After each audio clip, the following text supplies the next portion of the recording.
Author's note. In my previous work, The Sorcerer's Crossing, I describe being ushered into the sorcerer's tradition by a woman named Clara Mendez. She belonged to a group of sorcerers led by Don Juan Matus.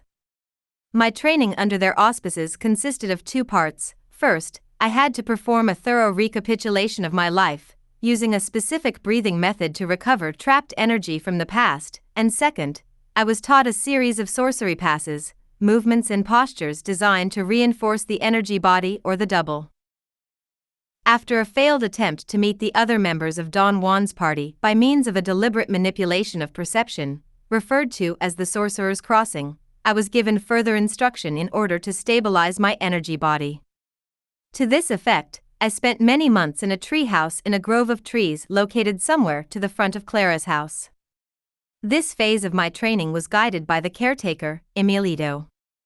He started me on another recapitulation, and had me perform certain gazing techniques, as well as perfect my tree climbing skills, and certain dreaming and stalking maneuvers too complex for me to fully comprehend at that time.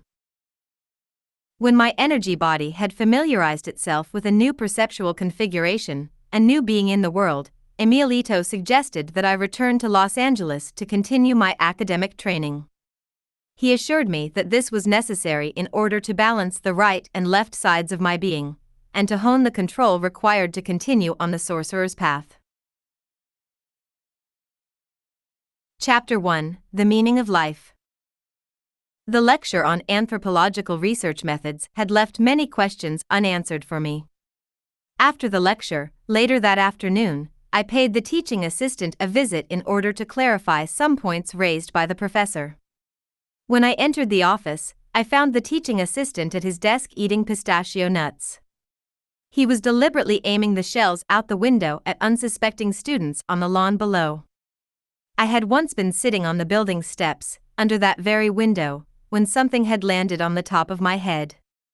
I thought that pigeons were roosting in the rooftop crannies, but I discovered, upon closer inspection, that what had hit me was not pigeon droppings, but pistachio nut shells. Now I understood where those shells were coming from. This one is a real poor baby, I thought, watching Rex Jones turn red at being caught at his tricks. He had a sheepish grin and a boyish demeanor and the overall sense which Clara Mendez referred to as the poor baby syndrome.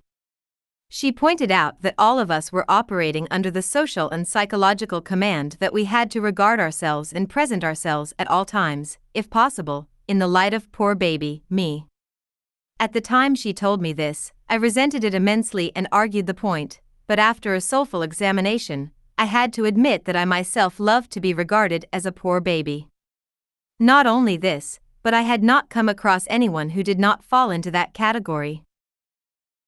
I hope I'm not disturbing you, I said to Rex Jones, but today's lecture brought up some points I would like to discuss with you. That is, if you're not too busy. With a thrust of his leg, Rex Jones pushed his swivel chair away from the window. How can I help you? He said, pointing to a chair. I noticed he took in an eyeful of the rising hemline of my skirt as I sat down. I don't understand how anthropologists can know what is going on in a foreign culture when they don't even speak the language, I said, pulling my skirt down over my knees. Rex Jones smiled nervously, but the nervous twitch of his pale cheek betrayed impatience. Anthropologists practice a method called participant observation, he said, hammering on his words. He glanced at his watch to gauge how much time he had before his office hour was over. The anthropologist fieldworker participates in the activities of the society he's studying. He takes copious notes, he tape records and photographs everything pertinent, which, upon returning from the field, he analyzes within the framework of his theory. In other words, he uses his data to prove the hypothesis he is set out to test. Are you saying that the anthropologist already knows what kind of data he wants to isolate before he goes to the field? I asked. Isn't that being biased? Rex Jones gave his chair a little swivel toward the desk and put on his wire-rimmed glasses, carefully adjusting them over each ear. That isn't bias, it's his modus operandi. If anthropology is to be a science, he continued, leaning towards me, it must follow the scientific method, which is hypothesis testing. His findings must be open to verification. Meaning what? I asked. Meaning that another fieldworker collecting the same data under similar circumstances would obtain the same results. But what about Lewis and Redfield in Tepoztlán? I asked. I was referring to the classic case in which two fieldworkers doing research in the same rural community in Mexico had obtained dramatically different results, thereby showing that replication, although theoretically advisable, might not be feasible in actual practice. That was a special case, Rex Jones conceded. It only proves that the researchers weren't looking at the same things, or documenting their work carefully enough, and that's precisely my point. Social science entails careful documentation. I reminded him how difficult it was for two people in our own culture to agree about a given issue, even though the issue was familiar to both of them, a condition which made agreement about issues of a foreign culture nearly miraculous. Anthropologists are people before they are scientists? I pointed out. So, while they are participating and observing, wouldn't they also be emotionally involved in a life where everything is strange? Wouldn't they have feelings, opinions, and interpret events according to their past experiences? Images of the cave in northern Mexico, where I had spent many months reliving my own past experiences in a process called the recapitulation, came to mind. I remembered how difficult it had been for Clara Mendez, my teacher, and I to reach an agreement about anything, including what she had meant by the poor baby syndrome.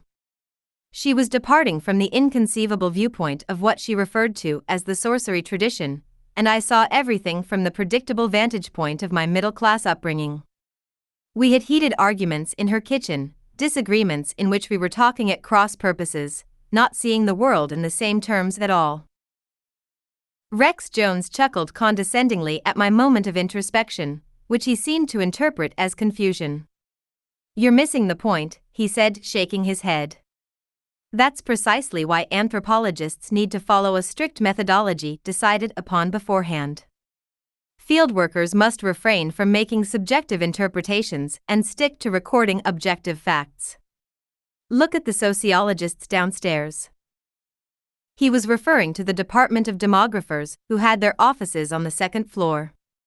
At one point in the history of the university, anthropology had been a part of the sociology department, but now they prided themselves in being independent, but not too independent, it seemed, when it came to methodology. It was partially the fear of becoming a hardened actuary that had made me select anthropology as a major. It still had an air of romanticism to it, a certain sense of adventure surviving from the 19th century travelers' accounts in which modern-day anthropology has its roots. Despite the fieldworkers' efforts to categorize everything via the scientific method, anthropology still had the potential for exploring the unknown, of crossing conceptual boundaries. What about the sociologists? I asked, clicking my pen to the open position in case I had to take notes. Sociology, as we know, depends on how reliable its data collection techniques are and on the ability to verify its findings. That's why they use statistical analysis, surveys, in-depth interviews, to ensure replication. Anthropology must copy their methodology because verification is even more important in our discipline, where, as you yourself have pointed out, everything is strange. I noticed Rex's roving eye dart at my legs again. I gave him a fierce look that Clara Mendez, the champion of women, would have been proud of. I had always assumed the vulnerable state of women was a natural condition resulting from our biological makeup, but Clara had set the record straight from the outset. "Biology my foot," she had said. "Licking men's balls and being their servants is not the result of any biology, but of the mesmeric commands of our male-dominated culture." I was shocked to hear her say that at the time, and it was only after months of listening to Clara's sermons about the plight of women, and immersing myself in the practice called the recapitulation, that I began to see more clearly the pitiful position society has allocated for the female species. It was obvious that we women had to fight twice as hard as men to succeed in anything we did. Once in our own right, and once again to overcome the powerful predispositions thrust upon us by our male culture. One of the reasons for attending the university and cultivating the intellect, I was told, was to be able to grasp and evaluate for myself the taken for granted views of the role of women, and in so doing, free myself from their mesmeric grip. A stranger coming to study culture, which is an abstraction, I said, picking up the thread of our argument, could work in the field for years without ever realizing that he is misunderstanding what he sees or what the people are doing. It has happened to countless researchers and to Peace Corps workers. The anthropologists and Peace Corps workers I know are pretty astute, Rex said. They know when someone is bullshitting them. What if the anthropologist wants to help the people he is living with? I proposed. What if he or she gets so involved in the culture that it is impossible for him or her to remain objective? I was thinking of events that had happened under the tutelage of Clara and her colleagues, and of how I would never be able to explain their worldview adequately using the theories of anthropology or the scientific method. Then he or she is no longer an anthropologist, said Rex, raising a bushy eyebrow. He or she is simply a social worker or a do-gooder, or worse yet, has gone native. To bring his point home, he cited several cases in which the anthropologist had gone native. The first incident involved a researcher working among the Navajo Indians. While studying the peyote cult, using the method of participant observation, he ingested far too many peyote buttons to remain objective. He had visions of the Great Spirit, received countless messages, and when he came out of his hallucinogenic state, he started his own religion. And don't forget the case of Beth Wasserman, a field worker in Samoa, Rex reminded me, reaching for his pipe. Was she one of Boas's students, like Margaret Mead? He shook his head. I had the distinct feeling that he was pulling my leg. What about Beth Wasserman? I ventured. She went to Samoa to collect data for her doctoral dissertation on sexual customs and marriage rights. She put aside her objectivity and participated far too much more than was necessary, if you catch my drift. Rex made a lewd gesture that left no doubt as to the nature of Ruth Wasserman's participation among the Samoans. What happened to her? I asked, certain that the story would not end well. She fell in love with a Polynesian prince, Rex said, shaking the stem of his pipe at me as if he were scolding a child. She broke the taboos and the witch doctor put a curse on her. She nearly died in childbirth, if the minister hadn't intervened with his white magic. Beth left the islands in disgrace and never finished her research. Silence fell upon the room. Rex looked at me to assess my reaction. I'm still not convinced, I said doggedly. It seems to me that the whole approach to anthropology is wrong. You have to do more than merely observe to understand anything. You have to become involved. Rex took his pipe out of his mouth, turned it over and tapped it on the edge of an ashtray. Nothing fell out. I realized he was using the pipe as a placebo to help him stop smoking, or perhaps to make him appear more distinguished. You don't have to taste an apple to know that it's red, he reminded me. But how do you know what an apple tastes like unless you bite into it? I countered. If you go to the field already burdened with a bag of hypotheses, you're not really being open to the experiences, which is the whole point of anthropology, the study of man, what he believes in, how he feels, how he thinks, how he relates to the universe. Rex smacked his lips and stuck the pipe back into his mouth. He seemed to have come to the end of his patience. You're asking questions that belong to the domain of philosophy. If you want to know about the meaning of life, you're in the wrong department. Although my friend Carlos might be able to answer some of your questions. He's an apprentice to a Mexican shaman. Upon hearing his name, the teaching assistant sitting at an adjacent desk put down the book he was reading and turned to face Rex. She wants to know about the meaning of life, Rex said. I'll be damned if I can answer her questions, so I'll leave her in your hands. He glanced at his watch again. Besides, I'm late. I have to drive all the way to Gardenia. Rex stuffed some examination papers into his briefcase and hurriedly left the room.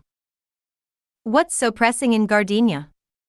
I asked, turning my chair to face Carlos. Rex likes to gamble, Carlos said in a hushed tone. And Gardenia is the only place near here where it's legal. Mark my words, one of these days he'll gamble away his research grant to Nepal. Carlos had black curly hair, a smiling friendly face, and a mischievous sparkle in his dark shiny eyes. I had the unsettling feeling that I had seen him before, not just in the anthropology department, but somewhere else, and that we were united by an invisible bond, but try as I might, I could not remember where or when we had met. Carlos leaned forward and looked at me intently as if he, too, had experienced a kind of déjà vu. Haven't we met before? He said, obviously aware of the cliché. Even though he had taken the words right out of my mouth, it sounded so much like the classic line that I became defensive. You've probably seen me around the halls, I said, trying to sound casual. Or in Hitchcock's class. Perhaps, he said, giving me a pensive look. His gaze actually held me the way hypnotists might grasp a patient. You're much too young and pretty to worry about the meaning of life, he said in a friendly tone. You can't be more than 19 or 20. Why not leave the weighty questions to the wizened philosophers? I'm 22 and I'm very much interested in the meaning of life, I snapped, annoyed by what seemed to me a chauvinistic statement. What's the point to all this? There must be something more that makes life worth living than the bullshit we've gotten every day of our lives. As I spoke, I gesticulated with my hands, knocking over a dish of paper clips on his desk. They scattered over his papers, but Carlos pretended not to notice. I respect your concerns, he said, leaning toward me. It's just that most people really aren't interested in the meaning of anything except, perhaps, of love. I disagree, I said. What about the seekers and meditators? They're always searching for answers to life's fundamental questions. True, but in my opinion, the so-called gurus are not so much engaged in a bona fide philosophical inquiry, but in an attempt to intensify their experiences. They are looking for the meaning of life precisely because they are bored with life. If they would live life with gusto, they would not be so concerned with searching for its meaning. I had a feeling he was including me in the category of those who lacked gusto in their lives. Come back in 20 years after you've lived and then we can talk about the meaning of life, he said with a wink. In 20 years the entire world might be blown to bits. I snapped. Is that the intensity of experience you're talking about? I realized from his pained expression that I was shouting. I don't know why I had gotten so riled up. A cool gust of wind came in from the open window and ruffled the examination papers on Carlos's desk. I took a deep breath to calm myself. If you really want to know about the meaning of life, Carlos said, you should meet this Yaqui Indian I'm working with. He knows a great deal about life and its meaning. In fact, he is one of the wisest people I've ever met. Perhaps we can go to Mexico sometime and I'll introduce you to him. Upon hearing this, I experienced an intense apprehension. I began to perspire. All my senses were on red alert. Perhaps Carlos was just making polite conversation, or maybe he was trying to proposition me with some sort of a trip. At any rate, I felt a deep uneasiness. Going to Mexico with Clara Mendez was one thing, but to go with a strange man was another. The worst part was that something inside me wanted to return to Mexico in the worst way. I looked at Carlos, trying to discern his meaning, when for an instant, I thought he had shrunk and moved backwards in space. It was as if I were seeing him from the end of a long tunnel. I continued staring dumbfounded, and suddenly I recalled where I had seen him before. Once I had had a vision of a gathering of sorcerers in Mexico. One of them was a young Latin man with dark curly hair that looked very much like the person talking to me now. The more I looked at Carlos, the more this secret suspicion grew inside me. With no rational foundation, I became convinced that Carlos was the young man of my vision, the new Nawal. I remembered being told that when power put us in contact, he would bring me to Mexico where I would meet the other members of the present Nawal's party that were waiting for me. I tried recalling who these other members were, but I was certain that except for Clara, Nolita, and a strange bird-like creature named Emilito, I had never met them. I was shocked to realize that my time in Los Angeles had almost obliterated their memory. My overwhelming concern with daily activities and my studies at the university had created a wall of forgetfulness. The dull oblivion that surrounded me was so dense that the time I had spent in Mexico became vague and dreamlike, as if it had never happened. Yet, of one thing, I was certain: I had been expressly commanded not to return to Mexico or search for anyone until power again opened the way, and when that moment came, I had to seize the quarter centimeter of chance power offered, or the door would close, perhaps never to open again. As a wave of memory swept over me, I felt my ears buzzing and experienced a profound dizziness. I wanted to run away, yet I heard myself saying, "I'd like to go to Mexico," in a voice that could hardly be my own, for it came from the distant end of that long tunnel. I looked up and realized that Carlos was also confused. It was obvious from his expression that he had not expected me to take his invitation seriously, let alone give him a definitive answer. "Are you all right?" Carlos asked with genuine concern. "I'm perfectly fine," I said, shaking my head to clear it. "It's just so warm in here." As I regained my senses, I told myself that I had gotten only a glimpse of a face, and that the vision of the Nogales party had been so fleeting I could have easily been mistaken about this young man. Most likely he wasn't the same person at all. Yet in spite of my rational doubts, I was driven by an unknown force.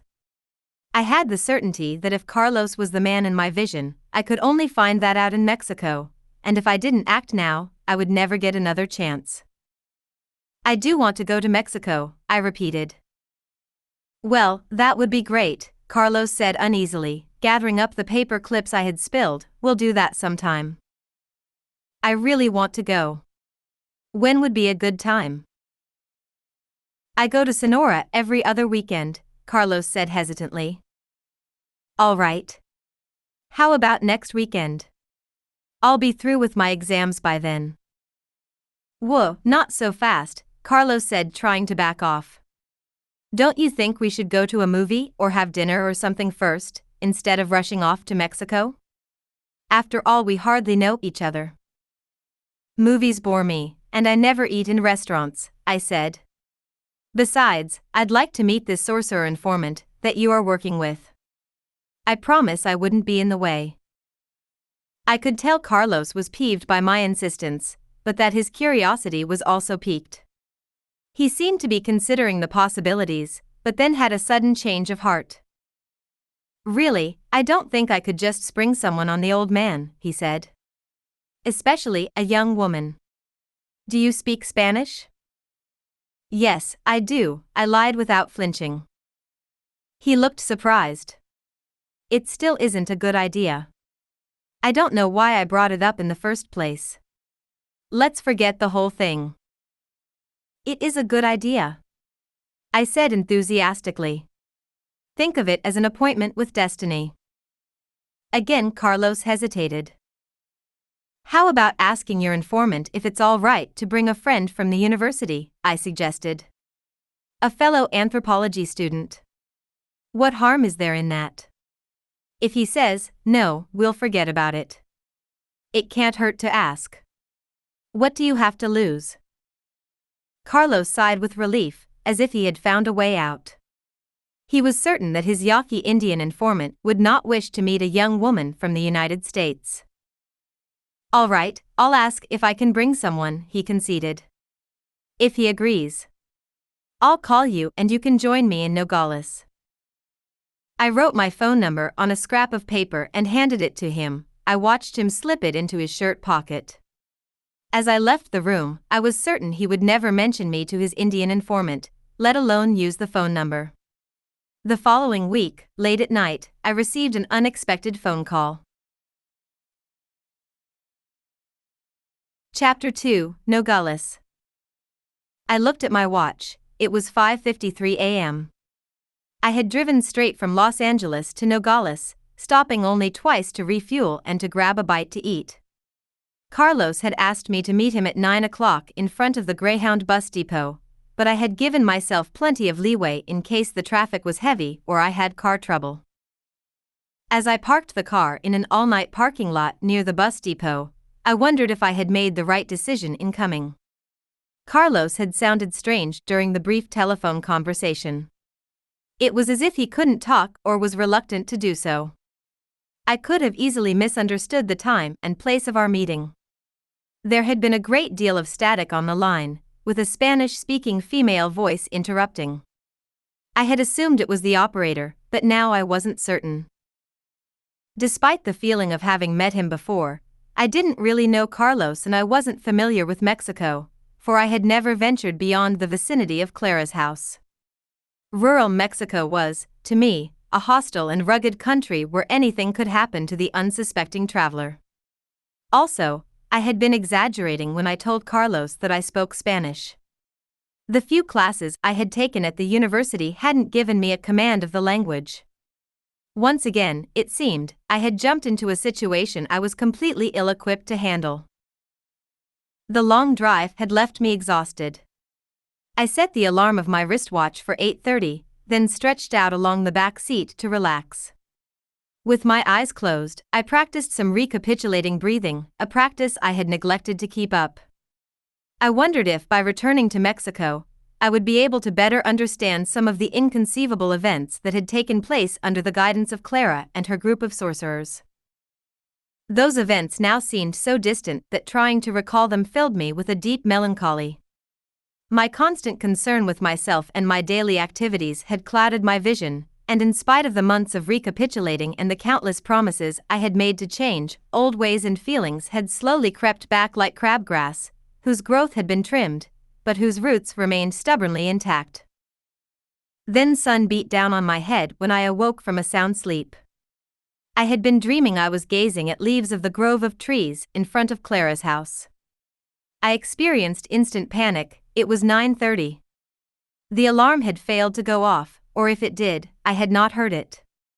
I feared I would miss my appointment with destiny, and the long drive would have been for nothing.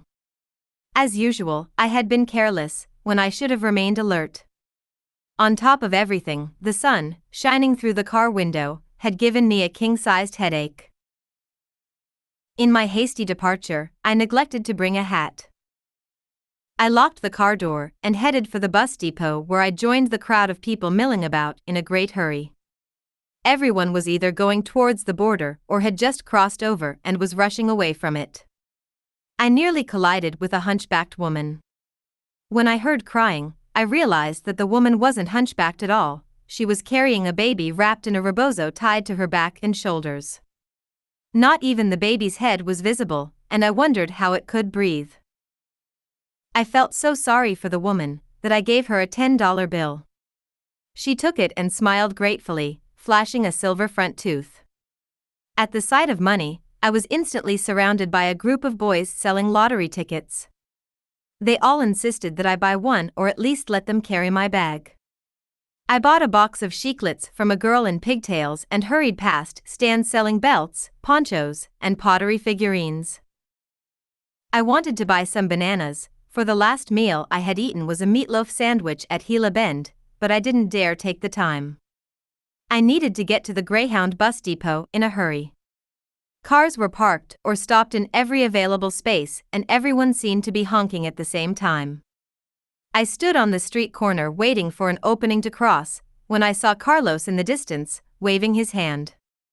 I couldn't tell if he was telling me to stay put or to meet him.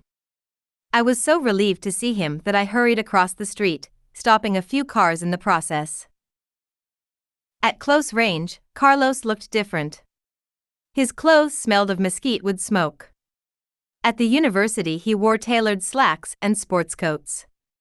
Now he had on levis, a long-sleeved khaki shirt and hiking boots. He had a kind of energy and agility that made him stand out from the crowd. Something in the way he balanced his weight on the balls of his feet gave the impression of an athlete with superb control over his movement.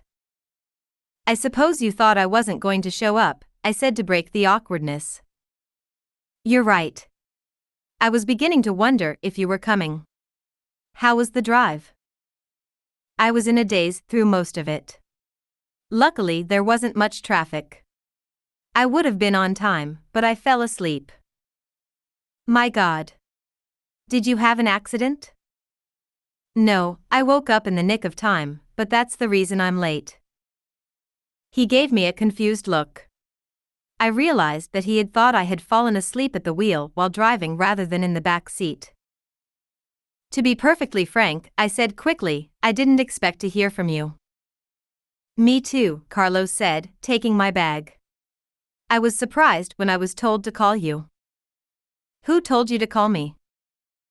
The Yaqui Indian I am working with.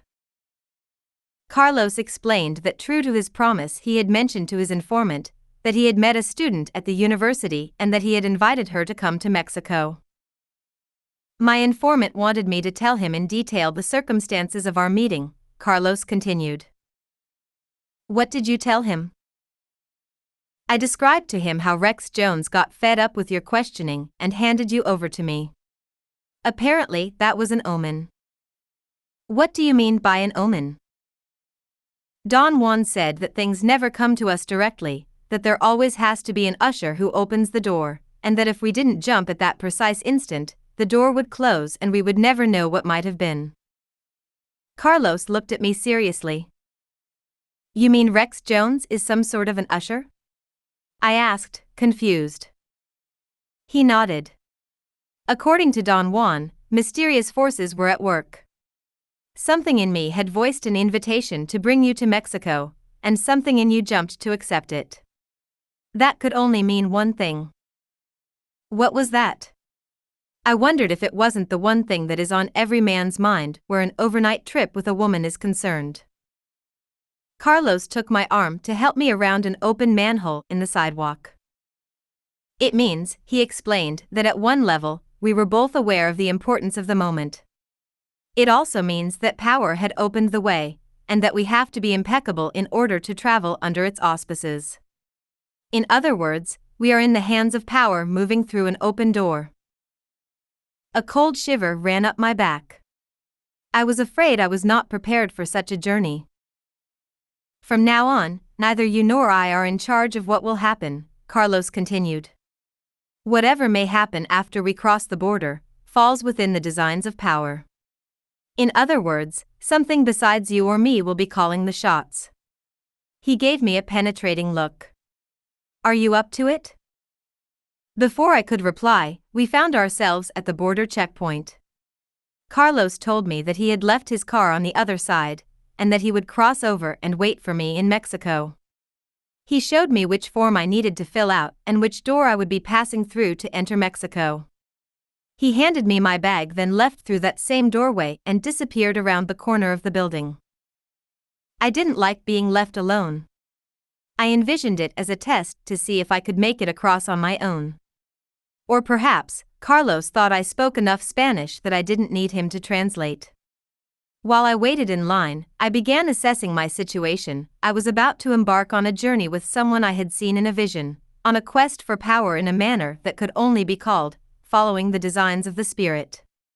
Carlos had made it clear from the outset that we would not be on a vacation, but under the auspices of power.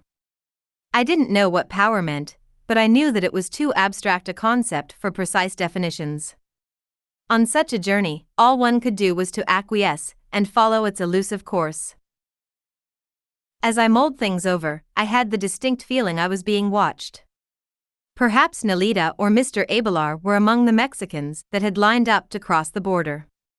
It had been many months since I had seen them, but I was certain I would recognize them, especially Emilito, who often visited me in dreams. He had big owl-like eyes that blinked as he stared vacantly. I would wake up in the middle of the night and find him standing by my bedside. Then he would vanish before I could talk to him. I heard raspy coughing behind me. I turned around, just in time to see an old man drop a huge glob of saliva onto the floor. I cringed, nauseated. I would have moved away, but in front of me was a woman holding an infant whose runny nose was making tracks on his face. He was trying to grab my hair with his sticky fists. I recognized the tattered magenta rebozo, It was the same woman I had bumped into as I had hurried to the Greyhound bus depot. She smiled at me in recognition and said something in rapid Spanish which I didn't understand. I smiled back, dumbly nodding.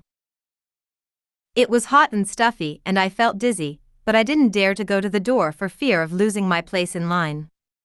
I reached inside my purse for a scented handkerchief and waved it in front of my face with a devil-may-care attitude. Rather than leaving me room, the man behind me crowded forward as the line progressed. I felt another wave of nausea flood me and became totally judgmental. I rationalized my feelings of superiority as an attempt to balance my physical distress. I realized that these were dangerous feelings to have.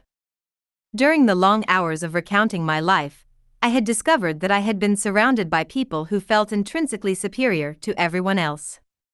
Their superiority was based on nothing but false reasoning, just as was mine. I had simply copied their feelings to perfection. I kept telling myself that I was not a part of the scene, but was a student of anthropology, a person of cultured European ancestry, who was there to do research, not be touched by the poverty and filth that pervaded the place. In the midst of my emotional buttressing, I experienced a profound feeling of dejection as I realized that months of recapitulating meant nothing when confronted with discomfort and a lack of control wherein my idea of the myself was threatened. What was worse, I saw now, was that the power to imbue the self with worth comes from an unshakable core that we all have, the feeling, or rather the certainty, that we are special and above reproach. I moved forward to put distance between myself and the old man behind me, of whom I kept catching glimpses from the corner of my eye. He seemed to be inwardly laughing at my discomfort, and that made me even more annoyed. For distraction, I opened my purse and took out the gold pen Clara had loaned me to make my recapitulation list, a list of names of all the people I had ever encountered during my lifetime. It had been a long list and I had come to consider the pen as my own possession. Clara had said it had belonged to one of the members of the Nogales party, although she had never said who that person was.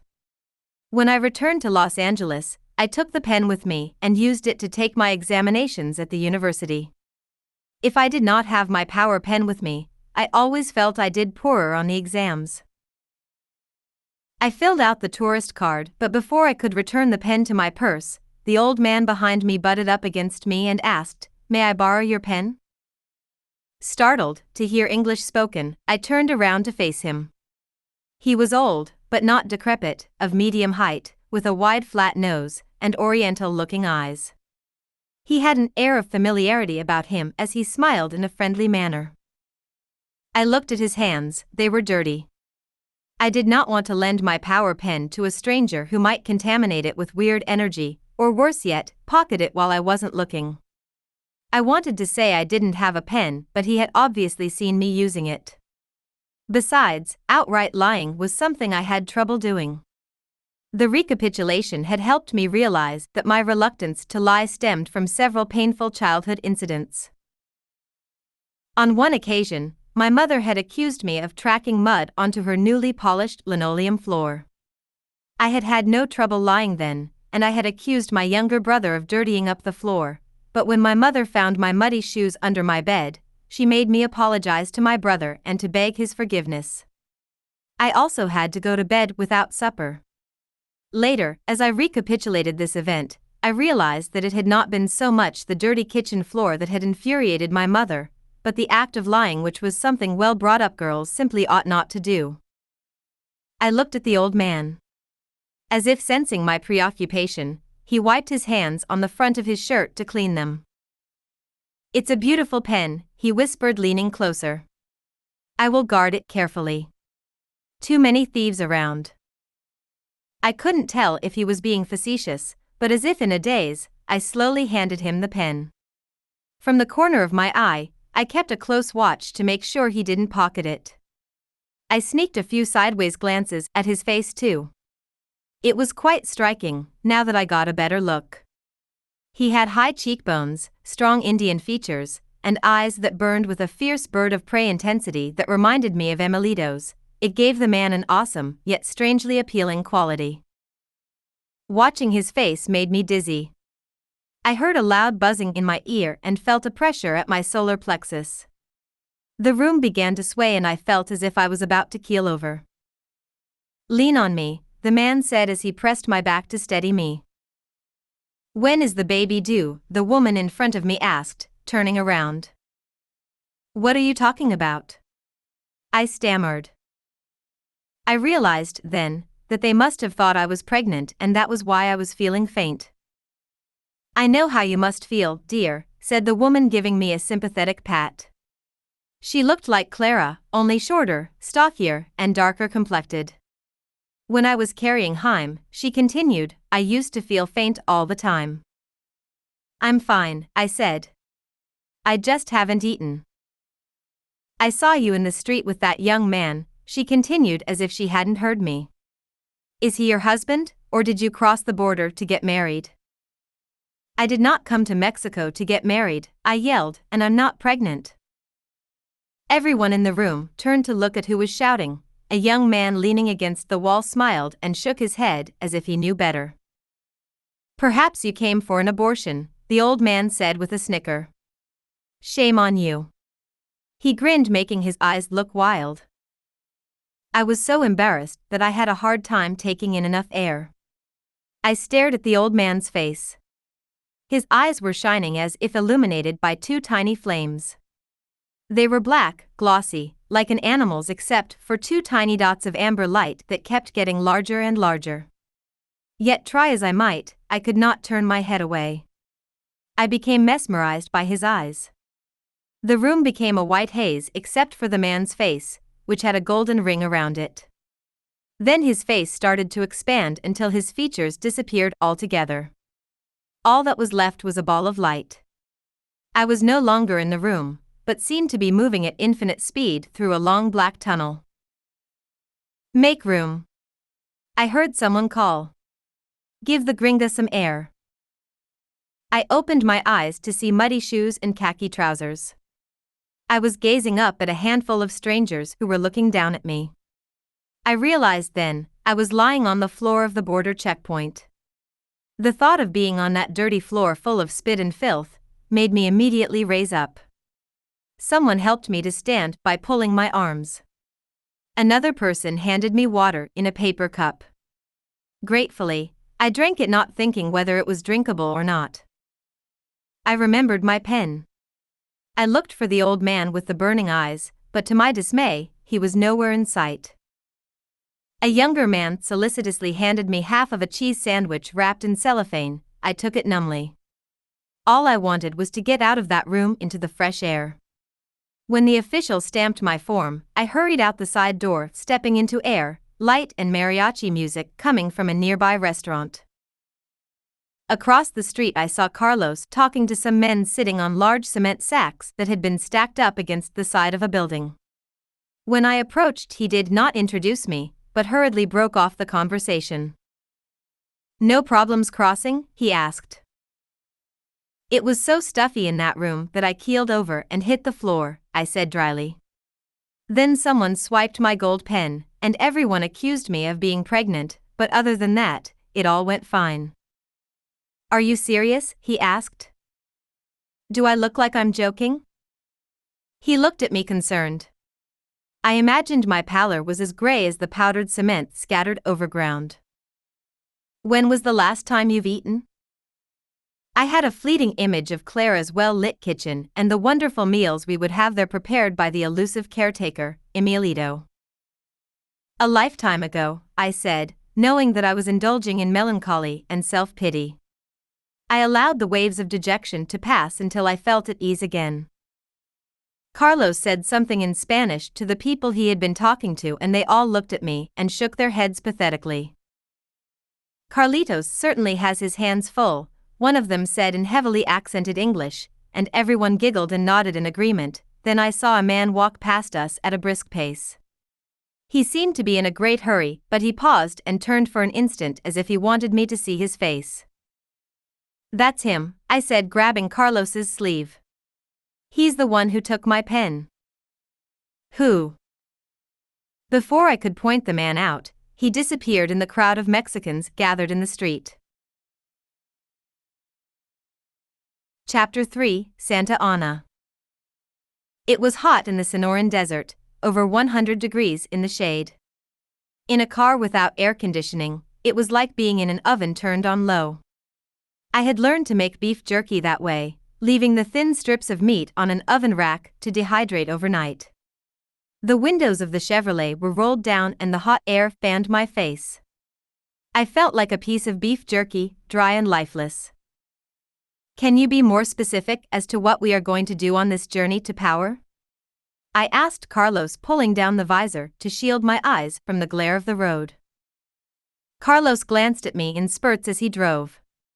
It's difficult to explain, he said, slowing down for a curve. We're just going to proceed without any specific plan and allow the Spirit to guide us. That's what I do whenever I come to Mexico to see Don Juan. I abandon myself to the circumstances as they present themselves. That sounds fine to me, but are we just going to drive aimlessly or are we heading somewhere in particular? We are going to the Yaqui towns of Vicara and Potom with the hope of finding ceremonial masks for the ethnographic museum. That will be our overt maneuver, but essentially we are searching for power. How will we know when we find it? I asked, wiping the sweat off my forehead with a paper towel. Carlos laughed at my pained expression. We will know because something in us will change, or our perception of the world will change. Either way, our journey begins there, in the Yaqui towns. Why there?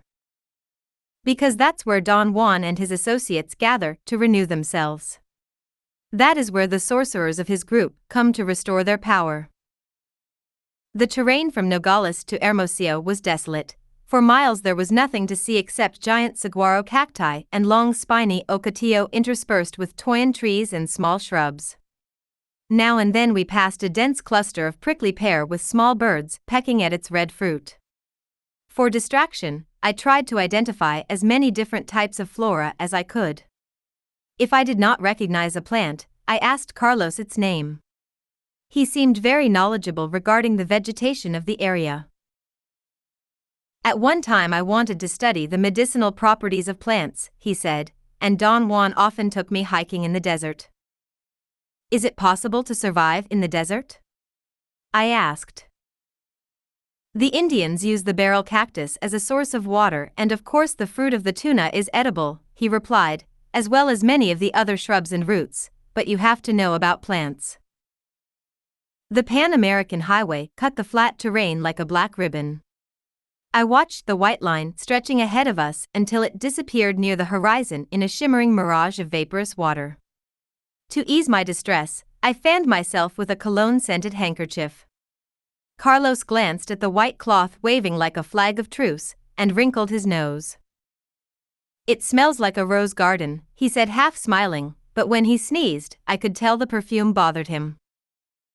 I put the handkerchief back in my purse and popped a chiclet into my mouth.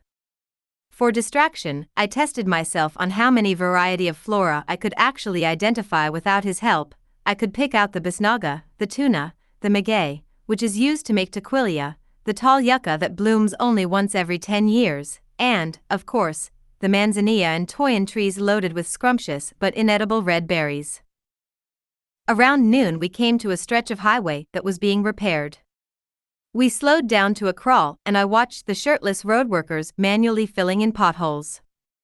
A worker with a red kerchief around his head was shoveling tar from a bucket, the other, wearing a wide-brimmed straw hat, was rolling the tar out with an implement that looked like an enormous iron. Further down the road, another worker was brushing water on the freshly tarred area, sweeping it with a wet broom, causing steam to form as the water evaporated in the heat. The fresh asphalt looked like a thick strip of melted licorice, good enough to eat. I realized then that I was famished. Except for the soda I had in Nogales, some fruit we had bought at a roadside stand, and some crackers I had found in a bag in the back seat, I had not eaten since Gila Bend. In Nogales, Carlos had offered to feed me, but my fainting spell had left me too upset to eat. It would be 3 hours before we reached Hermosillo, where Carlos said he knew of an excellent restaurant. Resigned, I searched through my purse for some more chewing gum to moisten my throat. The overripe mangoes were fermenting in the plastic sack in the back seat. A pungent odor drifted forward and invaded my nostrils. The smell was familiar, yet not offensive. I closed my eyes and let the scent of mangoes envelop me. As my sinuses cleared, I saw a purple light in the area around my forehead. The space opened up into a scene in front of my eyes. I got a glimpse of Emilito making his special brew of mango liqueur. He was wearing a chef's hat and had on an apron over his neatly pressed blue overalls. He was in the kitchen of Clara's house, standing in front of the enormous wood-burning stove. "Because you are a tree dweller," he said, "you are entitled to sample this excellent liqueur I've brewed." I stared at him dumbfounded. "I didn't know you drank liquor, Emilito, let alone brewed it yourself. Isn't it bad for your health?" "It is," he admitted with a devil-may-care gleam in his eye, "but this is a special occasion, so we will try some, you and I." I began to feel that familiar panic whenever Emilito broke one of his stringent rules. I had never seen Emilito this relaxed before. He was always so careful about what he ate or drank because of his delicate constitution. A dozen questions and as many fears flooded me. "What is the special occasion?" I asked. "It's my birthday," he said with a childlike squeal. "But I thought one didn't celebrate birthdays in the sorcerer's world." "What about the recapitulation? What about erasing your personal history? What about facing oncoming time?" "What about them?" he asked, blinking like a bird. He took out of the cupboard 2 exquisite etched liquor glasses. I had never seen them there before, in spite of the keen eye I kept on the placement of objects in and about the house. Nothing had escaped my scrutiny, for I had been obsessed with determining who lived in the house and what they were up to. I thought that losing one's personal history meant that one didn't focus on the day one was born, let alone celebrate it, I said, admiring the glasses. They were crystal with a delicate stem and the faintest geometric pattern etched in the rim.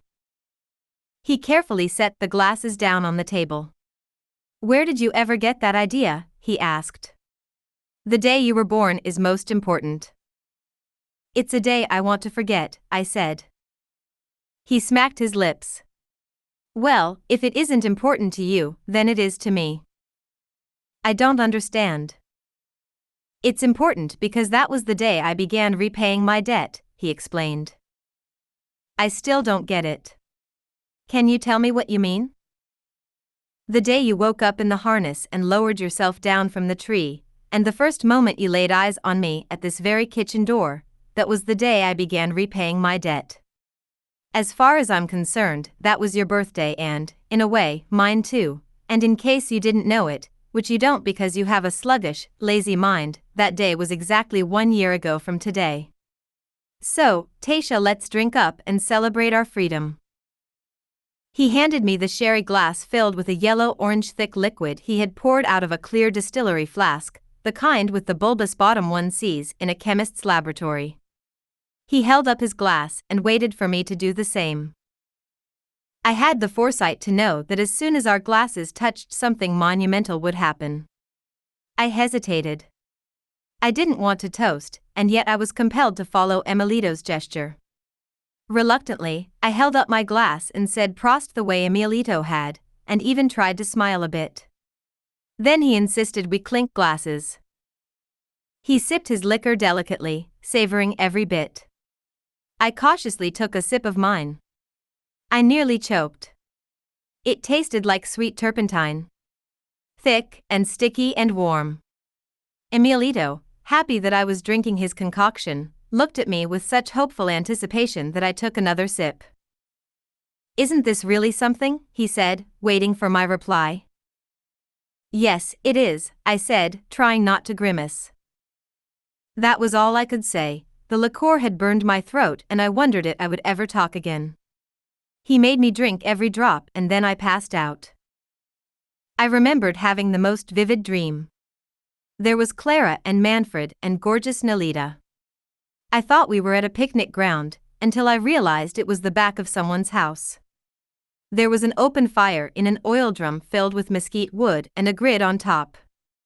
I smelled pork roasting over mesquite wood. There was a large gathering. Among them, a few were young but others were older, and one young man in particular was staring at me. They all seemed so happy and bubbling with enthusiasm and carefree delight that I forgot my anxiety and was happy too. I focused my gaze on the young man. He seemed to be the center of the group of people who were listening to him talk. I wanted to go over there, but Nelita stopped me. She placed her hand on my shoulder and said, "Stay here, it's not time yet. You'll meet the new Nawal soon, on the other side. Then your task will be to merge the two sides. Only the profoundest affection will allow you to do that." I woke up. Something was poking my ribs. I realized it was the car door handle. We must have gone around a sharp curve because I was slumped against the door. "Damn dogs," Carlos said. "They're always crossing the street when a car's coming." "Did we hit it?" I asked, concerned. Carlos reached out an arm to help me straighten up. "No," he said, returning his hand to the steering wheel. "I think we were in luck." I looked up just in time to see a mangy dog slithering off the side of the road into a gully. "Are there people living around here?" I asked, surprised to see a domesticated animal. Except for the construction crew, whom I assumed were there just to repair the road, some crows and a field mouse darting across the road, I hadn't seen a single sign of life for miles. "Naturally there are people living here," Carlos replied. "Near the hills there are many rancherias. You can't see them from the highway, but they're there. It's dangerous to wander about here at night. People around here shoot first and ask questions later. Who would want to live out here in the middle of the Sonoran Desert?" I said, hoping the temperamental Chevrolet wouldn't choose this spot to break down. "It's not a question of wanting," Carlos corrected me. "This entire area was at one time settled by the Yaqui Indians before they were relocated to central Mexico. Later, they were brought back by the carloads to work in the mines. We are nearing a town called Santa Ana, named after the famous general who fought at the Alamo and who later became president of Mexico. There's even a song about the town." "I've never heard of it, the song I mean." "I've heard of the general. Wasn't he president of Mexico 3 times? He got his leg shot off and they had a hero's burial for it," Carlos said. "And when he fell out of grace they dug up the leg and threw it in the river." I took a map of Mexico out of the glove compartment and carefully unfolding it, then refolding it to show only the area that concerned us. I wanted to see just how far we were from Hermosillo and that excellent restaurant that Carlos had said was there. As we turned a curve, a Pemex station and a cluster of buildings came into view. The houses were white with doors painted a brilliant turquoise, the widespread color of the area. Most of the houses in Sonora had their doors painted turquoise or blue. I had always thought it was to represent the blue cloak of the Virgin of Guadalupe, but Carlos said it was because it was an easy color for drivers to see, so they wouldn't run into the houses coming around the curves of the narrow streets. It made sense. By the looks of the dirt alleyways and no sidewalks, it would be easy for a truck or car to swerve around a bend too fast and ram a house. "This is Santa Ana," Carlos said, slowing down. "If you're hungry we can stop and get something to eat here." I began to salivate with anticipation, but when I saw a dead dog on the roadside, recently hit by a car, my stomach again became queasy. Carlos pulled into the gas station and told me to wait for him in the building next door, which was a restaurant, while he filled the car with petrol. When I entered, I found the large airy room was deserted. It had a black and white linoleum floor, metal tables with green speckled formica tops, framed pictures of the Swiss Alps on the whitewashed walls, and faded ruffled curtains on the casement windows, whose sashes were painted the traditional blue. There was even a broken-down jukebox in the corner. The place looked like something out of a 50s movie. Any minute I expected a motorcycle gang to ride through the door, and revving their motors, ride circles around the tables. I sat down at one of the tables under a ceiling fan that had one of its armatures missing. A lean middle-aged woman and a girl of about 10 came out from behind a blue curtain that led to another room. The woman seemed groggy from the heat, or perhaps they had been taking a siesta in the next room and were awakened when I entered. I smiled at the woman and winked at the girl, who immediately ran and hid behind the curtain. Confidently, I ordered 2 Penafield mineral waters, sin gas in Spanish. The woman smiled and nodded and momentarily returned with 1 bottle of mineral water with bubbles and a glass of ice, which she set on the table with a bang. I decided it was safer to drink directly from the bottle and bypass the glass and the ice. I was trying to decipher the handwritten menu when Carlos came in and sat down across from me. "Forget what's on the menu," he said, taking it out of my hand. "In rural Mexico, it's best to order the plate of the day." "And what might that be?"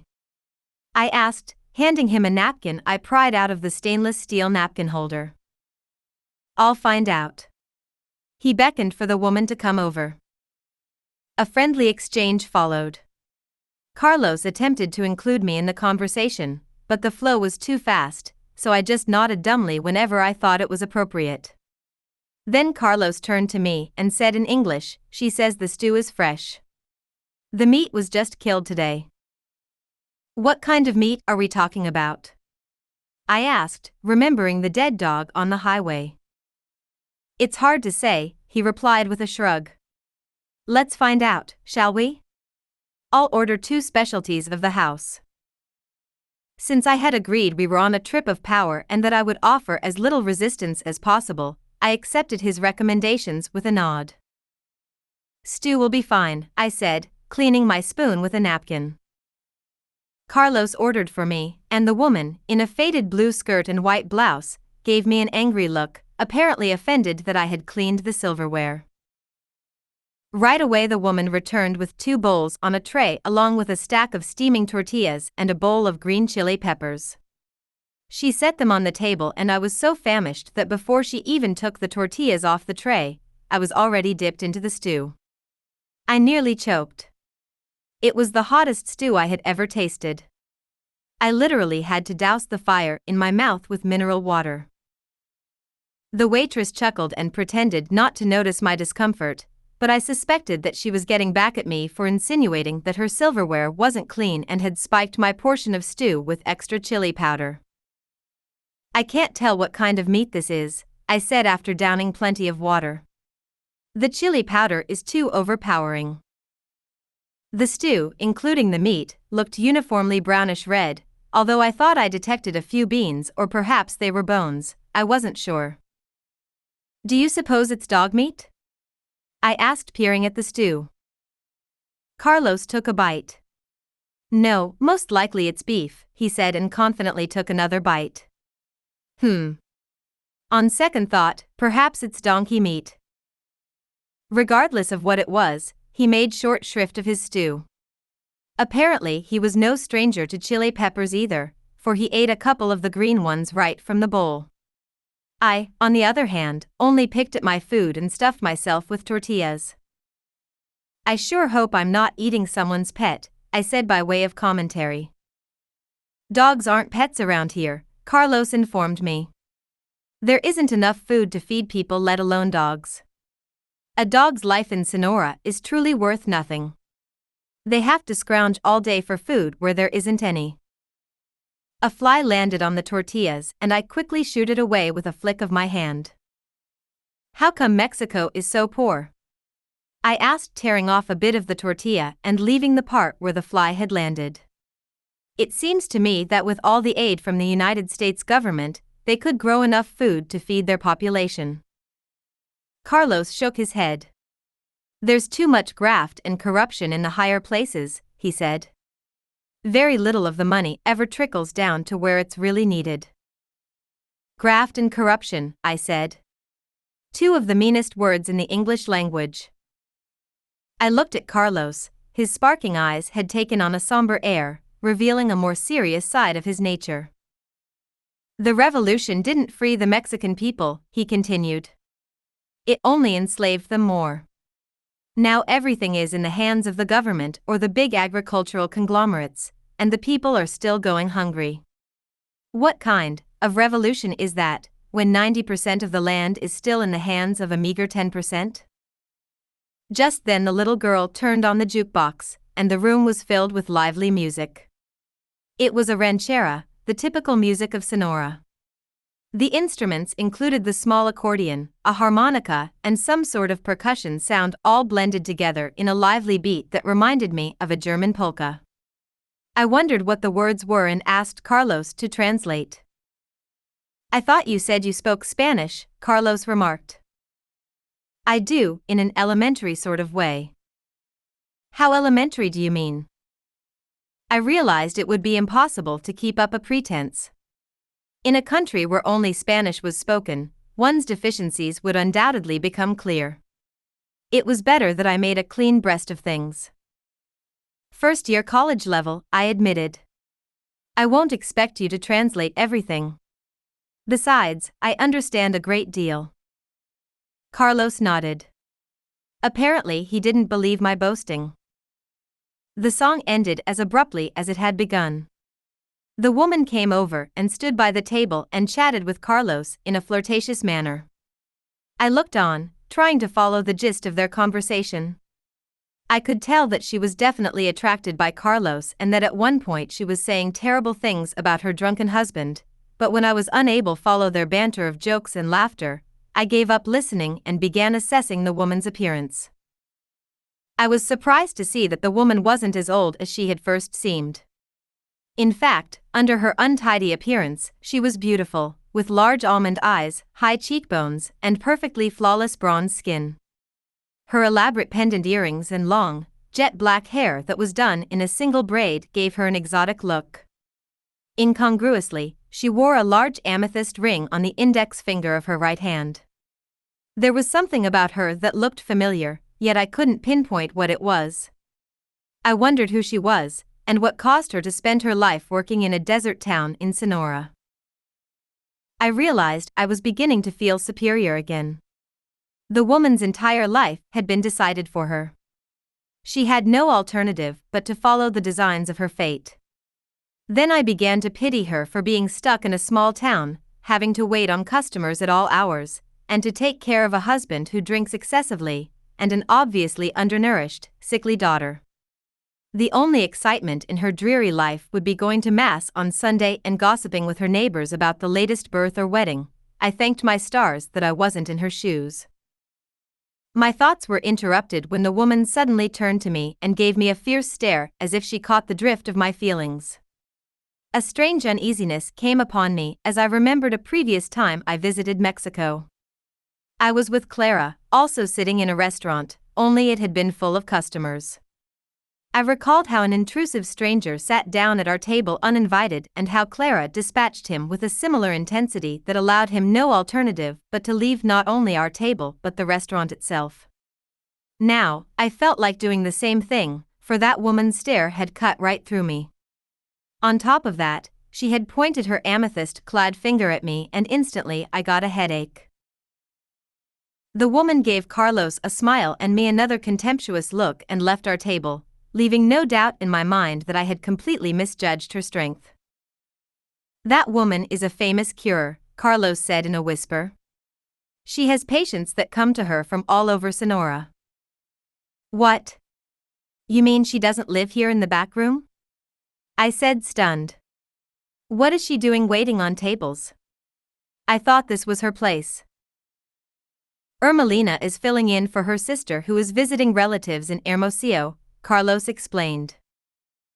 I felt lower than a snake in the sand for getting caught in petty judgment. "And that girl? I suppose she isn't her daughter?" "No. That's her sister's child, Carmelita. She looks just like her, doesn't she?" I nodded. I would have sworn she was her daughter. "I suppose she doesn't have a drunken husband either?" "No." "What makes you say that?" "She isn't married." I shrugged. Well, anyone can make a mistake, I said to myself. I wanted to leave before the woman came back. I did not want to face her again. I would hate to be her enemy, for I knew enough to tell that that woman had power. If she was a cure, she could also cast spells, and I knew about the fear people had of the evil eye, or mal ojo, of witches. I glanced at the door. "Are you expecting someone?" Carlos asked. "Who would I be expecting?" I said. At the same time, I realized that I felt a strange excitement at once again being in what I always regarded as sorcery country, as though I expected Clara to walk in, sit down at our table and begin chatting in her easy way, just as if nothing happened in the many months that elapsed. From the moment I met Carlos at the university, I wanted to tell him about Clara and Emilito and the sorcerer's house near Navajoa, but a deep barrier always prevented me from talking about them. At one point on our drive, I wanted to tell him of the dream I had with Emilito, but I always felt that telling someone one's dreams invites analysis or comment on one's innermost being, so, again, I remained silent. "Do you think Don Juan will be at his house when we get there?" I asked. I began to vigorously shake my head from side to side to clear it. It was a habit I had picked up from the time I stayed with Clara. Whenever I became mentally bogged down, or emotionally upset, I allowed myself a moment of relaxation by shaking my head. That movement caused an electric current or a quiver of energy to rush up my spine into the back of my head, causing an involuntary shiver, which helped to throw off any tension. "Perhaps," Carlos said, observing me curiously, "but as I've said, sometimes he's difficult to track down." "Does he hide from you?" "Not exactly, he just isn't in his house, and no one knows where he's gone or when he will return." "That can make doing field research difficult," I said, taking a bite of one of the chili peppers. "What if he's not there now? Then we came all this way for nothing." It was fiercely hot, but I pretended the pepper didn't bother me. There was something very impressive, I thought, about eating chili peppers straight from the bowl. I remember my brothers eating chilies from a jar, without flinching, in a kind of childhood test of bravery. Since I had copied everything they did, I also followed them in that endeavor. I got blisters in my mouth from the burns to prove I was just as macho as they were. I realized that the recapitulation hadn't cured me of my deep-rooted competitiveness, for I was doing the same thing now, and I was no longer a child. "What do you mean coming for nothing?" Carlos said, raising an eyebrow at my grimace. "What about delighting in each other's company?" That sounded so much like something Clara might have said that I had to laugh. "The trip won't be for nothing," Carlos assured me. "Remember our plan to collect masks for the Ethnological Museum?" "What kind of masks are you looking for?" I asked. "Pascola masks. Masks carved for the dances that the Yaqui Indians perform during their celebrations. They represent animals or spirits. The Yaqui Indians believe that by wearing the masks while they dance, they can enter into the spirit world." "Do you believe that is possible?" I asked. Carlos took a sip of mineral water. "Of course, don't you?" he asked, turning the question around. I wanted to say, "I certainly do," but a familiar inner warning bell sounded. Now was not the time or place to talk about my own experiences. "In a way," I said casually. "They say sorcerers do it all the time, although I don't really know what sorcery is. Perhaps you can tell me." "Sorcery is the ability to perceive more than our society and our personal milieu permits us to perceive," he said. "Sorcerers say that there is more to all this than meets the eye, but to actually perceive other levels of reality, such as the spirit world, one has to store personal power." He became serious and said that to investigate the practices of sorcery and its ramifications was the reason he had been coming to Mexico on a regular basis. "If there is something to it, I'm going to find out," he said with a smile. The fly was circling the table again. I shooed it away. "What about Zen Buddhism?" I asked. He looked at me surprised. "What about it?" "Did you know that in the old days in China, when Buddhist monks wanted to build a road, they had to pick out all the worms from the dirt and move them to safety before they could proceed with their construction work? And I thought roadwork was slow here in Mexico," Carlos said with a laugh. That sounds absolutely tedious. Why would they do that? The Buddhists believe that to kill even the most insignificant life form is wrong. Take this fly for instance. A Zen Buddhist sitting here would not swat it. Carlos gave me a curious look as if the heat of the chilies had gotten the better of me. I told him that once my karate teacher, while lecturing to his students about the importance of Zen and martial arts, proceeded to squash all the flies that had landed on his desk. And with a rolled-up martial arts magazine to boot, I said. My teacher didn't see the irony of it all, but to me it was a major revelation. After that, I could no longer respect him. You lost respect for your teacher because he killed a fly? Carlos asked, what does killing flies have to do with respect? Don't you get it? Not because he killed a fly, but because of what the fly represented. It was obvious that my teacher was trying to make us students believe he was a Zen master, but the flies were a dead giveaway. Carlos looked at me as if I were a fly, and he wanted to swat me. Don't you see? I lamented. Don't you get it? I sympathize with you, he said at last. I too lost respect for my teacher, Don Juan. He kept calling me a stupid imbecile, and since I knew I wasn't one, I couldn't respect him any longer. I thought he was deliberately insulting me, and that it was he who was stupid for not appreciating my worth. Luckily, I didn't stop seeing him, and now I respect him even more because I know he was right. I am an imbecile, and so are you. I didn't like it all when he included me in his realization. We weren't yet on such familiar terms that he could insult me with impunity. In fact, when I thought about it, I realized that it was important to me that Carlos respect me. I was deliberately trying to make a good impression on him, to the point of eating green chili peppers. To my dismay, the basic premises that governed my behavior had not changed in spite of the recapitulation. Clara had warned me that it was not enough to merely recapitulate one's life, one must also act upon the understanding that a thorough examination of one's life brings. It's not the case that one is suddenly different, but that by being aware of one's habits, one has a moment's pause to act differently if one so chooses.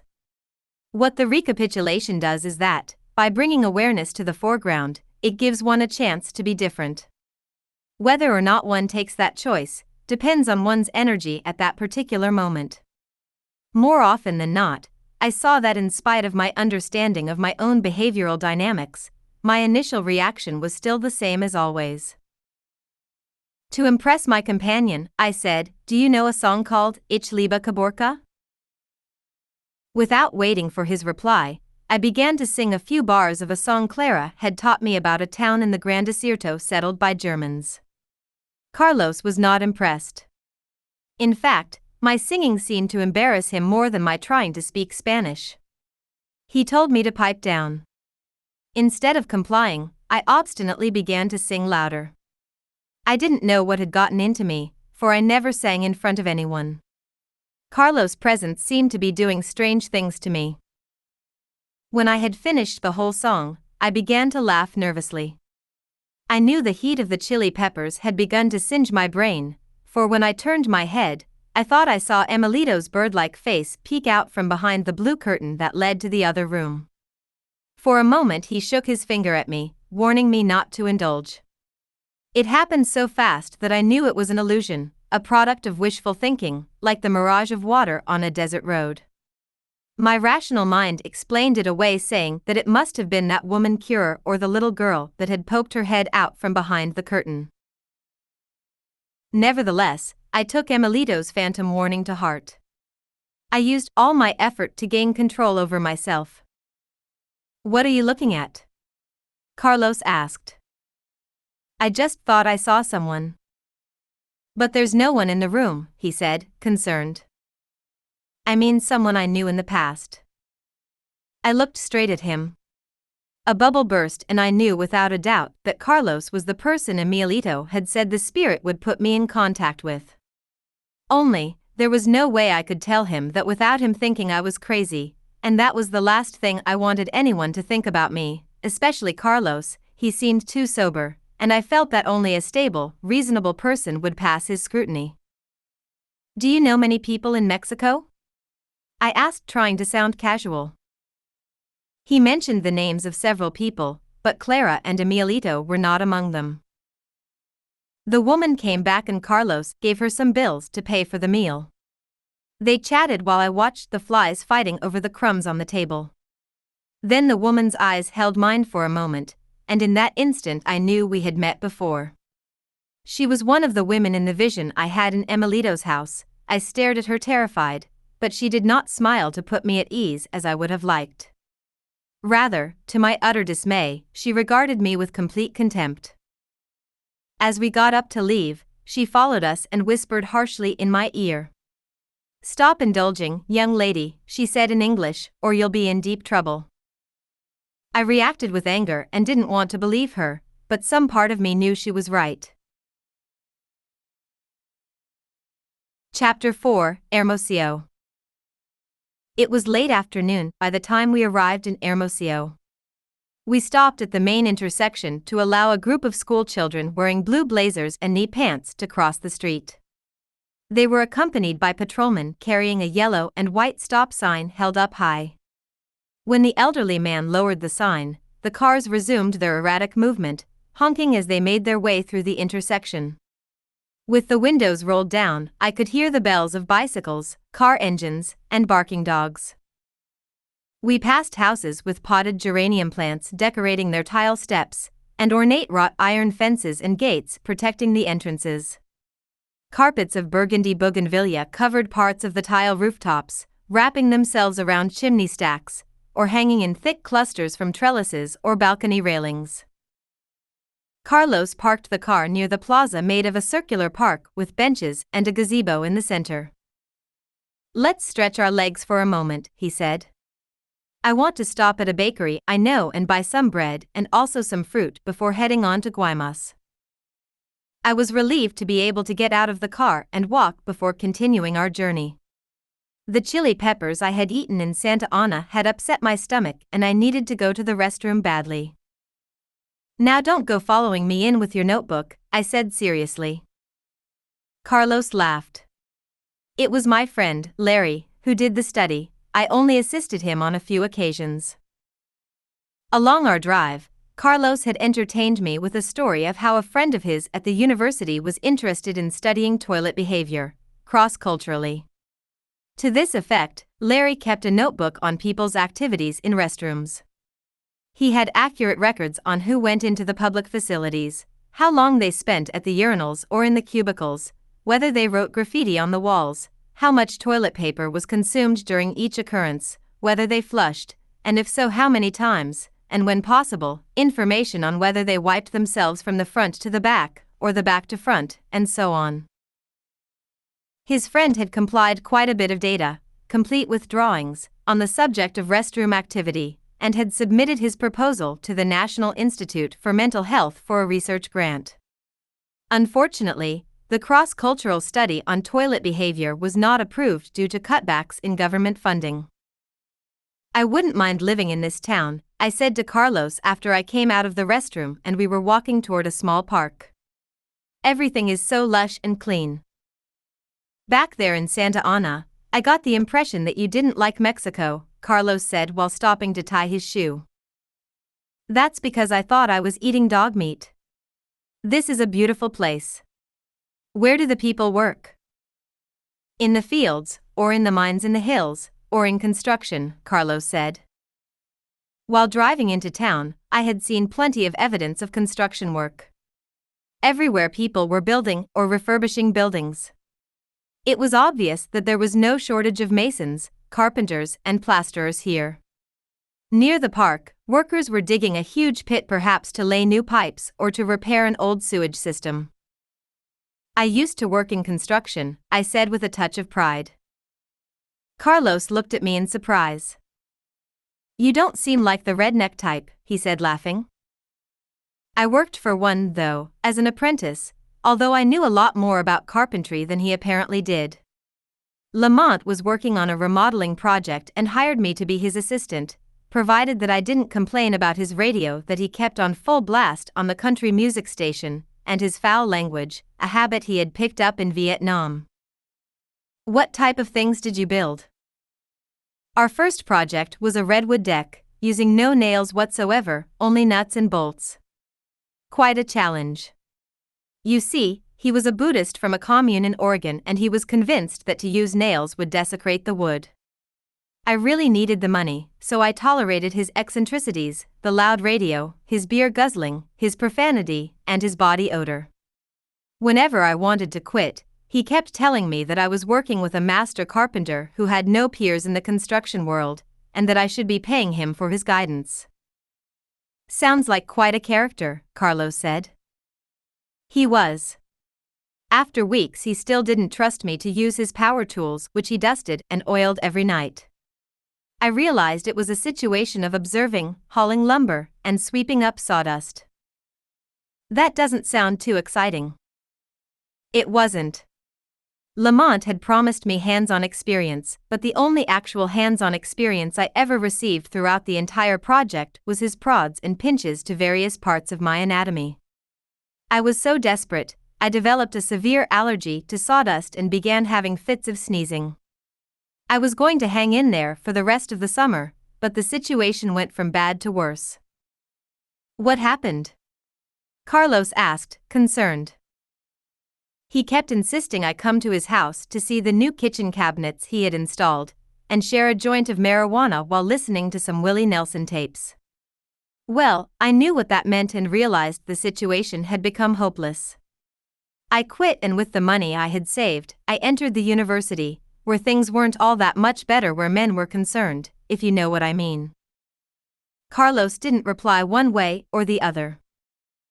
Let's look into some of the shops, Carlos suggested, stepping aside to avoid a hole in the ground. Do you need to buy any gifts for friends or relatives? I don't have any. Friends or relatives? Carlos inquired. Neither. He looked at me and shook his head. He sang the line of a Mexican song. No tengo ni madre ni padre, ni un perro que ladra. I have no mother or father, not even a dog that barks. That about sums up my situation, I said. I don't have any parents either, Carlos said. And I've learned that to have friends is too restricting. You always end up trying to please them or to fulfill their expectations. They pin you down. You're lucky to be an orphan. I wasn't an orphan, but I did not bother to correct Carlos' false impression. I realized that I wanted him to think I had no one in the world. It made me appear independent and mysterious. Besides, I had never felt I was a part of my family anyway. As a child, I had always imagined that I was a changeling. A nurse must have gotten me mixed up in the hospital with the hundreds of other babies of the post-war baby boom. At least, that was what I used to tell myself. We entered one of the shops that lined the arcade around the plaza. It had the typical ceramic and leather goods you would find in any shop in Mexico, but in one corner, half hidden by a postcard rack, I found a thick wool poncho with braided fringe. I wanted to buy it, but Carlos insisted on paying for it himself. He said that it was a good idea to get it because even though the days were hot, the nights in Sonora were cool. After some casual browsing, we headed for the bakery that Carlos affirmed was the best in Sonora. You mean you've sampled bread from all of them? I teased. Practically, he said, but from his lean, muscular physique, it was hard to believe that he had overindulged in baked goods. On our way to the bakery, we had to detour around another deep pit in road that sprang in front of us so suddenly that I nearly fell in and would have had Carlos not grabbed me by the arm and pulled me aside. We almost lost you, there, he laughed. This isn't Los Angeles, where there are sidewalks and where the cars will stop for dazed pedestrians. Around here you have to watch where you're going. I flushed with embarrassment as I realized that with my martial arts and sorcery training, I was still a walking zombie. I seemed to operate on the assumption that whoever I was with knew where they were going, and therefore I didn't have to pay attention. It was also true while driving. I trusted my companions implicitly and never knew how I got wherever I ended up. This was particularly true when that companion was male. Unwittingly, it was a subtle way of relinquishing control to the opposite sex. I knew it was a dangerous way of proceeding. I remembered Clara's warning that in the sorcerer's world, everything was important and that I always had to be attentive to details and assume responsibility for my actions. I kept my eyes downcast and avoided the pits and ruts in the road. I noticed that Carlos was exceedingly fleet-footed. His exquisite natural balance and prowess gave him an easy stride. For a while, I tried to imitate his style of walking. Whereas I moved from the hips with little flexibility in my knees and ankles, Carlos flexed his knees and ankles and rolled off the balls of his feet, achieving a smooth feline sprint. Copying his stride, I deliberately flexed my knees and shifted my weight more toward the front of my feet, rather than landing heavy on my heels the way I normally walked. After a while, my calves began to ache. I felt I was using them for the first time in months. The last time I pushed them to the limit was when I was walking with Clara in the hills near her house. I could never keep up with her pace, but walking with her had rid me, at least temporarily, of the doctor's shuffle, as Clara had called my way of walking. Doctors, she had insisted, had a distinctive shuffle, moving from the hips, as they sauntered from their consultation rooms to the examination room, or down the corridors of hospitals, which Clara claimed was the most they ever walk in their lives. They all have bad knees, she said, expounding on her generalization. It was not something I was prepared to dispute, for I had to agree that the few doctors I had come into contact with, including my own family physician, fell into her category of shuffling as they walked. I was aware that having been away from Clara's influence, I had again lapsed into my old habits, including my lazy hip walking pattern, shuffling along as if my listless legs resented the burden of having to carry my body to a place neither they nor I wanted to go. "What's the matter with your walk?" Carlos asked, concerned. "Did you injure your ankle back there on the road?" I realized trying to imitate his sprint made my stride appear awkward and uneven. One of my legs was actually dragging behind the other in an attempt to keep up with my head and shoulders. "Sit here while I go get the bread," he said, pointing at an iron bench across from the gazebo. "I'll go with you," I offered. "No," he said firmly. I had the distinct feeling he didn't want to be seen in my company. Obediently, I sat on the bench and watched him enter the store marked Panaderia across the street. Through the glass window, I could see him talking to a beautiful woman, perhaps in her late 20s, whom I assumed was a customer. She was elegantly dressed, in a fashionable lime green blouse and beige skirt, not a white uniform one would expect a bakery attendant to be wearing. I could see her attire, because I moved closer to the door and actually peeked through the window. Then I saw Carlos hugging her in a most affectionate manner as she gave him the bag of bread he came for. Then she turned, looked at me, and before I could hide, she winked at me as if she knew me.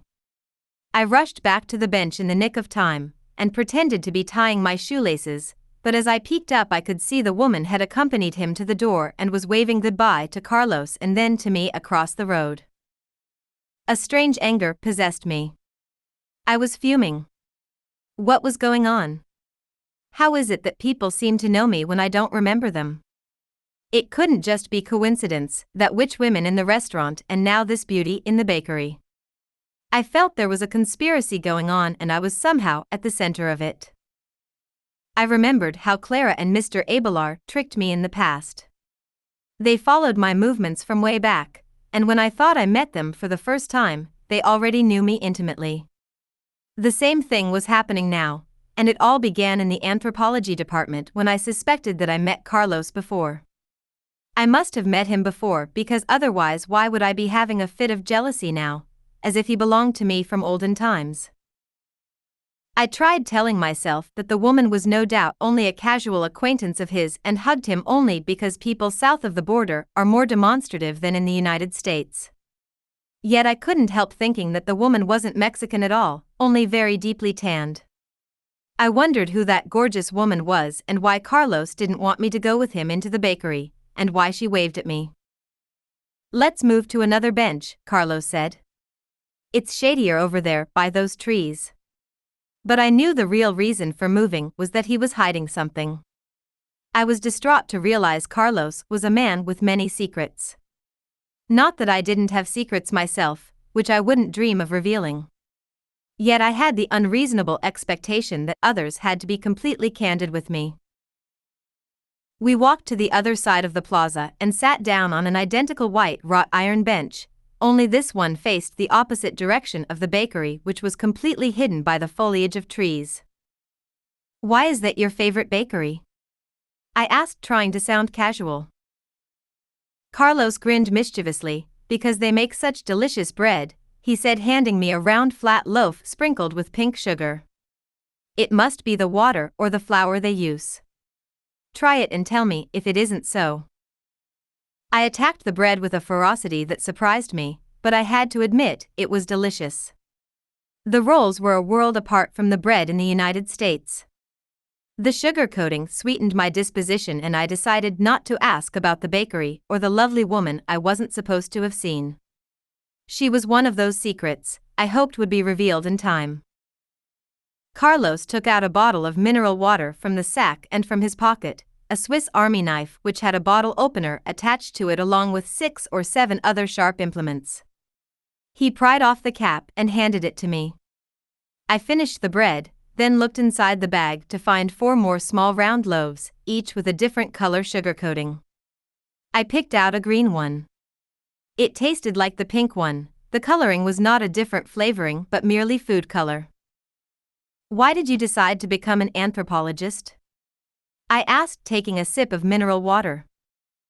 "Because the study of man is one of the most important endeavors one can engage in. Especially studying man's belief systems, his cognitive structures, his culture as he lives it. I'm particularly interested in a phenomenological approach to the study of man." "What do you mean by a phenomenological approach?" A phenomenological approach to anthropology or sociology would be to take a person and leave them here in Hermosillo to see how they went about interpreting a foreign culture. "Are you planning on leaving me here?"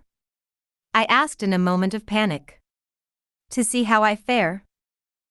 Carlos laughed. "No. I was referring to an experiment I had cooked up with a professor in the sociology department. Not speaking the language or being familiar with the customs, he was going to live here in Hermosillo for a while, and I would be the observer and guardian to make certain that no real harm came to him. The premise was that as he went through his daily tasks of trying to arrange the world in recognizable terms, the taken for granted aspects of the world would, by their disruption, reveal themselves. They would make themselves available for investigation." "I don't get it," I said, taking another bite of bread. In every simple act he would have to find the natural order of phenomenon that for him, because he lacked membership, would be chaotic. In other words, he would have to create order in his day-to-day existence. This process of creating order would be the subject matter for our investigation. Since the professor's interest was the study of norms and how they are constituted in our daily lives, I thought it was a terrific plan, right up his alley. "Did you do it?" "No. We were all set to leave for Mexico when he backed out at the last minute." "Why was that?" "He kept thinking of all the contingencies. He was afraid of contracting some horrendous disease, or of being shot or robbed. All sorts of prejudices and personal considerations came into the picture, and so he never left Los Angeles, where he felt he was on familiar, and therefore safe, ground." "It would have been a great study," I said, then I had a frightening thought. "Are you sure I'm not the guinea pig this time?" Carlos leaned over. "We're all guinea pigs in the hands of power," he whispered. Just then a crow perched on top of the gazebo and started cawing. Carlos gestured to it with a nod. "A reaffirmation," he said. "I still don't see how that ties in with phenomenology," I said, getting back to the discussion at hand. "Phenomenology takes the tacit faith we have in the reality of our everyday world and makes this the principal subject for investigation," Carlos explained. Exactly what tacit faith are you referring to? I asked. Carlos thought for a moment as if to find the right words. For example, our assumption that the world is shared, that it is the same world for all normal individuals. Also, that there is a temporal and spatial continuity to things. Isn't that true? Not necessarily. Sorcerers like Don Juan don't see the world the same way you or I do. Their training and membership in the sorcerer's tradition enables them to see the world in entirely different terms. Phenomenology questions the assumption that the world is intersubjectively shared by members. Or rather makes that sharing the subject matter of its investigation. It also questions the a priori that what we call reality has a natural history, a causal basis which allows us to reasonably expect the world to continue in the future in much the same way it has in the past.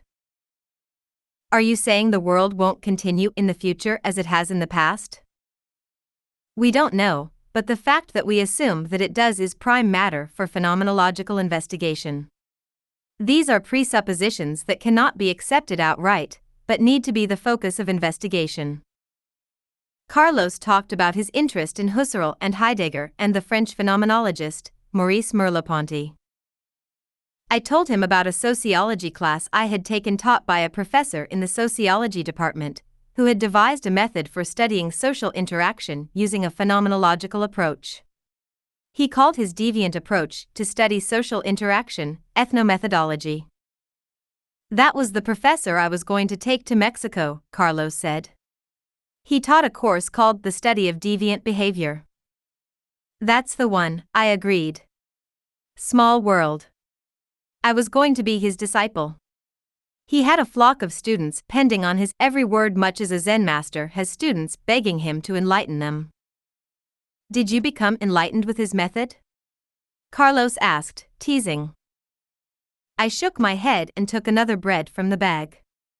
For a while I was really impressed with what he had to say, I admitted.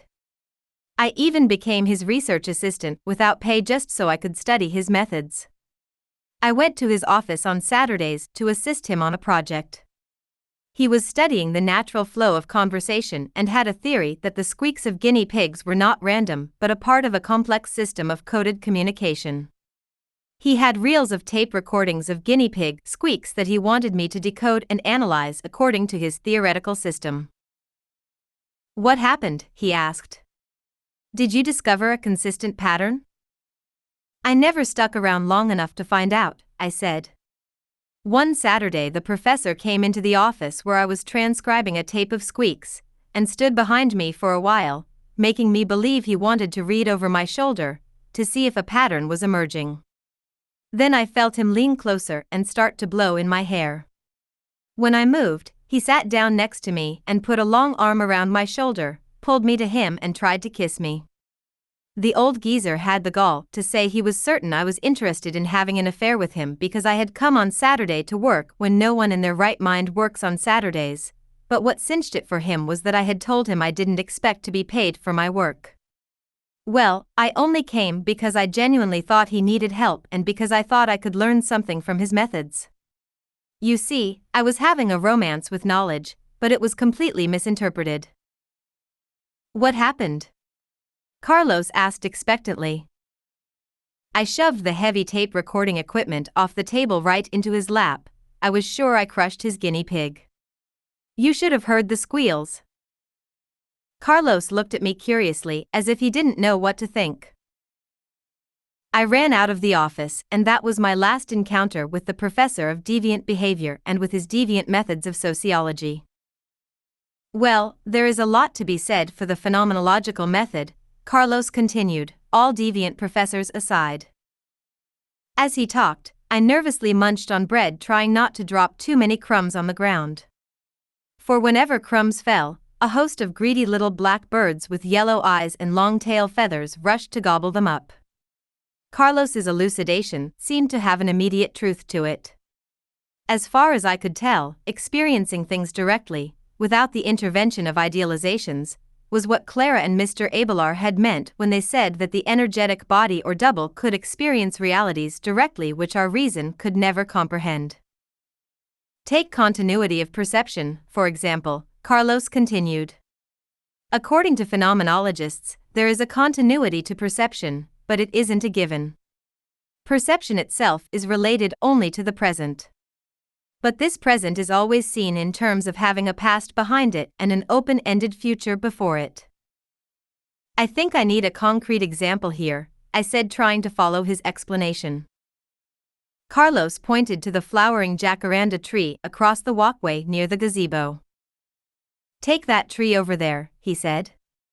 You see that tree only here and now, but in seeing it, you are already presupposing that it was there yesterday in the same spot, and what's more, that it will continue to be there tomorrow even when we are no longer sitting on this bench observing it. I had to agree. That tree looked like it had been there quite a while. In fact, the blossoms on the ground proved it was there before we had sat down on the bench. The flowers on the ground, Carlos said, noticing my glance, attest to the fact that they were shed prior to us sitting down here on the bench, since we didn't see any of them fall. Your mind tells you that that tree has a history, even though you and I haven't been here long enough to perceive it directly. I know that tree has a history, I agreed. It didn't just materialize in front of our eyes this instant. Exactly, but how do you know that? How can you be so certain? That is the prime material for phenomenological investigation.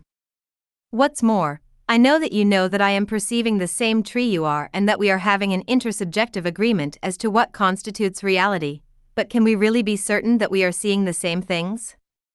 A phenomenological approach would question that intersubjective agreement too, or at least, take such an a priori assumption into consideration in any discussion.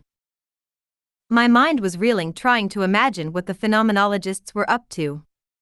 To me, they were a kind of urban sorcerers, white magicians playing with mind and perception, much as the Clara and her group of sorcerers in Mexico had done while I was living among them. Only, to the phenomenologists, it seemed more of an intellectual game. They lacked the actual energetic force to make the jacaranda tree disappear in front of one's eyes upon realizing that its presence is mere interpretation. Nalita, Emilito, and Mr. Abelar, on the other hand, had the energy to make strange, inexplicable things happen by manipulating perception. While I was living in Clara's house, things kept disappearing, and then I would find them weeks later in the same places I must have looked 100 times. What's more, features of her house would shift depending on my vantage point. I could never explain these occurrences, and Clara had told me not to even try. It seemed very existential sitting on a park bench in a Mexican town, discussing the philosophy of Husserl, eating delicious bread, but somehow my mind kept flashing back to different questions. Not philosophical ones of whether or not the tree in the park exists in its own right, or because we are perceiving it via a power called intentionality. Such talk seemed to me filled with overtones of Thomas Aquinas trying to figure out how many angels can dance on the head of a pin. I had had enough of that kind of talk from the Jesuit priests at the schools I had attended. I wanted to know more about Don Juan, Carlos's informant. Since he was also a sorcerer, perhaps he knew John Michael Abelar or of him.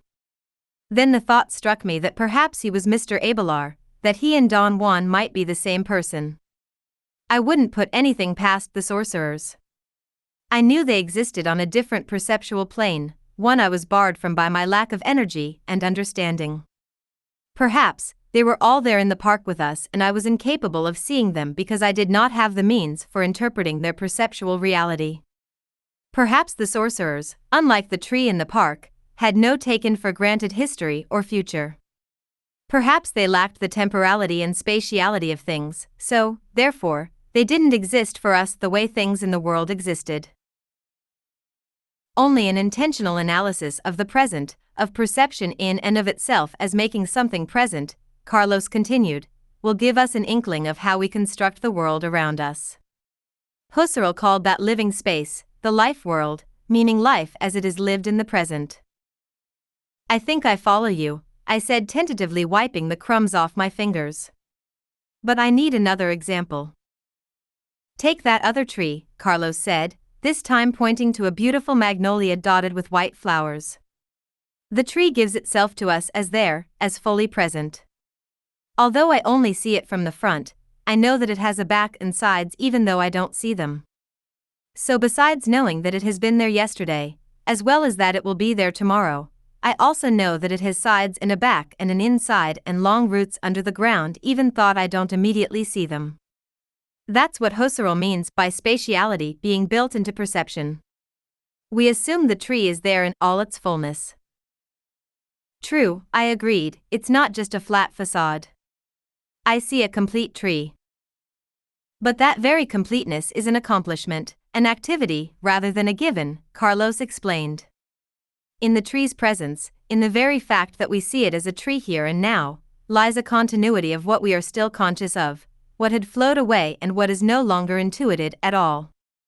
The tree has a continuity of past and future, resulting from the memory of the tree we saw yesterday, and the expectations we have that it will be there tomorrow. The tree's continuity is put there via our capacity for intentionality. We know it will be the same tree tomorrow as it is today, and it has spatiality, which allows us to see a front and a back and intuit its fullness. I took a sip of mineral water. Talking about phenomenology made me question perception. I had the certainty that if I gazed at that tree long enough, and if only I had enough sorcerer's energy, I could make it disappear, since it really didn't have a past or future, back or bottom other than the one incorporated in our interpretation of it. The tree wasn't there the way I saw it at all. Perception linked with mind, or what Brentano called intentionality, was playing a gigantic trick on the perceiver. I felt I wanted to get to the bottom of this charade once and for all. I was tired of being fooled by one particular mode of perceiving that had been forced upon me by virtue of the fact that I had been born into a particular life world or being in the world, as Husserl called it. I wanted more than anything to see the trees the way I had seen them under the guidance of Emilito, when I had climbed them, felt their roots, gazed at their leaves, talked to them, loved them, understood them, but now all that was gone as if the giant eye of that reality had closed and sealed that world from view, leaving me stranded on the wrong side of the door.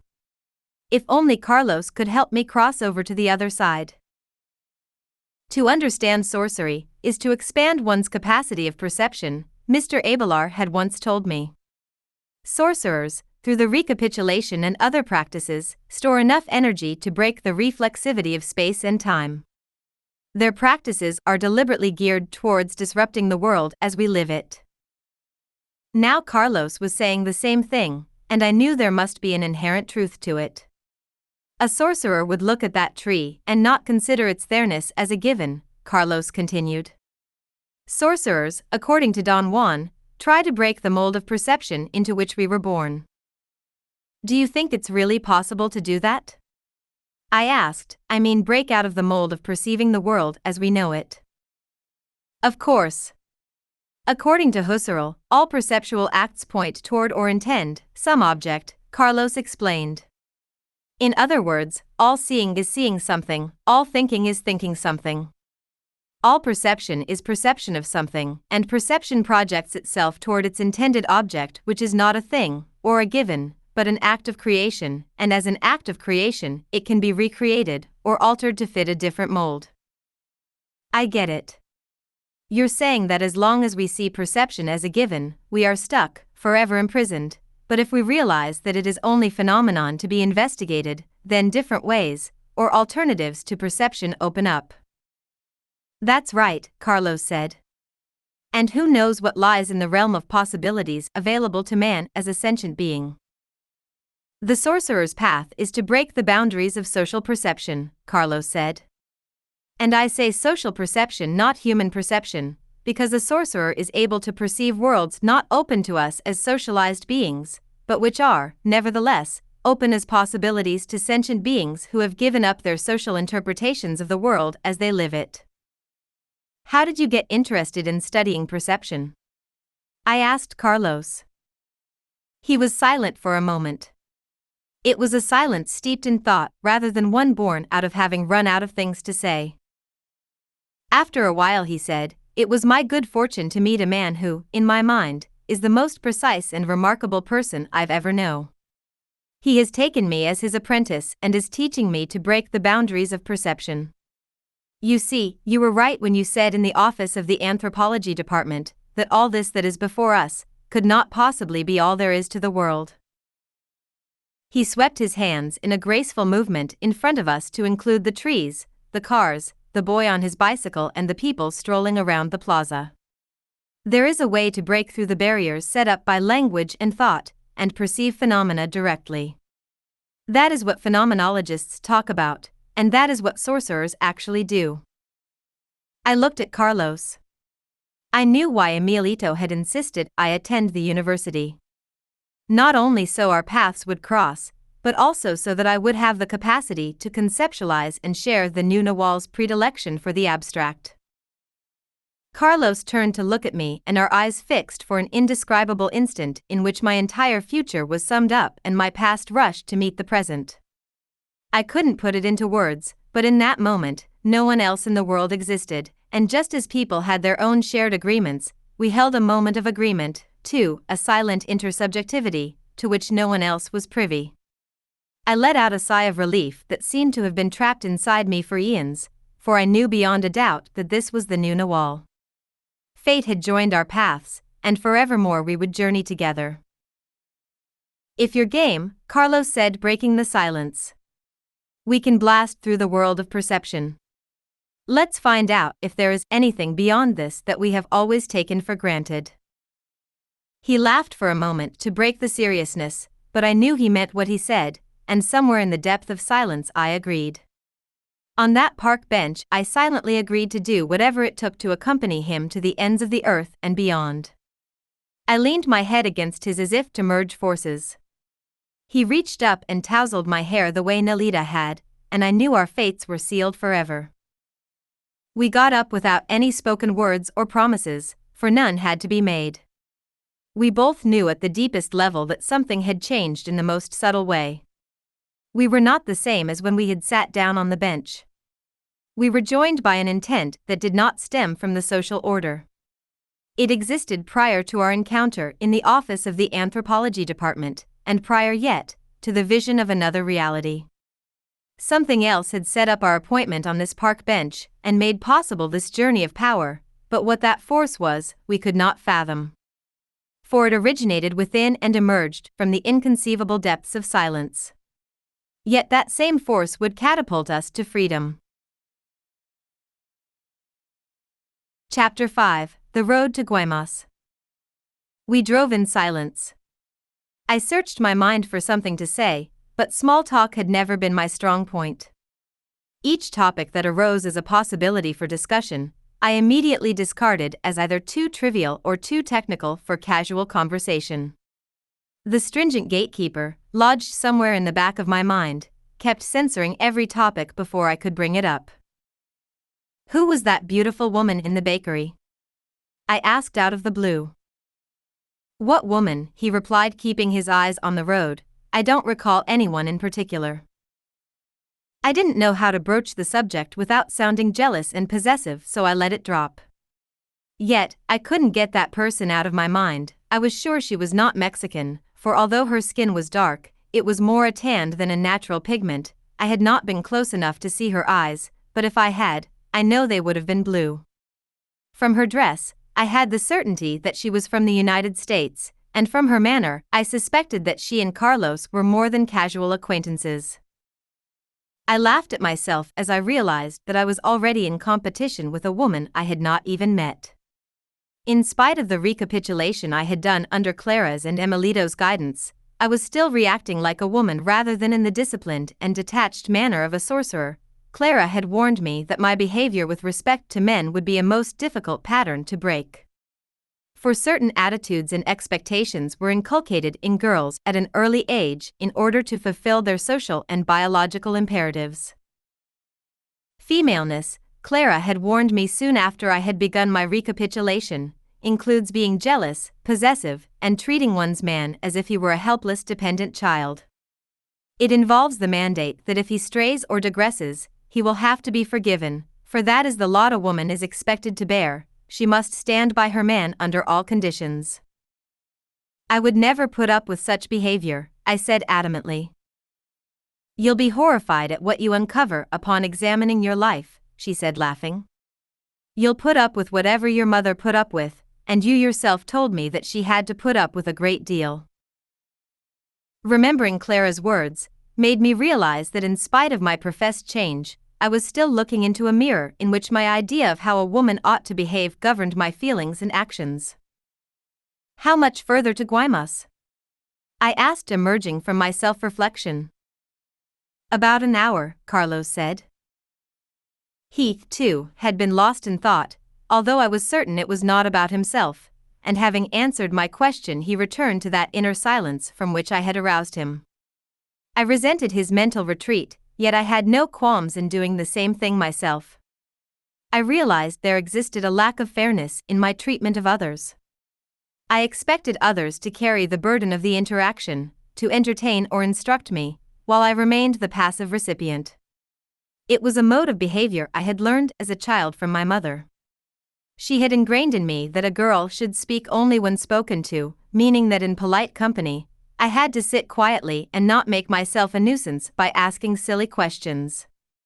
I had always wondered why that rule didn't apply to my brothers, who instead of sitting quietly, were rowdy and climbed over the furniture of the friends we were visiting, as if they had the run of the house.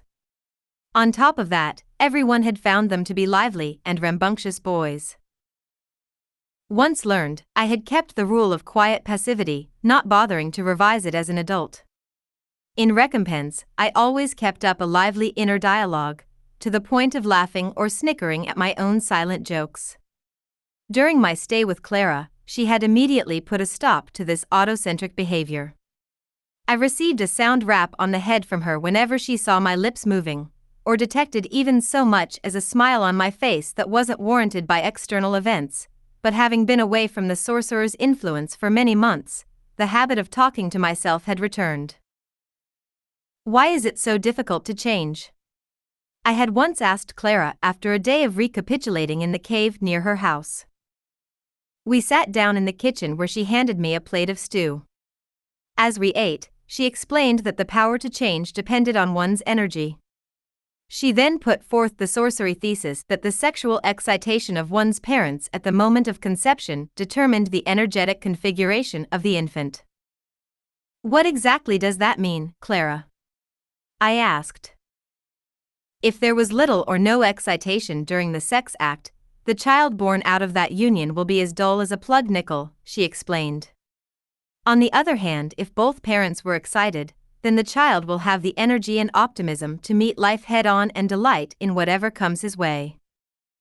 What happens if only one of the parents was excited? I asked.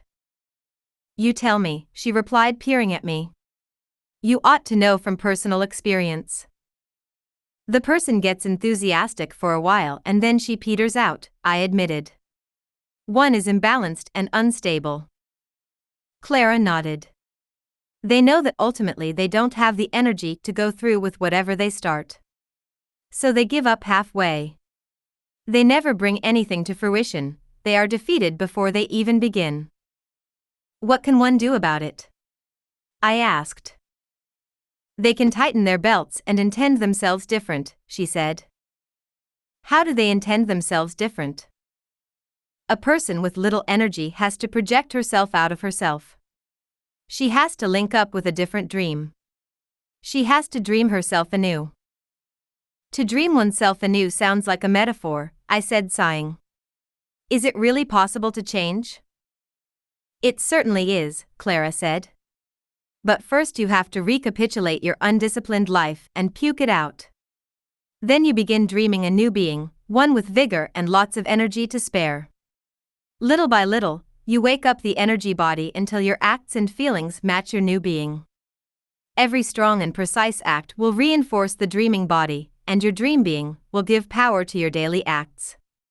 In this way, you hoist yourself out of yourself on the wings of intent.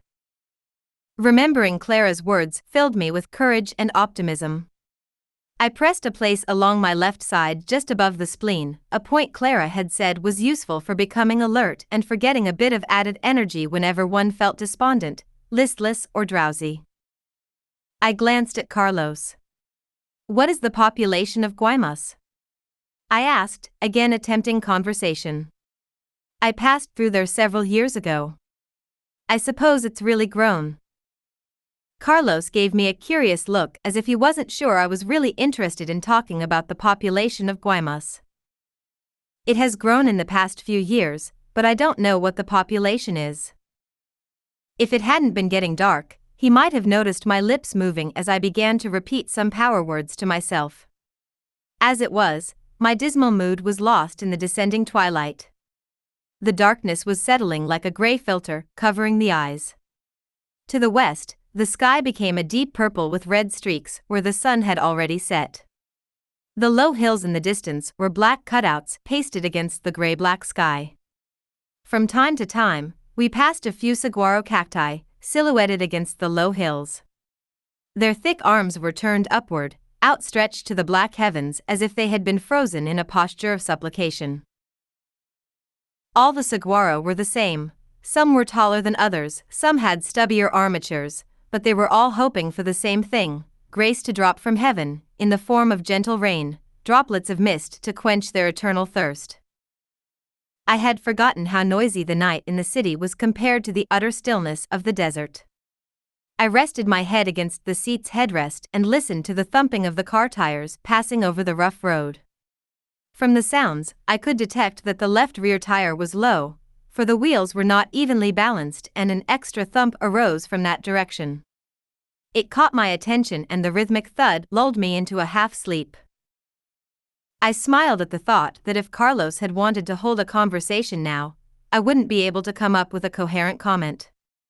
For a hypnotic spell had taken hold of me, and I was feeling heavy, drowsy, so that I could barely keep my eyes open. The road ahead was straight, illuminated by the bright car headlights. It formed a long, gray tunnel that pulled my gaze into it, guided by the white-centered dividing line that peaked in the distance. It took too much effort to pull my eyes away from the road, so I just kept staring at the white line sucking me into a long, deep tunnel, making me drowsier and drowsier. With great effort I shifted my eyes to the side of the road. To my amazement, the landscape had changed. The desert was gone. Gone were the saguaro cacti, the dusty shrubs, and the occasional tumbleweed that I had seen rolling along the roadside. Instead, we were driving through a forest and I was seeing giant pine trees on either side of the road. The trees were as tall as the sky, which had disappeared in a mass of dark, piney branches. Since I wasn't asleep, I knew it was a mirage, but not one that was frightening, it rather was astounding. I let my senses explore the trees which were becoming more and more delineated as we moved through them. Some of the trees were giant redwood with furry bark, long straight trunks and bushy tops. They were so close together that there was no way to see beyond them, to see what was holding them up.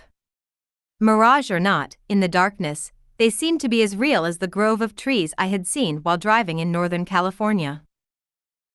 All of a sudden the road was curving as if we were in the mountains. Not being familiar with the landscape around Guaymas, I thought perhaps we were climbing into hilly terrain. I allowed myself to go with the scenery and didn't bother to evaluate it with my rational knowledge of the Sonoran Desert and of redwood forests. Watching the trees pass became for me a form of entertainment. I found myself looking out for bear, or hoping to spot a deer, but I didn't. I was so intrigued with the vision that I could not tell how much time had passed. Carlos was driving slower than usual, as if he too were afraid a deer might dart across the road. I made no mention of the forest of trees that surrounded us, for I was certain Carlos would think me crazy, and the scenery would disappear. Besides, I no longer had the ability to speak. I could barely think, let alone voice my thoughts. Then I stopped thinking altogether and sunk into a heavy silence, watching the trees, waiting for a phantom animal to move among them, and finally, just watching. John Michael Abelar had once told me that men were not the only creatures who could attain a state of heightened awareness. Dogs, deer, crows, any animal can have a direct line to intent, he had said. We call them magical creatures. Sorcerers seek them and use them as aids or helpers. I must have fallen asleep because at one point I was no longer sitting in the front seat of Carlos's car, but on some sort of hard wooden bench. My head was tilted back resting on a thick post, and instead of looking up at the inside of the car, I was looking up at some giant trees in front of Clara's house. I was practicing a gazing exercise that Emilito had taught me, and I was sitting on that special bench he had constructed according to ancient sorcerer's specifications.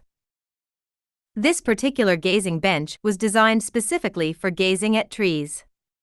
The 3 posts that supported the back of the bench were about 6 inches square and 6 inches taller than the top horizontal plank that served as the back of the bench. The tops of the posts were cut at a slant so that when sitting on the bench, one could lean the head back against one of the 3 thick protruding vertical posts. They were cut at a perfect angle so that when the head was tilted back, it allowed one to gaze upward without having to strain the neck or hold up the head. One could then be totally relaxed during the gazing practice, whether one was gazing at trees, at clouds, or at the moon or stars at night. This particular bench was set in front of a grove of trees, 3 of which stood out from the rest.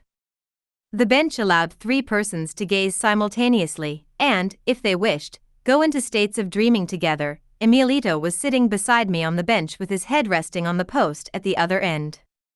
He was also gazing upward at one of the 3 trees that were on a slight hill some distance away. Emilito was gazing at the left one, the one that corresponded to his position on the bench, while I was gazing at the one on the right, directly in line with my point of vision. The trees were outlined against the purple-blue sky.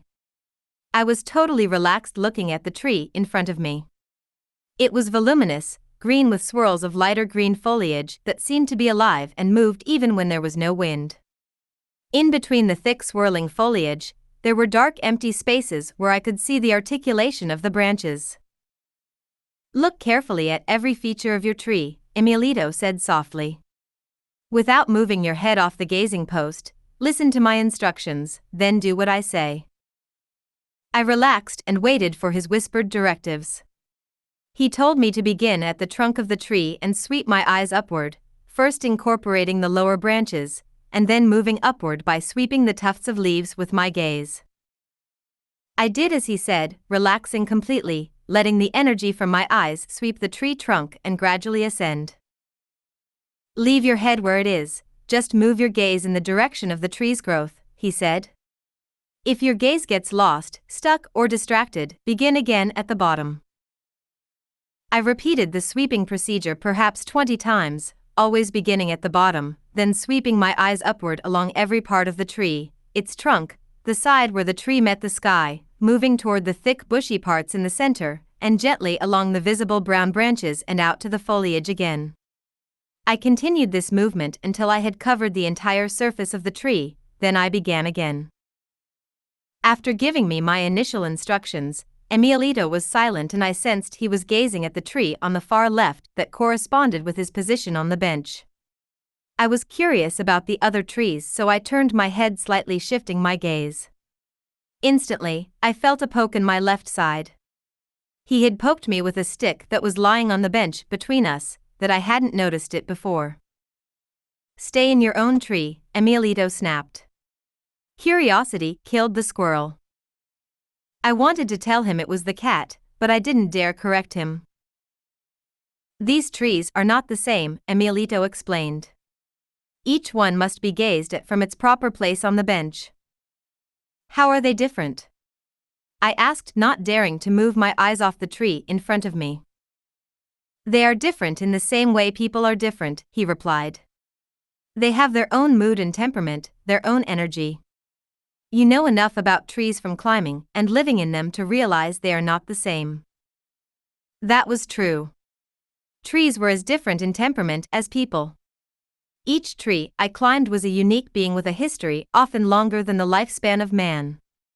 From climbing them, I had learned to sense the trees' subtle moods, their changes, their needs, and even their outpouring of affection.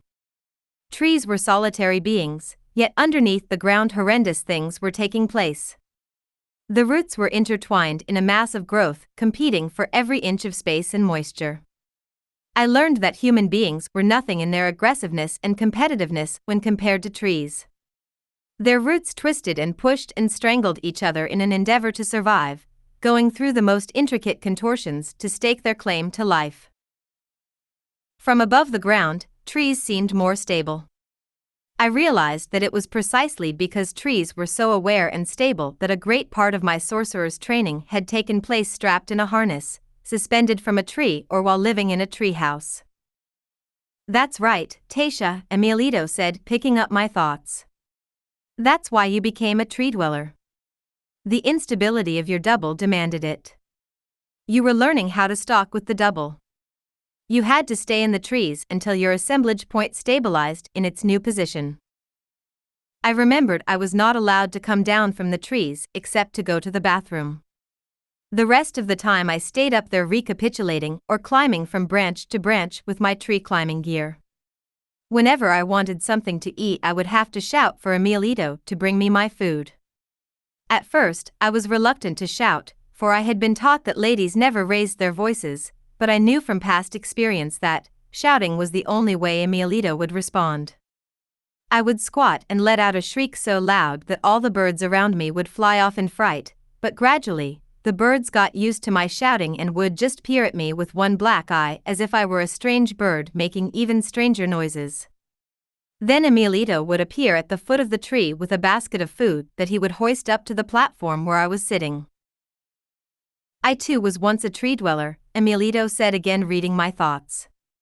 We were both a bit batty, touched in the head. Just to prove his point, he gave me another unexpected poke in the ribs. And this little branch, he added giggling, is to make sure inexperienced gazers don't fly off into the tree or fall asleep on the bench. If I sense you flying or falling asleep, I'll poke you like this. He chuckled and gave me another poke. I'm not falling asleep, I said, annoyed.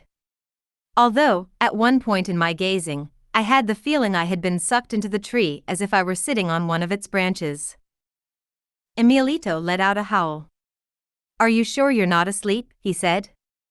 Maybe you already fell asleep while I wasn't watching. I did not, I said, and to prove it I pinched myself on the spot below the left floating rib, the place where he had been poking me. Then I brought my eyes back to the tree corresponding to my end of the bench and repeated the gazing sweeping motion in a most detailed and deliberate manner. I repeated it again and again, feeling with my eyes, as Emilito had recommended, the patches, the differences in shading and texture, and the openings where the branches poked through. Now, move your gaze around the periphery of the tree where it meets the sky, Emilito instructed. Follow the outline of tree and sky with your gaze as if you were painting the tree with a long-handled brush. I did what he suggested, and all of a sudden the color of the tree changed from a dark green to a bright chartreuse as if a gigantic spotlight had been turned on. The sky, instead of being a purple-black, turned into a bright blue-green. It happened so suddenly that I closed my eyes and pressed backwards against the bench. Luckily, the sturdy head post kept me from falling to the ground. When I opened my eyes again, the change of color was still in effect. Let the energy from the tree flood your eyes, Emilito said. Merge with the tree the way I showed you. When I did, the tree changed colors again. Now the sky was a bright gold, and the tree became a mass of dazzling peach-colored light. Each leaf was a bit of light superimposed on a simmering limb, forming a matrix of light. Layers and layers of light burst forth from the tree until I was looking at a pulsating, shimmering spread of energy that merged with the energy of the golden sky around it. It was a sight to behold. I realized then why different parts of the tree were different colors. They had different intensities of energy emanating from them. These patches corresponded with moods or feelings that the tree gave off, and there were dark spots, too. Places from which no light emanated. I knew that these were the shadow entities that inhabited a realm very close to our own, and sometimes crossed over. I was surprised to see some of these shadow beings climbing the tree branches the way I used to climb them. The light of the tree shimmered and moved as if wet, like raindrops illuminated by a car headlight. Nothing about the tree was static, it was absolutely fluid, impermanent. In one moment, my taken-for-granted impression of trees, that they were stable, sedentary, and permanently rooted was blasted away. Upon seeing the shimmering, pulsating mass of yellow and white surrounded by the palest pink halo, I knew trees were in constant flux. "Are you seeing it?" Emilito asked. Yes, I gasped. Whoa. I had no idea trees looked like that. "Don't get too excited or you'll shift your gaze back to normal vision," he warned. "Stay relaxed and calm. Don't wake up." "There you go again, Emilito. Forget your prodding stick. I'm really not asleep, but it certainly seems as if I were dreaming." "Am I dreaming, Emilito?" I asked, not daring to move my eyes away. "Yes and no," he said. "Gaze now, ask questions later." I remained still and silent, for I did not want the scene to dissipate. I feasted my eyes on the light for as long as I could. Then, as suddenly as it had appeared, the light vanished and I was again gazing at the enormous tree in front of me. It was as if a radiant apparition had vanished, leaving behind only its familiar outward form and the memory of something stupendous now gone.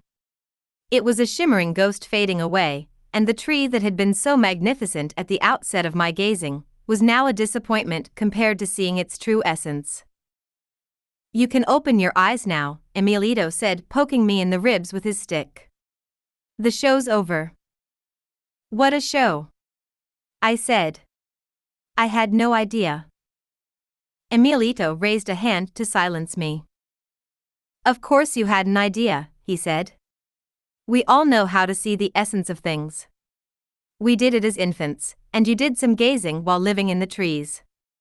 Have you forgotten how to shift your eyes and project your feeling? Are you looking and feeling only yourself and ignoring everything else?" "Stop, Emilito. Stop," I said, remorseful for all the time I had wasted looking at myself, when I could have been seeing trees and other things. "Shallow as form, look behind," Emilito said, feigning an Oriental accent. I had to laugh. I wondered where he had learned that Buddhist adage. He must have gotten it from Clara, who always had been spouting Oriental aphorisms. "You sound like a Buddhist monk," I said. "Don't tell me you were in China, too, along with Clara?" Emilito smiled and nodded. "I'm the caretaker of this house," he said. "But I do get around. Someday I'll tell you my story. Or, better yet, allow you to see for yourself." Emilito looked at me as if he had a stupendous secret to reveal. It gave me the shivers. He told me to examine the bench to see how it was put together so I could construct one myself in case I ever needed to. It was fastened with pegs pushed through drilled holes. I was impressed by its sturdy yet elegant construction. "This bench is a real help for gazing," I said. "A great design too." "Made by yours truly," he said with a bow. "Did you learn this in China?" I asked. "No. The idea was handed down to the Nogales lineage from the ancient sorcerers. The sorcerers of our line have all sorts of devices and gadgets to aid them in their dreaming and seeing and stalking. The leather harness in which you were suspended is one such aid, this gazing bench is another. Of course, they are only devices that make seeing and dreaming easier, but seeing and dreaming and stalking can be done without depending on any device. All one needs is an impeccable spirit, and of course, energy stored through the recapitulation, refraining from indulging, and inner silence, so that the energetic body or double can awake. Then one can stalk with it and do all kinds of things." "What do you mean by stalking with the double?" I asked. "What a silly question," he said, blinking at me. "That's what you were doing all those months in the trees. You were solidifying your energy body and stalking the trees and yourself with it, as well as the companions that lived up there with you." "What do you mean, companions?" I inquired. "Other than the squirrels and birds, I was up there by myself, and you know it." Emilito smacked his lips. "Like hell you were. What about your shadow companions?" I remembered seeing the shadow beings in the trees as I was gazing at the tree, and did recall seeing plenty of shadows while I was living in the treehouse. In fact, many of the smaller ones I had thought were birds hopping among the branches turned out to be small fluttering shadows. I told Emilito this fact. As your energy body becomes clearer, you'll remember your friends more clearly. Now we are using the double to gaze at trees. You could even move from this bench into the trees themselves, Emilito continued. You remembered doing the tree merging while standing under a tree. Someday when you have stored enough energy, you can try gazing from this bench again and we'll see if you can be catapulted into the tree. Maybe even some of the shadow beings will help you. I'd rather just climb the tree with my tree climbing gear, I said. Somehow the idea of being sucked up into the treetops, or anywhere else for that matter, by a shadowy confederate, was too unsettling. The memory of crossing the threshold into the left side of the hall of Clara's house, where the other members of the Nogales party had been waiting, was still too vivid. Some force had catapulted me with such a devastating push, that I flew right out of the house and beyond the recognizable world itself. Then I woke up hanging from a tree, with no recollection of what had happened, how I had gotten there, or how long I had been suspended. Well, then, if you're scared of jumping into the treetops with your double, or of letting the shadow beings give you a push, how about making the trees move away from their spot? What are you saying, Emilito? That trees can move from their spot? That's right. Trees aren't what they seem at all. You saw that yourself. Once we see them as masses of light, we realize that they can merge with other energetic beings, just as we can move and merge with trees.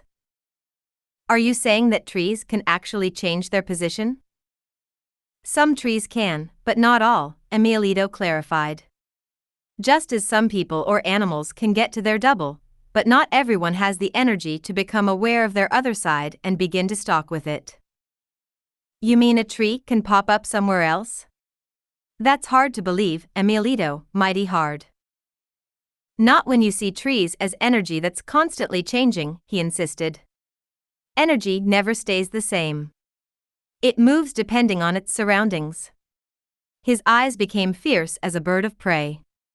And, he added, depending on who's commanding it. I had to waver in my certainty. The memory of seeing that tree glowing with a flowing light had given me the impression that it was in a state of flux. Perhaps Emilito was right after all, trees could move away from their spot. The ancient sorcerers, using their powers of seeing, would make an all-out search for such trees, which they called power trees, Emilito explained. They would form intense bonds with them. The tree then would become the sorcerer's ally and even transport them to different places. The sorcerers would aid the tree with their energy, and the tree would help the sorcerer in a symbiotic relationship. Sometimes a sorcerer would even merge with a tree permanently in order to temporarily prolong his own life. It sounds downright gruesome, I said. Like some sort of magic carpet sorcerers could sit on to travel. They didn't travel with them, they just moved with them. There is a difference, Emilito clarified. If they wanted to travel, they would change into a bird or a swift-footed animal such as the mountain lion, which are much more adept at traveling than are trees. What would they do with trees then? They would hide in them, and move the trees to confuse whoever was pursuing them. In ancient times, sorcerers had fierce enemies who hounded them relentlessly. Sorcerers would hide or merge with the trees so that their enemy would become confused. Or they could cause an entire grove of trees to move together. Imagine seeing an army of trees advancing on you. Their enemies would die of sheer fright. Or trees can exchange positions to see what it's like to be on another spot. Emilito continued, but that takes tons of energy, even for a tree, and even if that happened, a person would not notice the switch unless he was a sorcerer. When Emilito said that trees could exchange places, I remembered an incident that happened in Clara's house. To the rear of the patio were several fruit trees, including a large sapote and a loquat. At one time, I had thought the loquat tree was on the right side of the patio, and the sapote on the left, but one day, after I had been staying with Clara for several months, I could have sworn that the trees had changed places. I discovered that it was the zapote tree that was on the right side of the patio shading the bench Clara and I often sat on. When I mentioned this to Clara, she immediately hushed me up and told me not to speak of the zapote ever again. That wasn't difficult to do because I discarded my speculation as an absurd impossibility. Now, in the light of what Emilito was saying about trees, I wasn't so certain anymore. Perhaps those trees had exchanged positions. I asked Emilito about this. He said that the trees in the Nogales house were very special, they had power and, therefore, they could do whatever they liked. They could bloom out of season, bear fruit all year around, or exchange places if they wished. That's hard to believe, I said. And yet. Enough talk. You've used up your dreaming attention. It's time to wake up. Rest your head against the gazing bench. What do you mean it's time to wake up? I'm already awake. You asked me before whether you were awake or dreaming. Now I can tell you that you are awake and asleep at the same time. You are awake in your double, but asleep in your physical body. He leaned toward me and gently pushed my head backwards against the bench post. I felt a prickling pressure on my forehead and then at the back of my neck and head. I saw Emilito's face so close yet so clearly that I began to suspect that he was right, I was dreaming. The thought of having to leave and go back to the everyday world created in me such a sadness that tears came to my eyes. I didn't want to leave Emilito and the grove of trees. I resisted waking up. I wanted to ask him more about the loquat and the zapote, and about gazing, and about how trees are able to move from their spots, and most of all, about his own secret story that he promised to reveal to me. Emilito, I called as if I were up in the treehouse waiting for my meal. Emilito. But the scene in front of me had already shifted and I was no longer outside Clara's house sitting on the gazing bench. Emilito's energy had added stability to the dreaming reality, but now that he was gone, I was unable to control the scene. I could no longer see him, yet an intense longing stayed with me.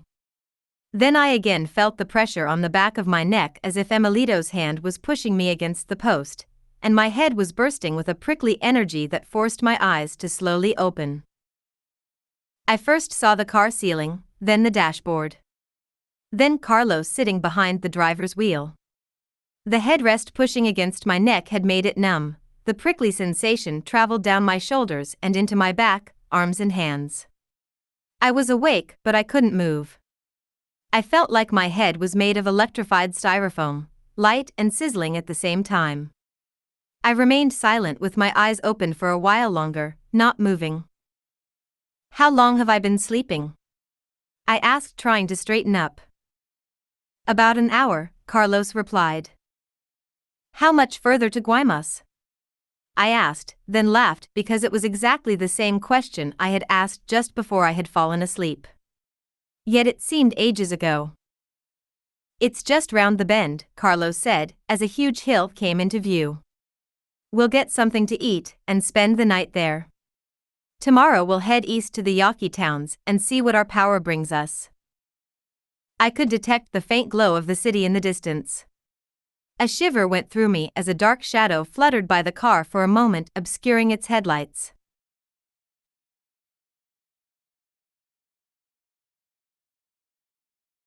Chapter 6, Guaymas at Night.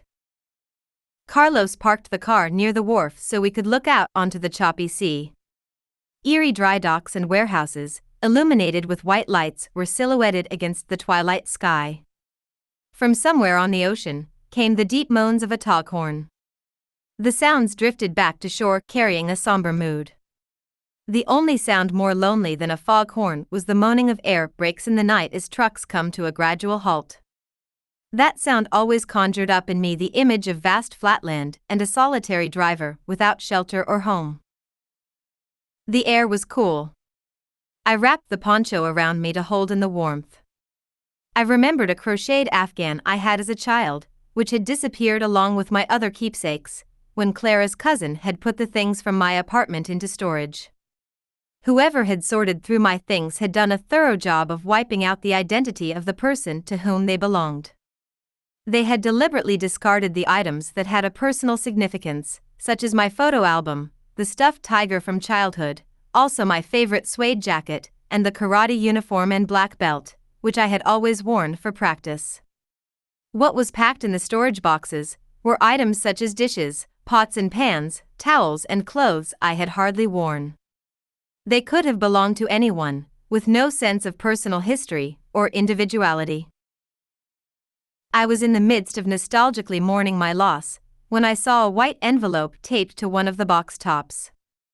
Inside was a note from Nelita. It said, "Don't mourn your mementos, then is then, now is now."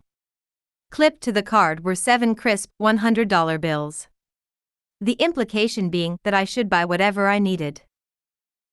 For a while, I just stood there with the note and bills in my hand. Then, as I began to calm down and assess the situation, I realized Nelita's masterful stalker's maneuver. She knew that I would have trouble parting with my mementos, so, in one stroke, she had done it for me. The thought that I would never see her again made all my anger vanish and my attachment to things seem insignificant. Then and there, I promised to do whatever it took to break the hold that possessions had over me. I vowed with all my heart to fight coveting, greed, and self-pity, but as the days grew into months, my resolve weakened, for I was constantly bombarded by memories of the past and present influences that pulled me towards acquisition and attachment. It seemed I was waging a battle impossible to win. We drove past the dark wharves that cast massive black shadows on the pavement. I was thinking of Nelita's superb sense of detachment when I saw the flashing sign of a Ramada Inn. Carlos veered into its well-lit parking lot. "We'll stay here for the night, if that's all right with you," he announced. "We'll continue on to the Yaqui towns in the morning." I waited in the car while he registered us. Then we drove around one of the wings of the main 2-story building and parked again. The adjacent rooms were on the ground floor and opened onto a long covered corridor that led to a fenced-off swimming pool area.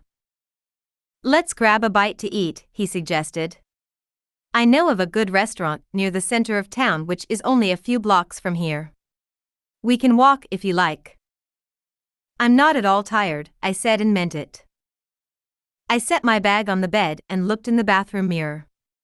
I wanted to wash my hair, but Carlos had said to meet him in 15 minutes and I didn't want to keep him waiting. Besides, I didn't want him to think I was one of these women who took hours priming in front of a mirror. Clara had cured me of that. Since there were no mirrors in her house, I got used to performing my daily hygiene with maximum efficiency. Clara also weaned me from wearing makeup, which she said blocked the natural flow of energy around the face. The day after I arrived at her house, she handed me a box of tissues and told me in no uncertain terms to wipe off my lipstick. I was embarrassed and infuriated, for it recalled a scene that had happened before in junior high school when Sister Beatrice came up to me in the hall, handed me a tissue and made me wipe off the lipstick I had dabbed on. Now Clara was having me do the same thing and I felt ridiculous. "I'm free, white and 21, I told her, "and I'm definitely old enough to wear lipstick." "It has nothing to do with age," Clara said adamantly. "If you want to be a clown and paint your face, be my guest, but for storing energy, the skin, especially around the mouth, eyes, and forehead, has to be kept free from noxious substances. Even face lotion has to be used sparingly." She went into a lengthy digression of how chemicals, even in the so-called organic makeup, were absorbed by the skin and ingested, as in the case of lipstick, through contact with the tongue. "What about mascara?" I said, annoyed. "Do you want me to look like a rabbit with pink eyes?" Clara threw up her hands in exasperation. "Better to resemble a rabbit than a bat from hell," she said. "That black stuff runs all around the rims of your eyes because you're constantly rubbing them. Why not leave your face natural? There are no men around here for you to attract." "If I don't put on some rouge, I'll look like death warmed over," I insisted. "You look like death warmed over if you do put on rouge," Clara said as she slid my makeup kit off the counter into the trash bin. "Stop using these, and the natural glow of your skin will shine through and your color will return." Just think of how much time you'll save not having to worry about how you look. Besides, as I've said, you're not here to bag a man. Which is what putting on makeup is all about. Am I right? She had a point. The fashion magazines and advertisements lead one to believe that a woman was not fully dressed unless she had makeup on. I decided to follow her suggestions, and after only 2 weeks, according to Clara, the pallor of my skin, that had been systematically dulled, had regained its natural sheen. I turned off the water faucet and put on some natural beeswax lip gloss, which being colorless and odorless did not, according to my scheme, fall into the category of makeup. Then, wrapped in my poncho, I waited for Carlos outside my door with a few minutes to spare. We walked to a plaza surrounded by an arcade of shops. The restaurant was on the ground floor of an old hotel. There were outdoor tables along the arcade, but most of people were sitting inside because of the brisk night air. A tall waiter dressed entirely in black except for a white towel around his waist, seated us near a column that held up a mezzanine where musicians were playing a lively tune. I scrutinized the menu, but couldn't decide what to order. When the waiter returned, Carlos ordered fried steak and rice and plenty of tortillas for both of us. "Don't eat the tomatoes," he warned, when the waiter brought a small tomatoes and onion salad that apparently came with the meal. "If I eat the tomatoes, will I die?" I asked, concerned. I told him about what happened to an anthropology professor I once had. While trekking to the village where he was to conduct his fieldwork in New Guinea, he picked a ripe tomato fresh off the vine and ate it. An hour later his whole body was covered with lumps and he fell into a coma. For sure-footed Gururumba natives had to carry him down the mountainside in a makeshift stretcher, where he was rushed to the local hospital. It turned out that the anthropologist was allergic to the toxins in that particular variety of tomato and he nearly died. "Nothing as dramatic as that," Carlos replied. "But you'll no doubt get Montezuma's revenge." "I've heard that can be pretty dramatic in itself," I said, moving the salad off to the side. We finished the steaks. It was delicious meat marinated in a hot sauce with fried onions. "Aren't you going to eat your rice?" Carlos asked, pointing at the untouched pile on my plate. "I never eat rice." "Is it against your religion?" he teased. "No, I just never eat it. Even as a child, my mother, knowing that I wouldn't eat rice, always made me mashed potatoes instead. I don't know why I didn't eat rice, I just didn't." "Perhaps it was because you were a princess." I resented the insinuation of having been spoiled, which to me was the furthest thing from the truth. She just made me potatoes because she knew I wouldn't eat the rice. If you really want to know, rice reminded me of a pile of intestinal worms that, when I looked down, seemed to come alive in my plate. I just couldn't swallow them. Carlos peered at me and shook his head. "An interesting case for Dr. Katz," he said gravely. "Who's Dr. Katz?" "He's a psychiatrist I once worked for at the Neuropsychiatric Institute at UCLA. He used to interview patients and I would classify the recorded sessions in terms of a rigorous content analysis." "You were at the NPI?" I said, surprised. "So was I. Small world." "What were you in for?" he asked, concerned.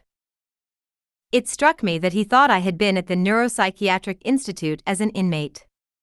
I felt insulted for his lack of confidence in my sanity. "I wasn't a patient," I said quickly to set the record straight. "I was there to do research, just like yourself. Only I worked on a project involving autistic children." "That sounds interesting," he said, helping himself to some of my rice. "Actually, it was one of the most boring projects I've ever worked on." I moved my plate over to him so the grains wouldn't scatter all over the table. The object of the research was to get the child to talk, or rather to make phonemes. I had to sit in front of the child, who was in a small isolation booth with a window cut into it, so he wouldn't become distracted. I would hold his face and say, "Look at me, look at me. Say mm. Mm. The child would squirm and look away and try to get off his stool, anything but make the sound, mmm. If by chance he did make the sound, mmm, or something remotely similar, the procedure dictated that I pop an M&M candy into his mouth. Then I moved on to another phoneme, repeating the words, look at me. Look at me. Say ah. Ah. Ah, and so on for about an hour until I was reduced to a babbling idiot. Did you have much success with that approach? Carlos asked. Are you kidding? It was hopeless. I doubt any of the children ever learned to talk, although I didn't stay with the project long enough to find out. I became so frustrated trying to get the child's attention and making all those weird sounds, that I ended up eating most of the M&M candy myself. I suppose I was rewarding myself for the trouble I had getting the child to sit still. I have to admit that I put on quite a few extra pounds that summer. To me, those children were untrainable. I disagree, Carlos said. I had an autistic girl in my care, and after only several weeks, I actually got her to talk. I took her to the circus and the zoo. We had the best time. She talked, but only to me. I thought you did content analysis on tape interviews at the NPI, I said. I did that after I got fired working with autistic children, Carlos explained. The head of the project was furious because I treated the girl like a human being. I really liked her. To me, she was a fine human being, not just a subject in a case study. He probably envied your success, I said. I know how it is among researchers. Everyone wants to claim credit for any breakthrough. Carlos shrugged. He gave me a job in which I didn't interact with people directly. He had me listen to tapes of psychiatric sessions. I listened to hours and hours of people's complaints about every conceivable subject. Some of the problems were genuine, but most of the time people just wanted attention. That's probably true, I said, soaking up the gravy with a bit of tortilla. Who doesn't want attention or affection? Carlos peered at me again. The real question is, he said, who is willing to give it? I have a friend who every morning opens his bedroom window and yells, "Does anyone out there love me?" at the top of his lungs. Of course, he hates his wife and everyone around him, but he wants unconditional love himself. You probably think that I never eat rice because I want attention or perhaps love, I mumbled self-consciously. I wouldn't know, he said. You tell me. He looked at me in such a way I had to avert my eyes.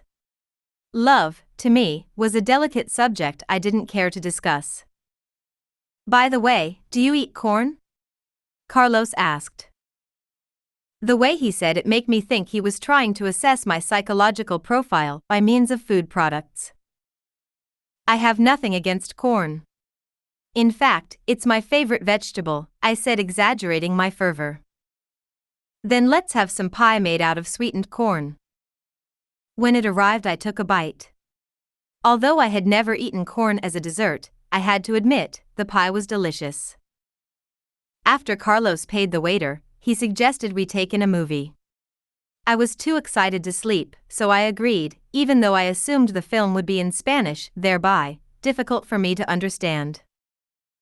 Several blocks from the restaurant was the theater, although it did not look like the movie theaters I was accustomed to seeing in the United States that had a marquee of flashing neon lights. It was an ordinary Spanish-style building, with several posters on the front of it and a small window for a box office. I could tell from the posters that the coming attractions included a film with Charles Bronson and another with Cantinflas. You're in for a real treat, Carlos said. They're showing a kung fu movie. You told me you had studied martial arts. I was relieved, for in martial art movies one didn't have to understand the language. The action spoke for itself. It was dark when we entered the theater. From the buzz of the people, I sensed the room was packed. When our eyes had become accustomed to the dark, Carlos led us to a back row where we found 2 empty seats. I was acutely aware of the smells around me. Someone behind me was coughing heavily. He must have been drinking too, for I sensed the distinct odor of alcohol coming from that direction. Worse yet, there was the smell of stale urine emanating from the back row. The feature had just begun. It was a Bruce Lee film dubbed in Spanish. His dubbed voice didn't sound at all like Bruce Lee's own voice, which was a bit screechy, especially when he went into his vocal gyrations during his fighting routines. The dubbed voice was a deep baritone, very gruff, fitting the Mexican image of a kung fu fighter, but I soon grew accustomed to the voice and the odors, and was captivated by the action. Bruce Lee was going through his elaborate nunchaku routine. The audience yelled, cheered, jeered, and whistled unabashedly as he whipped the nunchaku under his arm with impressive speed.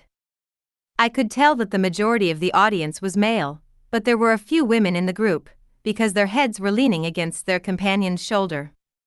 I surmised they were young couples out on dates. Weapons were something my purist Japanese instructors would teach only to male students. When I had asked my karate teacher why I couldn't study weapons just like his male students, he took me into his private office and carefully explained to me the true meaning of karate.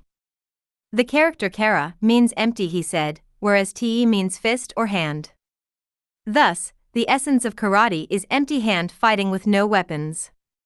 He made it clear that I should dedicate myself to learning the essence of karate and not worry about learning weapons, which weren't that useful in a woman's hands in the first place. The body is a weapon, he had said. It is a weapon of the highest order. Perfect it and you will be in control of any situation. What if I'm walking down a dark alley and I'm attacked by a bunch of thugs? I asked. Will I be able to defend myself then?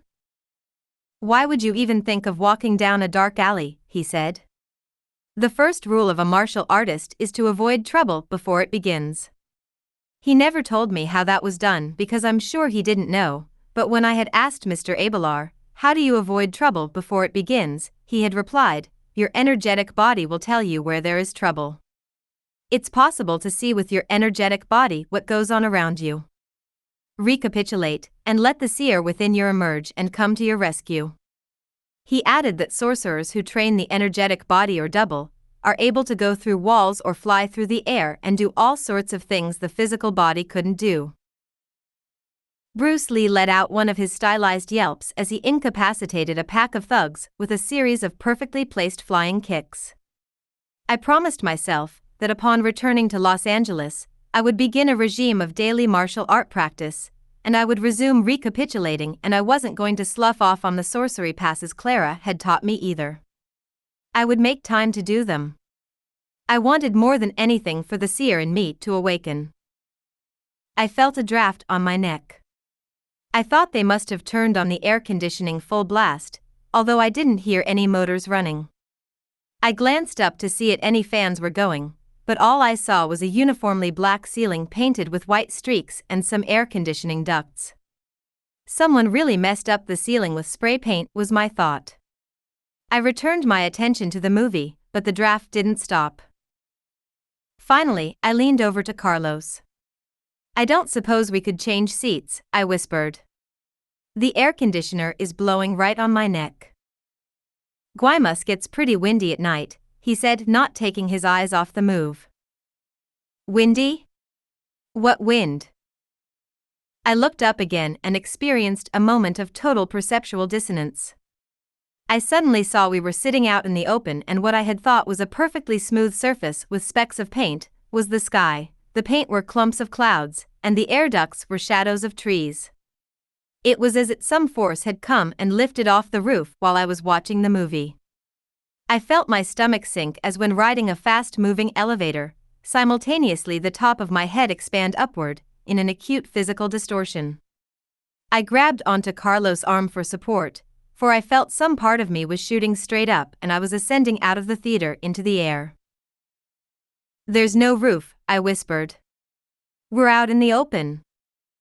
Carlos turned to me and said, I thought you knew that when we came in. How was I supposed to know that? It was dark when we came in. I felt disgusted with myself at being caught unawares after I had agreed to be more attentive, and ridiculous for not having noticed such an obvious fact as a missing ceiling. I knew in spite of my recapitulation, I still took everything for granted. Unless something actually hit me on the head, I didn't notice it. I blamed my total stupor on my lazy middle-class upbringing. Having gone to Catholic schools, I was trained to obey authority without question. My entire life had been based on accepting dogma, on having faith in the world around me without ever thinking, exploring, or questioning my surroundings. Clara had warned me of this condition shortly after she had put me to recapitulate. She had said I had a sluggish, energetic body, in fact, one that was totally asleep. Your values were handed to you by your parents, the schools you went to, the culture in which you live, and by the force of reason itself, which makes you powerless to move away from the expected, she had said. Unless you recapitulate your life, you will live and die the way your parents did. You don't have to look any further than your family to know what is waiting for you. Her words had given me a tremendous jolt because to repeat my parents' lives was the last thing I wanted to do. Yet in spite of the recapitulation, a mysterious force was still making me perceiving in terms of my given mold. All theaters, according to my past experience, had had roofs on them, so the present one could be no exception. I didn't know what had made me suddenly realize that my assumption was faulty. Perhaps the same force that had made me put a roof over my head, now, allowed me to see that there was no roof there. That was the mysterious force of intent that phenomenologists analyze and which sorcerers try to alter and disrupt through their practices. According to the phenomenologists, I fleshed out perception and gave it a spatial and temporal congruence. Perception came ready-made. All one had to do was to learn certain categories as a child and the world was there in front of one's eyes, consistent and complete and unchangeable. It is up to the sorcerers to show us that that certainty is not all that there is to the world. That it is possible to alter perception, to break out of its bounds and to create a different, yet still consistent, reality. I once asked Clara why the layout of her house didn't seem stable, but shifted depending on from where one observed it. It's the sorcerer's intent that has constructed the house and has imbued it with power. It is permitted with a special kind of energy capable of transforming it from an ordinary house into a place of power. Perhaps, one day, you will construct your own house and place in it that special inconceivable sorcerer's intent. I wouldn't know how to do that, Clara, I said. I don't have any power. She laughed and said everyone has the power to stop their stupidity and indulgence, but that some people are too lazy or afraid to use it. Once one moves away from the self by practicing the recapitulation and the sorcery passes and quieting the internal dialogue, one can intrinsically become something else. Just as the sorcerer's house became something else under the powerful and impeccable intent of those beings that lived in it. It was clear from her words that for sorcerers, perception held a different kind of intentionality, that different premises were used from the ones governing our everyday life. In a sorcerer's house, a wall could disappear, or perhaps a roof could fly off, or a door that wasn't there before could suddenly open. It would all be congruent with the sorcerer's way of perceiving, with his energetic configuration, which was lightness and fluidity itself. The barriers of perception were not rigid. I returned my attention to the film. My body was adjusting to the new parameters of my environment. Rather than feeling cooped up in a stuffy theater with the air conditioning blasting, I felt that the expanse above me was endless. The air was fresh and the odors that had been so stifling before had completely vanished. Perception was indeed a limitless, mysterious affair. For out of the billions of possibilities that exist in the universe, man isolates only a few. It is his ability to select and isolate that gives him a sense of security, reduces dissonance, and enables him to live in what he believes is a relatively safe environment where death has no immediate place. Yet to move away from the known, one must, as the phenomenologists do, question one's basic taken-for-granted ways of perceiving. But to question the certainty of one's own reality, one needs a minimal chance to perceive it differently. Only then might one learn something that one didn't already know, or see something one hadn't already seen. I realized then that what Clara and Emilito had tried to teach me was a new way of perceiving with the body, a way in which the personal or psychological self did not take precedence. Countless times, they had tried to make me cognizant that there are other possibilities of perception open to us, possibilities not included in our normal everyday understanding of the world. They had insisted that by means of a thorough recapitulation of one's life, one could empty the warehouse of one's familiar items and venture into uncharted terrain. Letting go of the known and habitual was the key, they had said. Storing energy to move was the means. Of what do I let go? I kept insisting. Of your expectations, of what others expect of you, in short, of everything you are, was, or hope to be, Clara had replied. Let go and allow the energy to work directly on your senses, without interpreting and thinking with your puny mind. If you have to interpret, then use the sorcerer's way, which is to make your categories, then throw them away. Tell me, Clara, what exactly is a sorcerer? I had asked. A sorcerer is someone who through discipline and conserving energy is able to perceive more than the everyday world, she replied. Gradually, it became clear to me that sorcerers had their own way of perceiving and interpreting.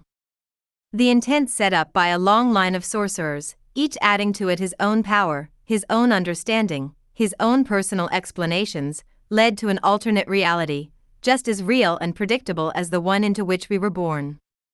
One had to use sorcery to understand perception, then apply its techniques to break the barriers that keep us imprisoned. But are we forever condemned to explain and interpret the world? I asked. Clara shook her head. No. Finally, one arrives at the point where no explanation is needed or could ever be given. There, one stops thinking and silently immerses oneself in the mystery that surrounds us. Chapter 7, Vicam Station. I had not slept well. The dreams I had were so vivid that they could have actually happened. I woke up feeling exhausted, for I had been walking over hilly terrain all night. Over breakfast, I asked Carlos to tell me where we were going and what I was to expect upon getting there. All I can say is that I'm going to take you to meet some people, he said matter-of-factly. And there is no way of knowing what to expect when we get to the party because power is unpredictable. The party? What kind of party? A gathering, a fiesta, Carlos said as he signaled the waitress for the check. In that case, I'd better change into something more suitable, I told him. While Carlos paid the check, I hurried back to my room to change. The only dressy clothes in my travel bag were a beige linen skirt and a sleeveless silk blouse I had purchased with the money Nelita had left me. I had put the garments in the bag at the last moment with no thought of ever wearing them. Now I put them on quickly and hurried out the door. Carlos was standing by the car checking the coolant under the hood. Where exactly is this party? I asked, trying to keep a lid on my excitement. In the Yaqui town of Vicam, he said, closing the hood with a bang. As I told you, I want you to meet some people I've been associated with. They are having a small gathering in your honor. My honor? But I've never met them, have I? No, you haven't, but they are anxious to meet you. Why? Did you tell them about me? When did you see them? We had not left each other's company since we had crossed the border. Unless Carlos had slipped out of his room during the night, there was no way he could have met anyone. Perhaps someone had telephoned or sent him a message. A strange agitation possessed me. The only people I knew in Mexico were Clara, Nelita, and Mr. Abelar, and of course Emilito, who I was certain was not one to attend social gatherings.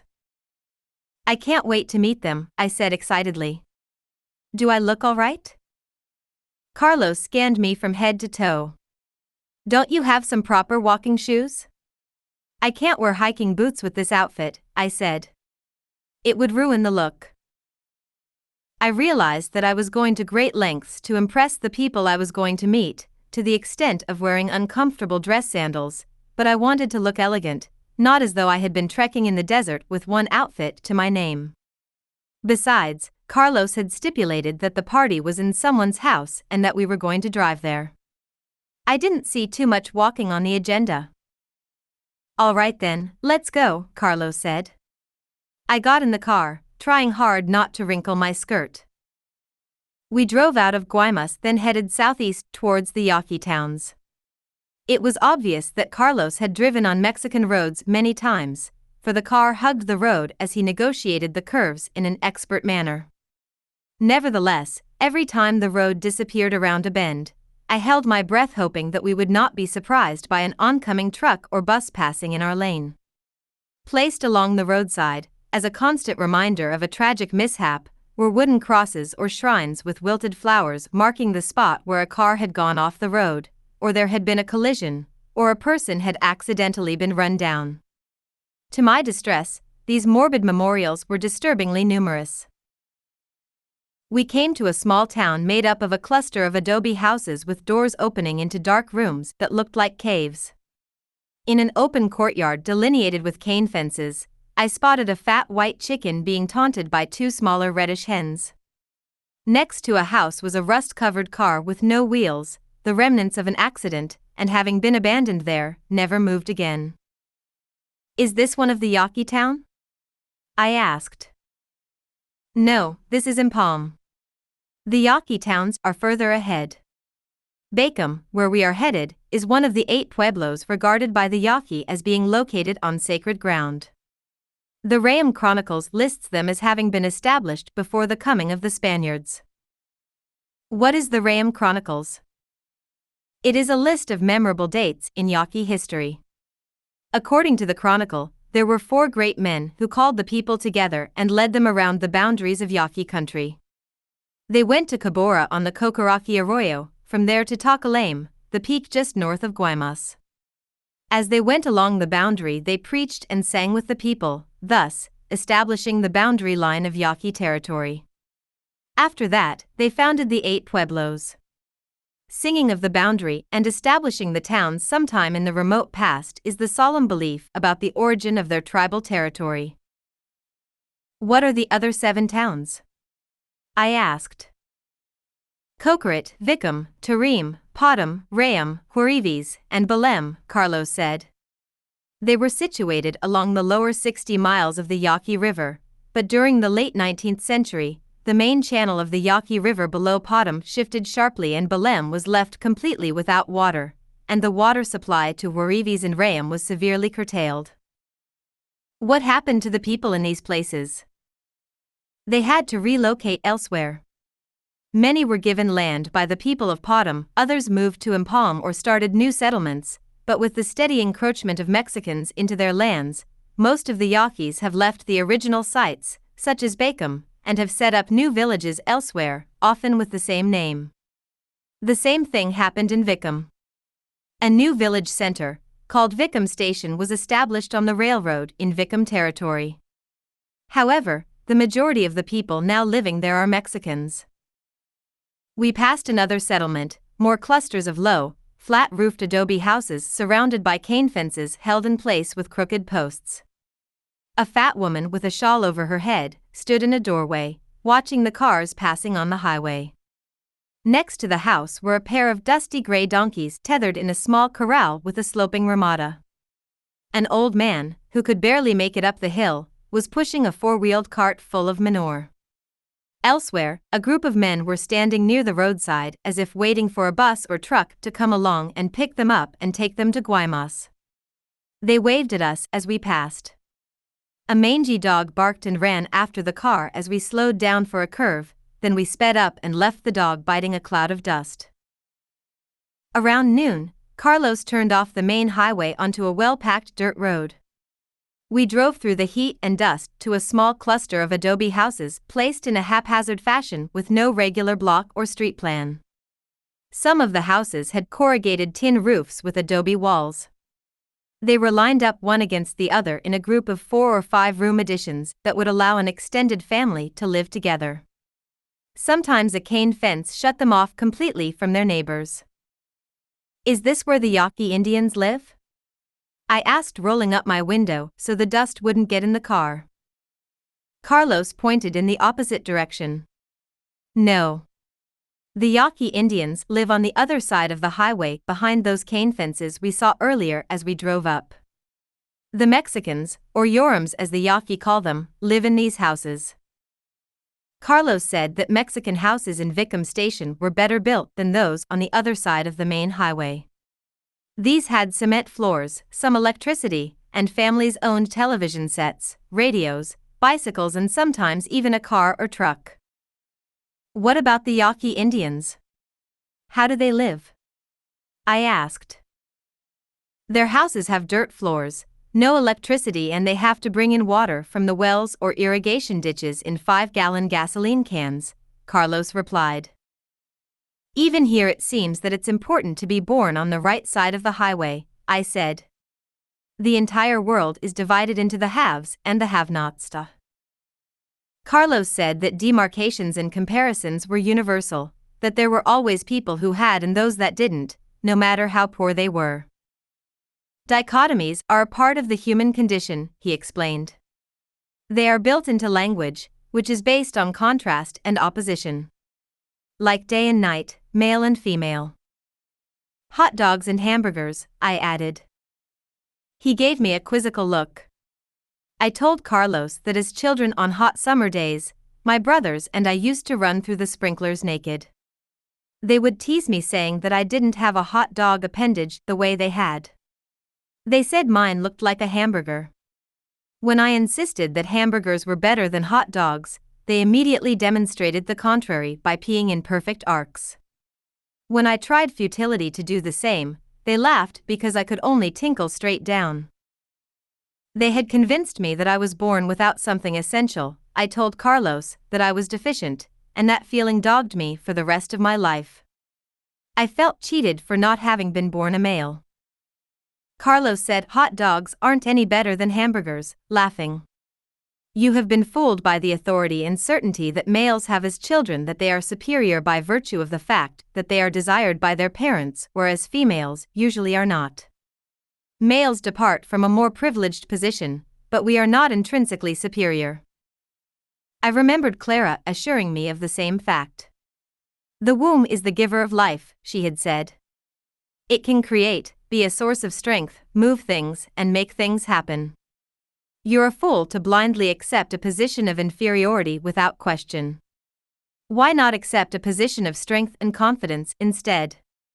The womb can give you all that and more.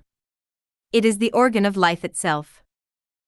A group of children ran after the car, playfully hurling small rocks at it. Carlos parked in front of a house with a blue curtain covering the entrance. Instantly, young boys crowded around the car, stroking it and kicking the tires. Others kept their distance and watched wide-eyed as we stepped out of the car.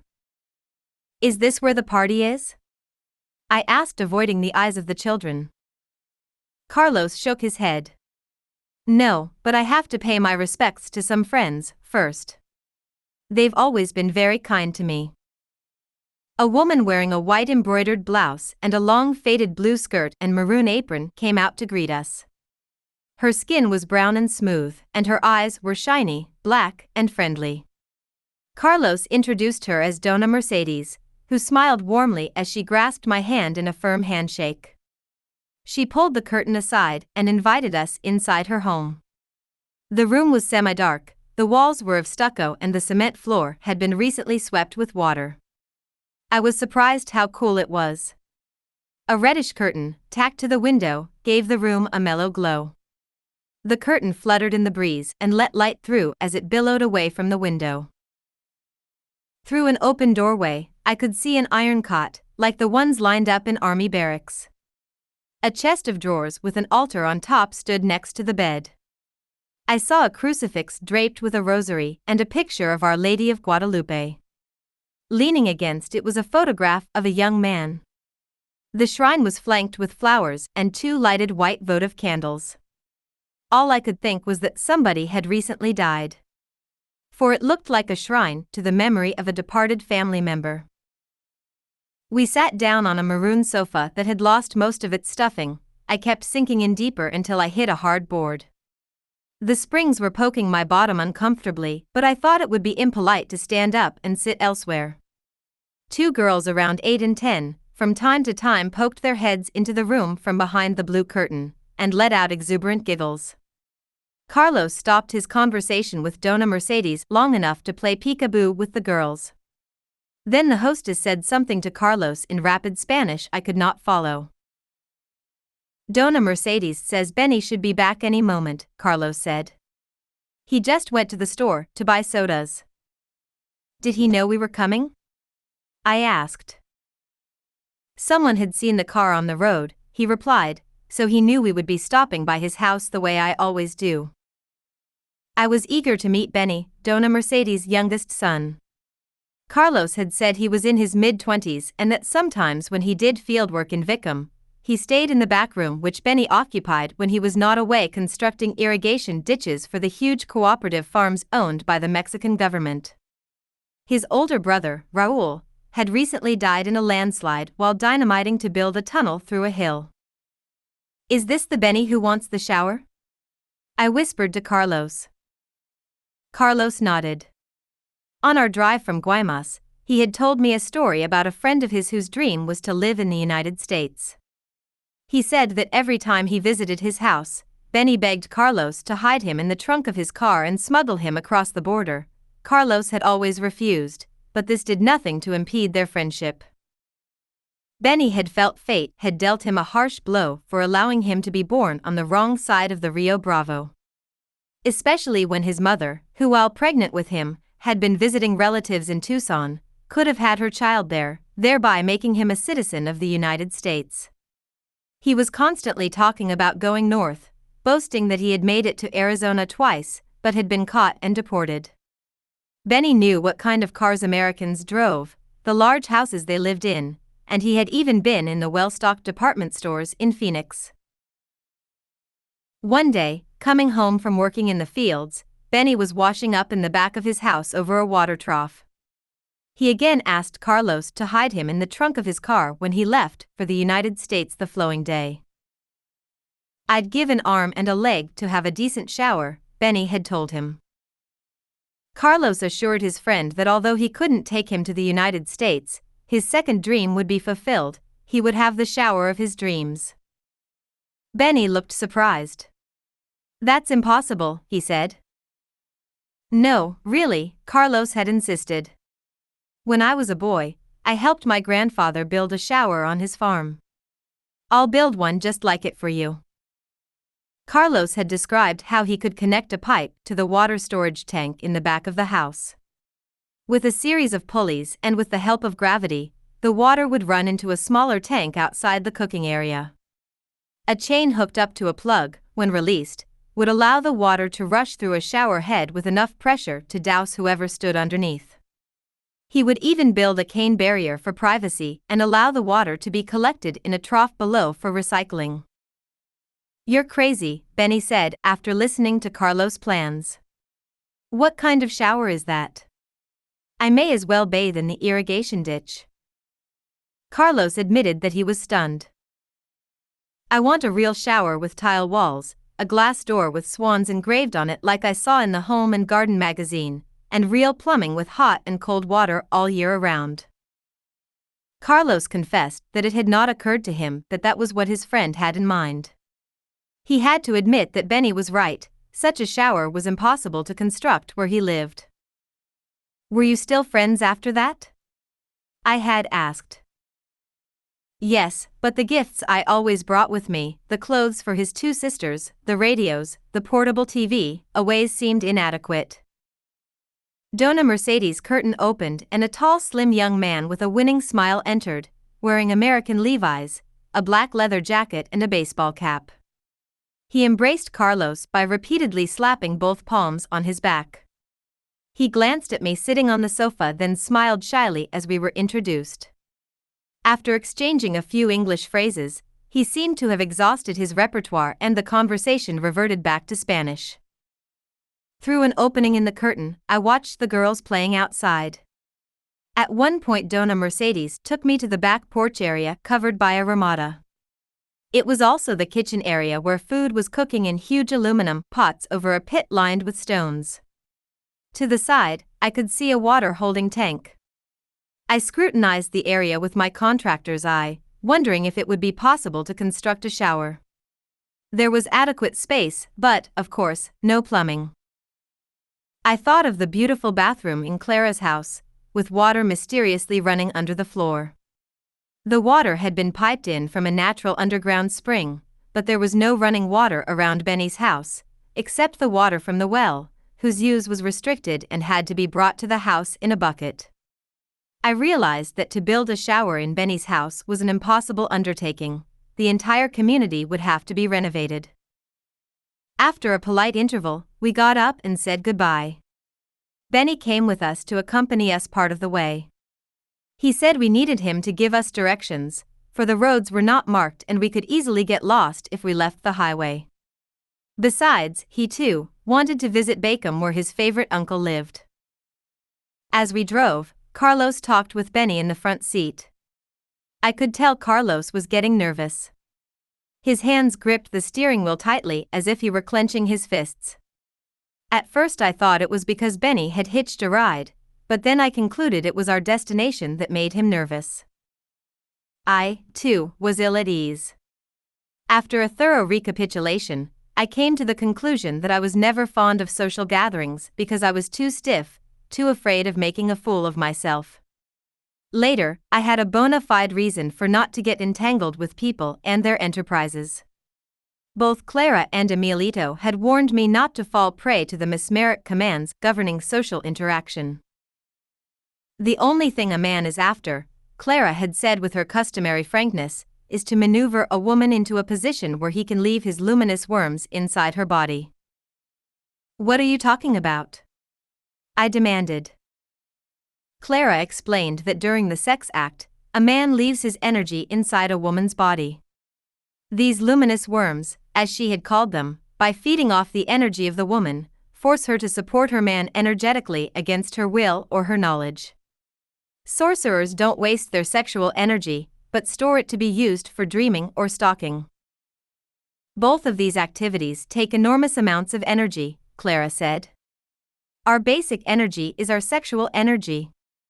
So we must not dissipate it in a momentary exchange with someone we don't give a hoot about. She said that women are mesmerized by men on an energetic level. Only by recapitulating her life can a woman free herself from the burden of having to continually place her energy at the disposal of men. The car suddenly swerved onto a dirt road and nearly collided with a giant saguaro cactus that had fallen onto its side. From then on the ride was bumpy. I rolled up the window so the dust wouldn't get into the car and scanned the terrain through the insect-spotted glass. I expected to see a colonial mansion like Clara's, hidden among the dense shrubs and mesquite groves, but all I saw was a cluster of houses made of sun-dried mud brick, held together with packed straw, the typical construction of the area. Carlos parked the car on a gravel shoulder. "Are we here?" I asked lamely. "I don't see any place big enough for a party." "We have to let Benny off here," he said. "This is where his uncle lives." We said goodbye and promised to meet again the next day to look for Pascola masks Carlos wanted to donate to the university's ethnographic museum. Then Benny gave the car's fender a firm pat, as if to send it on its way, and we continued on the road for a few more miles. In front of a wall of dense shrubbery, we stopped again. "We have to walk a bit," Carlos said, getting out of the car. My heart sank at the thought of walking through the underbrush in my dress sandals, but walk we did. Or rather, Carlos walked. I hobbled behind him like a lame mule. My linen skirt was covered with dust, and my bare arms scratched from the underbrush. "I have to take off my nylons," I said, after about 20 minutes of trekking. "They have too many runs in them. I can't show up with polka-dot legs." Carlos agreed. I stepped behind a tolan tree and discreetly removed my pantyhose and took the opportunity to urinate out of sheer nervousness. I stuffed the nylons into my shoulder bag and caught up with Carlos, who was looking at a small cactus down the path. I had no idea where we were going. All I could do was to follow Carlos, cool and comfortable in his long-sleeved shirt and Levi's. I envied the agility with which he walked over the uneven terrain in his hiking boots. From time to time, he held aside a tree branch or a thorny shrub as we passed. "Can't we go back to the car to change my shoes?" I asked, knowing we couldn't. I really wanted to go further than that. I wanted to drive to a motel, check in and sit under the shade of an umbrella by the pool, sipping a cool soda. "No. We can't go back," he said decisively. "They're expecting us and we're late as it is." I began to pout. "We're almost there," he said reassuringly. The smell of smoke made me pick up my pace, for I knew we were nearing habitation. My stomach was growling. I had worked up a ferocious appetite. I was wondering if I would be able to eat the food or if I would have to settle for politely nibbling, when I heard Carlos say, "I see they've already started the festivities. Hurry, they're expecting us." We crossed a wooden bridge over a gully. There was water under it in the arroyo. The broken planks creaked as we passed. I paused to look down. The water was muddy and slow-moving. It looked like a stream of running milk chocolate. It must have come down from the area of the Obregon Dam, where there was a reddish clay deposit. The river of chocolate, I dubbed it, for it looked like thick cocoa. Then I saw the house nested among a clump of manzanilla trees. It was not a beautiful estate, like Clara's, but a group of humble adobe huts. Children and chickens ran in the courtyard. A mangy dog was scrounging for scraps. Around the side of the house, a donkey was tied to a stake in the ground, being able to graze only as far as the rope around his neck would allow him. I felt a moment of sheer terror. I was no different from that donkey with a noose around its neck that didn't allow it to move beyond the limits of its known world. Yet, we are all like that. If we pulled on the rope too hard, we would strangle ourselves. We have means at our disposal to cut our ties, yet fear prevents us from ever trying, and even as we cut one rope, another rope becomes visible, in a gigantic knot tied with an infinite number of ropes, all serving the same purpose: to hold us fixed and not allow us to stray from the life into which we were born. As I crossed the creaky bridge on shaky steps, I knew Clara and Nelita would not be among the invited guests. I would not meet them here today. Chapter 8: The Fiesta. The houses were marked by a path of round river rocks. A cooking fire was burning nearby. I could smell the familiar scent of mesquite wood smoke, common to that area. We followed the narrow lane to the back of a house which had a single window with no glass or screen. A ramada covered an open kitchen where cooking implements and baskets hung from nails pounded into the two outside posts. Corn tied in bundles laid on top of the awning to dry in the sun. Underneath the ramada, two women were preparing food over an open grill. One was seated on a plank bench in front of a metate. She was flattening tortillas in her palms, then placing them in the skillet to cook over the fire. The other woman took charge of turning them over and removing them when they were done. Relatives or guests sat on orange crates turned on their sides, or they stood in small groups drinking sodas. Chickens and a couple of mean-looking dogs had the run of the compound. A girl, 6 or 7, dressed in Levi's overalls and a dirty t-shirt, was eating corn on the cob near the threshold. I stood there, surrounded by strange sights and sounds and a horde of smiling people. All I could think of was that my feet hurt, for a tiny pebble had wedged itself between the straps of my sandals. I regretted that I had not put on proper walking shoes. I had wanted to look stylish, but everything seemed to have conspired against me. My hair had come undone, my skirt was wrinkled, my blouse was torn, and I was perspiring profusely. Everyone embraced Carlos as if he were an old friend. As I was introduced to them, they looked me over and politely shook my hand. They seemed happy to meet me. They complimented my clothes and examined the color and texture of my hair as if I were a monkey in a zoo. One woman looked concerned at the scratches on my arms. The little girl was shy and avoided me altogether. A dog came and urinated at my feet, and one of the ladies had to apologetically shoo it away. A petite woman with a long black braid down her back and pointed white teeth asked me to sit down on an orange crate and hospitably handed me a soda. I thanked her, and after surreptitiously wiping off the top of the open bottle, I took a sip. The conversation began and I looked on as everyone spoke in rapid Spanish. Whenever anyone addressed me directly, I smiled and shrugged, incapable of using the phrases I had learned in my conversation classes. I realized that those classes had not prepared me for real social interaction where everyone talked at once in an animated way. I passed the time watching a group of recently hatched chicks pecking the dirt floor. It was strange to see chickens and dogs running around what must have been the family's living quarters. I wondered if I had the constitution or stamina to live under such conditions for an extended period of time. Carlos laughed and was totally at ease and engaging as he told stories. From time to time, he nodded at me, indicating that I was the topic of conversation. Everyone looked at me and smiled, and I smiled back, nodding, wondering what they were saying. A young man asked him a question, the laughter stopped and everyone's gaze fell on me. I felt as if they were waiting for me to say something, but I hadn't the foggiest idea what that might be, so I just nodded and everyone laughed louder. They're wondering how we met, Carlos explained. I told them that you are a student of anthropology and that I am your professor. The people smiled and giggled. Has he taught you what he knows how to do best? Whispered a woman behind me. I was shocked to hear English spoken, and I turned around. It was the woman from the restaurant in Santa Ana. The lady who had been filling in for her sister. I hadn't recognized her before, for now her hair was braided and she was wearing a white embroidered dress. I stared at her dumbfounded, trying to figure out the meaning of her question and what she was doing at the party. I had assumed, incorrectly, that no one at the gathering spoke English. As I stared at her, I realized that her sparkling eyes were amber, not black, and that she had olive skin and that she was really very beautiful. For the first time I saw her as a person, not just as a generic Mexican or an Indian.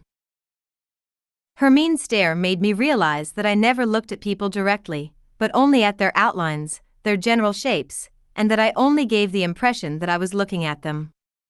It wasn't that I couldn't see well or needed glasses. On the contrary, I prided myself on my 20/20 vision.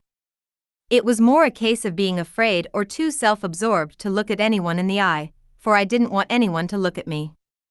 I realized that in spite of my belief that I wanted to be noticed, I also wished very much to remain hidden. I wanted to ask the woman what she meant by her comment, but she had already moved away.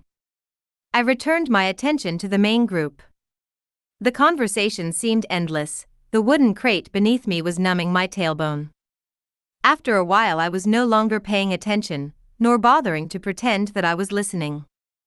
I felt like an outsider, as if I had been thrown into a raging river in which it was pointless to try to swim. No more fake smiles and nervous chuckling, pretending I was having a good time. I felt I was pouting, and on the verge of getting up and going for a walk, even though I knew it would have been rude to do so. What's worse, self-pity and discontent were creating in an internal dialogue that was anything but friendly. I was annoyed with Carlos for bringing me to a place where no one paid any attention to me. Carlos had intimated that I would be the guest of honor, but after the initial curiosity wore off, I was all but ignored. Besides, I had expected a lively party in a house with plenty of music and good things to eat. Soft sofas, maybe even a hired mariachi group playing old Mexican favorites with perhaps a tango thrown in for a continental flair, and deep down, I had expected to see Clara, and Nelita, and Mr. Abelar. As I began to focus on my profound disappointment, I became increasingly morose. After a while, I noticed some black spots flying in the air around me. At first, I thought the heat and my fatigue had caused my eyes to play tricks on me, but looking closer, I saw that the spots seemed to be jumping up from the ground about 3 feet into the air. Lulled into a stupor by the foreign sounds, I occupied myself following the movements of the black specks. They seemed to be everywhere, shooting off at random. As soon as one landed, another one bounced up. It was odd that no one else in the room took notice of them. I was relieved when a robust Indian woman in a blue dress, who seemed to be the hostess, stood up and suggested we all move to a table under some trees where carnitas and beans were being served. The lady piled some roast pork on a plate along with a ladle of beans and rice and handed it to me with a bent fork. As I was eating, I felt that my legs were beginning to itch. I thought there must be mosquitoes flying around under the table, so I tried to brush them away with a hand. One of the women noticed my movements and made some comment about keeping one's hands above the table in polite circles. Everyone laughed except me. I didn't dare examine my legs in front of everyone, but when I casually put a hand to my calf, I felt that my legs were full of bumps. I began to scratch, until the hostess noticed me and looked at my legs. I saw then that they were completely covered with bites. It dawned on me that the jumping black specks that entertained me earlier during the conversation were giant fleas, feasting on my bare legs. Never before had I seen fleas so big and so numerous and so viscous. A striking woman with jet black hair pulled back into a bun, got up, grabbed my hand and led me inside an adjacent house. Carlos followed and assured me not to worry because if I was going to get bitten by anything, I was in the right place. The woman whose house I was in was a powerful sorceress. She gave my hand a squeeze as if to reaffirm what Carlos had said.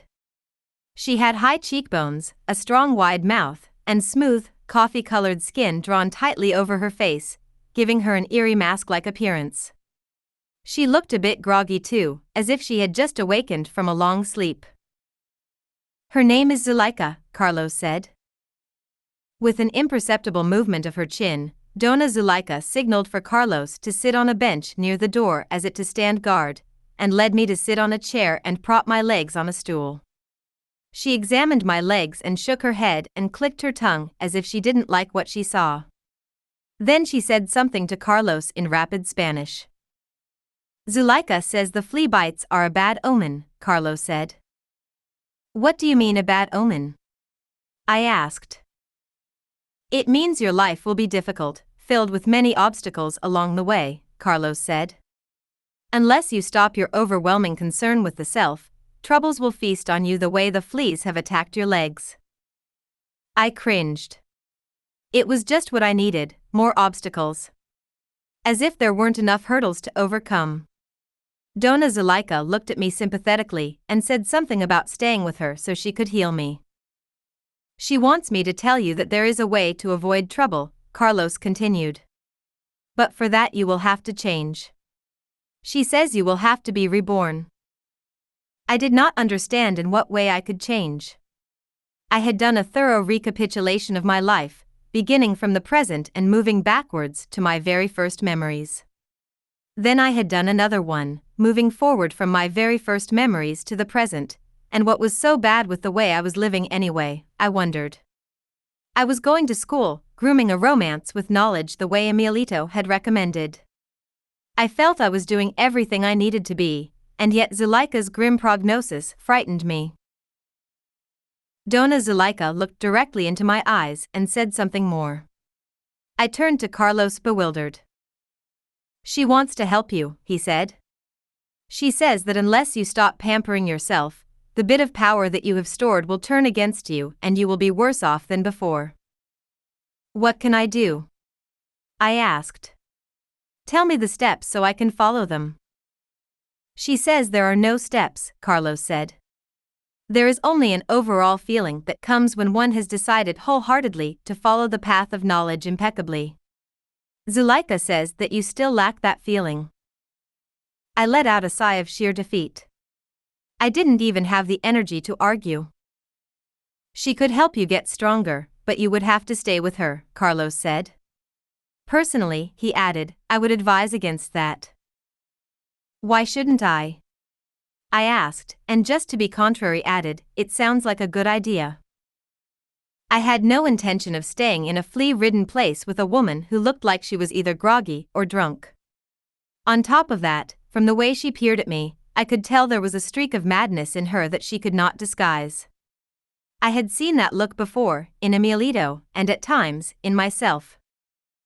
Zuleika is a master dreamer, he said. You're not used to her touch. It might do you more harm than good. I had no idea what he was talking about, so I remained silent. I scanned the room. A mattress was on the floor covered with burlap bags. Baskets of dried herbs and roots were piled in a corner. Jars with powders of different colors set were on a table. The place had a chaotic sense about it, the smell of fear. I would probably get eaten alive by fleas, or rats, or bitten by bugs and snakes. At the very least, I would be totally out of my element and inconvenienced to the maximum. I shook my head. I have to go back to Los Angeles to go to the university, I said to Zuleika. Dona Zuleika smiled in a most eerie fashion that made the hair on my arms stand on end. She patted my hand, her face full of disdain. Then she rubbed my swollen legs with a foul-smelling lotion which temporarily afforded some relief from the itching. She turned her back for a moment and took from a shelf a jar of light brown powder that looked like ground chocolate. She sprinkled some into a tin cup and added bottled water to it. She gave the mixture a stir, then handed it to me to drink. I looked at Carlos for a sign as to whether or not to drink it. He in turn glanced at Dona Zuleika for a cue. Her nearly imperceptible nod caused him to say, "It's all right to drink. Dona Zuleika says it will relieve the itching." I took the cup from Zuleika's outstretched hands, braced myself for something bitter, and took a few sips. Surprisingly, it didn't taste foul as one might have expected. I was certain there was cocoa powder in that jar. As I gulped the rest of the drink down, I gagged a bit, for the pork had been very salty and had given me a great thirst. Dona Zuleika stroked my back, then took the cup, surprised that I had drunk its contents so fast. I realized then that she had expected me to sip it slowly, and before I could ask what was in it, the impact of her brew hit me full force. I nearly fell off the chair. The next thing I knew, I was slumped against the mattress on the floor. My body was numb, I couldn't move. I sensed something licking my face. It was a huge dog. I tried to push it away in disgust, but my limbs were rubbery. Then the black dog moved away and I looked into his yellow eyes. Instantly I recognized him. It was Manfred, the being Emilito found as a puppy and had raised in Clara's house. My heart leapt with joy. Then liquid love flowed between our eyes and I reached out to embrace him. That surge of pure affection gave me the power to sit up. I put my arms around Manfred's neck, but my arms went right through him. Manfred had no substance, and for that matter, neither had I. We sort of blended together in one exuberant ball of bliss. I was so happy to see him, that we rolled on the floor making one furry bundle, and I no longer cared if there were fleas on the floor or if Manfred or I were covered with them. I heard childish squealing, and I didn't think it was coming from Manfred, so it must have been I who was making those sounds. Then someone came and abruptly pulled us apart. I looked up and saw John Michael Abelar standing there. His face was all aglow and rounder and fuller than I remembered, but it was unmistakably he, and he had a very stern expression. "Don't waste your energy cavorting," he said in a gruff tone. "Zuleika didn't give you a love potion." "What did she give me?" I wanted to ask, but I couldn't voice the words. Then I realized I didn't have to talk in the normal way, I could just think my question. I heard a female voice very near me. It was Nelita, and she could understand what I was thinking. "Zuleika did something to boost your energy into the second attention," Nelita explained. "But as usual, it pushed you to the brink and beyond."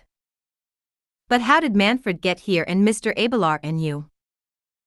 Mr. Abelar's face softened as he said, "We came to meet you in the presence of the young Nawal, Carlos, but since you were still lost in concerns with yourself, we couldn't meet you in your ordinary state. You wouldn't have given the members of my party the time of the day. And I, being responsible for you, couldn't allow that," Nelita added. "I know you are capable of a more exquisite maneuver, Taisha." Oh, but I would have been honored to meet them all, I protested. I've waited so long for this encounter. Then why were you rude and bored to death when you were introduced to some of the members of our party? Nelita asked. When was this? I never met anyone. Of course you did, Nelita said. Where? When? I tried to organize my thoughts, but there was no linear structure on which to hang them. In the house where the fleas bit you, Nelita replied. You were bored stiff and couldn't wait to get out of there. You didn't even have the courtesy to give them your attention. But those were just ordinary people, weren't they? I didn't know that they were part of the Nogales sorcery group. Of course you knew, but being such a superior woman, you didn't have the power to see that, let alone act on it, Nelita said. Whenever anyone wanted to approach, you turned your back and snubbed them. But I don't speak Spanish very well, I protested. It's not your lack of Spanish, but your self-importance that hinders you, Nelita insisted. You regarded everyone as poor Indians who weren't fit to wipe your feet. I wanted to protest, but something in me knew she was right. The young Nawal had to apologize to everyone in your behalf, Nelita continued, otherwise they would have thrown you out on your ear. You're lucky you got away with only a few flea bites. The fleas were relentless with you, and that was the omen. You have to be treated ruthlessly. If Zuleika hadn't helped you with her energy, you and I wouldn't be talking now. You would have been booted across that bridge in front of the house, and you would have never returned. Zuleika even asked you to stay with her to teach you how to stalk with the double, which you refused for petty reasons.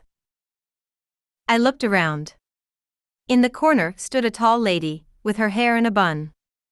It was Zuleika. She smiled and nodded with brilliant eyes, as if agreeing with all that Nelita had said. I knew that I had flubbed my chance. My sense of self-importance was still overpowering. If left up to my own devices, I always fell back into the pit of superiority and self-obsession I was accustomed to inhabiting.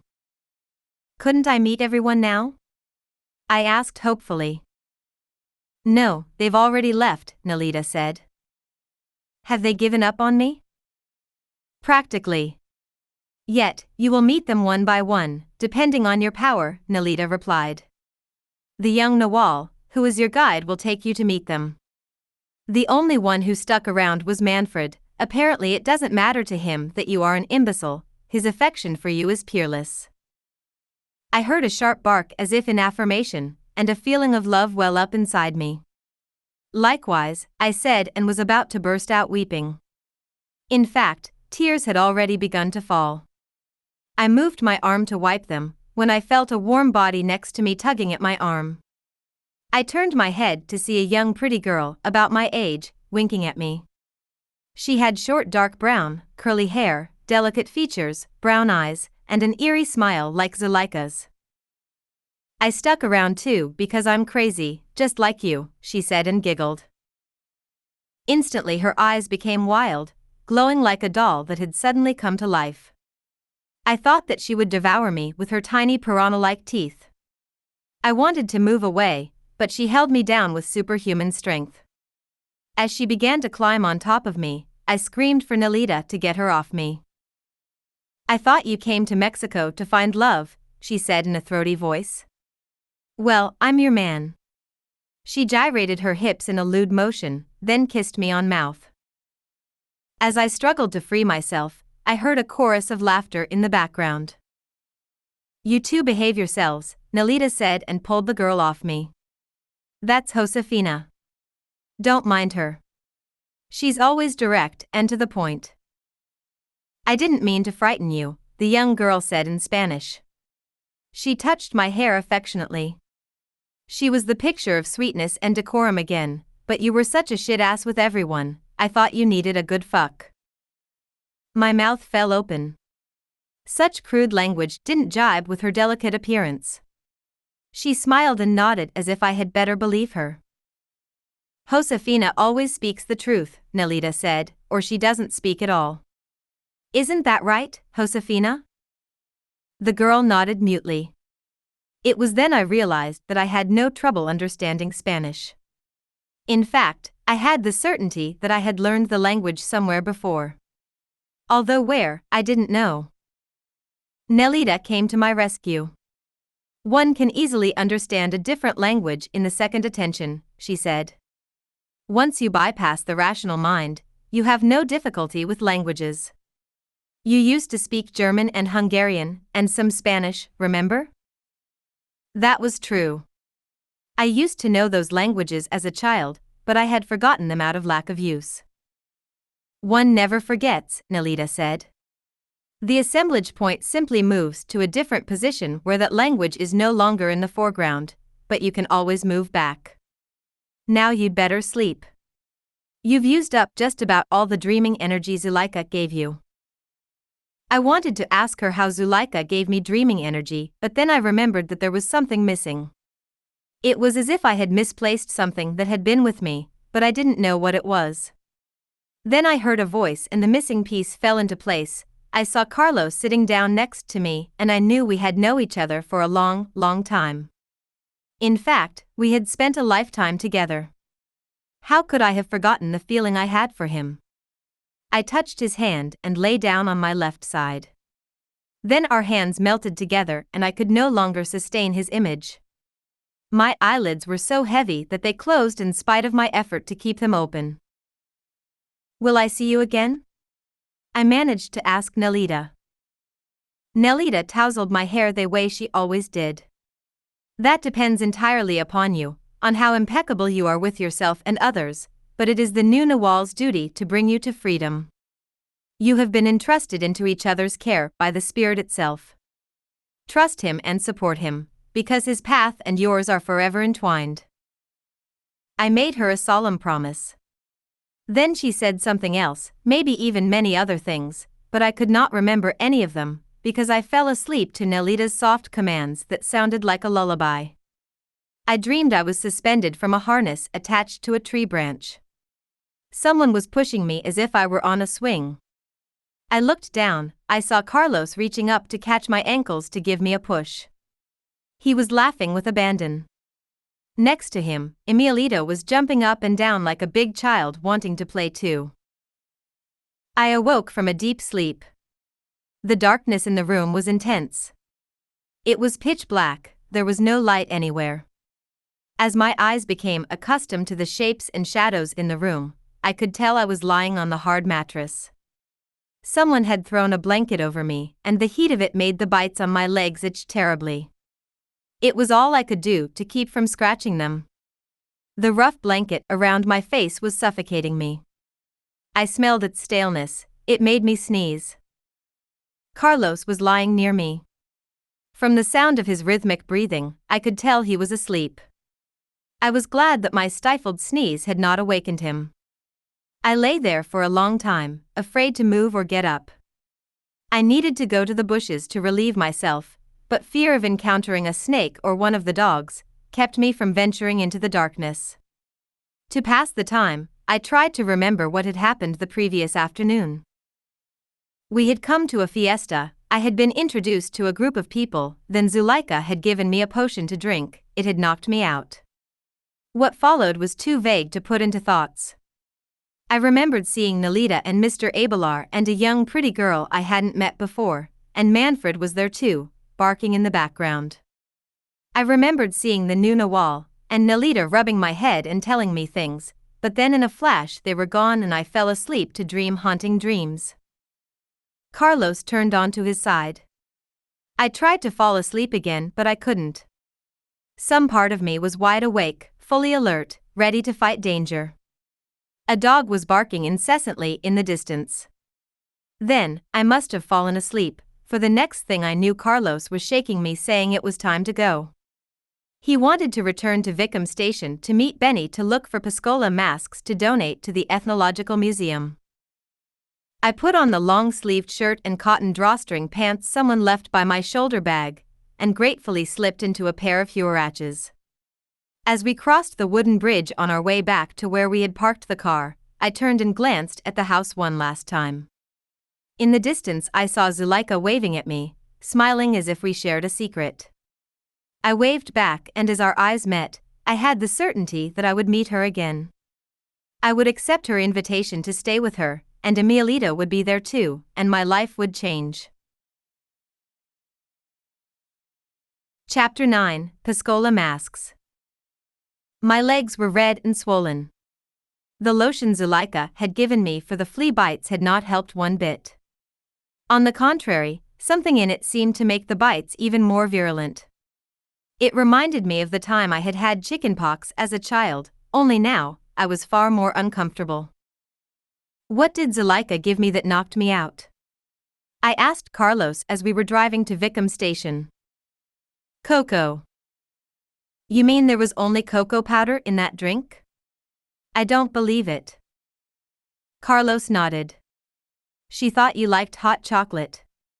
That it would take your mind off the bites. I do like it, but it never affected me like that before. What affected you was Zuleika's art of mesmerism, he explained. She can move a person's center of awareness with her dream body. All she has to do is to look you in the eyes, or touch your forehead, or the back of your neck or shoulder blade, and you'll go out like a light. Are you sure there was nothing in the drink? I insisted. Absolutely. She doesn't need to resort to using drugs or potions. Zuleika is a sorceress of the highest caliber. The Nawal Julian taught her himself. She has an affinity for you because you are like her, quite a bit crazy.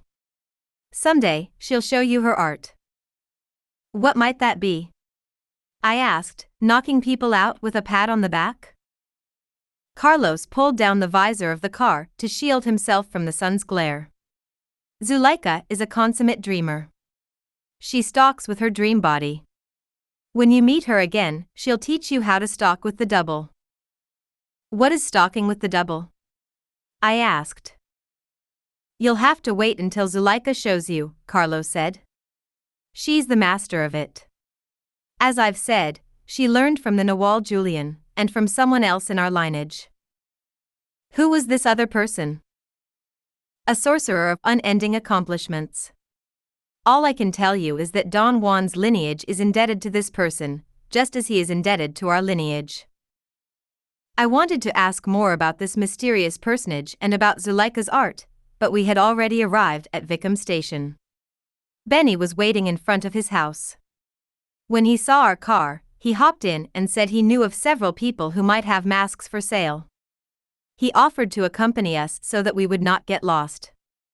At first, I thought he was just being polite or wanted the company of his friend, but when I saw that an ordinary rock was a signpost, or a cactus indicated a turn onto a road, it was evident that we needed the guidance of someone who knew the terrain to perfection. It would be impossible to find anyone's house or store unless one had been there before, sometimes, even then. For, even with Benny in the car, we had to backtrack on several occasions to catch a missed turn onto a road that was barely visible. We drove across the highway and veered off onto a road that, according to Benny, would take us to Potom, where Don Felipe, a mask carver, lived.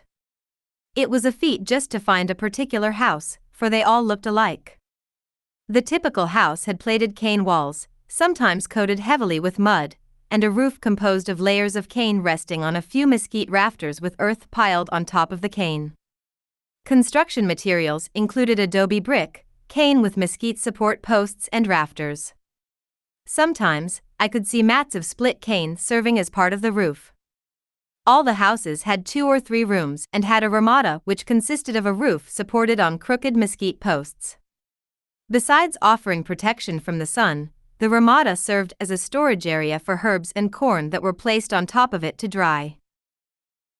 The houses were surrounded by fences, 5 or 6 feet high, made of plaited cane, which sometimes afforded people complete privacy. I saw corrals with an occasional goat, pig or donkey, and, of course, chickens and the scrawniest dogs south of the border. Everywhere I could smell burning mesquite wood from kitchen fires. What struck me was that, except for the occasional barking of a dog or the cawing of a crow, everything was quiet. I couldn't help notice the sharp contrast from the noisy Mexican community of Vicam where Benny lived and the Yaqui settlements. Shall I turn right? Carlos asked as we drove through the underbrush. "Ease, turn here," Benny said, pointing out the window. "Is that the mesquite tree where I go left?" "Ease, go left," Benny replied. "Do you think the mask maker will be at home?" I asked. "Ease, he's always in," said Benny. "If not, we'll go to the store." I tried to figure out why Benny was prefacing all his replies with ease. I thought it might be some sort of Spanish expletive used in that part of Sonora, or perhaps a Yaqui word. As we were waiting for Benny to return from a quick trip to the bushes, I asked Carlos what ease meant. "Benny uses it every time he says something," I said. Carlos laughed. "He's saying yes in English. Benny is trying to learn English. Converse with him a little. Don't be shy." When Benny came back, I asked him what the Yaquis sold in their stores. "Saddles and canned goods," he said, "coffee and sugar and Coca-Cola." Wherever there was a store, Benny said he knew of it and he intended to take us to all of them. "Where are all the women?" I asked, having passed only men on the road. "Inside their houses," Benny replied. "They don't come out unless they have a reason, like getting water from the well, or wood for the fires, or to get supplies from the store." "I can't believe there is a store around here," I said. I could see nothing but low-roofed adobes and desert vegetation. We go there now to look for masks," Benny explained. We followed a dirt road that was rutted from the rains, until we came to a mud house, like all the other structures of the area, only perhaps a bit longer. Sacks of grain were piled against one wall. It had no windows, only a door painted turquoise. Several tall Yaqui Indians were standing near the entrance, others were sitting on a plank bench drinking orange and lime sodas. All had on sombreros to shade themselves from the noonday sun. Some men had mustaches and were older, others were young boys in their teens, and, as usual, there were no women. Carlos parked the car and I followed him and Benny into the store. I was surprised to see a variety of merchandise. There was a long counter, and on the walls were shelves stocked with canned goods as well as sacks of flour, sugar, and coffee. One section of the store was devoted to tools and light farm equipment, such as ropes, spades, tools, and other implements. Benny talked to the proprietor, with whom he seemed to be on friendly terms. After a while, the man left through a curtained door leading into a back room. "He has a few masks in the back," Carlos said to me. "He's going to bring them out for us to look at." Benny opened the cooler and pulled out several sodas, which we sipped, while we waited for the man to return. When I looked up, I noticed a girl behind the counter staring at me. She must have come out from the back room because she had not been in the store when we entered, and I was certain she hadn't come through the front door. She had short curly dark hair and beautiful delicate features. She couldn't have been more than 17. Her skin was smooth and brown, and she had the biggest black eyes I had ever seen. Carlos started to talk to her. They spoke in such hushed voice that I could barely hear them, but I could tell from their serious expressions that the two were discussing something important. The girl seemed on the verge of tears. Carlos was trying to console her. He put an arm around her and patted her head. Finally, the girl turned to me and gave me a look of hatred that could make the blood of a lizard curdle, then she slipped through the curtain into the back room. Before I could ask Carlos who the girl was, the owner of the store came back holding 3 carved wooden masks and laid them on the counter. They were masks used by the dancers during the Pascola celebrations. They were painted black with red markings around the eyes and across the cheeks. Bleached horsehair formed a fringe of bangs over the forehead and served as eyebrows, while longer strands of horsehair hung down the front of the mask like a goatee or beard. Around the rims were carved triangles and circles. 2 had a cross on the forehead, the third mask had a lizard painted on each cheek. Carlos bargained about the price, for the man did not seem to want to part with all 3 masks. When Benny started to leave, dragging us with him to show that we were not interested, the man agreed to sell and I saw money changing hands. On the way out, we passed some hats hanging on a rack. Carlos tried a few on until he found one that fit him, which he left on his head. Benny took his worn hat off and put on a new one. "Pick one out," Carlos said to me. "No one in Sonora goes without a hat." The first one I put on seemed to fit, but there was no mirror in the store to see how it looked. I caught my reflection on the side of a stainless steel thermos on the counter. I liked it. I looked less of a foreigner with a sombrero on. Carlos paid for the hats and sodas. The owner walked out with us, and when I looked back, I saw the girl standing in the doorway watching us.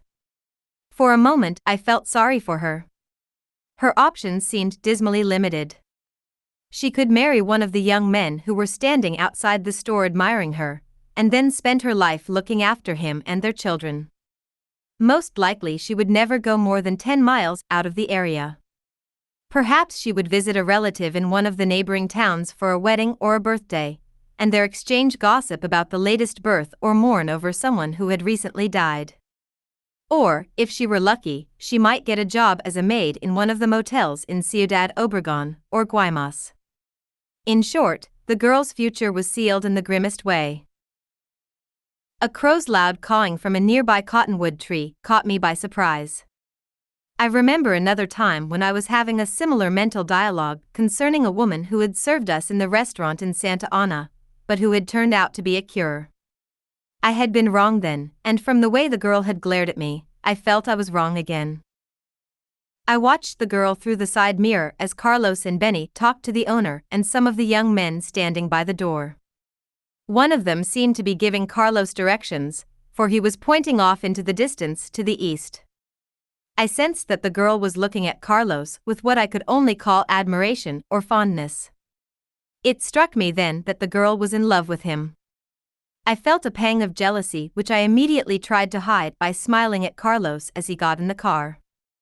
As we drove off, leaving Benny to talk with some friends he had run across, I watched the girl watching us until we disappeared behind the dust and shrubs.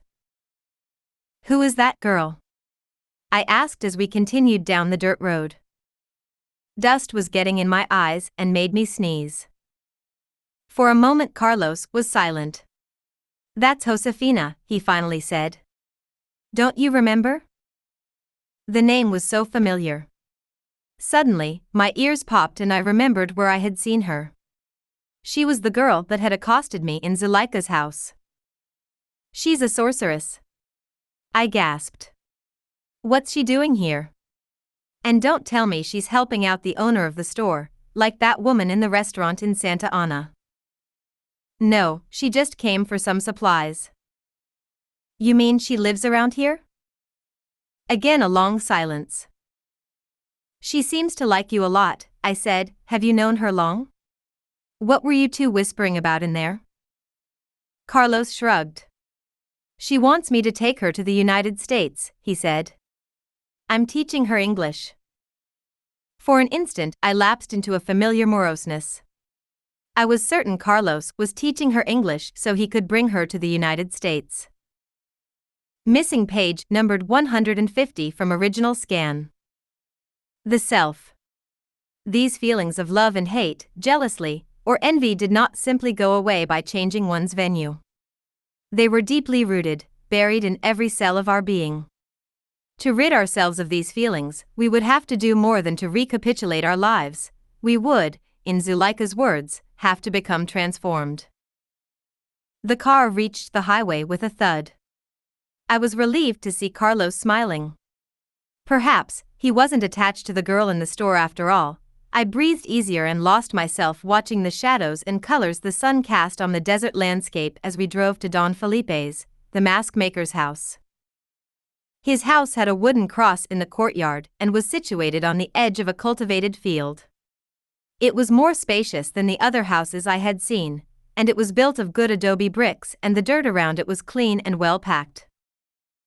Carlos asked me to wait in the car while he talked with Don Felipe, but I insisted on going inside.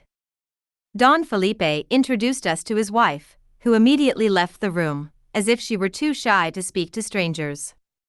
Don Felipe was elderly, tall, and had a sense of quietude about him. His eyes were not bright and burning, but rather distant, as if looking off somewhere into another world. I suspected he read Spanish, for he had several books on a shelf.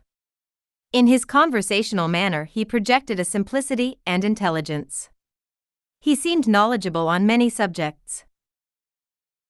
At one point, I sensed the discussion centered on the Ram Chronicle and some of the legendary heroes of Yaqui history, for I heard the names of Calixto Muni, Kajim, Tatabiate and Juan Bandera repeatedly mentioned. Carlos had told me earlier that Calixto Muni was an 18th-century Yaqui leader who had organized the Yaquis into a military unit to fight the Mexicans. Juan Bandera, who claimed to have had a vision of the Virgin of Guadalupe, also organized military units of Yaquis under a flag of the Virgin. Tatabiate, after Kajim's defeat, reorganized the remnants of the Yaqui forces in the mountains north of the Yaqui River, and waged guerrilla warfare against Mexicans for many years. I sensed Don Felipe didn't want to sell Carlos any masks, but when Carlos said that he was working with Don Juan, whom Don Felipe seemed to know, he got up and went into the back room and brought out a mask wrapped in a red cloth. He carefully unfolded the cloth to reveal a mask unlike the ones that we had found in the store. This mask was really spooky. It was unpainted and had no horsehair trim. The facial features were distorted as if in a snarl.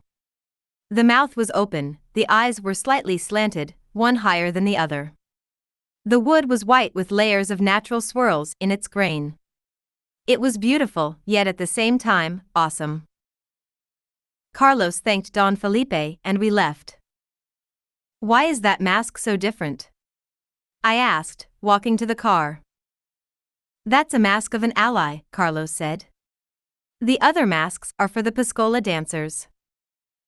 Carlos carefully put the mask in the trunk after wrapping it in a towel for protection. "What's an ally?" I asked, trying to think if Clara or John Michael Abelar had ever discussed that topic. "An ally is a force that exists outside the world of ordinary perception," Carlos said. "That force can take any shape when in service of the sorcerer." "You mean anything can be an ally?" I asked. "No, they are specific entities that are formless, but they can take the shape of anything they wish to emulate, depending on the energy that they harness from the human world." "Have you ever seen one?" I asked. "Don Juan showed me his ally on several occasions and nearly frightened me to death. Once I had to wrestle with it and thought I was done for." "Is it like a ball of energy? Sizzling and kind of bluish?" "It could be a man, a gigantic black door, a ferocious animal, anything, but, yes, it's full of sizzling energy."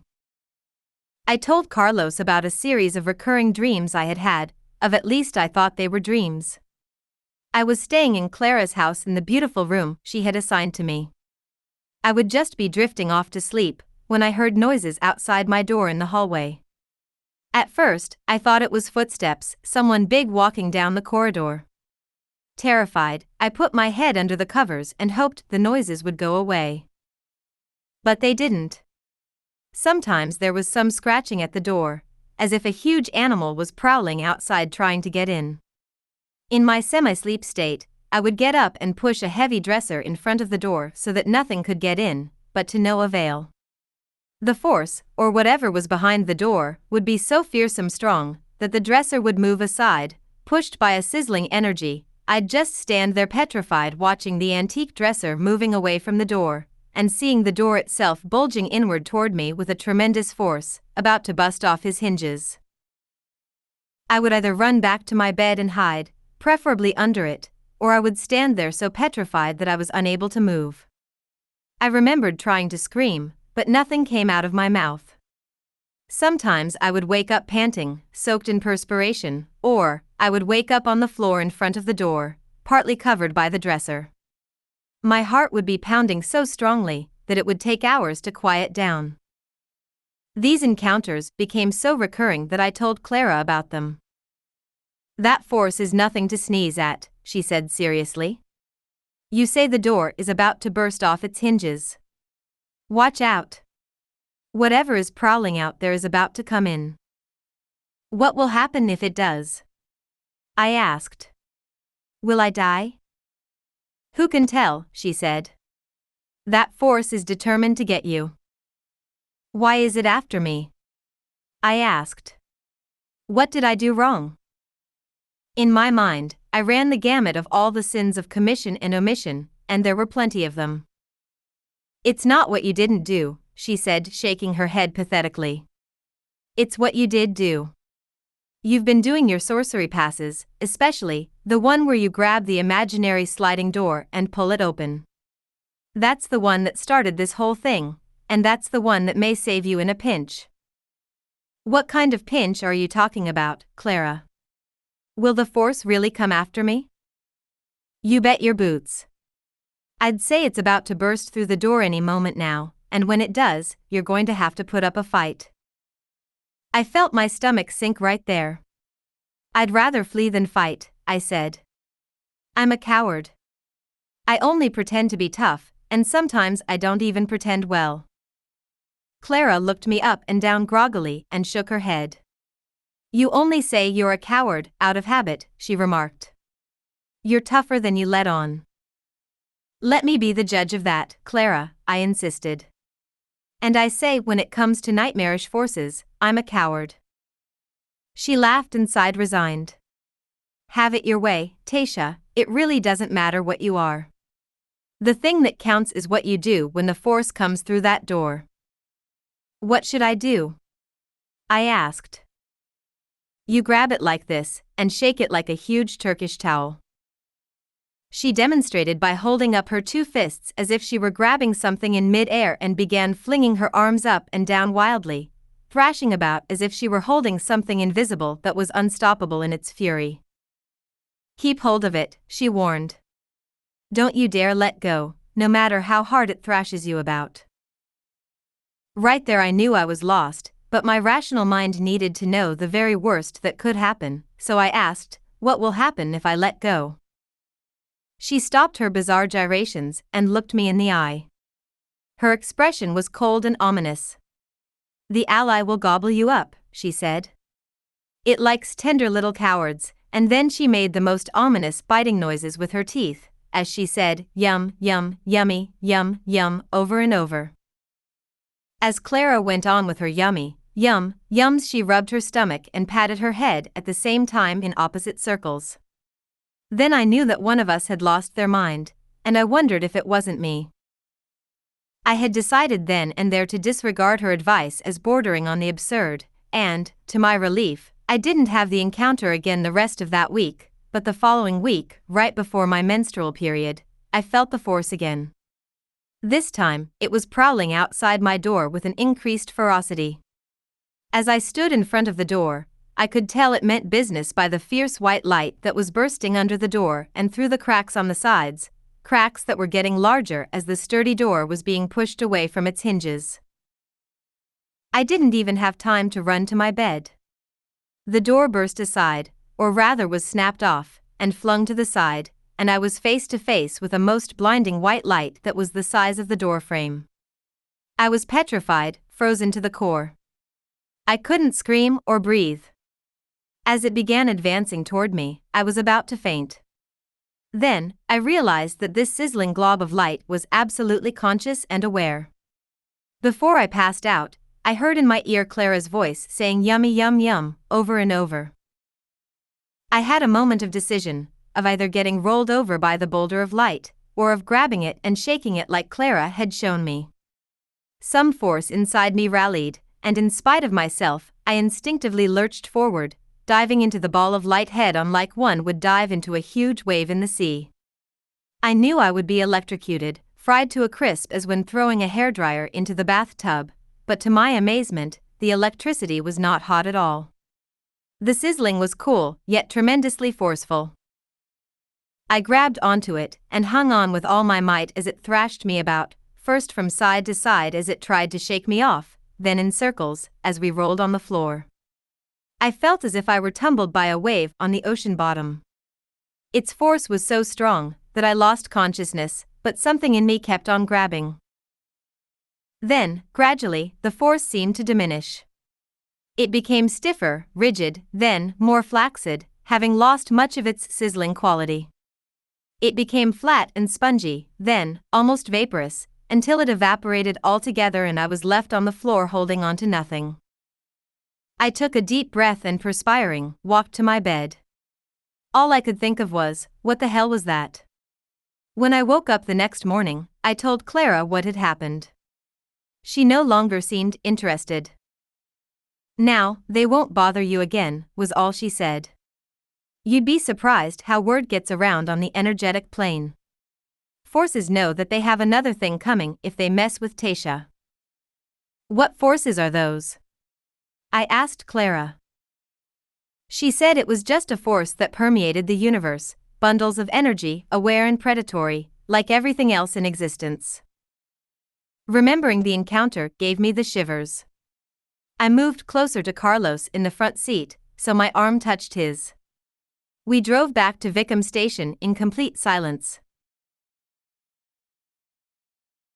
Chapter 10, Pascola Dances. We met Benny in the store at Vicam Station where we were buying bread and fruit for our lunch. He said that if we hurried we could get to Potom in time to see the Pascola dances that were a part of the celebrations honoring the Holy Trinity, the patron of the church. On the way I asked Benny to tell me about the festivities. He explained that they included dancing, singing, playing musical instruments, colorful processions, and a fireworks display after dark. And of course plenty of food and drinking, he added with a grin. Under Benny's expert guidance, we made it to Potom in record time. The streets were so crowded that we had a hard time maneuvering the car through the throngs of spectators. Yaquis and Mexicans from all over Sonora had gathered for the celebrations that were taking place in the plaza in front of the church.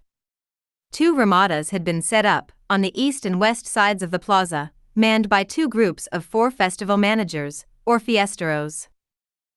The 4 wearing red headdresses, carrying the red flags, manage the western ramada, Benny said. The ones on the eastern ramada have on blue headdresses and carry blue flags. I craned my neck to see the different managers milling about the ramadas. "Why do they have on different colored costumes?" I asked. "The blues are the Christians," Benny explained. "The red ones are the Moors." "I didn't know there were Moors in Sonora," I said, surprised. Carlos gave me a nudge. "They are not really Moors," he said impatiently. "They are only playing the part of the Moors. You see, the Fiesta is a dramatization of the 15th century conflict between the Christians and the Moors in Spain. How that European struggle had woven itself into the ceremonies of a small Yaqui village was beyond my knowledge of history. I noticed that the red fiesteros or moros were wearing a small cone-shaped hat made of wood about 4 inches high. On top of it was inserted a metal crescent from which hung a red cloth that covered their heads and most of the moro's face. "We have to keep our eyes on the blue ones," Carlos said, pointing in the opposite direction. "The Christians are at the east side." "Why do we have to watch the Christians?" I asked, intrigued by what the Moors were doing. "Because it is at the eastern ramada where the Pascola and deer dances will take place," he explained. I stood on my toes to see the men dressed in blue headgear. I noticed that they were wearing blue ribbons tied around their heads, the cloth completely covering their hair and the upper portion of their shoulders. They, too, were carrying wooden sticks, but instead of a crescent, they had a metal cross on the tip. I couldn't see well, so we moved through an opening in the crowd to a place near the church steps. From there we had a bird's-eye view of the east or Christian end of the plaza where the dancing would take place. The musicians had already begun to warm up their violins, harps, reed whistles and drums. Then the dancers came out, dressed in apron-like loincloths, fringed vests, leggings and masks. "What is the meaning of the Pascola dances and of the masks?" I asked, standing on a low wall to get a better view. "Is there a religious significance to the dances?" "There is," Carlos said. "The Yaquis believe that baptism already existed before the coming of the Spaniards. Those who did not wish to be baptized became enchanted.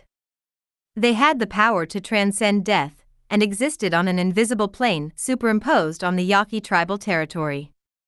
The Yaqui believe that there is another world which is always there, just as this world surrounds us. Are the invisible people ghosts or phantoms? They are not dead, Carlos explained. The Yaquis called them the people of the Monte. They believe that the unbaptized ones or invisible ones are the source of the dances and music played for the Pascola. There are stories of caves in the hills where men have encountered the invisible people and have learned to play the music for the Pascola dances directly from them, Benny interjected. What about the dances themselves? I asked. Who taught them the movements? The people of the Monte, said Benny. They, too, are learned with the help of the invisible people. Sometimes one can hear Pascola music in the bush where there are no people, and the Yaqui know that it is the people of the Monte playing. Personally, I think it's the wind, but then, I'm not a Yaqui. I watched the east end where the dancing had begun. The dancers were making the most bizarre movements, as if they had no control over the musculature of their arms and legs, and the sounds that came out of their mouths were animalistic growls and shrieks unlike any human sounds I had ever heard. They look weird, I whispered to Carlos. And they sound even weirder. That's because they are giving the deliberate impression that they are coming from the spirit world. The reason they wear masks and make those unintelligible sounds is because they haven't yet learned to speak the language of men, or move their arms and legs as is proper to human beings. The dancers must be introduced gradually into the world of men. As we moved closer to the eastern Ramada, Benny explained and Carlos translated other aspects of Yaqui tradition. I learned that the dancers are believed to have a direct connection with the animals of the Monte, whom they regard as their guardians and teachers. The entire dance is a dramatization of the passage from one world, the invisible realm of timeless existence, into the world of temporal and spatial limits inhabited by man, and then they moved back into the timeless with the help of the animals that the masks represented. As I watched the dancers in their costumes, I noticed that on their calves and ankles they wore bands onto which were sewn hundreds of cocoons that rattled whenever they took a step. They danced in a circle, moving their arms and legs rhythmically to the musicians' tunes. After a while they seemed to lose their strangeness and moved smoothly in synchronization with the music. Then they advanced to the center of the square, then turned separating to face the four directions, all the while thumping their feet so that the cocoon rattles made dry rasping sounds. They mingled with the music of the violins, drums and flutes, so that together they produced a hypnotic mixture of mesmeric reverberation. After a while, another dancer came out to join the group of Pascola dancers. Benny said he was the deer dancer, which was denoted by the fact that he was wearing a deer's head as part of his costume. He symbolized the magical deer that inhabited the Monte, the realm that existed before time began. Accompanying the deer dancer was a group of singers singing special songs. Eeees. The deer songs are very poetic, Benny said. What are they about? I asked. They are songs of things that happened long ago, but it is not necessary to believe that they really happened, or that they are true, to appreciate their beauty.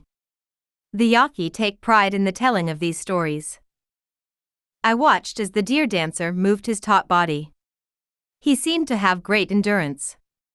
His head was bowed as if in a trance, induced by the rhythmic shakes of the giant gourd rattles he held in each hand.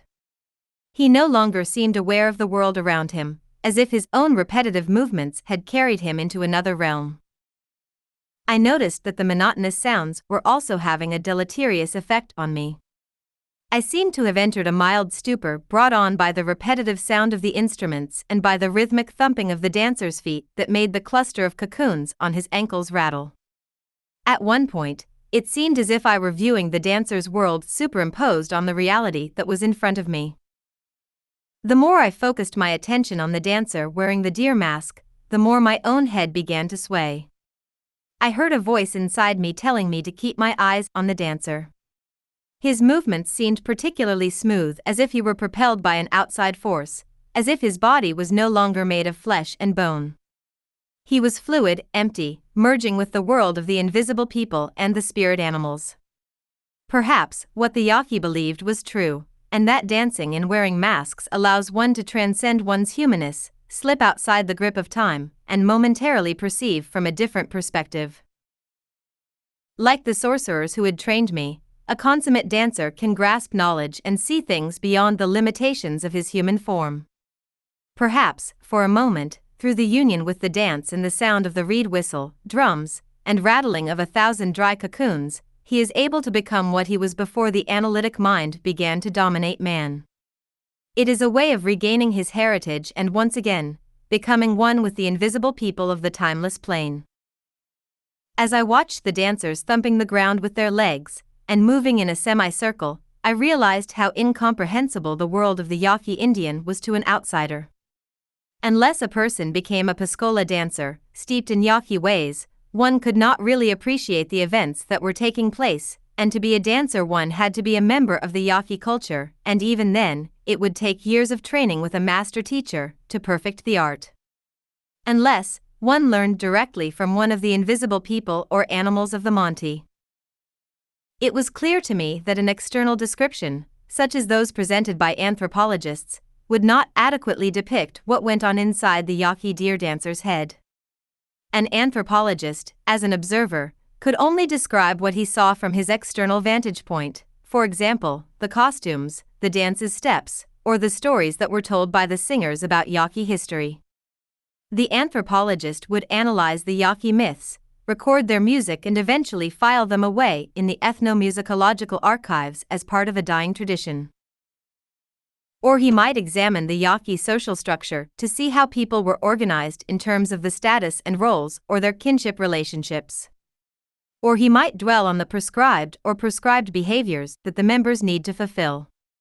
He could discuss the tasks each person had to accomplish in order for the festivities to run smoothly. For example, what were the duties of the blue and red fiesteros? Or he might examine the function the festivities and dances had in serving the community or their importance in strengthening social solidarity. It was obvious that the celebrations gave the people a strong sense of communal cohesion. Hundreds had gathered with their families and relatives from neighboring towns to watch the dances, and to wait for food to be served and the drinking to begin. An anthropologist would undoubtedly report that the festivities offer its participants and spectators a chance to escape the mundane drudgery of everyday life. Through ritual expression, it takes the collective mind out of the realm of the profane and elevates it to the level of the sacred, reviving the ever-present myths of the past. As the dancers tell stories with their masks and movements, people could relive the events of Yaqui history, thereby giving flesh and substance to happenings that may or may not have occurred in actual time. As the gamut of anthropological explanations of the festivities ran through my mind, it was evident that in order to understand something, it was not enough to see things from an objective viewpoint, describing things in order that other researchers could replicate what one heard and saw. In order to understand the phenomenon, one needed to become a member of that society or group. What was it like, I wondered, to be behind the mask of the dancer, to create the festival, not as an outsider, but as a member of the group, and see the world as the deer dancer himself saw it? In other words, one had to bite into an apple to taste or experience its essence, not merely describe its properties from the outside. Yet the reverse was also true. A Yaqui Indian, without having attended a university, would find it impossible to understand the concepts and theories of the discipline of anthropology. For a person who could not read or write, the rules of academic life would be incomprehensible. The masked dancer could never become a professor of anthropology, unless he went through the ranks and worked his way up the scholastic ladder. For that, he would have to begin at an early age to learn the ramifications of academic life. It would take years of specialized training, just as it would to become a Pascola dancer. When the dances were over, the dancers mingled with the crowds to entertain the children as was part of their duties. Parents had hoisted their children onto their shoulders, so they could see the clowning and cavorting that was taking place. I noticed the child in front of me, riding on his father's back. For an instant, I had the certainty that I, too, had ridden on someone's back, and not as a child. Yet for the life of me I could not remember when it had been. Then, as I watched the child, looking over his father's shoulder, a total recollection struck me, as if blown on the nagging breeze that kept ruffling the back of my neck. I saw myself hanging from the harness in the giant tree in front of Clara's house. Someone was standing at the foot of the tree, grabbing my legs and swinging me back and forth. I didn't get nauseous or dizzy. On the contrary, I was yelling gleefully, to be pushed again, for the sensation of swinging was sheer delight to me. I looked down and saw Carlos pushing me. He asked if I wanted to ride on his shoulders. I said I was too heavy, but he said the harness would support most of my weight. I lowered myself down onto his shoulders and held onto his head. He hooked his arms around my legs and off we went in small circles. We were laughing so hard that I didn't even notice that the harness had gotten tangled. When he let go, I was spinning like a peg top that had been wound up. I shook my head to dispel the memory. It couldn't have happened, I thought, it was something I was just imagining. Yet the vision and feeling of having known Carlos before was so strong and delineated that I had trouble dispelling it. I took hold of his arm, so as not to get separated as we moved through the crowd on our way back to the car. Benny had wanted to stay for the dancing and fireworks, but Carlos said he needed to make another stop to collect some masks and perhaps a set of cocoon rattles for the museum. We left Benny in the company of some of his friends, and drove back to Vicam Station, but before reaching the town, Carlos suddenly veered off the main highway onto an obscure road as if he knew exactly where he was going. After several miles of a bumpy ride, he parked the car on a well-packed area of ground near an adobe house almost completely hidden by shrubs. As we got out, he said casually that we were not there to look at masks, but that it was Don Juan's house and he had wanted to see if he was home. Carlos called out announcing our presence, but no one came to the door. I waited in the car while Carlos walked down the road to see if he could catch Don Juan returning from the store. Carlos said he had a strong feeling that he would encounter him on the road the way he had done on the previous occasions he had come to visit him. For a while I waited in the car, then I grew restless and decided to sit on a bench that was near the house. I wanted to sketch the fences and the Sonoran house construction, to complement the sketches I had made earlier of the desert chaparral. I brought a bottle of mineral water with me from the car and made myself comfortable on the roughly hewn bench. After a few minutes, a wiry man in his early 50s came out of the house and stretched as if he had been asleep. I greeted him and tried to explain in Spanish who I was and why I was sitting under his ramada. "I already know who you are," he said in English. He had on a sombrero, and as he introduced himself as Juan Mattis, he removed it from his head and made a slight bow in the manner of a gentleman. When he raised up again, I could see his face. I felt my stomach sink and my mouth fall open as I registered a moment of sheer confusion. It was John Michael Abelar. I could barely recognize him, but it was unmistakably he. He had that same strength and vibrancy, and the same shiny eyes that could change in an instant from calmness to ferocity. "Mr. Abelar, what are you doing dressed up as a Yaqui Indian? I almost didn't recognize you." "When in Rome, do as the Romans do," he said with a laugh. "In these parts I'm known as Juan Mattis, but you can call me whatever you wish." After the initial shock of seeing him had subsided, I was surprised at how easy it was to be in his company. The energy he imparted to the encounter made my inherent stiffness vanish. I knew I ought to have been terrified of him, but somehow I wasn't. He exuded a sense of reasonableness and fairness that gave the impression that in all his dealings, he was impeccable. In fact, I was so at ease with him that I wanted to regard him as a familiar relative. "Just don't call me Grandpa," he teased, reading my thoughts. "I'll call you Don Juan, like Carlos does," I said. "As you said, when in Rome, do as the Romans do." He nodded. I noticed that on his porch were a set of cocoon rattles like the ones the Pascola Dancers had used, and also several masks similar to the ones Carlos had bought at the neighboring stores. Seeing those cocoon rattles, I thought that a Pascola dancer lived here, I said. "Do you go around masquerading as one?" Don Juan laughed. I learned a few of the yaqui dance steps in my youth, he admitted. I lived many years in Pascoa, a yaqui town in Arizona. What kind of dances did you do? I asked him. The deer dance was my specialty, he said, walking over to where I was sitting. He glanced at my notebook in which I had already begun sketching part of the ramada and some of the masks. Can you tell me about the deer dance? I asked, covering my drawings with my forearm. I didn't tell him about the dances I had just seen in Potom. Do you want a demonstration? He offered. For a moment I hesitated, wondering if I shouldn't wait for Carlos to return. Carlos won't be back for quite a while, Don Juan informed me. Right now he's on his way to Ciudad Obregón on some business. What kind of business? I asked, alarmed. Besides, his car is here, how is he going to get there? Someone is driving him in her car, he said with an emphasis on the her. He peered at me as if to assess my reaction. I registered a moment of uneasiness. You mean he's looking for more masks? And what about me? What am I supposed to do, wait in the car until he comes back?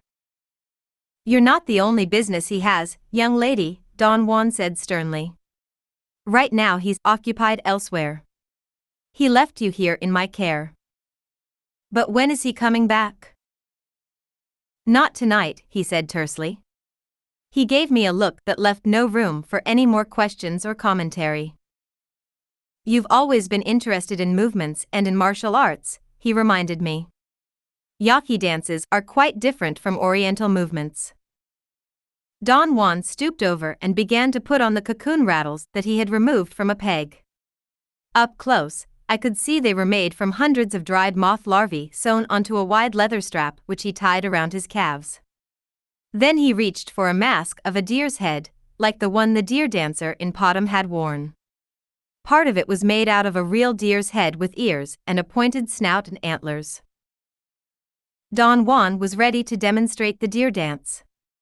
Eagerly, I picked up my pad and pencil to jot down notes. Benny had explained that the masked dancers communicated with the realm of the invisible ones through their movements, but I still did not know how it was done or what the dance steps signified. Don Juan began smoothly sliding his sandaled feet over the dirt floor under the ramada, seemingly brushing the ground with deer hoofs. His back was slightly arched and his head was looking down.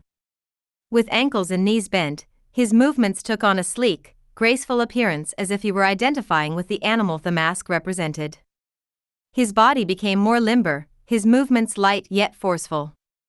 He twisted his waist and torso back and forth, swaying his arms rhythmically behind him to the dry rattling sound of the cocoons. Then a series of raspy yet muffled shakes followed as he repeatedly thumped down on the ground, alternating his feet. He began to chant in a monotonous tone in a language I could not understand. The thumping and rattling continued until my eyelids grew heavy. I thought it must be the heat or all the excitement of the day that was making me tired, and I tried hard to keep my eyes open, but soon my head began bobbing up and down just like Don Juan's, until I could no longer stay awake. The last thing I remember was my notepad slipping out of my lap onto the ground, but I did not have the volition to pick it up. I was watching a purple circle of light in front of my eyes opening until I no longer saw a man masquerading as a deer, gyrating to the sound of chanting and cocoon rattles. I was seeing a forest, and standing in front of me gazing back through the opening of the purple eye, was a magnificent deer. The hollow rattling faded into the distance and mingled with the wind rustling the branches of the pines, the leaves on the ground, and with the rushing of a nearby stream. Mesmerized, I watched the deer gazing back at me. I knew what it was thinking. Its words, for this dream deer cold talk, came to me on the rustling sounds of the ground leaves. More wordless sounds spilled out of its mouth like a fountain of bubbles that floated toward me. Instantly, I and the deer became friends, for it too could comprehend my thoughts. Don't be surprised that you can understand me, said the deer without moving its mouth. Although he spoke without words, that was the meaning his eyes were expressing. If you let go of your limiting ideas of what is real and unreal, all sorts of things can happen. Deer can talk too, and have feelings. I thought, am I dreaming? What happened to the desert? How did I come to this forgotten forest? No sooner had I thought these things, when the deer told me that the forest exists in another realm, the realm of myth, and one enters that realm by letting go of the world in which one lives. But how did this happen? I wondered. Did I just fall asleep? The shaman's rattles helped transport you, explained the deer, its liquid eyes shimmering in the mellow afternoon light. His rhythmic sounds put you to sleep and made you wake in this enchanted realm. I am your friend, your guardian animal. If you have any questions about things, just find me, and I will tell you the answers. Now, is there anything in particular you would like to know? Instinctively, I looked for my notepad. I wanted to write everything down the deer said, so that when I awoke, I would have proof that I had really been where I seemed I was. I wanted to ask the deer all sorts of questions, details about the forest and the nature of the world I was in, but the more I tried to think, the less I could formulate my thoughts. What is the meaning of life? I blurted out. The deer looked at me for an instant and then began to laugh, and as he laughed, a million bubbles came out of its mouth until a golden fog rose up around me, completely opaquing the forest and the deer itself.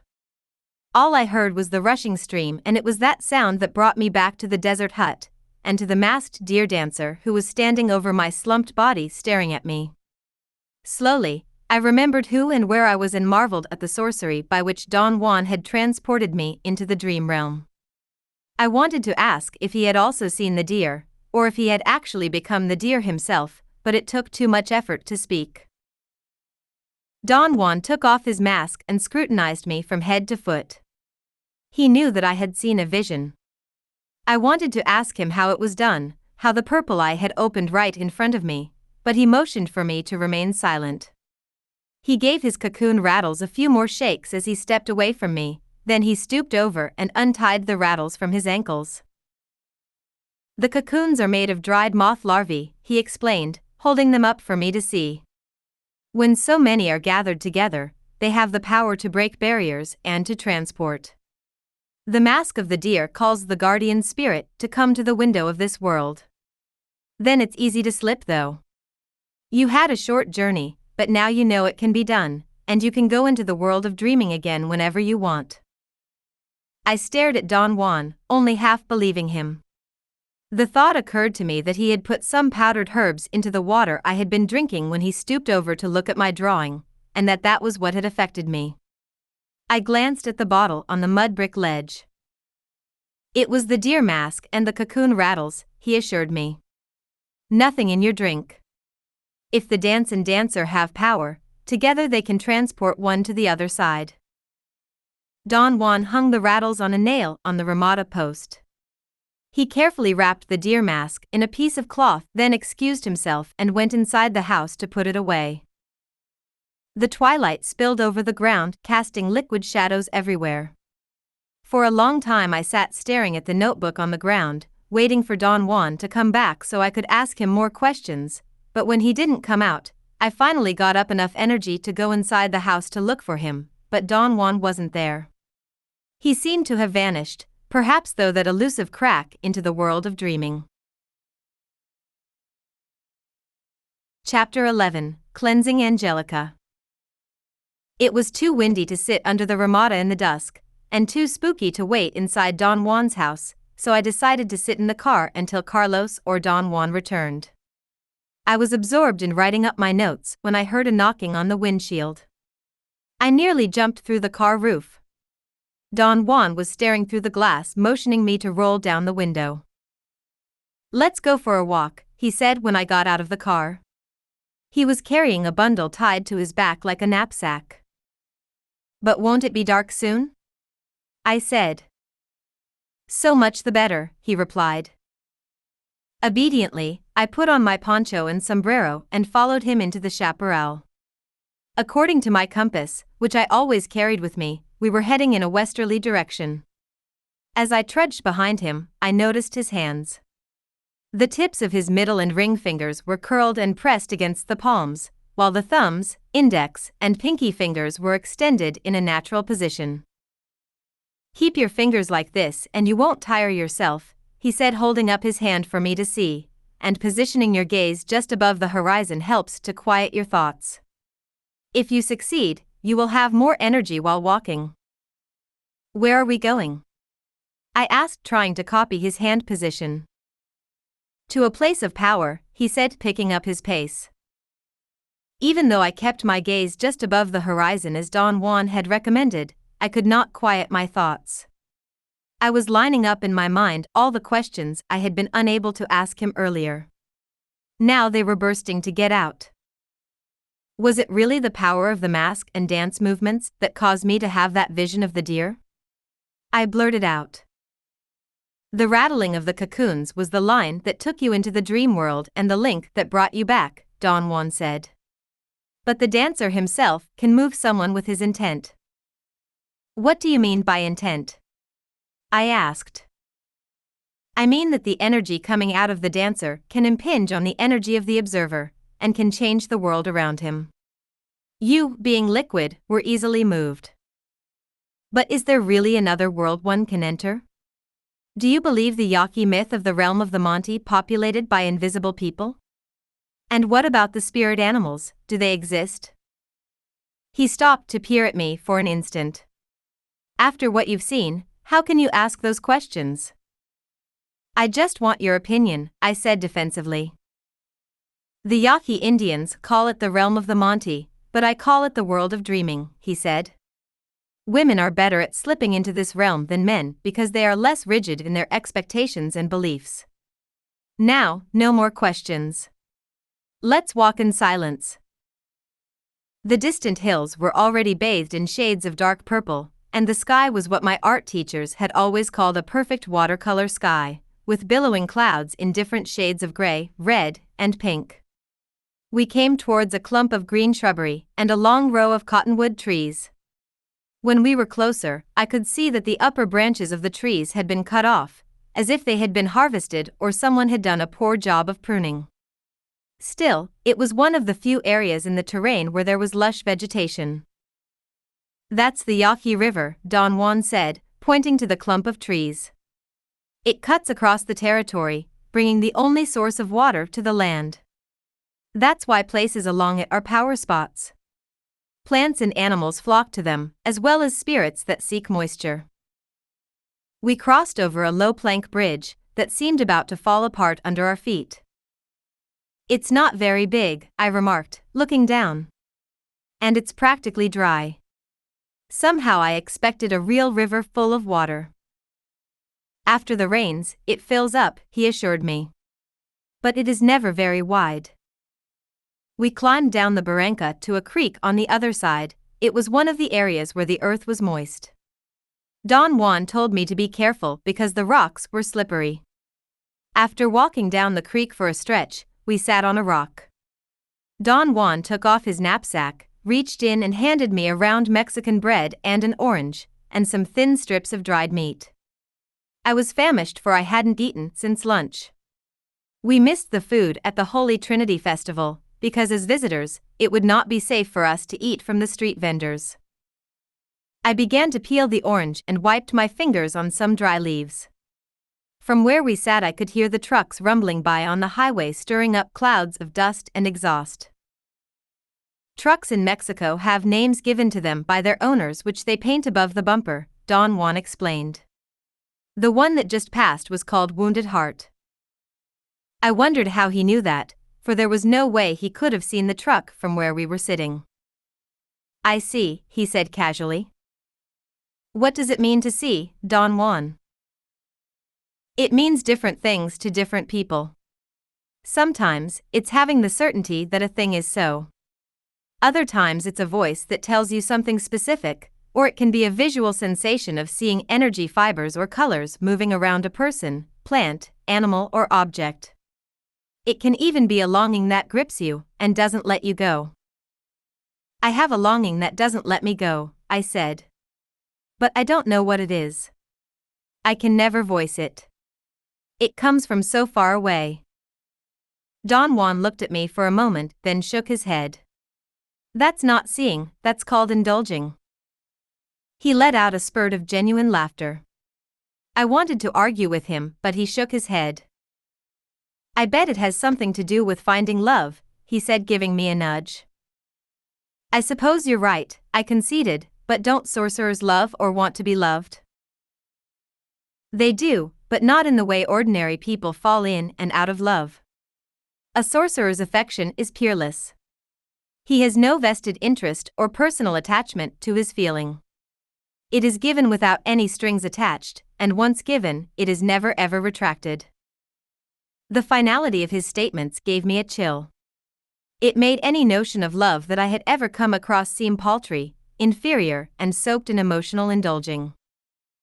I don't know if I could commit myself in such a final, absolute way, I said, offering him half of the bread. Don Juan laughed and said that it had nothing to do with personal choice or commitment. It was rather a question of fate, to which one either acquiesced and acted impeccably or resisted to one's dying breath. The flow of fate bringing people together is rare and mysterious, he said softly. Only a blind fool or knowledge criminal would not acquiesce to such a gift. What is a knowledge criminal? His eyes were glossy as if remembering something that happened long ago. Someone who knows better but obstinately refuses to act upon his knowledge. Then he laughed and said teasingly, "Don't worry, this is not a proposition from an old man." I laughed too, but a bit more nervously than I had intended. Don Juan was far from being an old man. Another truck drove by. I wondered where it was going. Perhaps to Mazatlan, or Guadalajara, or even as far south as Mexico City. I commented to Don Juan that I had never been to any of these places. "You'll go there soon," he said with such certainty that I was forced to ask, "How do you know? Are you seeing again?" "Carlos will take you there," he said. "Zuleika is in Guadalajara waiting for you. She has something to teach you." "Can't I stay here with you?" I asked, feeling at ease in his company and afraid to death of what Zuleika had to teach me. "No, your path is different. We are all bound to help you, but you are not like us. You have to return to Los Angeles. You have other things to do." "What will I have to do?" I asked, alarmed. "That is for the spirit to decide. It will tell you, and your power will dictate what you are capable of." He nudged me and said softly, "You are capable of more than you realize." Just then a gust of wind rustled the leaves of the cottonwood trees. I felt a chill that entered my very bones. The consequence of not being up to the spirit's challenge was too devastating to formulate, so even though I didn't know what that challenge might be, I decided to seize it. "Tell me more about the deer dancer, Don Juan. Exactly how does the dancer enter into another realm?" Don Juan took off his hat and wiped his forehead with a kerchief he had in his shirt pocket. "At first, entering the dream world may be a frightening experience, or it may only seem like a dream from which one doesn't wake up, but for a sorcerer, that dream is real, and if you go into that world often enough, it will become real for you too." "How can a sorcerer's or yaki say the dream world is real?" I asked. "Can't they tell the difference between the waking state and dreams?" "For sorcerers it's real because they can act in the dream state with certainty and control. They stalk their dreams, they can learn things, find things, understand things that are not clear in the everyday world." "What kind of things?" "Things about the future, or what someone is doing miles away. It's a way of seeing beyond what is in front of you." "Are you talking about divination, Don Juan?" The anthropological literature was full of references of how, in primitive cultures, the shaman enters a trance to see what the future holds, to diagnose illness, or to seek out the proper treatment. African witch doctors were particularly fond of using smoke and charred bones or the liver of chickens to make forecasts. Magic, sorcery, divination, witchcraft, all these areas were a part of the anthropological tradition, yet they always had seemed so far removed from our actual day-to-day activities, our personal lives. To the Yaqui, such activities did not seem strange at all. Don Juan, himself, had used his dancing to open the door to the world of the spirits, to a different reality. A world that was for a sorcerer as real and predictable as the everyday world was for us. The magical realm of the Yaqui isn't extraordinary at all, Don Juan said. It's not a part of the supernatural or an aspect of the sacred and profane dichotomy anthropologists so readily set up. How do you know about what anthropologists do? I asked. Arizona is full of anthropologists, he laughed. Especially the tribal areas around Tucson. Someone is always trying to get a poor sucker to answer a questionnaire for a few dollars. They go around making categorization schemes without ever knowing what they are talking about. My sentiments exactly, I said. But I tried telling that to one of my professors once and he accused me of not being professional material, and proceeded to kick me out of his office. You have to learn to stalk your professors, Don Juan recommended, or they'll gobble you up for breakfast. Those professors feast on young co-eds. How do I stalk them? I asked. Treat the university as a hunting ground. If you go there to be discovered, or to be liked, or to make a statement, you'll fall flat on your face. If they sense you are challenging them, the petty tyrants will put up a fight and they almost always win. How can I overcome them? I asked. They are men, they are petty, and they hold the power. You walk around them on cat feet, and never let them know your opinions or what you are thinking. A consummate stalker has no opinions. He or she adapts to any circumstance, swiftly and smoothly like wind. If they think they have you cornered, you are already somewhere else. Be elusive and beyond containment, but devastatingly powerful. That sounds like a contradiction to me, I said. Just then another gust of wind ruffled the ground leaves. It blew a bunch right into my lap. Don Juan laughed and said I was going to make a superb stalker, provided that I treated everything as controlled folly, and make myself zero so no one would be able to grab hold of me. Besides, only someone who is as light as the wind can pass through the cracks between the worlds, Don Juan continued. What do you mean by the cracks between the worlds? I asked. The sorcerers see that the world of the spirits exists and that there are entities other than human beings and animals that roam the earth, Don Juan said, but they exist behind a wall that is full of cracks, so to speak. A sorcerer takes that knowledge for granted just as Westerners take for granted the belief in God, heaven, the scientific method, or the Pope's infallibility, or walking on the moon, or anything else that affects their everyday lives. Are you saying that Neil Armstrong never walked on the moon? Or that he passed through some sort of cosmic crack to get there? Not at all. Only that it takes a tremendous effort for man to bring into his awareness the end result that of a man walking in outer space. Or that a man in Rome is the direct representative of God on earth, or that a virgin conceived a son. In the light of these feats of intending, the knowledge that other entities coexist with man on earth does not take such a great leap of faith. I looked around. I had never regarded spirits as part of my daily world, but as a child I did see shadows coming alive, and had at times felt the presence of a guardian angel. I had also assumed saints, fairies, elves and leprechauns existed, even though I had never seen one. So it was not so difficult to accept that the Yaqui Indians, too, had spirit entities, like the spirit deer I had encountered, who protect and advise them as do our supernatural helpers. If the Yaqui say there is a spirit world and that they learn in dreams, a person would have to experience this kind of learning to know what they are talking about, I told Don Juan.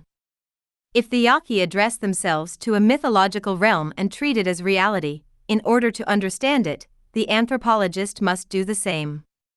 He must make their myths his reality. I told Don Juan that it is the anthropologist's task to describe, to the best of his ability, what goes on in another culture, in another reality, the way members of that culture see and live it. Therefore, he has to be as open and accessible to phenomena that he encounters, no matter how strange they might be, no matter how different from his own expectations or experiences. In short, the field worker must suspend judgment while he is doing research. Only in this way might he go beyond his limited way of thinking, his ethnocentrism, and his perceptual bias. Furthermore, by seeing another reality, one's own taken-for-granted reality would lose its ultimate importance. Women make the best sorcerers, Don Juan said after listening to my discourse, and no doubt the best anthropologists too. Why is that? Because they are much more sensitive than men. They can experience and accept things beyond their range more readily without the insistence on reasserting themselves the way men do. On the other hand, women are much more vulnerable and must be cushioned from the shock of encountering other realities. They tend to indulge and lose their underpinnings at the drop of a hat. I laughed because for a moment I thought he had said women lose their underpants at a drop of a hat. That too, Don Juan said laughing, but unfortunately there is never a shortage of men to support them in that department. In a more serious note he added that if a woman was sober, courageous, and adventuresome and didn't lose her underpants, she could uncover mysteries beyond her wildest expectations. But doesn't she have to have spirit helpers? I asked. It's true, some spirits are helpers, Don Juan continued. Every person, upon birth, receives a totem animal that protects and advises him throughout his lifetime. Perhaps yours is the deer. I liked deer. I was born in an area full of forests, and plenty of deer. I enjoyed being in the forest, being still, remaining hidden. I had to agree, I had something in common with deer by way of temperament. What is your totem animal? I asked. The crow. I have always had an affinity with them, ever since my teacher showed me how to become one. I like birds too, I said. I often dream I'm flying. Crows are excellent stalkers, Don Juan added, and some of the Pascola Masks depict them. I finished the orange and the rest of the dried meat. The dancer, if he has power, can turn into the animal he portrays, Don Juan continued. I've talked to and observed quite a number of Pascola dancers. For some, the dance is merely a means to show off, but for others the dance is a vehicle. The mask, the music and the mesmeric movement of the cocoon rattles usher the dancer into the spirit realm. There he can learn about the mysteries of the universe, and even find answers to life's fundamental questions. Don Juan gave me a nudge and I knew he was referring to what I had asked the spirit deer. Or perhaps Carlos had told him about our meeting in the anthropology department when I had asked him the same question. If you meet the deer in your dreams, he advised me, ask him about the meaning of life. He will tell you what you want to know. Is that what you do, Don Juan? Learn in your dreams? Don Juan nodded. And through seeing. Right now I see that there is a patch of Angelica growing over there. Exactly the plant we came all this way to find. We got up and walked toward the bend in the creek where Don Juan had said the plants were growing. What are the plants for? I asked. They are invaluable for female sorcerers, he said. It gives them sobriety, purpose and cushions them from the erratic perceptual changes that they are prone to, especially during their menstrual periods. Earlier as we walked he had stopped from time to time to allow me to examine certain plants at close range. He had cautioned me not to pick any of them but only to remember what they looked like, in case I ever needed to find them. There was manzanilla, sage, and a small plant with blue flowers. He had said that we were not there to gather herbs, but to learn how to store power. He assured me that if I ever needed to heal myself, it would be through manipulating energy directly, not by ingesting any plant. There was one exception to this rule, and that was the Angelica plant. We walked up to some large yellow-green plants that looked like tall overgrown celery. They had shot up about a yard and at the tips were tufts of dried stalks with tiny brown seeds. This is Angelica, he said, taking off a bit of the leaf and rubbing it between his fingers. It smells like celery, I said, taking a sniff. What does it taste like? Find out for yourself, he said, and gave me a bit of the seeds to chew. They tasted like bitter celery. Do I make an infusion out of the leaves or seeds? I asked. You can, or you chew on the seeds directly, but in your case it's better to smoke it. How do I smoke it? You first dry the stalks and then crush a bit and put it in a pipe and then touch a lighted match to it. I've never smoked anything in my life, I said. Not even marijuana, he teased. A friend of mine gave me a joint once to try, but I didn't like it. The smoke really hurt my lungs and made me sneeze. You see, I'm allergic to smoke. This is not marijuana, he said seriously. Besides, you probably inhaled too much smoke into your lungs when you should have allowed the smoke to envelope you. What does Angelica smoke do? I asked. It cleans the energy fibers of the body. He stepped back and gave me a groggy look, running his eyes up and down from head to toe. There's a great deal of debris clinging to your fibers in spite of your recapitulation, he said. So in stubborn cases like yours, one has to use smoke to cleanse the double. You don't have to inhale it. Just allow the smoke to caress you. It knows what to do. It will clean you without you having to direct it. Don Juan gathered some of the dry stalks and put them inside his knapsack. He said he would give them to me later. If I ran out, I would have to find the next batch myself. What if I can't come back here? I said. Angelica grows everywhere, he replied. You can find it in abundance in the canyons around Los Angeles. Then you have to let the stalks dry and find a pipe in your dreaming and put some crushed leaves inside. Or you can light the tip of the stalk directly. We sat down on a log and he asked me for a match. I pulled out a matchbook from my pocket, for along with the compass, I always carry a book of matches in my pockets so that I could gaze at its flame whenever I needed to. I wondered how Don Juan knew I had matches with me. He lit a dry stalk about 3 inches long by holding a match to its tip. Then he moved the stalk back and forth in front of my nose and allowed the smoke to envelop me. The smoke made me cough and my eyes burn, and I didn't like the sensation at all, but when the smoke cleared, I experienced a calmness and clarity that was unprecedented. At first I couldn't pinpoint exactly what the difference was. Then I realized that my calmness resulted from the fact that my internal dialogue had completely stopped. I had no more thoughts. I was content to perceive directly, without filtering everything through words and thoughts. I felt that the I that was always in command had vanished. Somehow the smoke had made things absolutely still so that there was no separation between the analytical I and the things it thought about. Subtle as it was, it seemed like the difference between night and day. During the day everything is agitated, the streets are full of traffic and noise, the energy of people, and the tension and hurry of life, fills one's being. At night, things quiet down. No one is going anywhere. The birds, too, have settled in their nests and all is at rest. That was the way I felt after I had inhaled only a few puffs of smoke, completely at rest, with no hurry, no worries, everything had returned to its natural place. The world was the way it should be, without the constant interference of thoughts and expectations. It was an exquisite feeling of serenity that the smoke brought. It was like burning incense in a church. I began to breathe deeply from my abdomen and relished the tranquility and ease of having nothing to say, nothing to do, and no place to go, except to be where I was at that precise moment in time.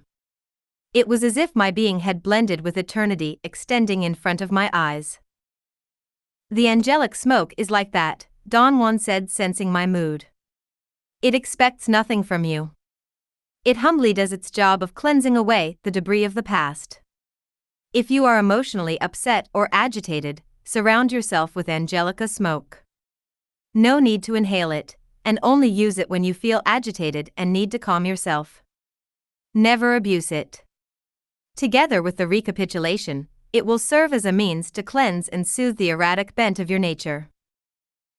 Don Juan reiterated that I didn't need to use a pipe or to really inhale at all. I could just light a bit of the stalk and let the smoke rise while holding the piece of Angelica root in my left hand.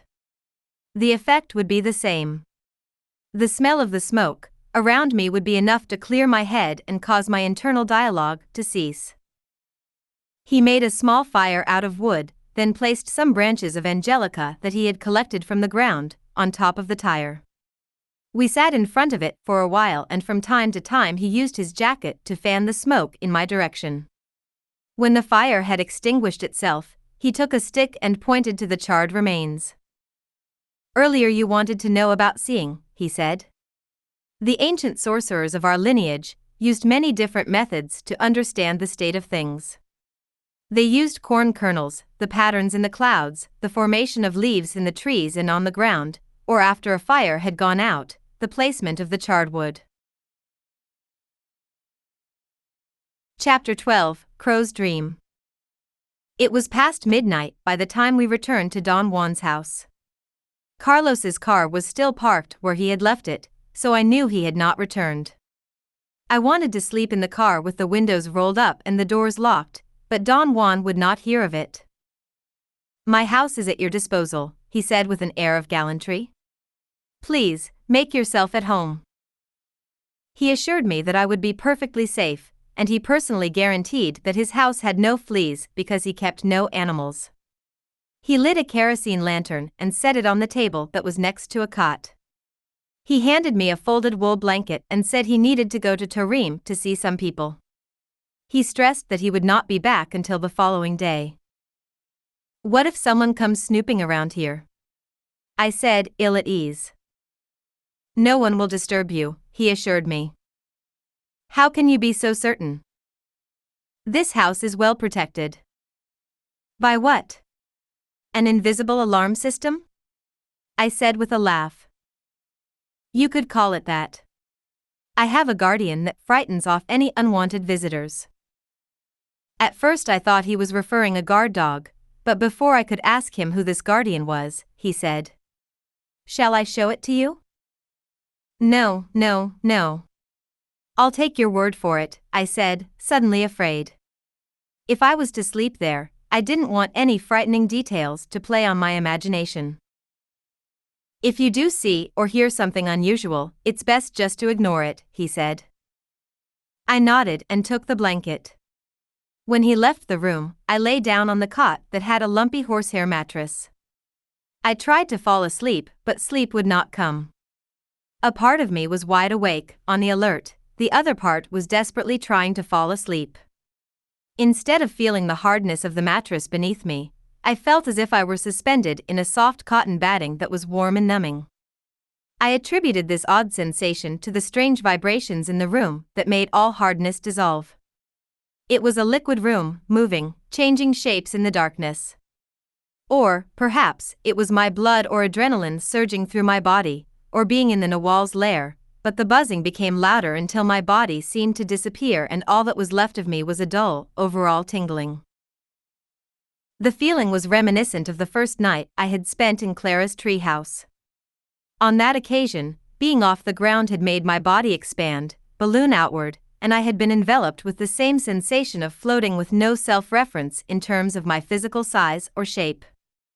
Emilito had later explained this sensation as my double coming out and taking over, because being in the treehouse had inhibited the pull of gravity on my physical body.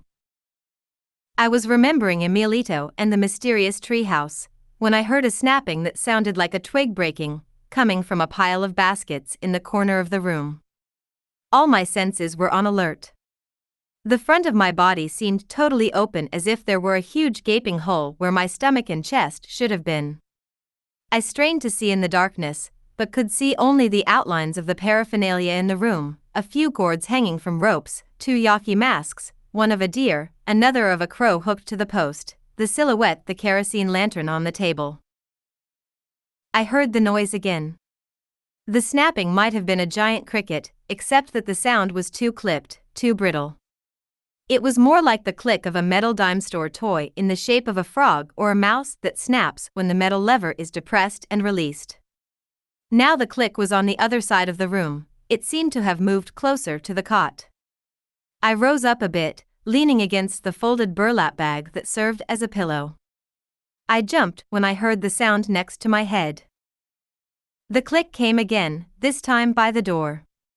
It made the area in my midsection leap whenever it snapped. Whatever the sound was, it was definitely hopping about the room, as if trying to attract my attention. As I lay wide awake trying to anticipate from where the next click would be coming, I realized that the sorcerer's world was full of the unexpected. I decided to follow Don Juan's advice and ignore whatever it was in the room. I must have fallen asleep, for I drifted into a dream that seemed totally real. I was taking the crow's mask off the wall and put it on my head. Don Juan was going to show me some movements. First, he demonstrated how I should position my feet. Bending my knees, I had to rise up on the balls of my feet, then thump down onto the heels repeatedly. I copied his action, raising my heels off the ground, then sharply placing them down again. After a while, it became a single smooth performance involving my ankle and knee joints. I felt my legs become rubbery, viscous, my hands were hanging loosely at my sides. I imagined myself a winemaker trampling on a vat of grapes with my bare feet. Then, following Don Juan's lead, I arched the upper portion of my back as if I were lifted by some exterior force, and bringing my arms out to the sides of my body, I opened them up like the wings of an enormous bird. My head was inclined forward and I was looking down, while raising my arms up and down in conjunction with my breathing. I flapped my arms again and again in a repetitive action. After what seemed an eternity, the ground in front of me opened and I was no longer dreaming. I was standing waving my arms in simulated flight. I was actually in the air, soaring over a breathtaking view of the desert. I could see vegetation, irrigation ditches, roads, and the pitaya fences around the flat-roofed adobe houses.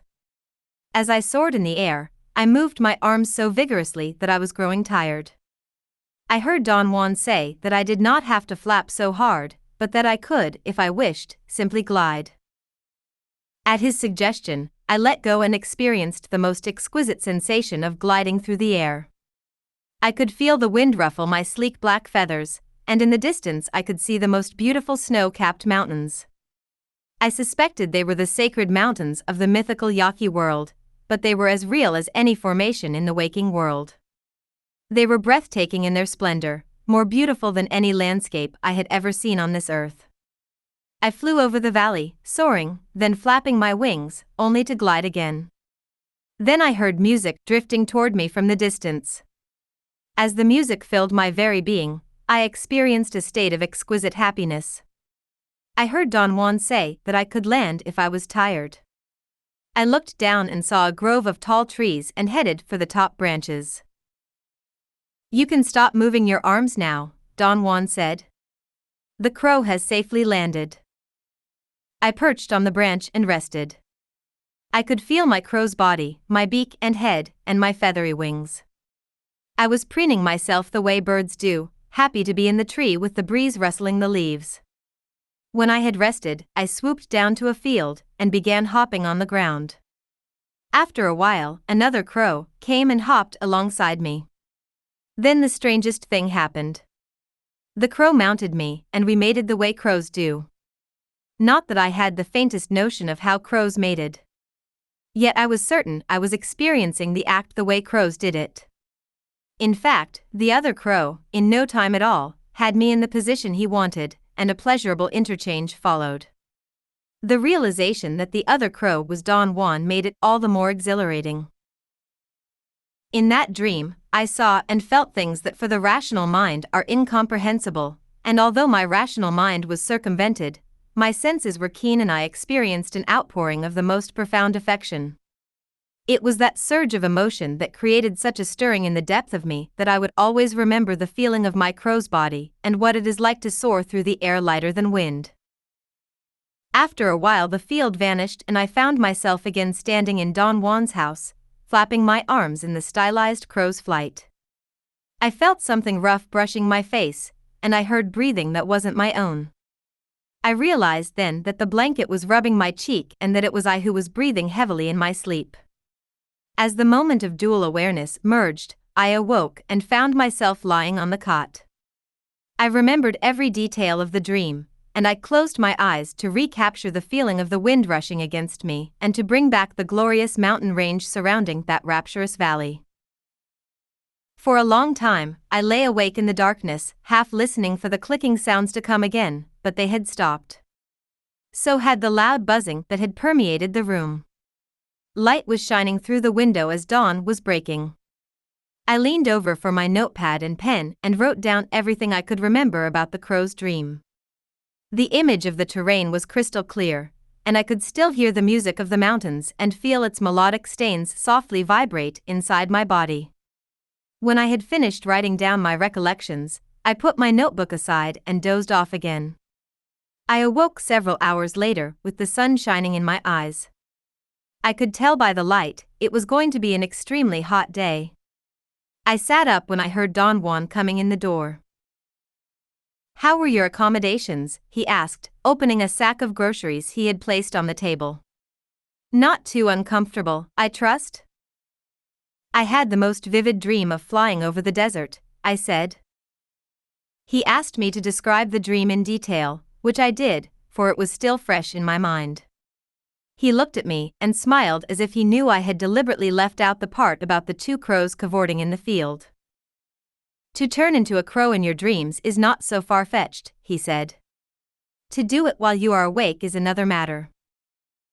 "How can you turn into a crow while you are awake?" "With unbending intent, the body will follow where the mind leads," he assured me. I asked him to explain what he meant by that. "You do it all the time," he said.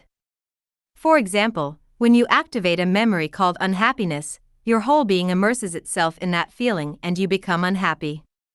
That is why indulging in anything is not recommended. The mind is not separate from the body, although we prefer to think that it is." I opened a bottle of mineral water and took a sip. "Every time we look in a mirror," Don Juan said, "or see our reflection in a pool of water, we think we see the same person we saw the last time we looked. We may see a few changes such as wrinkles or a longer beard or a different expression, but we know these differences are superficial. They don't make us someone else. We have learned to recognize ourselves as beings that change, yet to our inner eye, we are nevertheless the same." He leaned toward me and brought his face uncomfortably close to mine. "But it's only a mirage," he whispered. "That's why you should never look too closely in a mirror. You'll fix yourself permanently as something you don't want to be." I suspected that Clara had told him of my repeated request to have mirrors installed in her bathhouse. I had a difficult time adjusting to not seeing my reflection, and kept trying to catch glimpses of myself on any shiny, reflective surface. He reiterated that we are constantly changing and are never the same from moment to moment. Every new thought, action, or experience makes us different. It is only the memory of ourselves that assures us that we are continuous, stable, and familiar. "If we are always changing," I said, "how can we recognize ourselves?" He said that there is no way of ever recognizing ourselves, because we are a mystery, totally unknown to ourselves and to others. "That is one of the precepts of stalking," he stressed. "I learned it from my benefactor, the Nawal Julian, and I am passing it on to you. We are an indescribable mystery." "But I know who I am," I insisted. "That's because you're a fool," Don Juan said, chuckling. "It's idiotic to believe that just because you have a name, an address, a job, or go to school, that you are known to yourself or to others. These attributes are not your true self, they are only ways of describing who you are, so that you can talk about yourself as a social person." "Are you saying that I don't exist?" "You do exist, but not in the way you think," he said. Don Juan stressed that the idea that the body is a constant continuous entity is one of the most difficult assumptions to break. "Why is that?" I asked, taking a bite of the bread that he brought. "Because people identify themselves with their bodies, which they view in the manner that is accepted by the world around them." I argued that the physical body is real and not just an appearance, but he insisted that to hold this position stemmed from limited perception and faulty reasoning. "Your body is an idea, an abstraction," he reiterated. How you regard it depends on your culture and the modality of the time in which you live. For example, people of the past did not have the same view of the body as we do today, and Western man does not have the same view of it as does a sorcerer. Don't we all have basically the same physical structure? I asked. 2 arms and legs and a torso? If we all had the same physical makeup, we would all be able to do the same things, he replied. But most people can't fly through the air, or step through walls, or extend their luminous fibers to journey over vast distances, or disappear right in front of your eyes. I must have given him a quizzical look, for he added, some people can't perceive their ethereal or energetic body that would allow them to perform these extraordinary feats. Therefore, unlike the sorcerer who daily tunes and invigorates his energetic body, his double, the average person does nothing to enhance it, but does everything to enhance his self-importance, his social person. What do you mean by self-importance? I asked. Don Juan thought for a moment as if to choose his words. It is placing undue emphasis on the idea a person has of himself. In order for that idea to become real, it must be given constant energy. One must always cater to it, sustain it, reinforce it, pamper it in order to keep it alive. When I asked him why that was so, Don Juan replied that people have lost touch with their mysterious origins that render them unknown, and were left only with a paltry imitation, a phantom idea that they regard as real. If people realized that they were unknown to themselves and to others, they would not regard themselves as important or prop themselves up with feeling special. They would know that they already are special, but having lost sight of their real mystery, they try to make themselves mysterious, and try to act important, but that is a deadly mistake. Why is that a mistake? Because we should never try to be anything, he replied. Our mysterious nature already makes us everything we could possibly be. Don Juan said he wanted to go for another walk and told me to finish eating so I could accompany him. What about Carlos? I asked, shouldn't I wait here for him? Isn't he coming back today? Don Juan handed me a strip of beef jerky and told me to chew it slowly. I have a feeling that Carlos will be occupied for most of the day, he said. I was dying to know what exactly Carlos would be occupied with. No doubt it was that pretty girl I had seen the other day in the store. I imagined they would spend the day teaching her English, or who knows what else. Noticing my preoccupation, Don Juan gave me a firm rap on the top of the head with his knuckles. I know what you are thinking, why would a man want another woman when he can have you? Your petty possessiveness is useless around here, he said gruffly. You have an idea of yourself that you are jealous and possessive. The sooner you get rid of that idea, the better off you'll be. That's the way most women feel, I said. Then that's precisely what you will have to guard against, he said sternly. Remember, self-importance kills. Don't waste your limited energy upholding stands that are untenable. Hold firm to your underpinnings. He laughed at his play on words. Then he continued with earthy directness. The minute a man pays any attention to a woman, she drops her underpinnings. That's simply not true, I argued. A woman can love a man purely, without any physical involvement. But can she love him if he loves other women, and not be ruffled by it, he challenged. I thought for a moment. He had a point. From my own experience, and from the people I had known, a selfless love like that would really not be feasible in our culture. I shrugged. If you're talking about polygamy, I said. I don't think we women should put up with that. I was so against men playing around that, for me, nothing short of total fidelity would do. I remembered how miserable my mother's life had been because of my father's indiscretions. From her, I had learned the attitude that men were heartless masters that would stop at nothing in using a woman, then casting her aside without so much as a backward glance. I am not talking about polygamy, Don Juan said. I am talking about freedom from self-importance. No one is unique or privileged by any stretch of the imagination.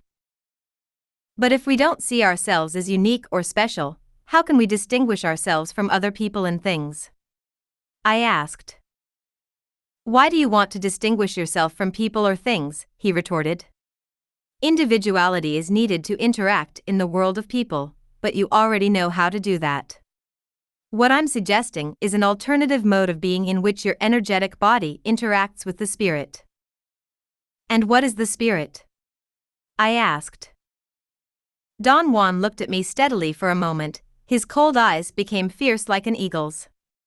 His stare forced me to look away. He chuckled, lifted one of the gourds he had tied to his belt, opened the stopper and took a sip. I felt obliged to repeat my question. I really don't know, he said. We can return to our origin, even act from it, but we can never know or say what it is. Then what good is it if we can't talk about it? I protested in a tone that bordered on whining. Don Juan grabbed my shoulders and shook them as if I were a rag doll. Stop indulging in self-pity and act like a warrior. He stomped his foot on the ground repeatedly like a bull ready to charge, giving me a ferocious look that made his nostrils flare. His pantomime was so lifelike that I had to step aside, afraid he would ram me, but instead of charging, he suddenly twirled lightly on his heels and walked out the door. He motioned for me to follow him. We walked down the dirt road for a while, then quite unexpectedly, he veered off into the chaparral. It was all I could do to keep up with him. After an exhausting trek, during which time I employed not doing techniques, such as keeping my gaze above the horizon, and my hands in the proper position, and maintained a prolonged silence, I was still breathing heavily by the time we reached a formidable rock formation. Don Juan told me to sit on a large boulder and to slow down my breathing. He said that in the tradition of sorcery there were hundreds if not thousands of not-doing techniques, each designed to produce a specific effect that had been intended by sorcerers of his lineage. The hand position was one of them, just as was gazing at a point above the horizon while walking. He reiterated that he personally thought that not doing was one of the best ways a stalker has of disrupting routine or habitual reactions of one's day-to-day life. Do the match technique, he suggested, to quiet down. Now? He nodded and poured a few drops of water from his gourd into a depression in the rock. I pulled out my book of matches, and holding one between my thumb and index finger, I struck it and brought the flame 7 or 8 inches in front of my eyes. As I gazed at it, I inhaled the flame into the area between the eyes, until the flame had almost burned down. Then, without extinguishing the flame, I dipped the tip of the match in the water to cool the end, and transferred it to the thumb and index fingers of my left hand. I held the match upside down, so that the flame was now burning upward a few inches from my eyes. Draw the blue flame into your eyes, Don Juan said. Use intent to pull it inside you. I did a series of 9 matches, burning one end, then turning it upside down as I transferred it to my left hand and gazed as the flame burned at the other end. After 9 matches, he told me to stop. He instructed me to breathe deeply from the abdomen and then begin to practice another not-doing technique which involved expanding my awareness behind me, above me, and into the distance all around me. What should I try to look for or feel? I asked. It doesn't matter, he said. Perhaps a tree to the back, or a bird in the branch above you, or a cloud in the sky overhead. The purpose of this not-doing technique is to stretch oneself out as if one were casting a giant net. He explained that deliberately elongating one's awareness, which is usually directed forward, has the effect of waking up the energetic body or double, by breaking through the confining boundaries one had learned to regard as one's physical body. When your mind and breath are able to reach beyond the recognized limits of the physical body, Don Juan explained, then you'll know that things are vacuous, and physical and mental continuity is only an expression of the mind or social self. He assured me that our perception of the world is fundamentally tied to how we sense our bodies, and how elastic our breathing is. To change our perception of the world, we must begin by changing our awareness of our body. We must know that our bodies are in constant flux, yet, in order not to lose control during our ethereal wanderings, our awareness has to be firmly fixed. To what is our awareness fixed? I asked. Not to the self or the objects of the world, he assured me. For these will keep you imprisoned. Rather, it is anchored to one's breathing. The breath is the line that can pull you outside of your boundaries and make your physical body appear and disappear. He told me to close my eyes and try to anchor my awareness to my breathing. I became apprehensive. Sometimes, when I practiced some of the sorcery passes Clara had taught me, I felt my body melt away, but I never ventured too far on that track for fear of losing myself or becoming totally unknown to myself. Even when I had dreamed I was a crow, I was still aware of being myself, dreaming I was a crow. So I began cautiously. According to Don Juan's instructions, I was to allow my awareness to flow outward in all directions, as I elongated my breathing. Then I was to link the stretching of my mind to the rhythmic flow of the breath. Finally, I had to merge my breathing, which was limited, to the limitless breathing of the earth and the sky. He told me to breathe far behind me, high above me and out to either side, until the vast desert around me moved rhythmically to the expansion and contraction of the breath. After a time of total concentration, I had the sensation of moving like an enormous bellows. My entire panorama was pulsating to the same rhythm. At one point, I was so far away that I could barely hear Don Juan's voice urging me to open my eyes and describe to him what I had experienced. I was no longer aware of my body, I said. It became so enormous that I seemed to completely vanish. Your body can't vanish, he said, for the simple reason that it was never there in the first place. I rubbed my calves to bring blood back into them. It is the way you place your attention that makes you think you have a physical body, Don Juan said. Place your attention differently, and you will have a different body. Perhaps that of a horse or a cow or a falcon.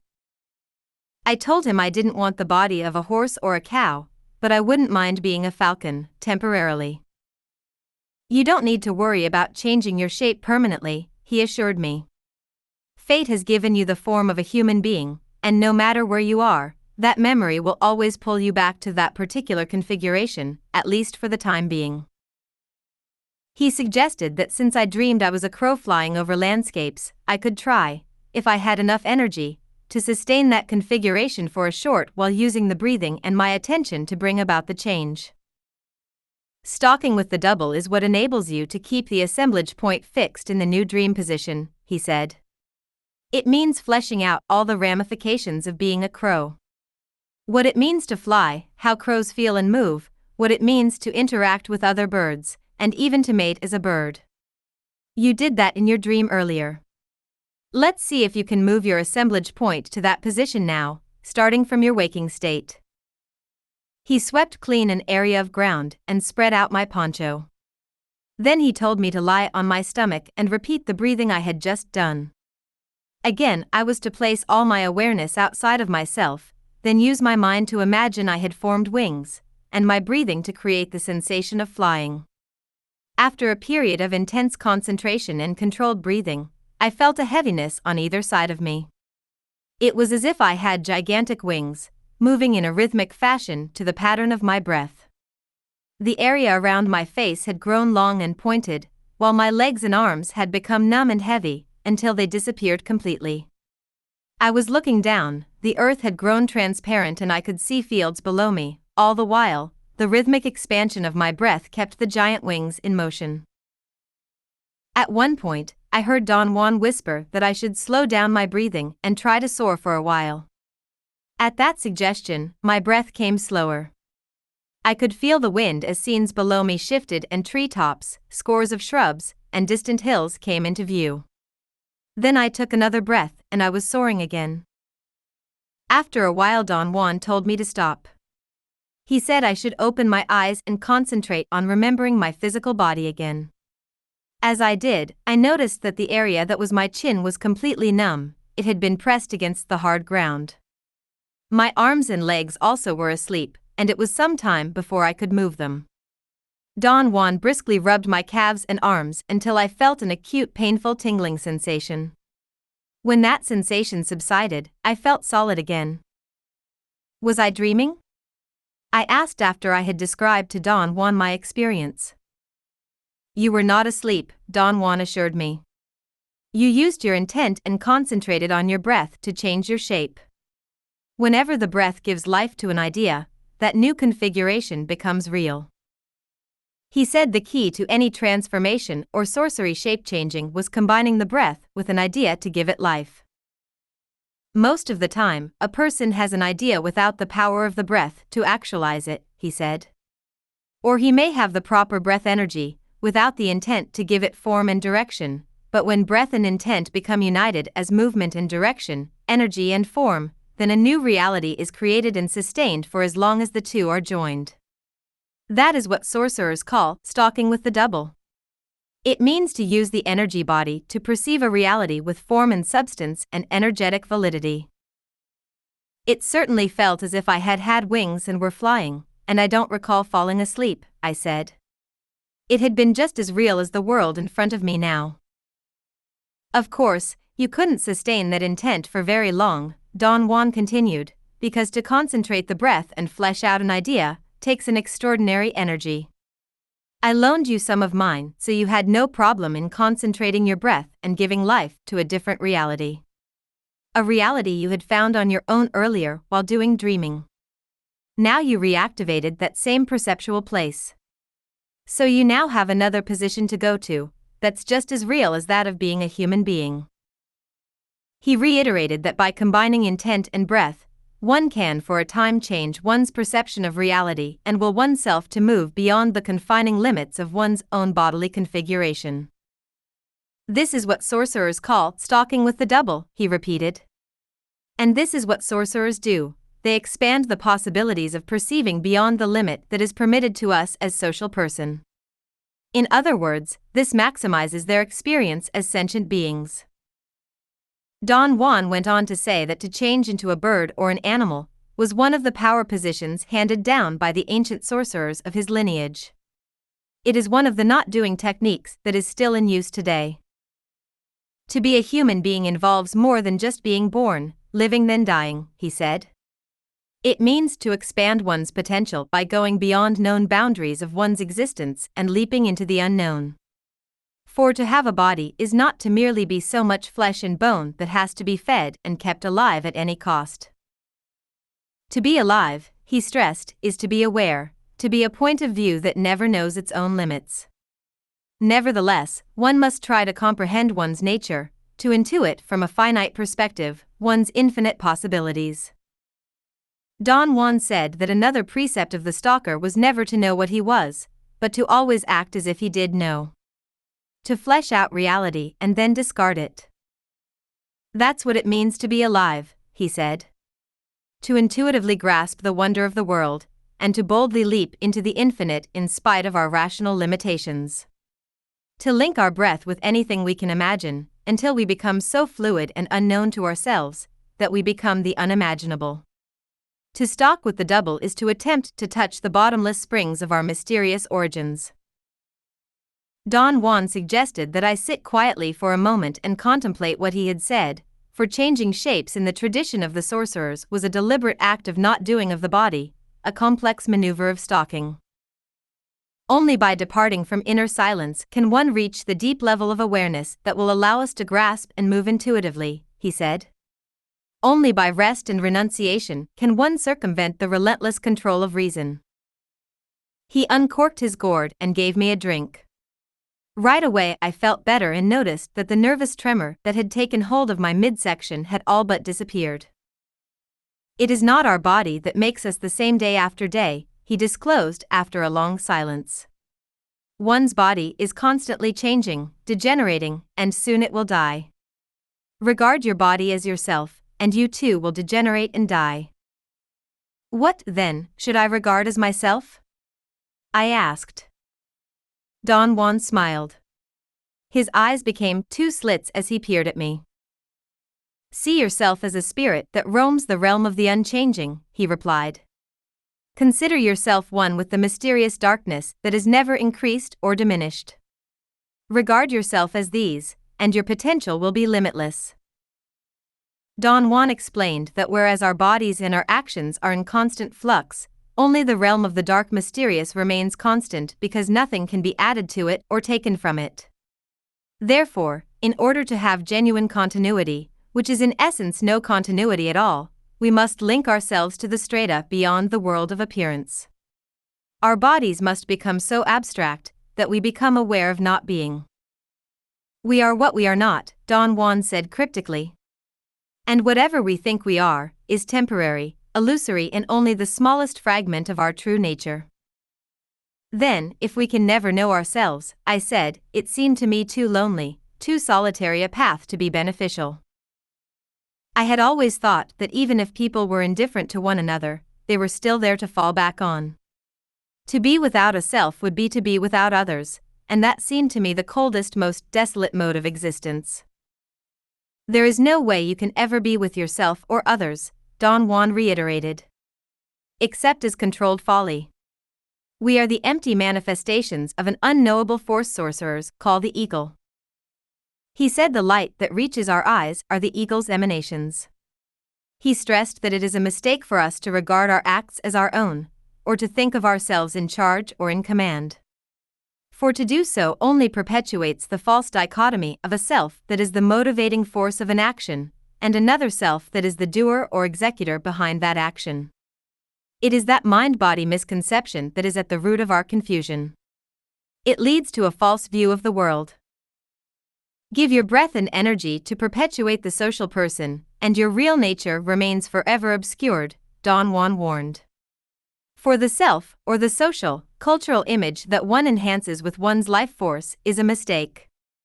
It is only a way of thinking and talking, and not what we are at all. He admitted that our true nature is one with the underlying force that sorcerers call the eagle. Seers can see its energy flowing through us and making up our very being, and we must humbly acknowledge that life force, or we remain blind to everything around us. I wanted Don Juan to tell me more about this mysterious power that acts through us. He shrugged and replied that there was nothing more to say about it, that we simply were different aspects of the eagle's emanations, just as was everything else in existence. I pressed him to elaborate on its attributes. Sorcerers have been unable to unravel its mystery even though, throughout antiquity, seers have put all their efforts into attempting to understand it, and because of this inability they called it the Great Unfathomable. The old sorcerers called it the eagle because it stands with its beak open ready to devour awareness at the moment of death. Its emanations are commands because we must follow them, just as planets must follow their orbits in the sky. Those who humbly acquiesce to the eagle's commands remain healthy and strong. Those who fight against them wear themselves out and find an early death. He stressed that only by acquiescing to the force that moves us can we find well-being and purpose, happiness. Fighting against it brings disease and unhappiness.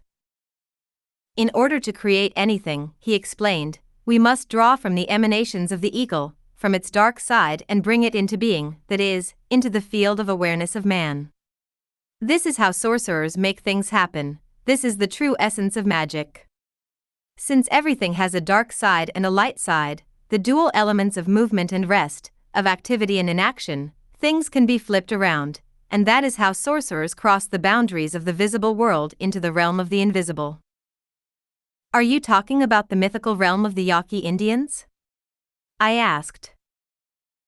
I'm not just talking about the realm of the Yaqui Indians, he stressed. I am talking about all existence.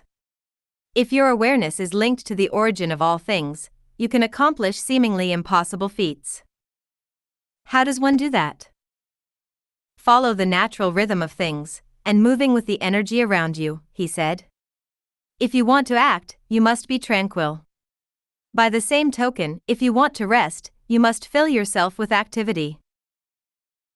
He said that when both elements, being and not being, are in balance, so that inside we are unchanging and imperturbable, but outside we are fluid and changeable, then we reflect the power behind all things.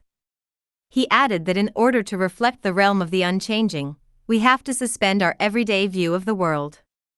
He stressed that suspending our human judgments is the first step into the realm of the unknowable, and for this to take place, quieting the internal dialogue is a fundamental prerequisite. Therefore, it is of utmost importance to achieve inner silence through the practice of the recapitulation, the sorcery passes, and all the sorcery not doing techniques you have been taught, he said. Only in this way can you lose yourself and be one with the vastness. Chapter 13, Places of Power. The afternoon brought cool relief. Don Juan and I had hiked to a place where volcanic eruptions had taken place millions of years ago. The area was strewn with huge chunks of lava and pieces of shiny obsidian that spread out on the desert like a lumpy gray carpet. The Yaqui Indians regard this as a place of power, Don Juan remarked. They say that there is energy trapped in all this lava rock. What kind of energy? I asked, catching my breath. The kind of energy that can make one discover things of the past. All one has to do is pick up a rock, be silent, and listen to its message. Do you really believe rocks can talk? I asked. Isn't that a bit far-fetched? Don't take my word for it, Don Juan replied. Find out for yourself whether or not it's true. He pointed to a hill not far from where we were. Let's hike to the top of that mound. That's the best spot to listen to rocks. We walked over the uneven terrain. Even though I had on a pair of thick crepe-soled shoes, the rocks and obsidian glass were sharp and the loose stones made walking difficult. I was careful to avoid the patches of tuna cactus with thorny spines that jutted out between the clumps of rock. I had once been told that cactus spines were extremely dangerous, for they could lodge themselves in the body and travel to the heart or even to the brain, causing sudden death.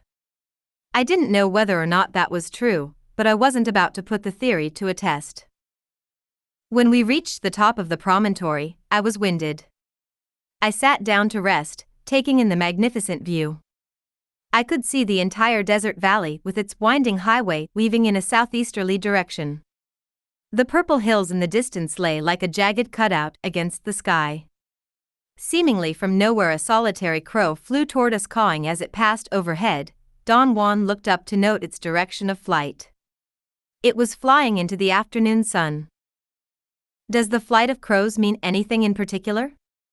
I asked. You bet it does, he replied, dusting off his hat.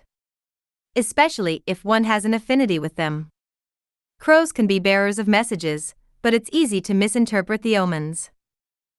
What happens if you get the message wrong? I asked. All sorts of unfortunate things, he said solemnly. You could wind up going full speed ahead when you should be biding your time. Or you could miss an appropriate turn in the road because you hesitate to act. You mean a crow could save your life? I said. It could, Don Juan agreed. Crows and other entities serve as guides. They tell a sorcerer what to do and when to do it. In the warrior's world, timing is crucial. If you miss your chance, it may never come again. The finality of his words gave me a chill. I knew what he meant. There was a condition of being out of synchronization with life. It was a feeling of inner imbalance, of never catching the crest of the wave and riding with it, but always having it break on top of you. Therefore, instead of a breathtaking ride, one feels tumbled, overwhelmed, as if something had crashed upon one full force when one wasn't ready or when one least expected it. That's what I mean by timing, Don Juan agreed when I described to him this state. What causes this condition of being out of step? I asked. Having lost our connection with our double, he said. I don't understand. Can you explain what you mean? I mean that when we are born we are intrinsically connected to our other side. The lines of communication with the broader picture, so to speak, are open, but as we grow, we gradually cut off that connection and we live with only half our being. Therefore, we are always unbalanced and have the feeling we are missing something. Don Juan paused for a moment as if wondering whether or not to continue. There is something else, he said. It has to do with the way a person is conceived. If you are going to tell me about the theory of the board conception, I already heard that from Clara. Well, hear it again from me, because it obviously hasn't sunk in. The offspring of any lovemaking will be full of energy and will have the power to live in the moment only if both parents were sexually excited. If only one parent had an outburst of excitation, the child's energetic nature will be imbalanced and a part of him will always lag behind. If neither of the parents felt very excited, which is usually the case after many years of living with someone, the child will be what we call a bored conception, and he will not be capable of energetically grasping life's flow. That's a dismal scenario, I said. Isn't there anything one can do about it? After all, we aren't responsible for what happened during the moment of our conception. Of course, there are other factors besides the initial energetic thrust, and that's the challenge of re-establishing the link with the double. Anyone can do that, no matter how lethargically one was conceived. How can one re-establish a link with the double?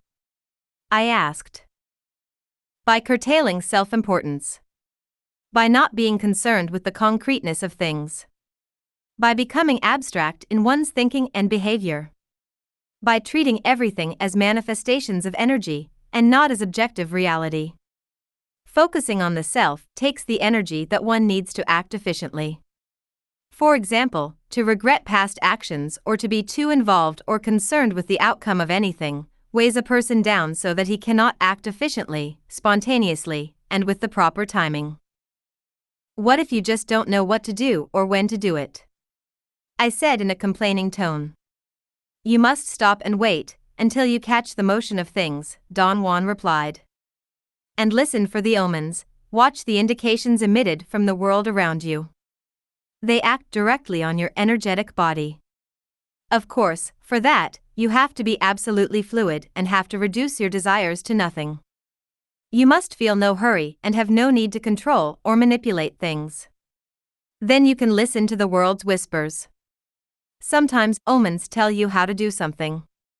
Such as, for example, which plant to pick for a particular ailment. Or they predict the outcome of a course of action. Naturally, other forces can tell you these things too. What other forces are those? The voice of seeing, for example. That comes directly from your energetic body. Or it may come from another entity that advises you. At any rate, it advises you from a place not accessible to your everyday physical body, and you have to open a channel to that place. Don Juan was unusually serious. He kept glancing at the hillside as if waiting for someone or for something to happen. On an impulse, he raised his arms above his head and stretched. I imitated his movements that could be likened to a monkey bracketing on invisible tree branches.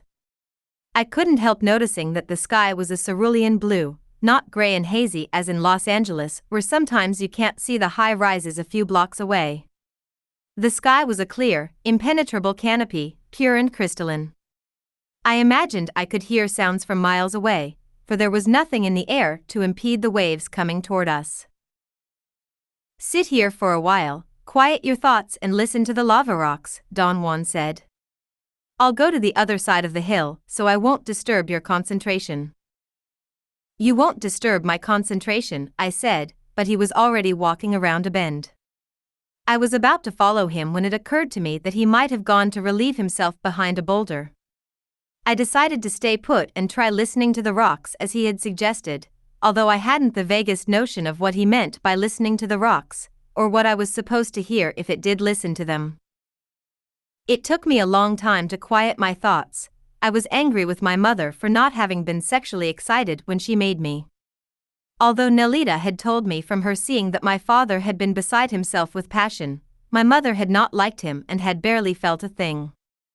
I blamed her for my deficiencies, for being dependent on others for my well-being, which I was well aware was a disastrous situation. As I was mulling this over in my mind, my eye was caught by a shiny object about 20 feet in front of me. The sun was reflected on a piece of glass, or perhaps it was obsidian, or even a piece of metal. As I gazed at it, my internal dialogue gradually ceased. In the desert where everything is barren, the mind seems to flatten out as if to mirror the terrain.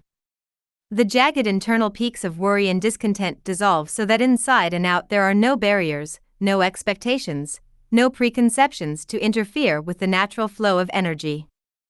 As I continued my gazing practice, I experienced a moment of welcomed release, as if concerns that had been weighing me down had suddenly been lifted from me.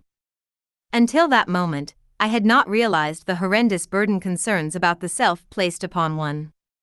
It seemed much easier to simply let go, rather than to carry them around like so much useless baggage. I scanned the ground until I found what I was looking for. A rock that was near the shiny object seemed to beckon me. I picked up the rock and looked at it. It was an ordinary piece of lava, light and porous, but somehow I developed a rapport with it. It may sound strange to form a sympathetic bond with an inanimate object, but that rock had movement inside it. I gazed at it. It was smooth and round and had yellow specks shooting off its black surface. I followed the lines with my eyes. Then I saw the glow around it, a bright buff color that seemed friendly and yet awesome at the same time in its agelessness.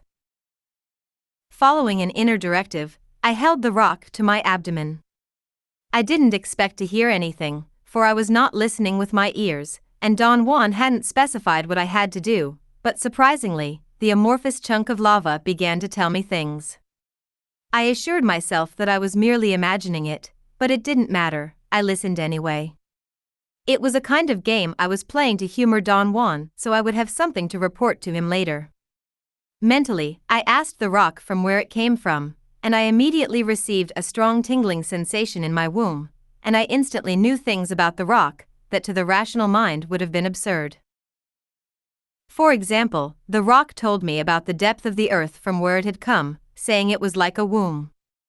It was born, or rather, spewed up by a tremendous force eons ago. It told me how it reckoned time in terms of eons rather than years the way we did, and, seen within the limited temporal range we call history, our lives are insignificant with respect to eons gone by. It told me about our blindness, that grave misconception that we operate under, that we think we manipulate nature and control it, ourselves and others. When actually this is only a mirage, a quality of self-reflection, and most of all a scarcity of time. As I held the rock, I had a peculiar sense of seeing the broader picture, in which I was being controlled, driven by relentless forces to an inevitable destruction. I felt this in my midsection as a series of soft ripples. It was a muffled movement coming from within the rock's core as I held it to my abdomen. I was absorbing the rock's essence until my entire body felt as if it were covered in layers of subtle vibration. Then a profound melancholy grasped me, as one existential question after another arose. Why am I alive? Who am I? What is the point of all this?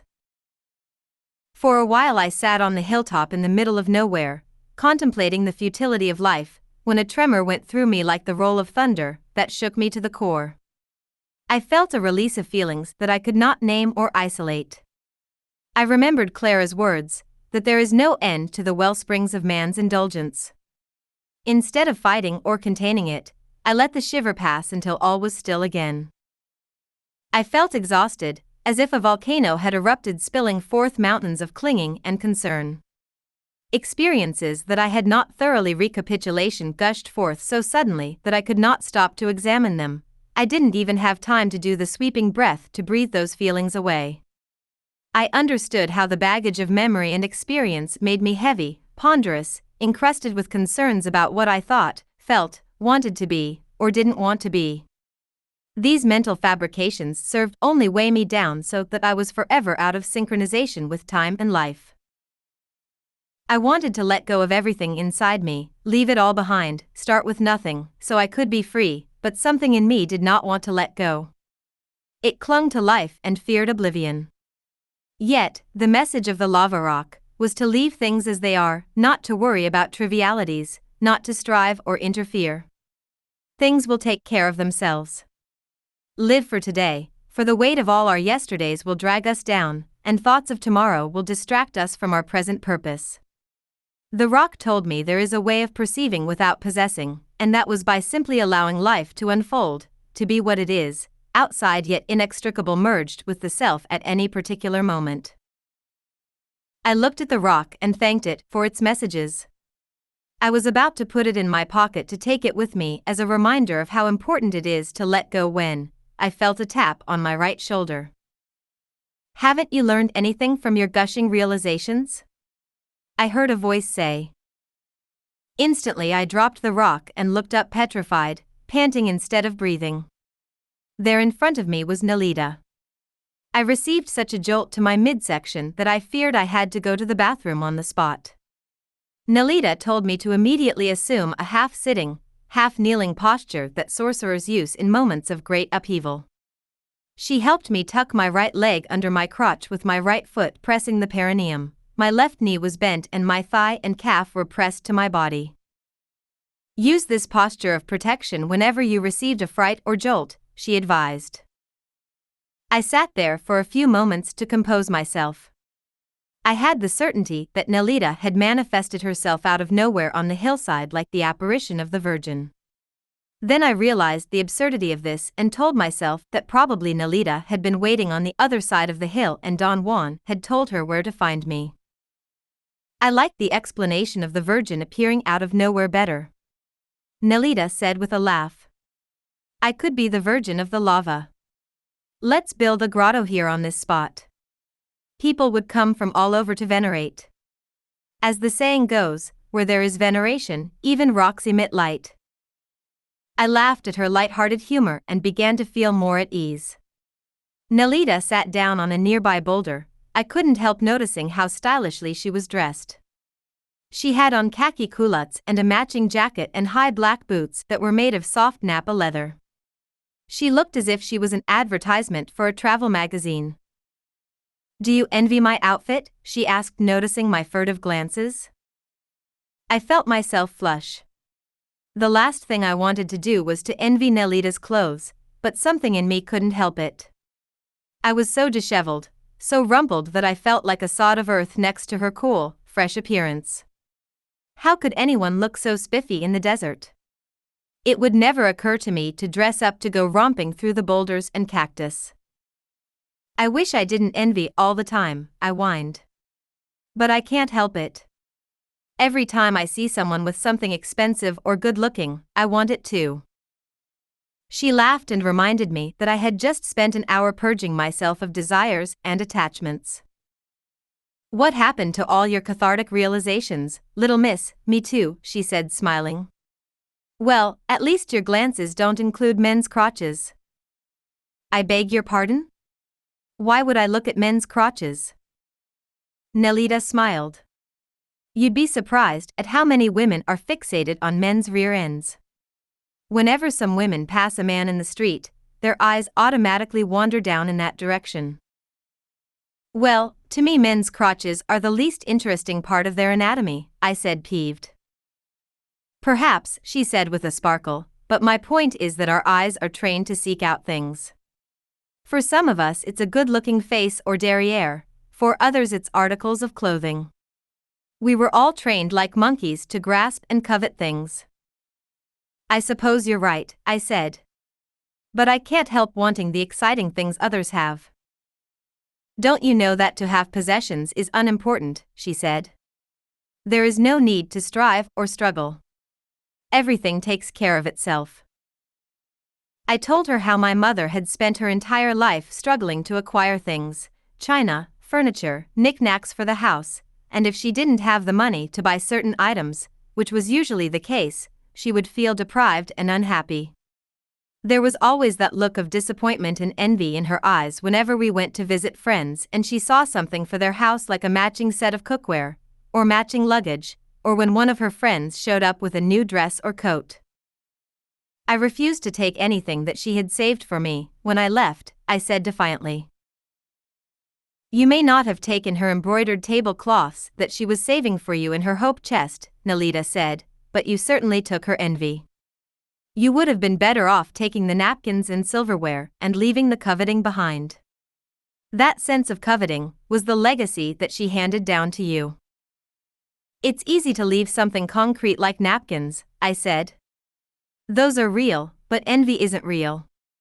How can I let go of something that isn't real? You begin by recapitulating, Nelita said. I already recapitulated that and it didn't work. It works, but you keep going back to things that you should have let go of long ago. I hadn't even been aware that it was still part of my baggage, I said. Well, now you are aware of it, she said. Energy leaves from the eyes and also enters through them. So control your glances. It's extremely important to train one's eyes. How can one train one's eyes? By placing all your intent in forging your energy body and never deviate from that purpose, Nalita said. Recapitulating is only the beginning. It loosens your affiliation with everyday life and diminishes the force with which objects impinge on the energy from your eyes. Now use that added energy not to reinforce your envy, but to forge your energy body, your double. Instead of reflecting envy, use your eyes to energize the double. Only with your energy body will you be able to make the abstract flight. Why do you call it the abstract flight? I asked. Sorcerers believe that there are other universes besides the one into which you were born, she replied, but only someone who has stored enough energy is able to cross over and move through different intersections. How are the other universes different? I asked. The world we are born into is concrete and is determined by organic matter governed by physical laws, she said. It is linearly organized in terms of time and factually organized in terms of space, but with enough energy we are able to cross over the boundaries that separate worlds upon worlds. Worlds in which energy is inorganic, not linear but circular, ever-present and timeless. Those worlds are not made up of matter, but of energy and awareness, and one can only enter into the other realms by becoming formless and virtually abstract. In essence, one becomes the dream body, and this crossing over is the abstract flight. So don't waste your energy on envying concrete objects you can never take with you, but which only burden you down and will make you stay put. Use your energy to forge your energy body so you can make the abstract flight. How do I forge my energy body? I asked. Nalita did not answer but beckoned me with a crook of her index finger to follow her. We left the hilltop and stopped at a clearing where she told me to light a fire. When we gathered enough wood, I lit a fire with my matches. Only then did Nalita make herself comfortable on a large rock and begin talking to me again. One sorcery pass in particular has the intent to forge the energy body, she said. And someday someone will show it to you. Now we must use the flame to change the direction of your eyes so that they will no longer reflect human concerns but the dreaming body, the eyes of the double. She told me to look at the flame through half-closed lids, then turn my head to the left and visualize the fire coming from that direction. I then had to move my head to the center again and looked at the real flame again, and turn my head to the left again and visualize the flame. After repeating this action, she said my eyes were fixed away from the direction of everyday life so that the things of the world would no longer have such a strong pull on me. Chapter 14, Guests of Life. Nalita stood up and with a few sweeps of her foot, put out the fire. Shouldn't we wait here for Don Juan? I said. She let out an exuberant laugh. He'll know where to find us if he wants. We hiked up a steep canyon. I was exhausted and gulping in enormous gulps of air. I don't think I can make it to the top without a rest, I said. Don't be such a wimp. Aren't you curious to find out where I am taking you? I need a rest, I insisted. What you need is to remember you are a guest of the earth, Nalita said as she sat down on a rock. We can rest on rocks, leaning against trees, or simply by pressing our fingers against the center of the palm, but we don't realize we can get energy from little things, because we think we are here as conquerors of the earth. I sat on a rock. Immediately, I sensed some of the energy of the boulder entering my spine through the pressure exerted on my tailbone. Nalita continued, when we feel that we own people and things, we are wasteful and arrogant. We are coercive and make maltreatment our style of being. To my surprise, the rock was comfortable and I wanted to ask Nalita questions so I could prolong this moment of rest. I don't think we can extend the notion of ownership to include people, I said. This isn't the Middle Ages where a feudal lord owns his land and his subjects. Don't fool yourself, Taisha. A mother rules her children, husbands still own their wives, a priest dominates his congregation, and the media mesmerizes the masses. The world abounds with tyrants, masters, and slaves.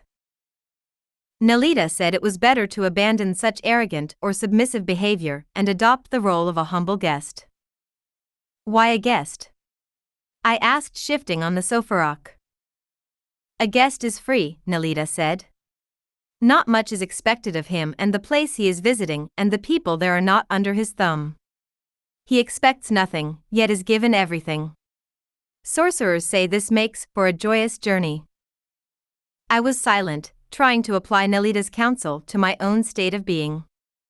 I had always thought it was a mark of character to be acquisitive, competitive, and whenever possible in control of people. Why not simply accept that we own and control nothing? Nelita inquired. We have to use things to help us on our journey, true, but nothing is ours to keep or control. How can you say that? I said, feeling threatened. I had grown up with the sense of never having had enough of material things or of being in control of my life. Now this sorceress was saying that it was deleterious to have material attachments. As if sensing my revulsion, Nelita informed me that contrary to how it appeared, sorcerers did not covet possessions or try to dominate people. In fact, sorcerers maintain that not even the clothes on our backs are ours, she said with a glint. How can anything belong to us when we don't have the power to hold it? The shoes I'm wearing belong to me. I bought them myself, I said, playing the devil's advocate. And I suppose you'll keep them for the rest of your life, long after they have served their purpose, Nelita scoffed with a derisive laugh. She had me pegged. It was impossible for me to discard anything, even though it no longer functioned or I no longer had any use for it. It's pointless to cling, Nelita said in a softer tone. How can your clothes belong to you when not even the body wearing them is yours? I thought she was carrying the idea of not owning anything to the extreme. I began to defend my point as if my life depended on it, but she merely laughed at me. You're better off abandoning, right from the start, the idea of having or owning things, she advised, and adopt a new mode of regarding yourself and others in which nothing is ours, not even ourselves. This way you cut through the sham of having things and the resulting burden of having to guard your possessions. Stalkers are fluid and frugal. They are free from encumbrances. I didn't like what she was saying. I had visions of having to dispose of my things in a giant garage sale. The frugality of the sorcerer's world was repugnant to me. I was raised with the idea of someday having a house, furniture, a car, and beautiful, stylish clothes. As an adolescent, I would look at fashion magazines and imagine that one day I would be able to afford the clothes featured in them, and I had to admit that the dream of owning my own home was always just over the horizon. Let's continue walking while we talk, Nelita said and stood up. She petted the rock she had been sitting on as if it were a puppy, then sniffed out a few times. The adjustment that sorcerers have to make, she said as she walked, is that they cease to regard their body as their own. Then there is nothing they can lose, not even life itself. Nelita explained that one of the fundamental aims of stalking is to care for the body, not as an object or possession, but as a temporary guest. By treating it impeccably, she said, we turn it into a most efficient vehicle for our journey. This means you don't indulge in food or drink, or anything that makes you tired, ill at ease, or sick, and you are never needy or wanting because there is nothing that you are lacking. I argued that what a person felt was a result of their circumstances. Some people, I informed her, are born into unfortunate circumstances, like poverty, and have to struggle to rise above it.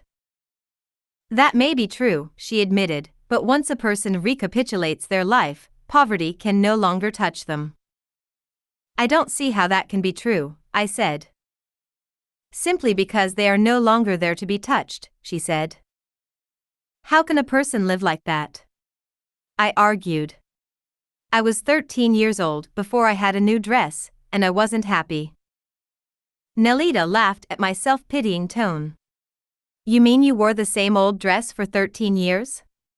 That's incredible. No, of course not, I said, annoyed. I mean, everything I had worn up to that time were hand-me-downs from my cousins. The new dress was a present for my 13th birthday. I still remember how my mother took me to a dress shop to pick out any dress I wanted. I nearly fainted from the tension of having to choose the perfect dress that I thought would have to last me for the rest of my life. I knew I would never get another one. It took me hours of trying things on, and agonizing decision-making for it had to be the perfect dress. On top of everything, I feared that at any moment, my mother would lose her patience and go home without buying me anything. When I finally selected a flouncy maroon and navy blue sundress, my mother looked at me pathetically and said, "Don't tell me you're going to choose that one," and I knew I had made the wrong choice, but I stubbornly insisted that I wanted that dress and no other. When I got home I wept, because, in it, I looked like a pillow sham. Nelita laughed even harder and urged me to stop feeling sorry for myself. She said I had been fortunate, for I could have made that dress, even if it looked like a bedspread, into a power object. Or you could have ripped it to shreds and thrown it in the trash, she said. I was shocked to hear her say that. I could never have done that, I said. It was the only new thing I owned.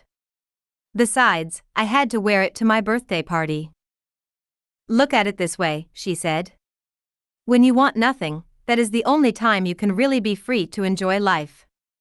You never know what's going to happen next, but since you are no longer attached to anything, it doesn't matter, you simply enjoy the ride. That's the sorcerer's way. To me, it seemed impossible to arrive at a state of such complete detachment, and I admired Nelita immensely for having accomplished it. How can one become so detached? I asked.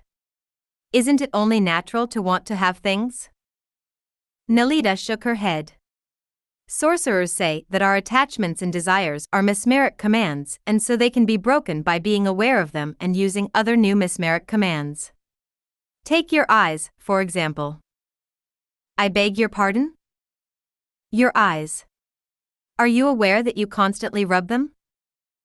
I told her that my eyes itched and that I was probably allergic to some of the flora in the vicinity, but I was not aware that I was rubbing them all the time. Your eyes itch because you irritate them by rubbing them. Why not simply leave them alone? I argued that if one's eyes itched, it was an automatic reaction to rub them. Nelita shook her head, her eyes glistened in the sunlight. I suppose you consider having sensitive eyes an asset, she remarked. But I assure you it's not. If you stop being concerned with them, the itching will go away. How can I do that? By being conscious of your hand and giving yourself the command not to rub them, she said. In this way, you will have a moment's pause to alter the habit. It might take weeks or months of deliberate effort, but sooner or later the mesmeric command will be broken and you won't be able to reach for your eyes without being aware of it. I couldn't see why she was making such a mountain out of a molehill and was about to reach for my eyes, but caught myself. Nelita said that most things we did were habits we no longer were aware of, so they controlled us. Being jealous, envious, reacting a certain way, all engage in awareness that you have made real and thus they rule your being, she said. But you are talking about feelings, I said. How can you help what you feel? You can change a feeling the same way you can stop excessive eating or drinking or smoking or anything else you want to change. Nelita explained that the secret to success lay in being aware of the behavior we want to change and then to deliberately altering its flow by an act of not doing. When we disrupt the natural flow of a feeling or action, we are practicing what sorcerers call not doing. Sorcerers practice not doing in order to change, she said. But first you must be aware of the pattern, and for that you need a deep, thorough recapitulation. If, as in your case, you have learned to react by feeling sorry for yourself or envying others, then every time that feeling comes to you, be aware of it. Stalk yourself, map out your weaknesses. Then you have a choice to continue or to change. Finally, you can intend anything away before it entraps you. It sounds easy, but is it really possible to change a lifelong habit? You bet it is, Nelita said. But it takes a great deal of energy. Recapitulating helps you acquire the added energy needed for extraordinary feats such as breaking people's mesmeric commands. I remembered Clara saying the same thing. The difficulty arises when we become obsessive and we turn everything into another doing, Nelita said. You must regard not doing as a game. Perform it often enough and you will see that feelings and desires are only places where we have accumulated energy. Remove this energy and you remove the desire itself. Nelita stood up and stretched. At least I thought that was what she was doing. One other thing, she said, not doing will not work without the sorcerer's cloak of confidence. Try as I might, I couldn't remember anyone talking about the cloak of confidence. The sorcery pass I just showed you allows your energy body to wrap itself in that cloak, Nelita said. She stretched her arms out to each side and took a deep breath. Then she raised her arms to her shoulder level and bent her elbows, keeping the palms of her hands facing down. She squeezed her shoulder blades together while her arms barely moved at all. Then exhaling slowly and evenly, she brought her arms around to the front and placed her palms together with her fingertips pointing upward. Why do sorcerers call this movement the cloak of confidence? I asked. This movement tightens the bands of energy across the chest. By pushing the chest outward and the shoulder blades backwards, the energy lines that are sagging become taut again. That bar across the chest of the energy body serves as a shield. Things bounce off it, and that gives one a sense of confidence when facing the world of doing. I repeated this motion several times until I felt comfortable with it. With a surge of energy, I made it to the top of the ridge, stumbling over loose rocks as I scrambled up the trail. When I got to the top, I let out an involuntary gasp. Hidden in the tall bushy trees was a high gray wall that had partially crumbled away, and a shattered archway leading into a hacienda gone to ruin. I could see broken statues and columns on the ground. Steps covered with weeds led to a flat area that once had been a magnificent courtyard. There was even a church that was part of the compound and many secondary outbuildings that clustered within the walls. I felt my heart leap with excitement. What on earth is such a huge hacienda doing out here? I gasped. It was built hundreds of years ago and was moved to this spot by the ancient sorcerers, Nelita replied. Your awe comes from the energy that the sorcerers left in that place. Wait a minute, Nelita. Did you say the sorcerers moved it to this place? How was that possible? It would have taken a work crew of thousands of people to dismantle the original buildings and move them stone by stone over this rugged terrain. Nelita shook her head. They didn't dismantle and rebuild it, she said. The ancient sorcerers intended it. They could cause entire cities to move simply by using their intent. A single hacienda was no great feat for them. Nelita suggested we walk around the outer grounds to make our presence known, for the place used sorcerers' intent and we had to announce ourselves first, before bursting in on it. As we walked, she stressed that the buildings had been deliberately set on an energetic fissure in the earth, and so it exuded power. It was this power that gave my body an added boost, whereas before it was dormant. When energy is circulated, fatigue leaves the body, she said, as we came to the walls that had long ago crumbled away. Suddenly, Nelita let out a shriek that set the hairs on my arms standing at attention. Do I have to yell too? I asked with a shiver. Of course. You have to let intent know you are here. Otherwise it may spit you out. Then you wouldn't be able to escape fast enough, should the power of the old sorcerers turns against you. I took a deep breath, faced the entrance and yelled, intent, 3 times, as loud as I could.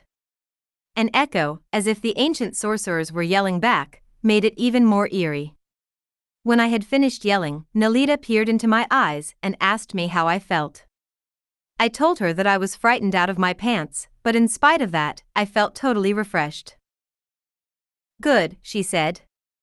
That means that the ancient sorcerer's energy has a beneficial effect on you and we can proceed. What if I felt tired instead? I asked. We would have to turn back the way we came and you would miss the lessons in store for you here. Now, sit and let silence envelop you, so we can proceed through the portals. I had heard Nalita say this before, many times, but I still didn't know what letting silence envelop me meant on a practical level. I asked her to be more specific. She replied that I had just done it, to some extent, with the help of the sorcerer's cry. She elaborated that in order to be silent, one had to let go of the self, and for that, one needed to grab onto something else, for example, the sun's light, or the breath, or to intent itself via the power cry. In this way energy is released and power can be harnessed. Nalita explained that unveiling and accumulating power was the ancient sorcerer's primary aim. And how does one unveil power? I asked. Nalita sat down on a nearby step. She assumed the right calf in front of the chest position with her hands wrapped around her calf, while sitting on her bent left leg. She told me to assume the same ancient sorcerer's not doing posture. There are many ways to entice power, she began, but they all come down to one thing, and that is to perform every action with awareness. Whether you sit, walk or eat or practice the sorcery passes, every breath you take must be a breath for power. Then, gradually, the spirit begins to disclose itself and your energy body wakes up. The yell enables you to clear a path to intent as well as gives your energy body a jolt. I jumped up saying I was ready to explore the ruins and to examine some of the figurines I had seen in the courtyard. Perhaps they were pre-Columbian artifacts I could take back to the archaeological museum at the university, but Nalita was adamant. Sit down. We are not here on a treasure hunt or to do research for a term paper. She assured me that such explorations would be meaningless, for they would not help me in my tasks to unveil and harness power. The only things that would be of any value to our present purpose were silence and detachment. Don't get on your high horse and turn this into another doing, she warned. Let power act through you. Then everything will fall into place naturally. I told her that her recommendation was much too vague to be of any practical value. She leaned closer and whispered that she would reveal the only thing that was of any practical value, for it was the key to freedom. The ancient sorcerers were very practical people, she said. So practical, in fact, that they lost themselves in procedures. Modern sorcerers saw that the road of the ancients lead to ruin. So they isolated impeccability as their only guide, and why is impeccability the key to freedom? Nalita did not wait for me to offer a reply. Impeccability is the other side of the spirit. Like two sides of a coin or two sides of a hill. I wanted to ask her what she meant by impeccability, but she stopped me with a wave of her hand. Smoothly she changed her position to bring her left knee to her chest and sat on her right bent leg. I copied her. She turned to gaze at the top of the hill we had just climbed down. The ancient sorcerers could go right through that hillside and land on the top, or on the other side, Nalita said. They didn't need to climb to the top first the way we did. They needed only awareness and intent to control the direction of their flight, but some of us have less energy, so that all our actions have to be geared toward being impeccable. Only in this way can we store enough power to let go of the personal self and land on the other side of the mountain. Nalita picked up a stick and drew a curve on the ground that resembled the slope of a mountainside. On this side there is impeccability, she said, pointing with her stick. Our bodies and our actions and all the things we see and feel must be tuned with awareness and control. On the other side is pure understanding that makes us abandon ourselves. In the middle is a barrier made up of concern that veils everything. It is the fog that must be purified in order to see the other side clearly. Nalita pointed to the middle line of her drawing, the heavy part that formed the mountainside. She said that in our mesmeric state, we only see the personal self and direct everything towards its enhancement. Since it is the self that governs our actions, they are superficial, shoddy, and full of self. We believe the self is immortal, consequently we are indolent as if we had all the time in the world at our disposal. But once we realize there is something beyond the self, something veiled and mysterious, we begin to turn our attention and efforts towards unveiling it and exploring its mystery. The less one emphasizes the self, the higher the spirit will soar, Nalita said. On the other hand, the more self-important we are, the more we cling to emotions, judgments, and ideas. Remove the emphasis on the self and the spirit will soar. Is there a special chant or breath one can do to get rid of the self once and for all? I asked. What a question! Have you forgotten about the recapitulation? Have you lost sight of the sorcery passes? No, I only meant that was there a shorter, quicker way. Recapitulation takes so long. There are no shortcuts to power, Nalita said, yet anything is helpful when done with the proper attitude. What would the proper attitude be? When one is sincere and truthful to one's purpose, when one does not act for personal gain, when one is abandoned and doesn't care a hoot about what happens to herself, then the mountain of self-reflection becomes so transparent that the spirit can be seen. Nalita stressed that to liberate the energy body and to tap the spirit was the goal of modern sorcerers. Why is that their goal? Because only freedom can bring joy and ease into our lives, she said. Only pure, humble acts can attract power that is needed to cut through the ape's judgments and doings. Nalita added that just as people don't know how to live without the self, the ancient sorcerers didn't know how to live without power. Modern sorcerers have a different orientation, she said. How are they bound? They are not interested in controlling people. Modern sorcerers are bound to the spirit. For a while we were immersed in total silence. I let the place fill me with its vibrant charge. Then I became aware of the sound of birds. Perhaps they had been there all along, only I hadn't noticed them before. It is difficult to let go, Nalita continued, because we fear we will have nothing to fall back on, but that's only because we haven't yet realized that the personal self is illusory. How does one finally let go then? I asked. Letting go is a matter of abandon. When one does it, it is all at once. For some, it may take years of deliberation, for others, it only takes a sudden realization, but when one finally abandons oneself to power, it brings with it a fluidity that makes the actions of the self seem dull and cumbersome in comparison. Nalita stressed that letting go of the self was a stalker's art. One had no qualms in dropping one's person, for one finds it a burden too heavy to carry. Why is the self a burden? I asked. Doesn't it help us in our life? It ought to, but in most cases it is a source of fear and discontentment. If you really listen to your internal monologue, you realize that it is nothing but a long list of complaints or self-assertion. A stalker takes an inventory of his internal talk, examines it and then discards it. I recommend you do the same. For the internal monologue links you to the feelings that belong to your parents and to their parents for generations back, and unless you divest yourself of them, they will extend themselves into the future, ensnaring you for the rest of your life. The sound of birds stopped. Even the wind had stopped blowing. Somewhere in the distance I heard a rustling in the underbrush, perhaps a rabbit or lizard scurrying away. Then I heard the sounds of crickets and realized that they too were under the spell of a mesmeric command. Sorcerers, in order to be free, break away from the human heritage or what we call the human condition, Nalita continued. Through discipline, they remove themselves from the chain of ape-like existence, with no future or past to bind them.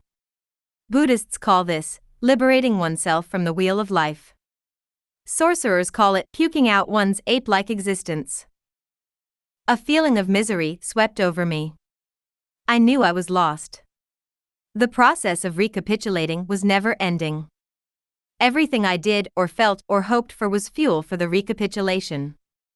Unless I stopped acting altogether, I was creating more entanglements. Theoretically, I could appreciate the need for not doing, but in actual practice, I still wanted to be in control, to be liked and respected by others, to be in charge of my life. The thought of not getting these things filled me with frustration. Whether we agree with the sorcery teachings or not, Nalita continued sensing my mood. Self-reflection must be stopped, or else we will spend our entire existence trying to fulfill the expectations of our parents and peers. What's worse, we become the petty tyrants we struggle to overthrow. Only by leaving home, family, past and future can we truly be free. I asked Nalita what she meant by leaving home. I had left home, yet I wasn't free. That's because you still carry your parents' feelings with you, she said. You are ambitious like your father, you are looking for love like your mother, you want instant success with no effort. You are in deadly competition with your brothers, and that puts you at odds with everything and everyone around you. Therefore, human concerns are as near to you as they can be. Leaving home is not merely saying goodbye to family and friends or putting distance between you. It involves relinquishing your place in the emotional food chain, that line that is made up of ancestors and descendants. You must give up your human heritage and its rewards and security, and take yourself out of the quagmire of human affairs. Only when you are so detached that you are no longer bound by a personal self, can you truthfully say that you are no longer your parents' child. As long as one is hooked to the self, one is hooked to others, she stressed. Only when one has nothing, expects nothing, and needs nothing, is one truly without a self. But I did the recapitulation and I'm still hooked to others, I said, whining. Nalita stood up and gave me a surprised look, as if she doubted what I was saying. You are hooked to the sorcerer's intent. All you need to do is to acquiesce to it. You have evolved, through accumulating power, into something else, and that is why we are here on this place of the ancient sorcerers, to prove to your reason that you are no longer your parents' child. How will we do that? By examining the background as well as the foreground. I gave Nalita a blank stare. Without another word, she got up and asked me to follow her inside the courtyard. We passed a series of tiny rooms, with doors no more than 4 feet in height. The ancient sorcerers must have been midgets, I mumbled. Recapitulation chambers, Nalita said. But we are not here to recapitulate but to practice gazing, and through gazing move our assemblage point to the place of the ancient sorcerers. She told me to sit and make myself comfortable by leaning against a wall. In front of me were a series of pillars, 7 to be exact, arranged in a cluster. They seemed to have been, at one time, the supports of a low roof or very high altar. I gazed at them for a long time, looking not with my eyes, but with a feeling that emanated from my womb, the way Emilito had taught me. At one point, I succeed in pushing the pillars away from me using my gaze. Then, suddenly, it was not the pillars that were being pushed away, but I was being hurled up and backwards a great distance. I found myself on top of a hill looking down at the pillars. They were at the end of a long tunnel, tiny and in sharp focus as if I were looking through the wrong end of binoculars. Then each of the pillars grew taller, as high as the sky. It was as if a giant grid with cracks in it had formed in front of my eyes. The world, as it normally is perceived, had split into segments, with each segment separated by a black column. I was looking at the sky, and at the same time behind the sky into infinity. Then the pillars shrunk until I was again looking at them head on. Nalita nudged my side. I realized I had fallen over and had perhaps passed out. What happened? I exclaimed, sitting up. I had a complete distortion of perception. Those pillars were enormous and I was looking at them from the top of a hill. That was not a perceptual distortion, Nalita clarified when I told her what I saw. Since you entered the sorcerer's world, your acts are performed in a different context, only your reason refuses to accept this. If you only see what your reason tells you, your acts tend to be shallow, haphazard. In order to see the deep context, you have to remove yourself from your immediate surroundings, and that is exactly what you did. Tell me again what I did. You expanded your vision. The sorcerer's place of power allowed you to do this. Otherwise, you would never know what you are and where you are at any given moment. Not to see where you come from is disastrous. I asked her to explain more in detail what happened so I could better understand what she was driving at. You were on the cliff looking down on the ruins, and suddenly you found yourself sitting on this rock looking at the pillars. You might think that you only dreamed that you were sitting on the hilltop and that the pillars were your dream. That is because you regarded the ruins you saw earlier from the ground as real.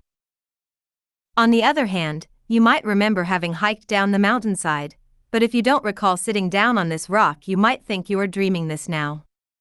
The view from the hilltop and the ruins you see now belong to two different pearls of reality. The way the ruins appear, their very existence, depended on the position of your assemblage point. Today you succeeded in moving it slightly, so you saw from two different perspectives.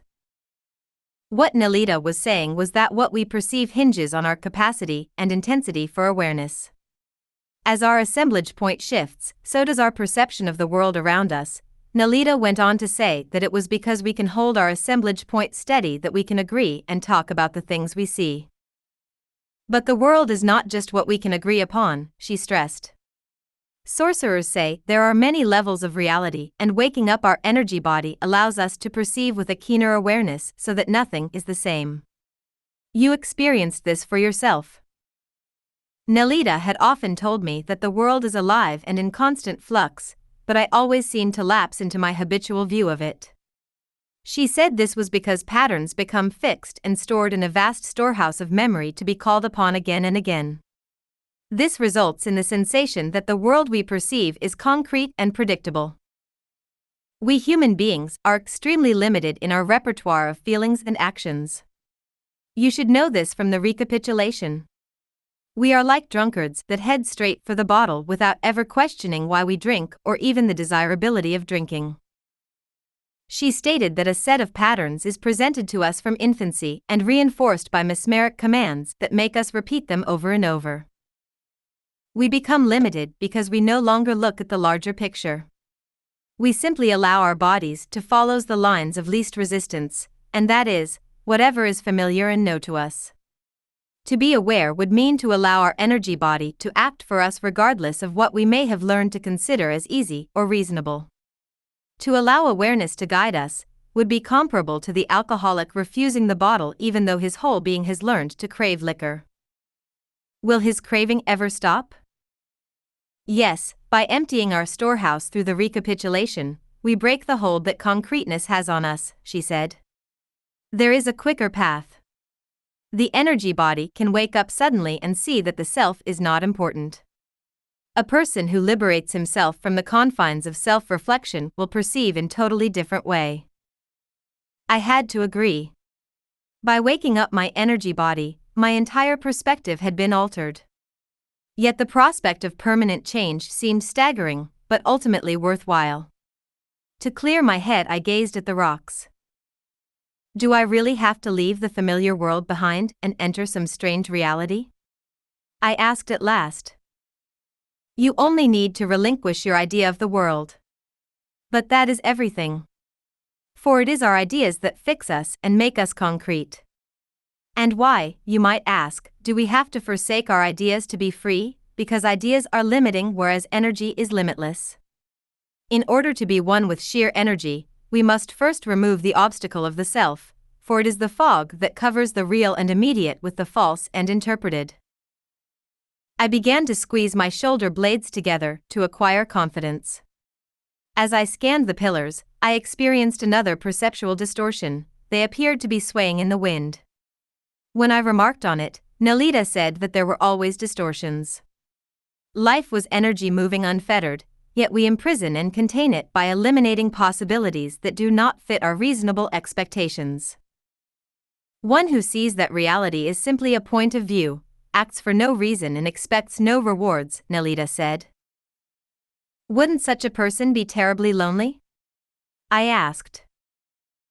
Such a person isn't lonely because he or she has aligned himself with that force that moves us and makes us complete. How will I know if I'm acting from the spirit or for myself? I asked, giving my shoulder blades a sharp squeeze. Nelita gave me a dispassionate look. As you continue to act impeccably, you accumulate personal power so that ultimately the spirit and your being become one. Then all your acts are the reflection of the spirit's intent. Chapter 15, La Catalina. We walked towards a cluster of adobe houses. Carlos had parked the car about a quarter of a mile up the road so that it would not be seen from the houses. "I'll show you where to wait, but I don't want to go inside or to cross the curer's path," he said with a furtive glance. "Why don't you want the curer to see you?" I asked suspiciously. "Because that curer is a witch. I've had some run-ins with her in the past. So it's best that she does not associate you with me or with Don Juan." I was growing more and more apprehensive. What should I tell her if she asks me why I am here? Just say that you're a student of anthropology and that she came highly recommended by some people in Vicam Station, and you're here because you want her to look at the flea bites on your legs. By the looks of the place, whoever lived there seemed to be highly successful. The house was larger than the other Yaqui houses in the area, and the grounds around it looked clean and well kept. There were even a few ornamental potted plants by the door adding a decorative touch. An elderly couple were seated on a bench under the ramada. Two portly Mexican ladies were standing in the courtyard, waiting for their turn to see the curer. Seated on another bench was a woman with a child, and next to her sat a woman nursing an infant completely covered by a shawl. Towards the side of the house was a small corral where a donkey was kept. As I turned, I caught a glimpse of a man disappearing behind the corral as if he did not want to be seen. "Dona Catalina is the best curer in Sonora," Carlos said as we sat down on a vacant bench some distance from the house. "Mexicans as well as Indians come to see her. Don Juan says that she has more power than all the curers in this area put together." I noticed a touch of pride and also fear in his voice as he said this. "Do you know her well?" I asked. "Not at all. I met her once at a gathering of some of Don Juan's colleagues. Although, on several occasions, I have actually seen her work. She can remove a patient's organ, douse it in alcohol, and put it back into his body without making an incision or drawing blood." "Come now," I said incredulously. "That's impossible. She must be using some sort of trickery." I had heard of the psychic surgery used by some practitioners.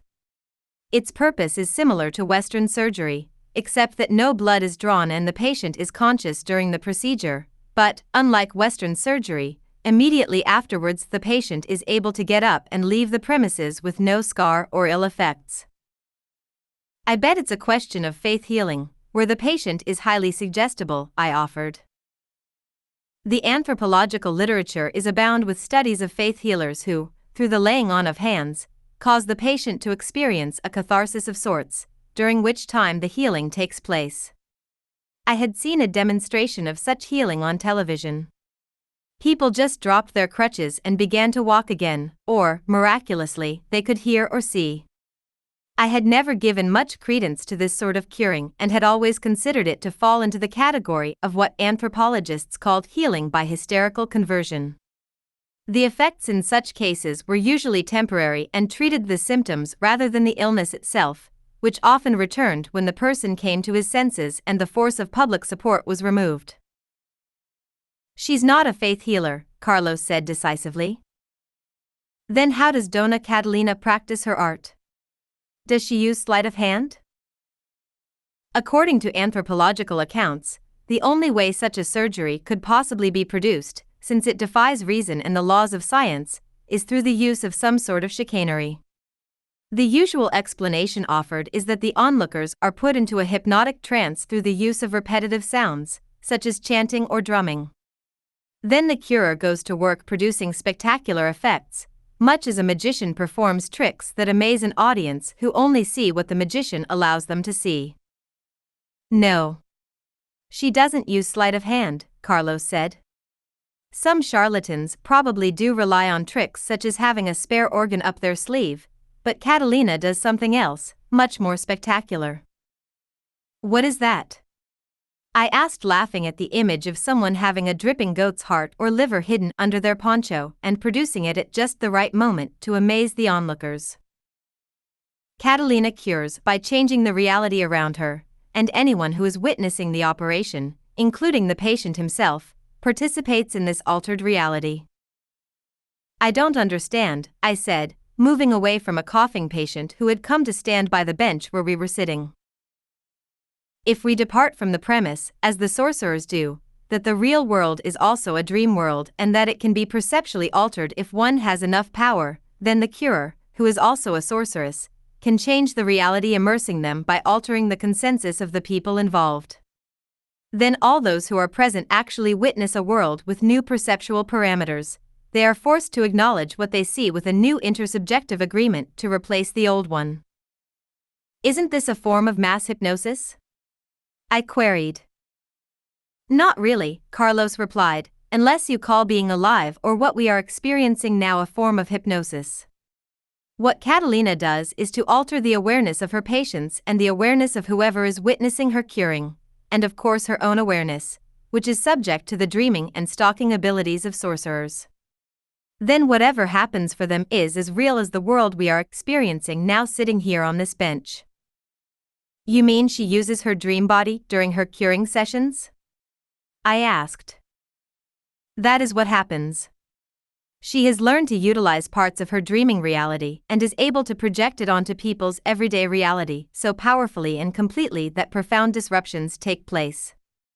Then she uses her stalking techniques to fill in the breaks and makes life recognizable to the onlookers, although its features are markedly different from the everyday reality, but just as real. How is it different from everyday reality? Well, she can remove an organ without drawing blood. Within our consensual reality, that is impossible to do. I see what you mean, I said with a shudder. I wondered how healers like Catalina acquired such extraordinary powers to be able to change the world around them and cause everyone within their field of energy to experience the inconceivable. Waiting for my turn, I grew more uneasy, wondering what she would do to me once I got into her field of energy. Carlos had assured me that her powers were genuine and that no trickery was involved, and her fame attested to her skills as a curer. We had to wait for over 2 hours until all the people before us had been seen. In all that time I had gotten one glimpse of the cure, although the man lurking behind the corral came out and stood there for a while watching us from a distance. When it was our turn, Carlos told me to go in and that he would wait for me in the car. He reminded me not to mention that I was associated with Don Juan or himself, but to be attentive and see if I could detect anything strange about the cure. He emphasized that I should be silent and aware so I could catch as much as I could of Dona Catalina's stalking techniques. I entered the house with trepidation. A young Yaqui girl greeted me with a stern look. She seemed very capable and was even dressed as a nurse in a neat white uniform with white sandals. She asked me what my problem was. I immediately showed her the bites on my legs, which fortunately were still red and virulent. She nodded and took a white index card from a metal file box and wrote down my name along with the date and the reason I was there. When the curer was ready to see me, her young assistant led me into the inner room behind a dark wooden door. The girl handed her my card and quietly left the room. Immediately I sensed I was in the presence of a most remarkable woman. Dona Catalina was tall, perhaps in her mid-40s, and had on an open white smock over a blouse and a straight skirt. Her jet black hair was pulled back by a headband and was held in place in a high bun. She had no wrinkles and had a beautifully sculptured face, but what were most striking were her eyes. They seemed to burn with an energy coming from every inch of her vibrant body. I had not seen eyes like that except on Don Juan and his associates. This woman was handsome and had a mysterious inner power. I detected a confidence and a commanding manner that at the same time put me at ease, yet placed me somewhat at her mercy. I thought that the first prerequisite of a successful healing situation, that of faith in the curer's ability, was easily met in this case. What's more, Dona Catalina seemed to have a kindness and concern that immediately put me at ease despite the fact that she was a total stranger. I tried to talk to her in Spanish as best I could. She smiled at my efforts and said in fairly good English, "I want you to lie down on the bed with your head up." I lay down on a narrow cot draped with a clean white sheet and a small pillow. Following her instructions, I kept my head up, off the pillow, which is what I thought she had said. It was an awkward position and I couldn't understand why I couldn't put my head down, but she had specifically said to lie with my head up, so I strained my neck to keep my head off the cot. Perhaps it was part of the curing procedure. Donna Catalina gently pulled up my pant legs and examined the bites on my legs. They were not as red or swollen as before, but they still itched and were virulent. A few scabs had already formed where I had been unable to restrain myself from scratching. I craned my neck to see what Donna Catalina was doing. She was wiping my legs with some pungent liquid. By now my neck was getting tired and I could hardly keep it off the pillow. Donna Catalina gently opened the front closure of my levis and eased up my shirt to expose my stomach. Then she put some lotion on her hands and began massaging my abdomen in a circular fashion, first in a clockwise direction, then in a counterclockwise direction. As she moved her hands, I felt her fingers doing strange things. It felt like tiny rodents' feet moving all over my abdomen, causing an itching sensation, as if she were searching for something through her sense of touch. At a given moment, I realized that what Donna Catalina had meant was for me to lie on the cot face up, and she had not meant for me to keep my head up at all. I relaxed my neck muscles and laughed to myself as my head gratefully hit the pillow. I had been literal-minded again, as usual, like the time in an ice skating class when the instructor had told everyone to skate to the music and I headed right toward the sound speakers. I could hardly keep from giggling to myself. It must have been strange for Donna Catalina to see a gringa not wanting to let her head touch the pillow. I knew she must have thought I was afraid of catching lice or that her pillow wasn't clean enough.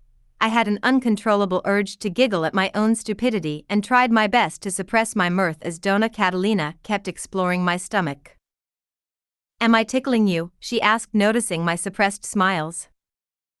"No, I'm fine," I said, trying to control my giddiness. I watched Donna Catalina's expression as she worked.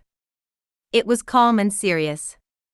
She was totally engrossed, searching with her fingers for clues of what was happening under the skin. When she was finished with the examination of my midsection, she gestured that I could adjust my clothing again. "You have worms," she concluded. "I'm going to give you some medicine. Other than that, you're perfectly healthy." I was shocked to hear that I had intestinal worms. I mentally ran through a list of things I had eaten since coming to Mexico. I concluded that the cause was probably the donkey meat I had eaten in Santa Ana. "How do I get rid of them?" I asked, tucking in my blouse. "Stay away from men," she said matter-of-factly. "I beg your pardon?" I couldn't see what men had to do with intestinal parasites. "You still have many worms inside you," she repeated. Then I remembered what Clara had said about energetic worms. She had told me that during the sex act, men leave energetic filaments inside a woman's body which to a seer look like thousands of luminous worms. They remain inside the body of a woman for 7 years, feeding off her energy and making her grow weaker as the recipient males grow stronger. Each renewed contact between a man and a woman strengthens the ties and makes the energetic worms even more active. Perhaps the itching I had felt in my abdomen were the worms being pushed around by Donna Catalina's probing fingers. "What can I do to get rid of them?" I asked, alarmed. "Besides staying away from men?" For years I had been leading a celibate life, so as not to renew the connection or vigor of any worms contracted through past encounters. "Stay away from men," she repeated. "Then in time, the worms will die out by themselves." I nodded. I wondered how she knew about the luminous worms. Whether it was common knowledge among sorcerers. Or perhaps it was a subtle trap so that I would reveal my connection with Clara or Don Juan. I decided to play the devil's advocate. "How can you be sure I even have worms?" I asked. "I felt them with my hands," she replied. There are more on your left side than on your right. These will be harder to get rid of. You are still attached to them and call them your own. I couldn't think why that would be so. I had done a thorough recapitulation of all sexual encounters and felt very detached from them. I watched Donna Catalina fill a small plastic bottle with some pink liquid that looked like Pepto-Bismol. She tightly sealed the cap and placed the bottle on the table. You are to take a teaspoonful 3 times a day, she instructed. Wash down there with water boiled with rosemary, eat more and worry less. What makes you say I worry? I asked sheepishly. She looked me straight in the eyes. I can tell from the condition of your spleen, she replied. I wasn't just massaging your stomach, I was examining each of your internal organs, your liver, spleen and kidneys. I can tell what you are feeling in them.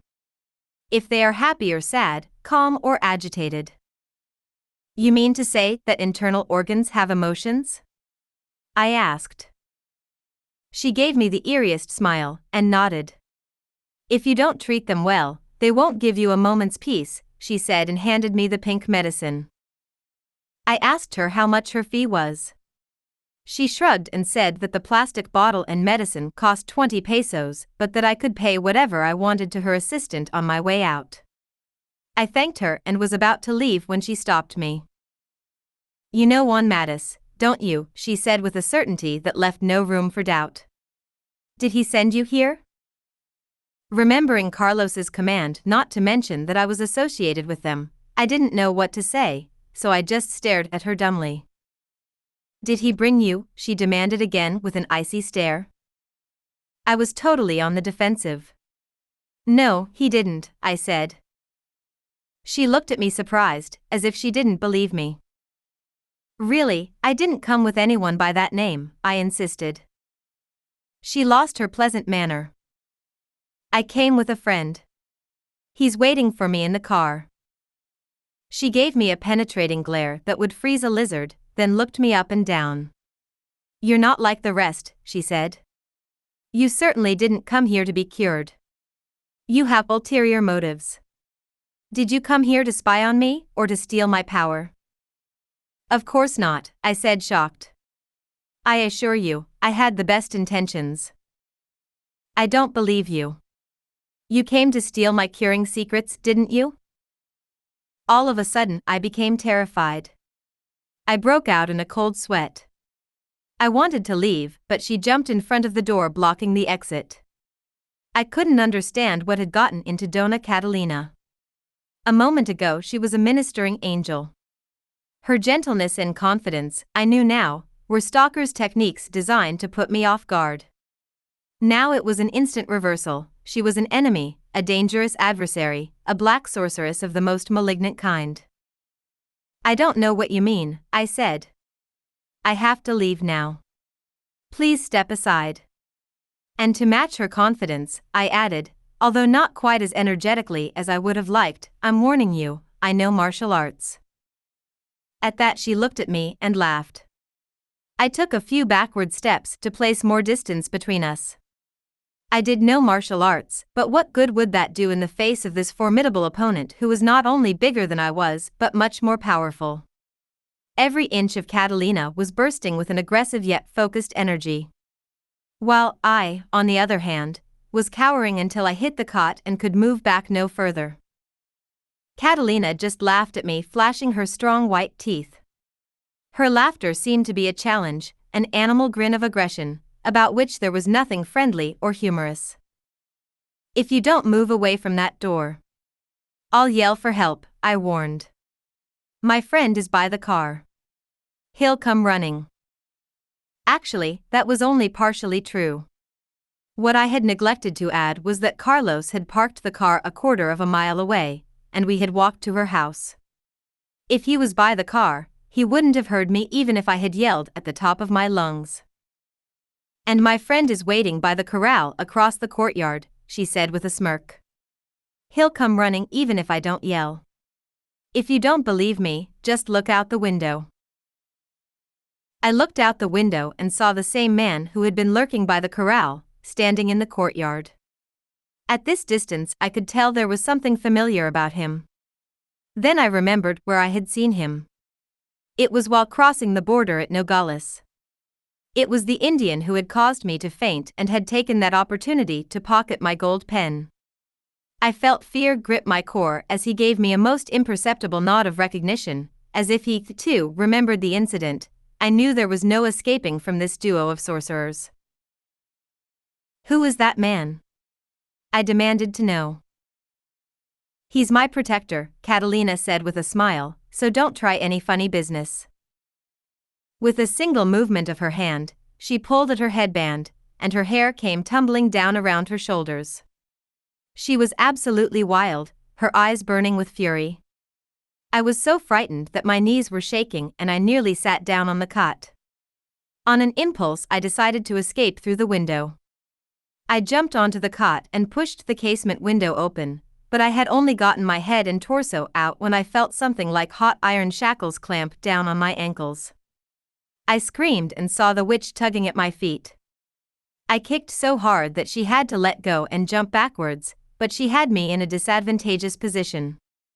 I was panting, with cold fury. If only I had my crystals so I could point them at her, was the thought that came to mind, but they were in a drawer in my desk, in Los Angeles. A lot of good they did me there, when I really felt I needed to use them here. No matter. I reached into my pocket and pretended to pull something out. I held my hands in the proper position for crystal dart throwing, with my arms extended and my index fingers pointing straight out at her. Watch out, I have crystals! I yelled. As I fixed her with my gaze, an unknown surge of strength filled me. No longer were my knees wobbling, they became strong, and my legs felt longer and longer, as if charged with an energy rising from the earth. My back cracked and straightened out, as energy shot up from the ground through my neck and out the top of my head. I seemed to be very tall, my head was practically touching the ceiling, and I was looking down at her, still pointing my fingers, with the imaginary crystal in my hands. Somehow that did the trick. Catalina stepped out of the range of my aim and gave me a frightened look. The next moment she was her confident self again, but I was raving mad. Juan did send you, didn't he? She said. You're his ally. You're crazy, I said, lowering my hands. Allies aren't human. I tried to control my breathing, and as I did I shrunk in size until I was no longer stretched out. I moved to the door on rubbery legs, just as it opened and Carlos stepped in. I felt so relieved that I hadn't time to consider what had happened. This feeling of being stretched out was familiar. I had felt it before, although I didn't know where or when. That witch wouldn't let me leave, I mumbled to Carlos. So I nearly zapped her with my crystals.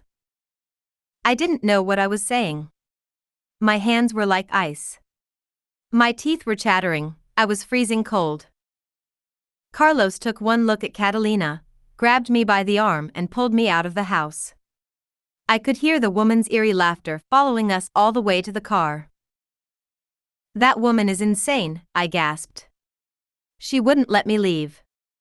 She kept on insisting that Don Juan sent me to steal her power. I don't know what come over me. I think I hallucinated out of sheer anger or fright. I was so angry I nearly went through the roof, and I don't mean that figuratively. Catalina is the north wind, Carlos said. And very dangerous. Then why did you bring me to her? I demanded. She seemed so friendly and competent at first. Because she has power, he replied. I thought you might see how a real stalker operates. You saw her in action. I certainly did, but wasn't that dangerous? I asked. She knew I didn't come there just for my flea-bitten legs. Although she did give me some lotion which I left in the house. As long as she didn't suspect you were with me, I thought you would be safe, but I see I was wrong. She saw through you right away. Not right away, I corrected him. Only later, as I was about to leave. When we got in the car, Carlos asked me to recount everything that happened from the moment I entered the house, which I did to the best of my recollection. It all started out so amicably. I had to keep from laughing because I thought she had wanted me to keep my head up throughout the session for some mysterious reason. So I held this awkward position for as long as my neck could stand it. Then when I realized my error, I couldn't help giggling. That must have been what threw her off the track, Carlos said. You laughing and keeping your stomach tense. She couldn't really see inside you until you relaxed your body. Then she could see you weren't the same as everyone else. What do you mean? Catalina, being a seer, could see that your energy doesn't flow the same way as her other patients. What do you mean it doesn't flow the same way? How is it different? It isn't quite the human pattern of energetic movement, Carlos said. That's what gave her the idea that you were Don Juan's ally. She certainly did get suspicious. She kept asking me if Don Juan had sent me, and I kept insisting that he didn't. Then she really got angry and accused me of coming to steal her power, which certainly wasn't the case. Carlos listened to the rest of my account in silence, especially when I told him about the strange man in the back of her house. My teeth were still chattering. Just the thought of that woman and her protector made me shiver. North wind or not, she certainly could make someone freeze to the core. Carlos said I shouldn't talk about her anymore, because the more we talked about her, the easier it was for her to track us through our thoughts. You mean she's going to follow us? She's a powerful witch. She can follow us to the ends of the earth if she has the mind to, but I think she just wants us out of this area. We'd better just get our things and leave. You mean she's running us out of town? What would happen if we didn't go? She could make life very uncomfortable for us, especially at night. I wouldn't want to incur her wrath more than we already have. But I didn't mean any harm, I said. I didn't even know what I was supposed to look for. Her stalking techniques, Carlos reminded me. Like what? Didn't you notice her appearance? Was she old or young? Confident or at ease? She was very beautiful and confident and at ease. I liked her. I don't know why she reacted as she did. Are you sure we shouldn't go back and talk to her? Straighten things out? Believe me, it's better not to antagonize her further. There's no end to her power. You saw how young she made herself look. What do you mean, made herself look? How old is she? She's the Nawal Julian's cohort. That makes her very, very old. That would make her over 100, I gasped. But she didn't look a day over 40. Exactly. We'll leave here right away. Do you think she'll let us go? Your display of the double caught her off guard. I saw the tail end of it. You must have put the fear of the devil in her. What display? All I wanted to do was to get out of there. Something came to your rescue, and it wasn't me. Where will we go? I asked. We have two choices, Carlos said. We can either go north to Los Angeles, or we can go south to Guadalajara. Just then a crow alighted from a tree branch and flew toward the hills in the distance. I opened my compass and checked the direction. It was flying due south. My feeling is we still have unfinished business in Mexico, Carlos said as the car picked up speed. Chapter 16, The Marketplace. We drove long into the night without stopping. I was afraid to close my eyes even for an instant for fear of seeing the face of the witch, Catalina. Even with my eyes open, I could not get her visage out of my mind. She had worked herself into my thoughts and had gotten a foothold there, as if she had left her energy inside me, or had removed something of mine that was vital for my well-being. I was certain she was doing witchcraft on the level of the invisible, and all my efforts went to fighting an exhausting battle of the will. Carlos was right, she was pursuing us, and I had a gnawing anxiety that if I fell asleep, something terrible would happen. For an instant my eyes drooped, and in my drowsy state, the smudges of dirt and light reflected on the windshield became the awesome face of Catalina with large teeth and glowing eyes. The trees outside were her black hair flowing like a banshee. I shook my head to dispel her image, yet I couldn't help being obsessed with what had happened. Now her face was burned into my memory forever, like a flame after staring at it too long. I felt like a moth flying erratically around a light bulb, unable to break the fixation I had with that woman and her power. Also, I couldn't help worrying about the luminous worms that she had said were draining my energy. I thought I had gotten rid of all of them during the recapitulation I had done under Clara's guidance, but 7 years had not elapsed, and according to the sorcerers, that was the duration for luminous worms existing inside a woman's womb. All I could think of was that Catalina had awakened the luminous worms in my stomach by massaging it. I thought of the girl in the store who wanted to go to the United States with Carlos. I felt a pang of jealousy and hated myself for feeling that way. The witch, Catalina, had me pegged. In spite of my denying it, I was still attached to men, and being loved and accepted was prominent, despite anything I said or did to the contrary. I tried to think of other things, but the darkness around us was too engulfing. It seemed to be darker than a normal night. That worried me. I glanced over at Carlos, but he was as worried and preoccupied as I was. For distraction, I asked him to describe the kinship system of the Yaqui Indians, and whether they had the mother-in-law joking relationship pattern, predominant in so many other cultures. Is there mother-in-law avoidance among the Yaqui? I asked. Carlos looked at me as if I were a cockroach. I mean, according to Malinowski, based on his work in the Trobriand Islands, there is usually an avoidance structure set up between the husband and the wife's mother. Or is between the mother's brother and the sister's daughter. That would be an incest taboo since it would make him her uncle. It's better just to keep quiet, rather than to talk nonsense, Carlos said, turning his eyes back to the road. I felt a jolt. I knew he was angry with me because of the luminous worm. I felt like a traitor, guilty of still being energetically attached to men, that by now I didn't give a fig about. I had one foot in the world of sorcery, the other gangrenous one, was immersed in the world of human affairs. Upon more soul-searching, I realized I was still concerned with finding love, thinking of who will take care of me in times of need, and what will happen to me if I didn't succeed in the sorcerer's world. I was investing, expecting rewards for my efforts, and when no rewards were forthcoming, I tended to give up and revert back to my familiar pattern of behavior.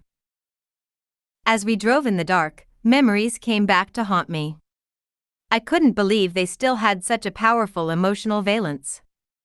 I was certain Catalina had stirred up a can of worms during her treatment, and because of it, I could remember every detail of things that had taken place years ago. I was 14, banging on the church doors at 2 o'clock in the morning, wanting desperately to have a priest hear my confession. I couldn't take it any longer. I was afraid I would die in the night and be condemned to eternal hell for doing the things the tragic couple in Father O'Brien's Sunday sermon had done. That Sunday at Mass he had told us what had happened to 2 teenagers in his previous parish who had gone on a drive up the mountains to do shameful things.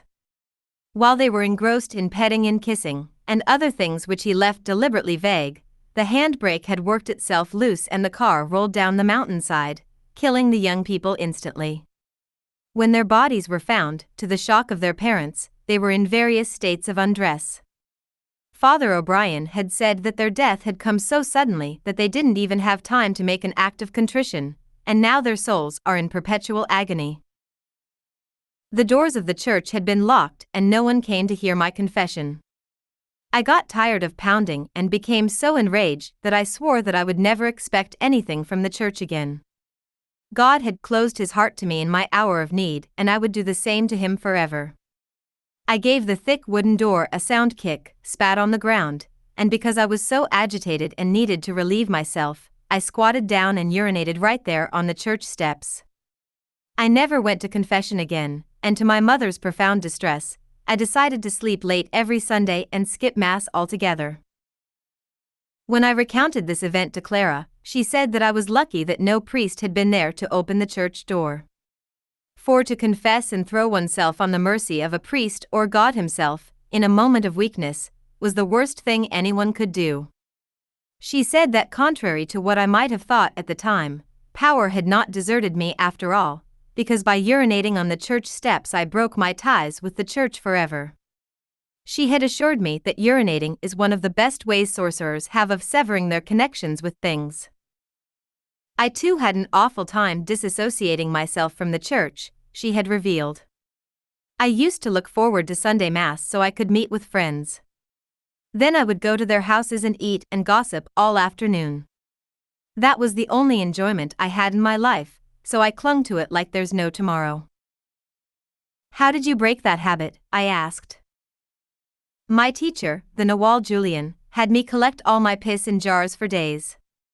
Then, late one night, I had to go to the church of my hometown, and when no one was around I had to fill all the holy water basins with urine and also the baptismal fount. Then I had to go up to the altar and fill the chalices and add some piss to the incense dispenser.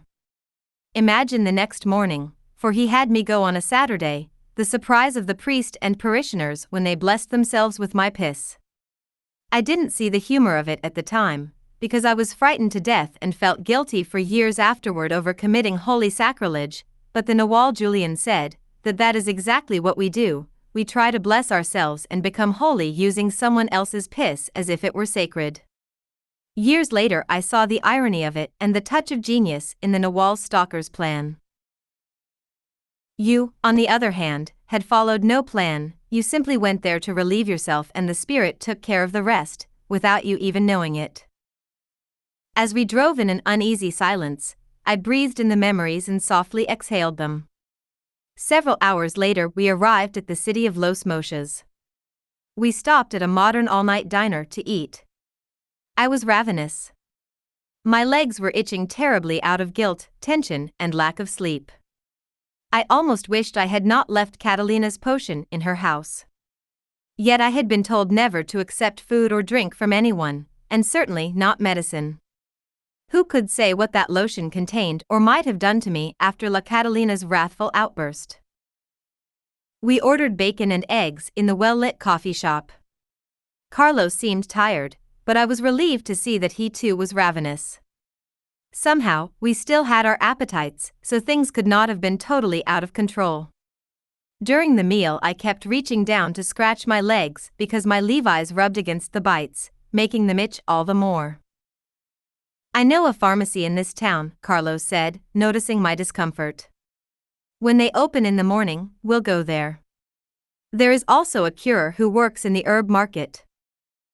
I couldn't believe my ears. Not another cure, I said adamantly.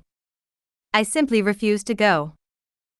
No, this is different, Carlos assured me. He's an herbalist.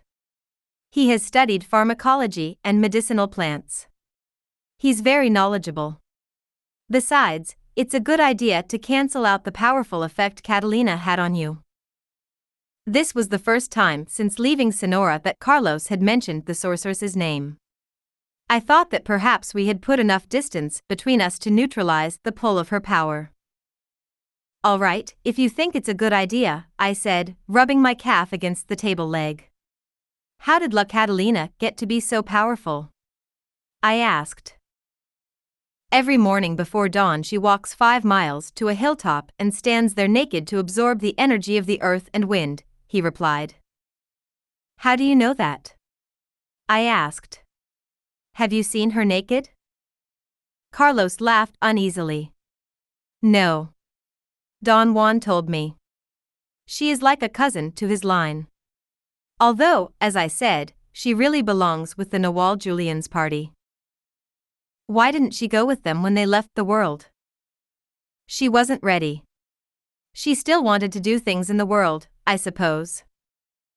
We checked into a motel and I spent the rest of the night in a fitful sleep. I felt that there was a horde of people in the room. If I opened my eyes quickly, I could see some of them standing next to my bed, for they couldn't vanish fast enough, and I could certainly hear them whispering.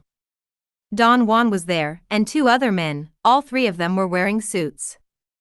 I sensed their presence and their bulk, but I could not make out their faces, although I thought one of them was the man Catalina had called her protector. At one point in my sleep, I was curled up on my left side, shivering like a dog from the cold. One of the men was poking me with a walking stick to see if I would awake. I felt and could see and hear what they were doing, but I could not move. I decided to feign sleep so I could eavesdrop on what they were saying, for I knew they were whispering about me. "She's still stuck on what happened in high school," Don Juan said, annoyed. "She can't stop indulging," another one said. "Idiot," the man that was poking me said. "That's what a Catholic upbringing will do. There is no end to her self-pity. It wasn't as though she gave herself to Father O'Brien." "In her mind she did," someone said in a pathetic tone that made everyone laugh. I must have made some sort of movement, because someone asked, "Do you suppose she can hear us?" "I wouldn't put it past Taisha," Don Juan replied. "She's pretty sneaky. Let's talk to her, maybe we can pour some sense into her." Then they started talking to me and telling me things, what to do to straighten out my life, how important it was to let go of the past and not cling to memories, and things about the recapitulation, which they said was a never-ending process. I sensed their strength and fairness and I felt safe in their presence. Don Juan was so indifferent and non-judgmental that I was relieved. I knew that if someone so noble didn't give a hoot about what I was or did, that it couldn't be that bad. They must be right, I was only indulging. They told me many things, about myself and about Carlos and of things to come, but I knew I would not be able to remember even a fraction of what they had said, and then someone did something that I would remember always. He began to sing a song. It was a song about saying goodbye and leaving memories behind, even the happy ones that made our hearts laugh. The song was so strange, because it recounted specific moments I had lived. It was as if that song was tailor-made for my life and the words described what I was feeling in the deepest part of me. Of course, I began to cry, not because it was a sad song, but because it was about me. It was a song of making peace with one's heart and with lost youth. It was a song of liberation, beautiful and strong, for it captured the essence of the moment. It summed up the temporariness of life. Listening to it, I felt purged and a deep sense of gratitude and love welled up for those who were helping me for no reason at all. That simple tune had reached places no words could have touched. The next morning I remembered what had happened in the room the night before. I wanted to write down everything so that I could later make sense out of it, and follow the advice they had given me, but all I could recapture was the essence of some of the things they told me, and, of course, the song which was still in my mind weaving its melodic spell. After breakfast, we drove to the center of town, parked the car near the plaza and walked to the marketplace. "This person has a stall in the market where he sells medicinal herbs," Carlos said. "I think it's in this aisle, if I'm not mistaken." We walked past the rows of fruit vendors and a stand that sold poultry. Chickens were hanging upside down with their heads chopped off and blood was dripping into a pan below. I became queasy. It was not a pleasant sight to see so soon after breakfast. Carlos made some inquiries as to whether the man we were looking for was there that day. A stocky woman with a red ribbon braided into her two long plaits pointed to a stand at the end of the row. It was more than a stand, it was almost a small consultation room, portioned off by plywood and curtains. There was a sign on the curtain, saying, "The doctor is out." "The curer will be back shortly," said a thin gaunt youth who was the curer's assistant. He led us behind the curtain and asked me to sit down on a crate. A hot breeze came through the opening of the fabric, making the windowless quarters even stuffier. The cement floor was swept clean and there was an altar with wilted flowers and a statue of the Virgin and some drooping candles. A trunk was the only bulky piece in the area, other than the crates and a chair. On it the curer had laid out his paraphernalia. Stacked against one wall were dried herbs tied together with pieces of red yarn. I didn't recognize any of the herbs, except for the Angelica which I had gone to find in a stream bed with Don Juan. Next to the dried herbs was a granite mortar and pestle for grinding medicines to a powder. A row of neatly labeled jars with different powdered herbs, others in roots form, and still others in leaves, lined the wall. I shifted my position on the Pepsi-Cola crate, or rather leaned over to watch the flickering flame of the candles that the assistant had lit on the shrine. My legs itched madly, and it was all I could do to keep from scratching them. Carlos had bought me a pair of white cotton mittens to wear so that if I did scratch, I would not draw blood and scar my legs. I took the mittens from my pocket and put them on just in case I had a fit of itching I could not control. I looked like I had white cat's paws. "I'll go see if I can find the cure," Carlos said. I insisted that he stay with me and not wander off like he did at Dona Catalina's house. As we discussed this, the curtain opened and a stooped woman supporting herself on a crooked cane stepped into the inner room. It was all she could do to walk. The assistant greeted her warmly and helped her to the sole chair that Carlos had vacated. "Is she the cure?" I asked Carlos in dismay. Carlos shook his head. "I don't think so. She must be one of his patients." But the assistant introduced her to us as the cure's wife. She kept raving about her husband's powers, saying that he had cured her son's shoulder which he had dislocated while digging an irrigation ditch. "Why doesn't he cure her?" I whispered to Carlos. "She seems to be on her last leg." The old woman smacked her lips and looked me up and down in disapproval. I sensed she distinctly disliked Americans with their soft, cushioned ways. I wasn't about to antagonize anyone after the experience with Dona Catalina, so I said "Buenos dias" and smiled as graciously as I could. She nodded and said "Buenos dias," but did not smile. The cure must be ancient if that is his wife, I thought. Just then, a sprite man, perhaps in his late 40s, entered through the curtain. He was tall for a Mexican, lean, and he exuded a sort of wiry vitality. He had a pointed, well-trimmed beard giving me the impression of a Spanish gentleman on leave from his hacienda, and like the Spaniards, his skin was light. His eyes were friendly and he had well-marked laugh lines around his eyes and mouth giving him a mischievous appearance. He was dressed in charcoal trousers and a white tunic-like shirt with embroidery down the front that, with a little imagination, could pass for a doctor's smock. Carlos, the cure, Don Vicente, and his assistant chatted amicably in Spanish for a while as his wife, who looked more like his mother or even his grandmother, looked on in silence. Then the cure ceremoniously bowed and formally asked us permission to begin practicing his healing art. He was such a gentleman that I instinctively trusted him.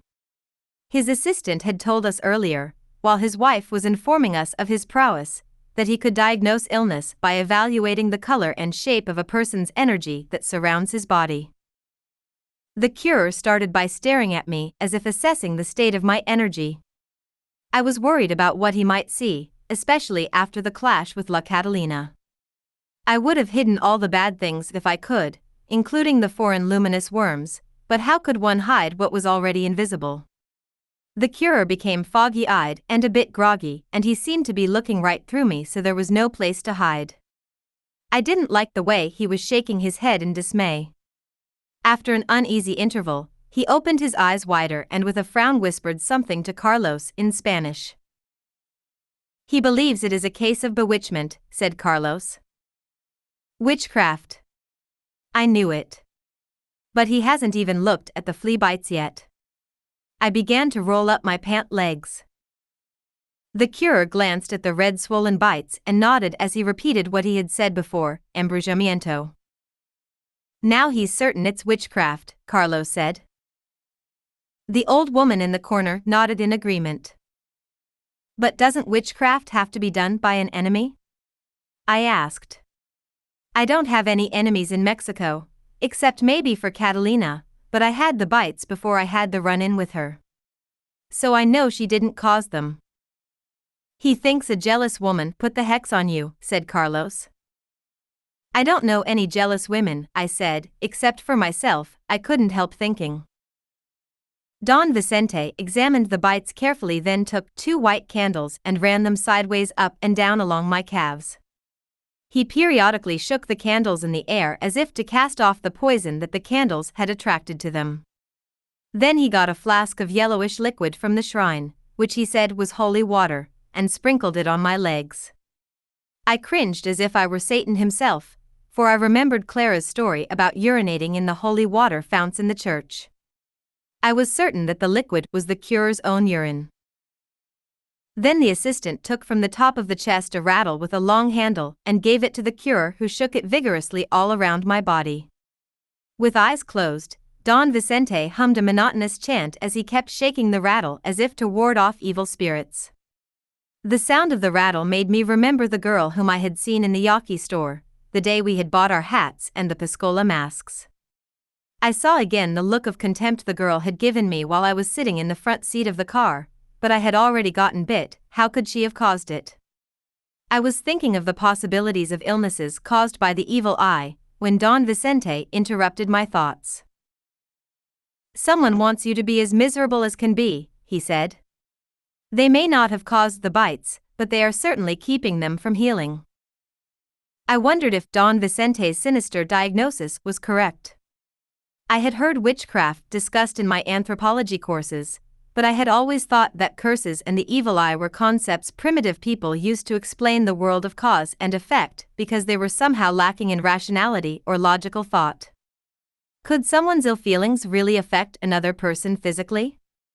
After meeting La Catalina, I was certain of it. I caught myself. It was all too easy to blame others for one's own carelessness or ill fortune. Was my discomfort really something a jealous woman had wished upon me, or was it something I had brought upon myself? To see cause and effect on a supernatural plane, which could not be refuted, seemed to me an easy way to explain anything. I decided that the fleas had bitten me simply because my legs were there and uncovered. Yet the more I thought of the other people sitting in the same room, some wearing skirts with their legs also uncovered, I realized none of them had gotten bit. They were exposed to the same dirt floor, the same fleas, and it was true, the fleas had descended on me with a particular vengeance. What can I do about it? I asked, concerned. I hoped I would not have to kill a chicken or drink the blood of a goat or something of that nature. Don Vicente put down the rattle and searched through his trunk. He brought out an amulet on a string made of a small seed that looked strangely like an eye. He said I needed to wear it around my neck for 9 days, then the swelling and itching would be gone.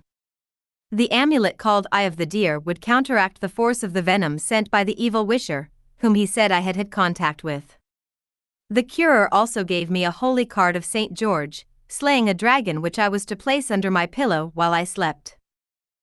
I put the holy card in my pocket and rolled down my pant legs. I decided to follow Don Vicente's instructions to the letter, even though I knew that the dragon slayer had not been a real saint at all, because according to the Catholic Church, St. George had never officially existed and neither had dragons. I realized that what was superstition in one culture was reality in another. Besides, what did I know about the supernatural world and its ramifications? I was trapped in ordinary life thinking of myself, with no hope of escaping, unless something drastic happened. We stepped out of the curtained-off area, which had been a sanctuary apart from the world, and entered the hustle and bustle of the marketplace. Don Vicente addressed Carlos in private in friendly tones. From time to time he glanced at me and chuckled. I wondered if he was telling him more about the evil eye and what to do to counteract it. His wife had followed us through the curtain and was slowly walking away, stopping to browse at several of the stalls. I noticed then something strange. She was no longer stooped over, and she had lost her limp and had abandoned her cane. From where I stood she seemed like a young woman with an exquisitely straight back. I wanted to follow her around the marketplace to see what she was up to and how she had accomplished her remarkable metamorphosis, but Carlos came up to me and said it was time to go. I thanked Don Vicente and we left. "What did the curer say to you?" I asked as we stopped to buy some short stubby bananas at a stall outside the main market. Carlos hesitated for a moment, then said, "Don Vicente thinks you're a bit crazy and that's why you're so susceptible to witchcraft." "What makes him think that?" I asked. "He could tell from his seeing that your energy field is erratic. Something in you was hopping all over the place." "How could he tell?" He could see it in your eyes. Carlos peered at my eyes as if to see if what Don Vicente had said was true. He also said that if you don't do something about your indulging soon, your health will be impaired. Then it will be difficult to cure you. Well, if it's a question of internal balance, I said. I'm a hopeless case. I just saw his wife walk away without a trace of a limp, and her back was completely straight. She wasn't even using her cane. What? I said, his wife, when she walked down the aisle, wasn't limping. And she wasn't stooped at all. I think you're beginning to see things, Carlos said with a nervous laugh. Either that, or Don Vicente is right. Someone has bewitched you. Chapter 17, Saying Goodbye. We continued hiking on trail that wound mostly downhill. The loose gravelly rock made walking difficult and I had to be extremely careful not to slide. More than once I lost my footing on shale that turned into a small landslide, and I landed on my rear end. Instead of helping me up, Nelita scolded me for being clumsy. We came to a hut hidden in the underbrush. I expressed bewilderment that anyone would live in the desert so far from the nearest town. By now you ought to know that sorcerers' houses are found where one least expected them, she said. You mean sorcerers live here? I said, stopping in my tracks. They do. We'll spend the night here and hike back early the next morning. Tomorrow our 3-day interlude will be over. I began rubbing my eyes and I told her that I cherished my time with her and did not want it to come to an end. Don't indulge in sentimentality. You know that it's in the nature of things to come to an end. Fortunately, we already said goodbye. I assured her that I never said any such thing. To cling is indulging, she said firmly and walked to the door of the hut. You're riding on the sorcerer's power now, but when you return to Los Angeles, you'll have to rely on your own power. Therefore, you must behave impeccably or else the bird of freedom will fly away and you will be left feeling sorry for yourself under the tree. Nelita's words gave me a sobering jolt. The thought that the spirit would fly away and I would never see her again was more frightening than anything I could imagine. We entered the adobe hut. It was cool inside. The single room was sparsely furnished. Only a mattress with a folded blanket and a carved wooden trunk lined the walls. A table and 2 orange crates set on their sides were in the center of the room. Nelita sat on the mattress and brought her knees to her chest and folded her arms around them, a position she had taught me to assume whenever I wanted to relax. The bent legs covered the energy centers along the front of the body and prevented energy from dissipating through agitation. We are in the hands of power and we must humbly accept what it offers us, she continued in a gentler tone. We control nothing and must not cling, for in the circular course of things, the end is always one with the beginning. But how do we know when the end will come, or if there will be another beginning? I asked. Nelita straightened her long legs and looked at me squarely. You prepare for the end by always saying goodbye at the beginning. You do this naturally, with as much flair and affection as if you were say hello. Something was forming in my thoughts. I saw what was coming, yet there was no power on earth to avert it. If I kept talking, perhaps there was something I could hold on to after she was gone, if only her words.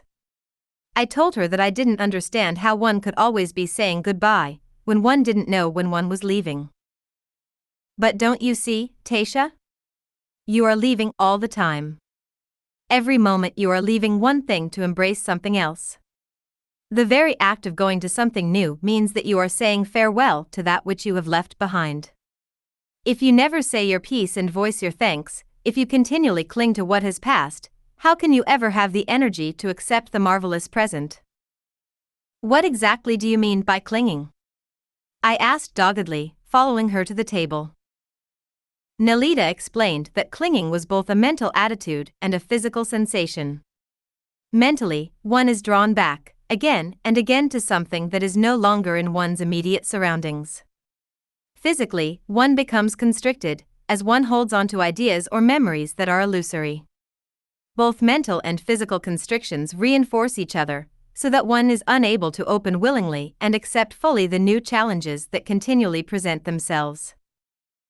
If you cling, you are plagued with a sense of loss and longing, Nolita remarked, sitting down on one of the orange crates. So you always feel unfulfilled. It would be much wiser not to cling, but to simply let go. Then you won't feel that you have lost anything, for you have already made full use of whatever it was that left. My advice is to never hold on to anything beyond its time or your time. Nolita explained that saying goodbye at the same time as saying hello is the stalker's art of recognizing and accepting life's impermanence. Nothing ever remains the same, but constant change should not affect a seasoned stalker, for when change comes he or she is ready. How can we be ready for change when we don't know what will happen next or where it will happen? Nolita grabbed my hand that was rubbing my eyes. Slapping it as one would slap a child, she said I must not rub in my agitation but allow the energy in my eyes to flow out freely. As stalkers, we are ready for change, Nolita continued in an even tone, because we accept our fate, which is to evolve. We are able to shift our awareness easily and smoothly to match the events that are shifting around us. By being one with the moment, a stalker does not notice the change and never feels a loss. Thus, our lives are always full and yet remain forever an open-ended question mark. I would feel more secure if our lives were contained in closed brackets, I mumbled. That is because you have grown accustomed to your prison bars. But when your life is a constant question mark, there is no telling what you are capable of doing. Perhaps even escaping the ultimate exclamation point, our death. What if you love someone or want something you can't have? I argued. Then you are bound to feel disappointed or cheated. Nolita shook her head. You never want anything you can't have, she replied. Just as you never want anything you can have. By recapitulating your life and practicing not doing, you change your attitude, and by that I mean, your mind becomes fluid so you cling to nothing. Then whatever comes your way is more than enough. Nor do you expect anything to last. Then, whatever withdraws from you, has stayed longer than its time, but your intrinsic energy never stays or leaves. But you said we will have to leave tomorrow, I protested. I might never see you again. Nolita stood up and paused at the small window cut into the adobe. Perhaps you will be gone, but I will never have to leave this desert. How can that be? Simply because I was never here.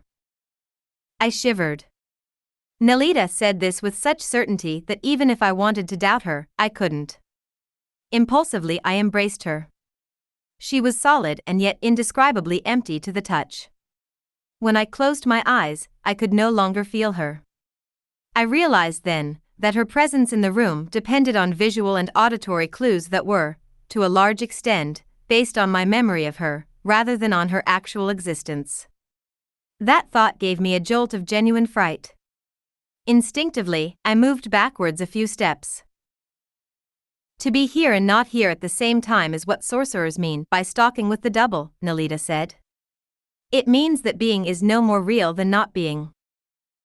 There you go again, talking in riddles again, I said, afraid she would vanish at any moment. She looked at me as if impatient with my inability to understand. It means, she continued when she saw in my face genuine confusion, that not being here is as real as being here. The fact that this desert or this hut is something that surrounds me, something that I love profoundly, cannot be denied, but if another scene surrounds me, I will love it as deeply, for the feeling of affection is inside me, and only in the scene for as long as I choose to place it here. She looked at me solemnly. It's true, I take my awareness and energy with me wherever I go, she said.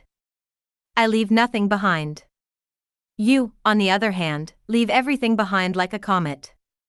Anyone can follow your trail. I call that lousy stalking. How can you not be and yet still feel affection? I asked. That is the riddle of the heart that takes stalkers a lifetime to unravel, she said. Someday you will understand it.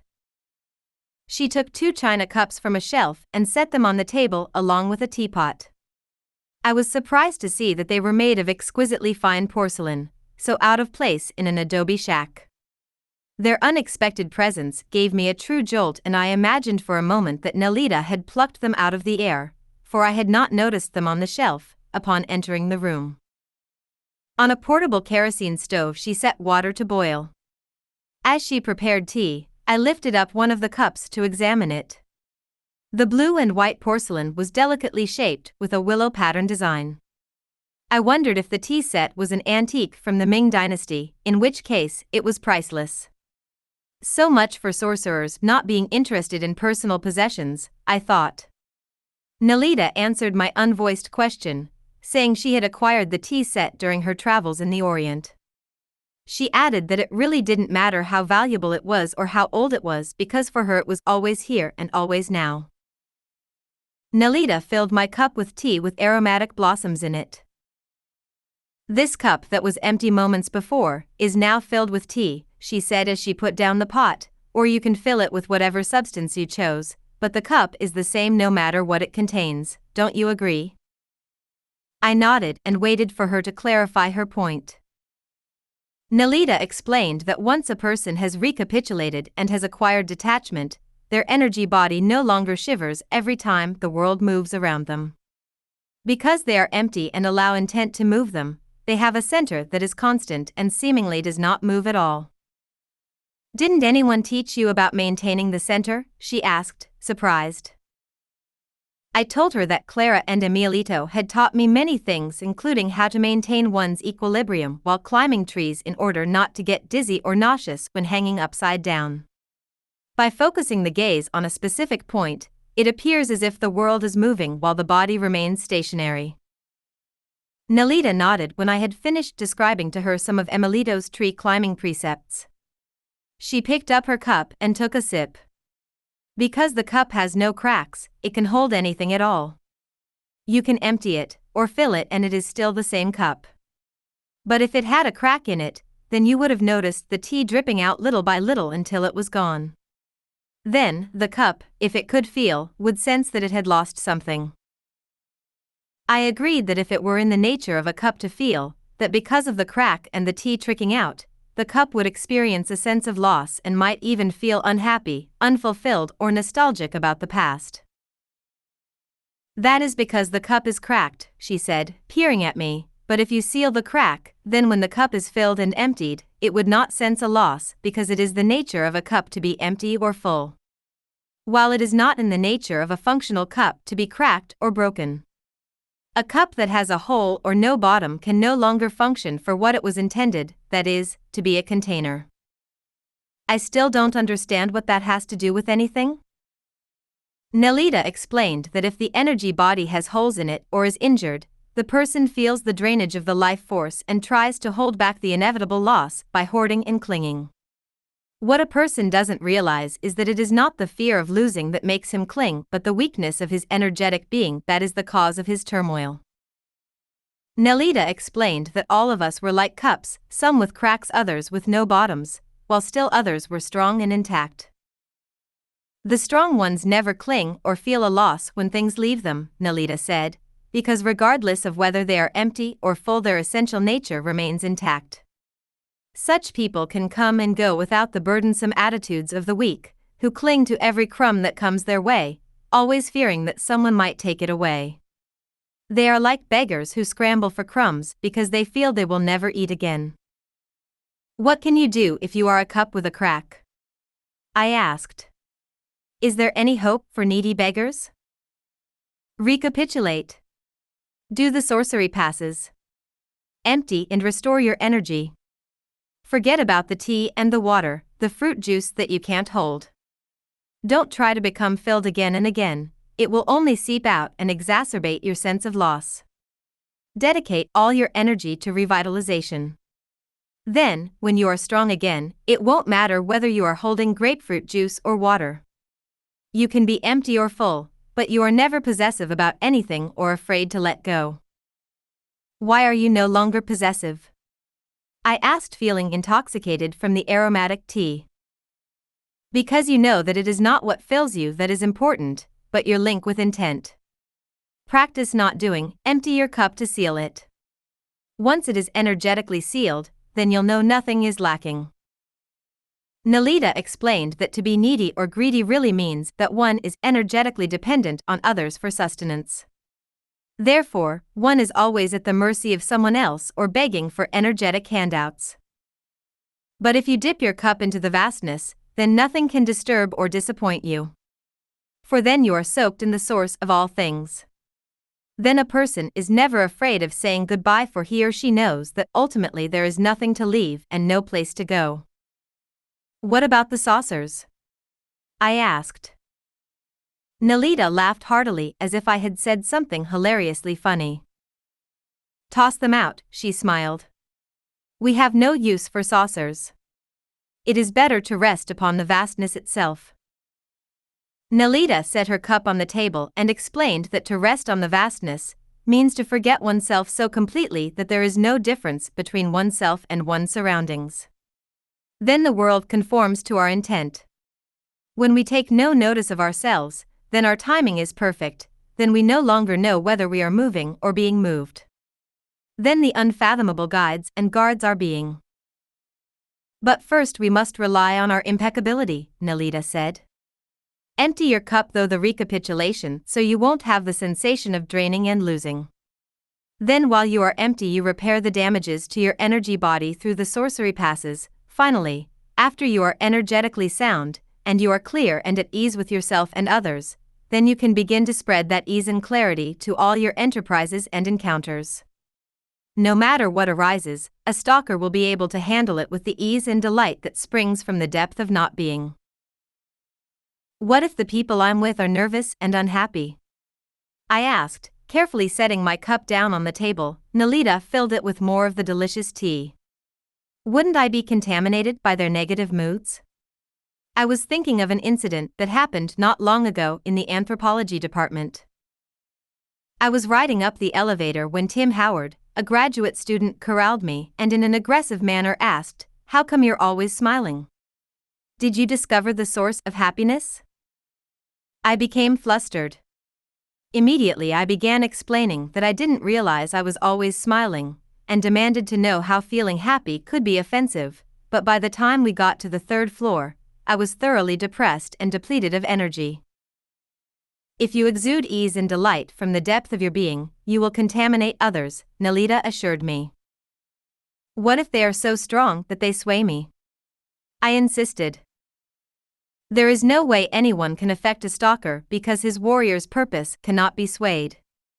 Now, if you are cracked, or are on the lookout to be liked, or are investing and expecting payoffs, then everything seeps out or in and can affect you. As in the elevator, all your energy moves to the place of the damage to repair it, but to no avail, for you cannot hold or change anything, nor can you seal anything when you are so full of yourself, but a complete nature holds itself within itself. It needs nothing added to it, nor can anything be taken away from it. Not even the feelings of acquiring or losing. Nalita reached across the table to affectionately pat my hand. She assured me that after recapitulating my energy body was fairly strong and that was why she could talk to me. It was wrong for me to persist in feeling weak merely out of habit.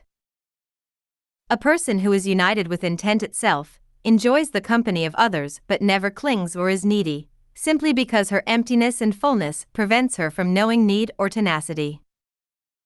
Nalita explained that to fortify one's energy body entails changing one's behavior and giving up the feelings of desperation that serve no purpose. Where does one begin? I asked, feeling overwhelmed. Nalita smiled and said that the best way to consolidate one's energy body was through the recapitulation, resulting in a cleansing of the turmoil associated with daily existence. It is the dissolution of conflict and inner turmoil that puts the personal self to rest, Nalita said. It results in merging of one's inner and outer worlds, so that what one thinks and does and says are the same as what happens. It was getting dark. Nalita got up and pointed to the bed. Have a good rest. I am going for a short walk, adios. You mean hasta luego, don't you? I said. Nelita stood for a moment and smiled. Then stepped out and closed the door behind her. When I awoke the next morning, Don Juan was standing in doorway peering at me. He said to get up for it was time to leave. We climbed down the canyon by a different trail and hiked back to his house. As we walked, I was filled with a vibrant energy. I felt open, porous, and light. I wanted to ask him where Nelita had gone and to tell him all the things she had said and what had happened at the ruins, when he stopped me with a flick of his hand. Suddenly, I couldn't put my recollections into words. I knew some things could never be forced into words and had to remain at the level of silent knowledge. Carlos was waiting when we arrived at Don Juan's house. My heart leapt with relief at seeing him again. It had only been 3 days, but it seemed to have been forever. He did not ask where I had been. It was the riddle of the heart that Nelita had said I would take a lifetime to unravel. Looking into the new Nawal's bright shiny eyes, I knew then it had to do with letting go of the self, and of accepting the gifts the spirit offered without question, without interfering. Chapter 18, Guadalajara. Carlos drove south on the Pan American Highway. He kept his eyes on the road and did not relax his concentration at all during the long hours of driving. I offered to relieve him at the wheel, but he refused, saying that it was dangerous for the inexperienced driver to negotiate the curves on Mexican roads, and we needed to get to a large city as fast as safety would allow. As we drove, I had the feeling someone or something was following us, hovering outside on the passenger side. That feeling had made me so anxious that I had to struggle to keep my eyes open. I kept drifting off into a light sleep and found myself back in the Sonoran Desert floating over the chaparral. I could see rows of enormous agave cactus and clusters of tall saguaro, and the long brown lines of irrigation ditches. I knew something was wrong. I felt vaporous, as if I had no substance, or that the bulk of me was somewhere else. When I was awake, I was disoriented. I couldn't think and could hardly formulate a coherent answer to Carlos's questions. He was asking me about my studies, what courses I planned to take in the fall. That world was so distant that I couldn't remember the course titles, the professors' names, or people I had had contact with at the university. I was tripping over my words as if I were drunk or had a speech impediment. "You sound like my Turkish grandmother," Carlos said. She would always mix up her P's and B's and twist words around. I used to be ashamed of her because I thought she had a heavy accent, but later I realized that she had aphasia. "Well, I don't have aphasia," I said, annoyed. "I just can't seem to focus my thoughts." Carlos turned off onto a shoulder of the road, stopped the car and examined my pupils. He concluded that La Catalina had gotten a strong hold over me and that she wasn't about to let go. "What does she want with us?" I asked, my teeth chattering from an inner chill. "Your sudden visit and suspicious behavior was interpreted as an attempt to snatch her power," Carlos said. "She acted in the only way she knew how to defend herself from an inexplicable force." Carlos reiterated that we had to put even greater distance between us, and quickly too, for we had offended La Catalina by not making it plain who we were and why we had come to see her. "Why would she want to hurt us if she is part of Don Juan's group of sorcerers?" I asked. "It's not a question of what La Catalina wants," Carlos explained, "but once certain forces are set into motion, there is nothing she can do to retract them. It is like the recapitulation. Once your intent and breath are sent out, whoever happens to be in its path is done for." "Do you think she might retaliate against her will?" Carlos started the car again. "There's no way of know what she might do," he said. "Therefore we must continue our journey and rally our power." When I asked Carlos how far south we were fleeing, he said we would keep driving until we ran out of power, or until something told us to stop. I had the gnawing suspicion that I had already run out of power. From the time of the gathering in the house in Sonora where the fleas had attacked me, to the encounter with La Catalina, things had not turned out well. I rationalized these ill-fated outcomes as a result of not having been adequately prepared as to who these people were, or what I was to expect. Had I been better informed, I would have handled the encounters with more finesse. Yet at the same time, I knew that in the sorcerer's world the test of a warrior's mettle always came disguised, to see if one could act impeccably without warning or preparation, but simply from an inner conviction. It was late afternoon by the time we reached Guadalajara. Carlos parked the car near the Hotel de Mendoza, near the long park-like Plaza Tapatia. We got out and walked to an area where there was a gazebo set on a raised platform with steps leading up to it that served as a stage. An orchestra had assembled. The musicians seemed to be preparing to play, for they were warming up their violins and trumpets. A good-sized crowd had gathered to hear the concert and to stroll along the walkways of the park. Massive colonial-style buildings surrounded the park. To the west was the Digalado Theater, the home of the Philharmonic Orchestra of Jalisco. Further on we could see parts of the government palace. Streets veered off in various directions from the central plaza. To my left was an enormous building with carved wooden doors opening to a series of steps. It seemed to be a government building of some kind with a statue of a man riding a horse in front of a fountain. Carlos wanted to head for the statue. "Can we stay to listen to the concert?" I asked. Carlos nodded. We looked for a bench where we could sit and listen to the music, but they were all occupied by families and young couples. I realized we were not in the best spot to listen to the orchestra. The place was packed with old men with walking sticks, grandmothers looking after boisterous children, and young women who were parading before the appreciative stares of young men. The paths were crowded too with vendors selling balloons, artificial flowers, and pinwheels. Other stands and carts were selling cotton candy, fruit, ice cream, and all kinds of wares, including canaries in small cages. We stood for a while waiting for the orchestra to begin. In the distance I could see the twin towers of the cathedral. It was a striking mixture of Byzantine, Gothic, and Arabic styles. Carlos said that the 200-foot towers were erected in L848, after an earthquake had destroyed the original structures. The towers were beautifully decorated with yellow and blue tiles that glistened in the afternoon sun. In the opposite direction, across the park, east according to my compass, there were 3-story houses with bars covering the windows. Flowering geranium pots and other plants graced the second-story balconies accessed by beautiful French doors opening out to them. One house in particular caught my attention. Its shutters were freshly painted blue. It seemed to exude vitality from every stone. Compared to it, the other houses seemed drab and old. "The orchestra is about to start playing," Carlos said, taking my arm. "Shall we walk around the plaza to find a better spot?"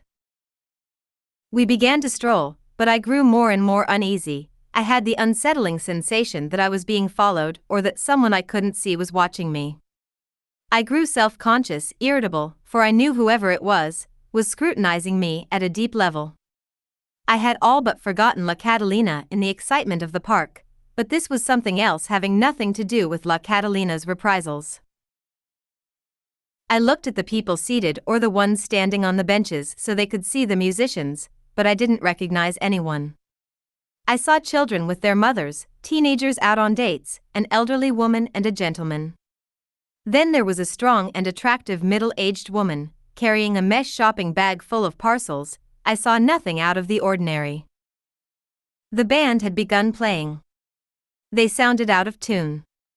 They were playing the Vienna Waltz by Strauss, which had been one of my mother's favorite pieces. She had played it over and over on the piano so that it had become ingrained in my memory. I was mulling over as to how it ought to be played when a man approached Carlos and began talking to him. At first I didn't pay any attention, for I was engrossed in finding fault with the musicians. But when I turned and saw the familiar face almost completely hidden by a sombrero, my mouth fell open. "Emilito!" I cried. "What are you doing here? Is it really you?" We stood there for a moment staring at each other. Tears came to my eyes for I had thought I would never see him again. Indulging as usual, he said and winked devilishly. "Have you been practicing what I taught you?" I haven't been, I confessed, but I am going to the university as you recommended. Emilito nodded. He whispered something to Carlos, who suddenly excused himself, saying he had an errand to run, but that he would join up with us later. I was so happy to see Emilito that I barely heard what Carlos was saying. I started to follow him as he left, but Emilito grabbed my arm to stop me. Let him go, dear. Don't you like my company? He sounded actually peeved, like a child who was about to be abandoned. He prodded me in the opposite direction toward another bench, some distance away from the orchestra. I turned to see if I could catch sight of Carlos to ask him not to leave me alone in an unknown city, but he had already disappeared in the crowd. You'll see him later, Emilito assured me. Now what about your practice of stalking with the double? What do you mean? Stalking with the double, he repeated with an exasperated click of his tongue. Have you been practicing it? I was at a loss as to what to say. I tried to remember what he had taught me with respect to that subject, but my mind was a mass of confusion. I looked at his wide lemur-like eyes and noted the disappointment in them. I wanted to say that I understood what he meant and that I was practicing diligently every day, but that would have been dishonest, so I said, I don't honestly know if I've been stalking with the double. He recommended that I lean back on the bench, close my eyes and try to remember what he had taught me on that subject. Remember how to find things, how to get things done, how to move things with a force stemming from inner silence and beyond, he suggested. I closed my eyes and tried to settle my erratic breathing. Then, as I drifted off into a restful state, I remembered something that Emilito had said long ago while I was living in the trees under his care. I had complained that since I could not leave the treehouse, which had been our agreement, I was unable to practice the martial art forms Clara had taught me. For that I needed plenty of space and preferably a hardwood floor. Practice martial arts with your double, Emilito had recommended. That's the best sort of practice anyway. How do I practice martial arts with my double when I can't even leave the treehouse? I asked. Emilito had laughed and to my amazement had executed a series of the most graceful and impossible bodily movements I had ever seen. Right there beneath the treehouse, Emilito had flipped backwards and then laterally in circles, rotating his body in a horizontal plane like a frisbee, and I knew he wasn't using pulleys or ropes, or extra fast film to speed up his movements as they did in martial art movies to give the impression of actors defying gravity. Watching Emilito's superb movements from the treehouse was sheer delight. Why hadn't he taught me before? I lamented. Now that I couldn't leave the trees, it was too late to learn how to spin in the air. Practice these movements with your double, he had repeated and again showed me the lateral spinning motion. But how do I practice that without falling out of the tree? I had asked. Use your imagination and intend it, he said. Intent. Intent. Intent, he called out in a shrill bird-like squawk as he walked toward the house. That night and all the subsequent nights for several weeks, before falling asleep, I visualized the movements Emilito had demonstrated. I saw myself doing them over and over until I found myself doing them in my dreams. With some practice, my dream body could move any way I willed it to. I found I could do the most elaborate flips and back bends. I could leap from the ground to the treehouse and back down again in a single bound, using not pulleys and ropes but the energy from my midsection, and I could do a thing I had always wanted to do, but could never accomplish with my waking body, no matter how hard I stretched, and that was touching my chin to my toes. After that, Emilito would show me movements on a regular basis, which I would then practice first by visualizing them, and then by repeating them over and over until I could do them in my dreaming. I opened my eyes and told Emilito what I had remembered, that while I was in the treehouse, I practicing long sequences of movements, putting the gravity-defying techniques that he had shown me, together in new patterns, so that every night I would dream of doing combinations of movement. That's stalking with the double, Emilito said, pleased. That's sending out the double as a scout to put things in order. Then when you do it, it's a cinch because the energy has already been deployed to produce a certain effect. The rest follows by itself. I realized that in spite of my reason, that was the way I did practically everything, from practicing martial arts movements, to writing a term paper, or giving a report in a class, or designing a dress, or composing a poem or cooking a stew. Following the pattern I had learned under Emilito's tutelage, I always set up the form at night, in a quiet, restful state. I laid the foundation and imagined myself going through the motions of doing that particular thing. For example, if I were going to make a dress, I would go through all the steps in the exact order I needed to do them. I would see myself selecting the proper material, folding it, cutting it, taking the pieces in their proper order and sewing them together. I would see which way would be better and make changes if I needed to, repeating the sequence in a different order.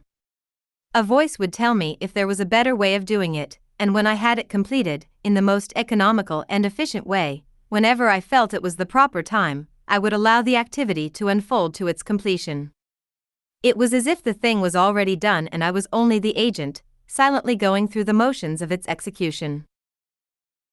The same thing would happen if I had to give a report in one of my classes. I would visualize myself writing the paper while in a light sleep. Or rather, I would blank my mind and something would isolate a topic and tell me how to organize it in the most precise and understandable manner. When it was arranged, I would put it down on paper exactly as I had written it with my dream body.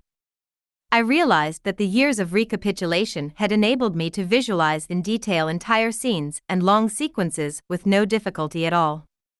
Something would tell me what to say or do and I would see and hear myself saying and doing it.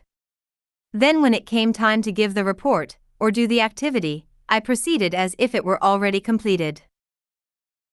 Stalking with the double comes in handy when you're going to school, Emilito said after I had explained to him how I proceeded. It bypasses thought and goes directly to the source of energy that enables us to act most efficiently. I guess I do use intent, I said. If I need to find something, like a specific blouse to match a skirt, say out loud I need a blouse, or find me the perfect blouse, and the force out there puts it in front of me by making me encounter it sometime during the course of events. I don't have to do anything. It brings it to me. Emilito said that was the art of stalking, to reach the point when one does nothing, but allows the power of intent to alter reality so subtly that the intended items appear as elements in one's daily life. It is a harmonious process of changing perception via the force of intent, something so mysterious and subtle that it seems as if it comes out of nowhere. Emilito stressed that force only responds if one is impeccable in one's daily life, and if one has no attachment to things. Feelings of desperation, or clinging or greed or need will thwart the free-flowing energy required for intent to respond to one's silent bidding. You must not be that unimpeccable, Emilito said, if you can stalk with the double using the power of intent.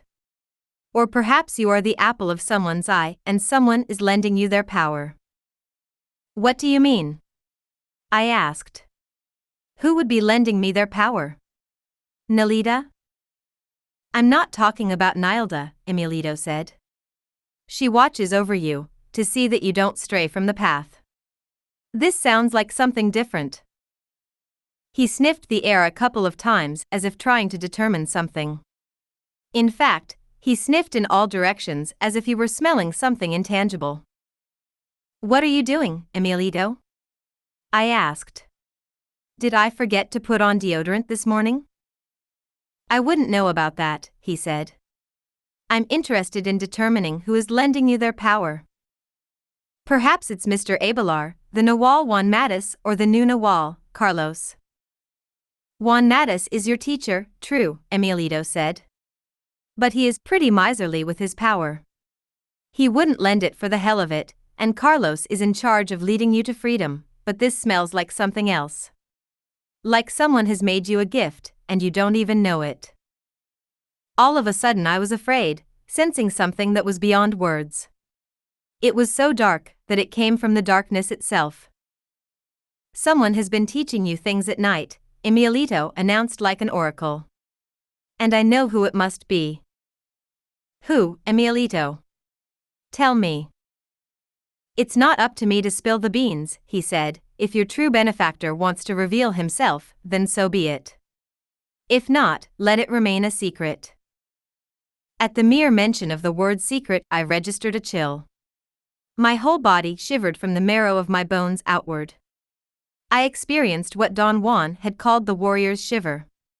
He said it happened when a force moves the ethereal body directly and so powerfully that it is then registered by the physical body. Can't you tell me who you are referring to, Emilito? Now I'm scared to even go to sleep at night. And you should be, he said seriously. Someone has been showing you how to manipulate intent, but not merely from the treetops, but from the deepest levels of the beyond. So how come I don't remember or even know what you're talking about? I asked, and how come I'm still such a shitbird? Because that someone is teaching your double directly. Very sneaky. He must come while you're in a profound sleep. That's why you don't remember, and that's why you can afford to be so indulging. If you had a bit more energy, you would be aware and you would know who I'm talking about, because you double already knows him intimately. Him? Is it a he? I had still thought it might be Nalita, but whenever she comes in my dreams, I am usually aware of her presence. There is nothing secretive about her. On the contrary, she is open and light-hearted, almost to the point of being nurturing in an indifferent sort of way. This other force sounded all too sinister. I didn't relish the idea that someone or something was manipulating my energy in my sleep, and especially not a male figure. Sinister is right, Emilito said with such an exaggerated warrior's shiver that his body vibrated from head to toe. It was so comical that I laughed out of sheer nervousness. The real mystery is why would he be all that interested in the likes of you? I don't know what you are talking about, I said. Nobody is interested in me. That's just the trouble. I'm really an inconsequential piece of shit overlooked by everyone. I said that with all the self-pity I could muster, for I felt I had been abandoned by Emilito, Nalita, Clara and Don Juan. Now, tree dweller, let's have none of that self-pity crap, Emilito said with a nudge that almost pushed me off the bench. No one abandoned you. You have your own path, and it's not here with us. Whatever we teach you has to be to your dream body or double, and you don't have to be in Mexico for that. Why not? A stupid question, Emilito said, because as you know very well, the dream body is not bound by space and time. We can meet anywhere and any time, even the city of the angels. The way he said that had made Los Angeles sound utterly enchanting. I know that, Emilito. What I meant was, why do you have to teach the double? Why can't you just teach my physical body directly, the way you used to? Why can't I stay here in Guadalajara with you? Emilito gave me mock look of horror. What do you have in mind? He said, moving to his side of the bench, and what makes you think I ever taught your physical body? Do you know something that I don't? No, I don't mean it like that. I know you're beyond all that male-female crap, and so am I. I just don't like being in Los Angeles by myself so far from all of you. You are not by yourself, now that you have met Carlos, the young Nawal, Emilito said. He will look out for you, and the rest of us are always aware of your presence. You mean you see me? Of course, we see your energy body, and we know your innermost thoughts. He raised an eyebrow and shook his head, so you'd better continue recapitulating. The stronger your intent gets, the purer you have to be. I told Emilito about something that had been troubling me. I had a part-time job in a typing pool while going to school, and every time I parked my car to go to work, a young man, slightly retarded and perhaps homeless, would be waiting on the corner asking if he could clean my windshields for some money. For a while I simply let him clean them and gave him a few dollars in return, but since I drove there 4 or 5 times a week, I didn't need my windshield cleaned each time, so I would say, no thank you. Sometimes, I felt sorry for him and gave him some money anyway. Especially after he had told me he had to be careful about what he ate because he suffered from stomach ulcers. The thought that he had bleeding ulcers, the way my older brother had as a teenager, made the situation all the more poignant. I wanted to give him all the money I had, yet at the same time I was on a tight student's budget and had to watch what I spent, and I didn't want my windows cleaned, so I was at a loss as to what to do. It got to the point that I dreaded driving up to the parking lot of my work, for I did not want to see this person. To avoid encountering him, I went so far as to park down the street, but he would find me anyway on my way home. He would say, "There's my lady friend," in such a pleasant tone that made me feel like a rat if I didn't give him any money, and angry if I did. I became so guilty and annoyed with this routine that one day I stopped in my tracks when I was out of sight, and said in a loud voice, "Enough is enough, I don't ever want to see that person again." The next day I was relieved to see that the young man wasn't on the street corner, but I didn't think anything of it, expecting to see him there the next day, but I didn't. I thought he was on vacation, although where or how I couldn't fathom. After a week of not seeing him, I was afraid he might be ill and felt doubly guilty. As time went on, the young man didn't return. In fact, I never saw him again. When I finished my account, Emilito shook his head. "Now I'm certain that someone has been teaching you to stalk with the double. Those things don't just happen just like that." "What do you think happened to that man, Emilito?" I asked, feeling alarmed. "Why didn't he ever come back?" "It makes no difference what happened to him," Emilito said. "He may have gone on vacation the way you would have liked to believe, or maybe he was hit by a car while washing a windshield, or perhaps he moved to a street corner where business was better. Or maybe he died of his ulcers or of malnutrition. Whatever happened to him is not the issue here." "What are you saying?" I asked. "What is the issue?" "The fact that you never laid eyes on him again means that you were capable of altering the flow of intent. By voicing your desire, you moved something. Your intent moved that young man away from that street corner. How or to what it was moved makes no difference." "I didn't want him to come to any harm," I protested. "I just didn't want him to keep bothering me.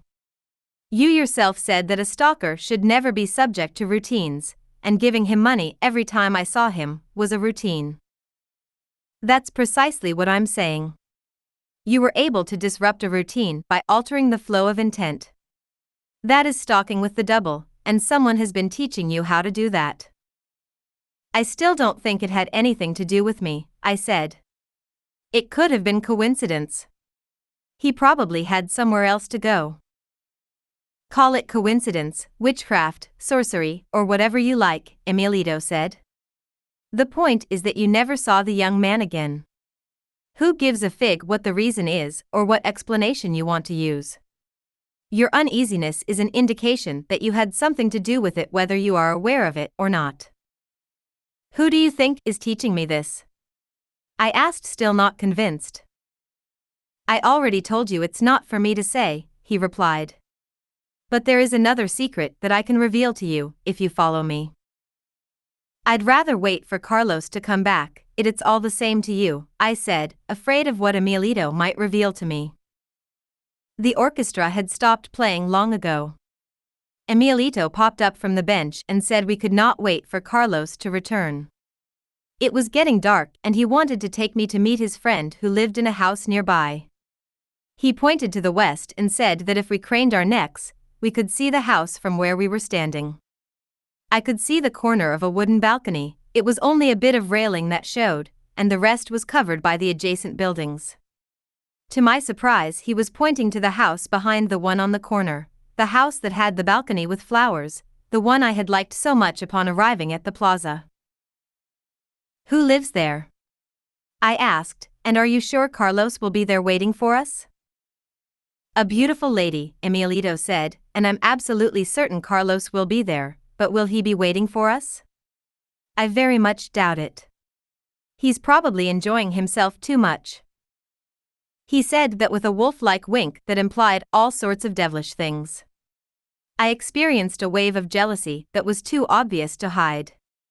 Emilito shook his head, for he knew he had hit a sore spot. From his chuckle, I could tell he had been deliberately putting my claim to being detached as a woman to the test, I failed miserably.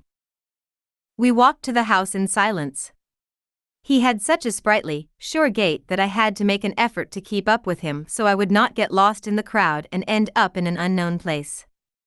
Along the way he said that he had something that he wanted to show me, something only for the eyes of the double or dream body, and that we had to hurry for twilight was the best time to witness such sights. Chapter 19, The Energy Body. Nelita led me to the top of the bluff from where I had seen the ruins. She said it was a place the ancient sorcerers called a twin power spot.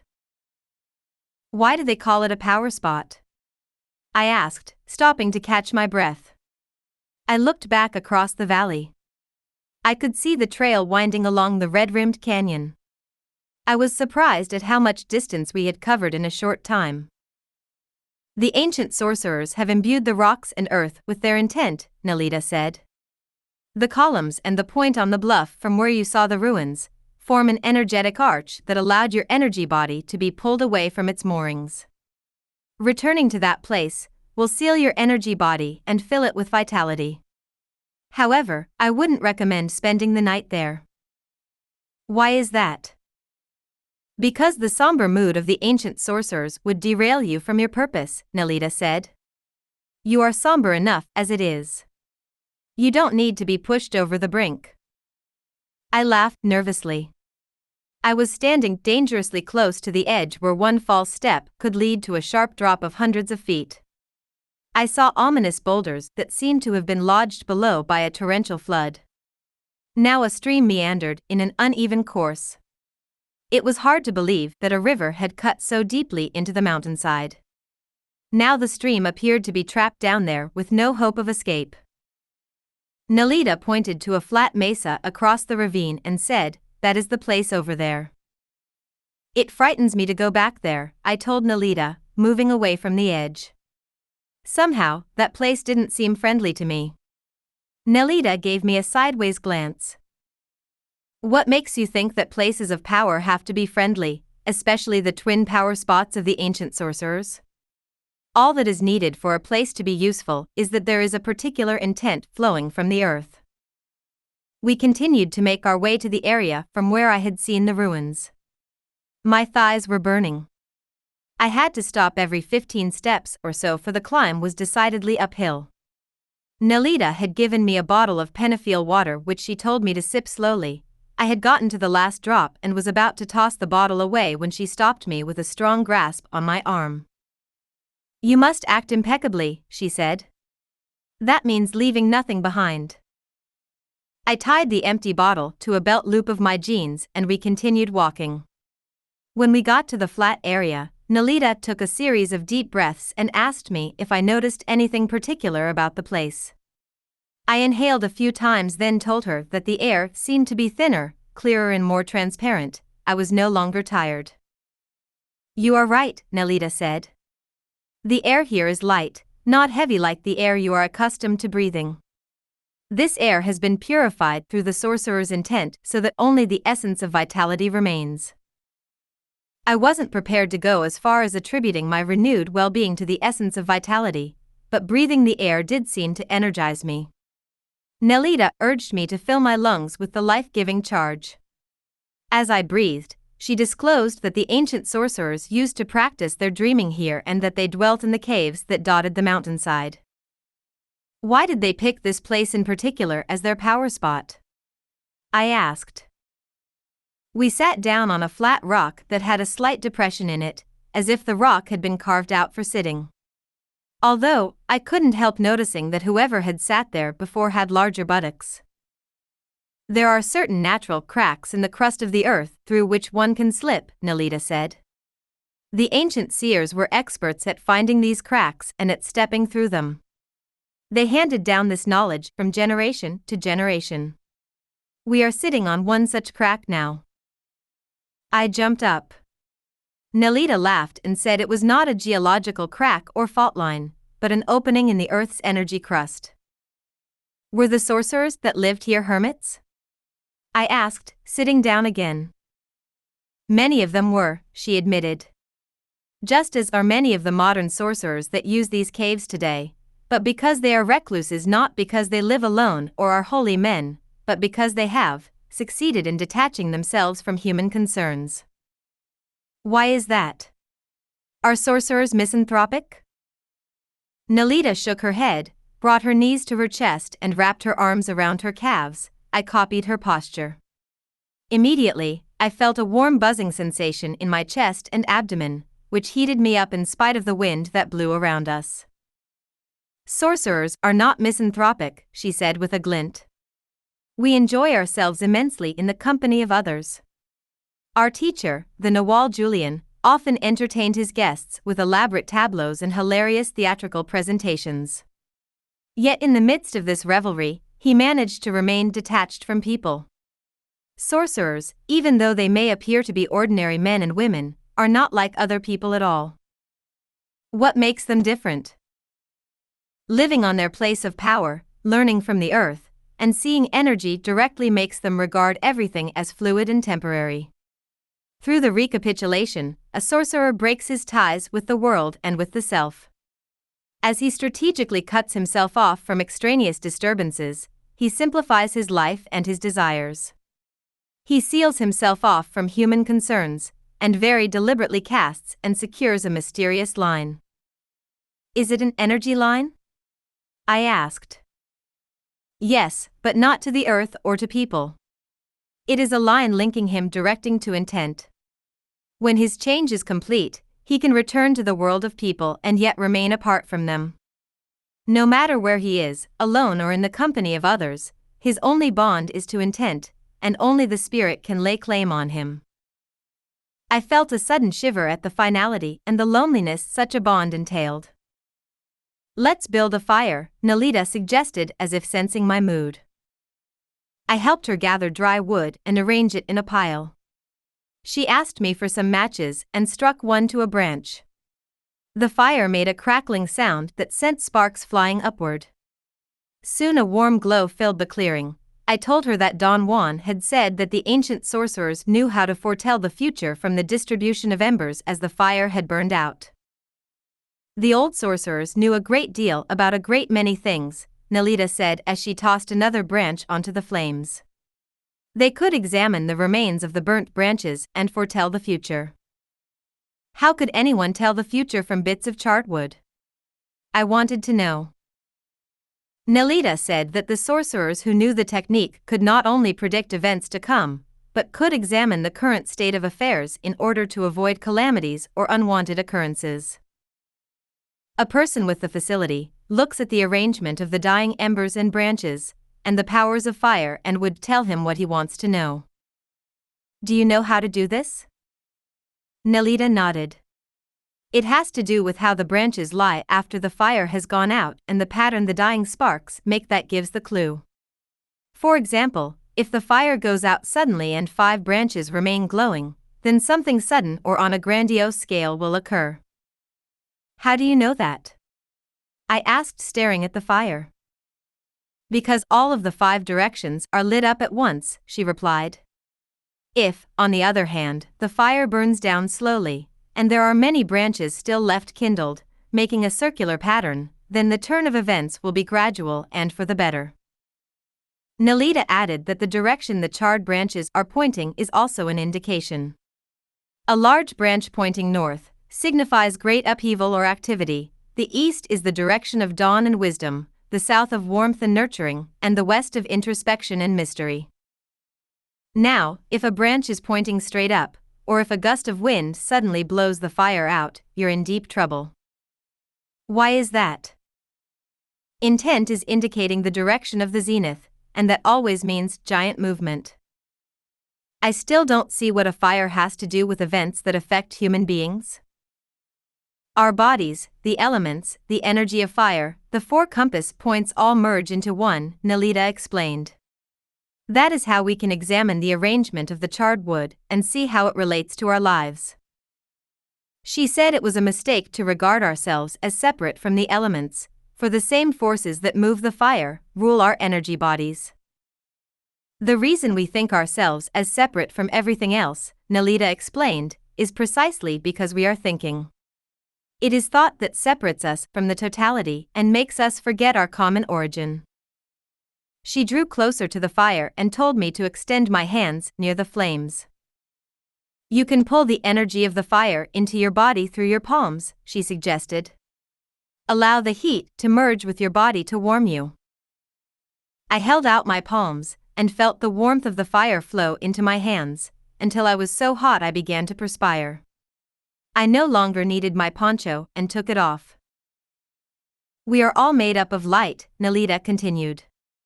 Light activates our energy body, and even though we have a human form, to a sorcerer who sees, we are essentially filaments of light. Nalita called our human side our ape's heritage, adding that our animal heritage makes us act in an unruly fashion. We have another side that is totally hidden. How do you know this other side exists if it's completely hidden? I wanted to know. Sorcerers see it, and we all know it is there, she assured me. But near as it is, for it is our very selves, it always remains out of reach. As long as we cling to our ape form, we can never tap that other part, the part that sorcerers call the energy body or double. I sighed and looked at the glowing embers. We all long for something just out of reach, Nalita said, sensing my mood. We see possibilities in our dreams, we wish to be more energetic, but we always try to find fulfillment in the things of the world. Hence, we are doomed to fail. Why is that? Because the part that we are looking for to make us complete is not in the world, she said. That part is the energy body. It belongs to the realm of pure energy. To tap it, we must turn our eyes elsewhere. Nalita said that only the recapitulation enables us to see that the physical and intellectual holdings that we have so assiduously amassed are a mirage in front of the eyes. Yet we cling to them as if our very survival depended on it, even though it is only an illusory agreement based on our sharing of a common perceptual framework. Why is the recapitulation so important? I asked. The recapitulation allows you to build an energy platform from which you can assess the concerns and experiences that you call your life. In other words, the recapitulation allows you the opportunity to come into contact with the other. What is the other like? Nalita looked at me through the glow of the dying embers. It is the light that moves us before it has been molded by interpretations. There is nothing worse than for our energy to be limited by the circumstances of our life. From infancy, we become shaped and contorted by labels, until we think our personal self is all there is, and we completely lose sight of our energy being or double. Can you give me a concrete example? I asked, stretching my legs that were beginning to cramp from sitting on hard granite. For example, take not having possessions, she said. Aren't things important? I asked. You see so much poverty in the world. Who can blame people for wanting a better way of life? Many of the sorcerers in our lineage experienced poverty, yet they themselves were not destitute. I argued that a child who knows only poverty has no defenses. Its entire world becomes meager and poor. Nalita nodded. Worse yet, her spirit becomes petty, greedy and twisted, she said, looking straight at me. Material blight brought on by life's circumstances is nothing compared to poorness of the spirit. Whereas the poor or hungry body can be healed with proper nourishment, there is no cure for a meager spirit. It has only misery and a lack of fulfillment awaiting it. I wanted to know if it was possible to avoid poorness of the spirit if one was born into a situation of material blight. If you have enough energy, you can't be touched by anything, Nalita assured me, even if you are surrounded by poor and petty people. Nalita said that to a sorcerer who sees, all things are equal because they are energy. Therefore, a sorcerer living in a shack considers himself wealthy, while an ordinary person living in the city may regard himself poor even though he has a house full of furniture and a closet full of clothes. Who do you think is poorer? Nalita asked, the sorcerer in the mountains or the person in the city? I told her that even though he has more, the person in the city was poorer, thinking that that was what she wanted to hear. Nalita shook her head. As long as a person has not detached his energy body from the idea of poverty or riches, as long as he has not recapitulated his life, he is poor of spirit, she said. Something she said about being detached from riches called forth a childhood incident. Sometimes, for no apparent reason, my father would bring home a box of French pastries. My brothers and I would stand around the table and argue over who would get which piece, for there was only one per person. I wanted to eat all of them or at least more than one, but I had to wait until it was my turn to choose, for, invariably, age took precedent. I would be last and all the good creamy pastries had already been selected by my brothers, father and mother. I would be left with the fruit tart, or an egg custard when I would kill for the cream puff or chocolate eclair my brothers were eating. Why did you fret so? Nelita asked when I told her the story. Didn't you know that pastries are all the same? It didn't matter which one you picked or what was left in the box. I argued that they were not all the same at all. Some had chocolate icing, others had vanilla cream, and the Napoleon that my father always chose had a flaky crust, but Nelita insisted that I was being arbitrary in saying that one was intrinsically more desirable than the other. They are all made with flour, sugar, eggs and milk, she said. Only their appearance varies. Why wring your insides for a slight variation in outer appearance? I had never thought of it that way. Looked at from a detached perspective, they all had been pretty much the same. What made one or another better was my brothers insisting that their pastry was better than mine. To covet one and turn my nose up on another was being arbitrary and petty. You should have let your brothers rave all they wanted, and still enjoy the one you had, she said. You could have practiced being indifferent to their mesmeric commands. All I knew was I hated them for taking the best pieces, I said, but now I see that you are right. Flour, milk and sugar are the same no matter what shape you put them in. Only when a person has found that common ground in which all things are equal, is he truly free, Nelita said. For then he has liberated himself from the circumstances of life that place limits on his possibilities. Nelita stood up and walked to the edge of the clearing. She looked down at the bottom of the ravine. I had the sense that the stream was imprisoned by the massive canyon walls. Our energy body is like that stream, she said, pointing down. The sides of the canyon are the circumstances of our lives that imprison us. Even when we look up, all we see are our prison walls. Our only hope for freedom is to flow steadily onward with an unbending intent. We have to have courage and optimism, especially when we begin recapitulating our lives, Nelita continued. We must know that the walls around us are illusory, they cannot mold us forever, they cannot detain us on our journey. Like the stream, our energy must flow onward and not avoid any nook or cranny, but not linger either lest we never reach our final destination. What is that? I asked.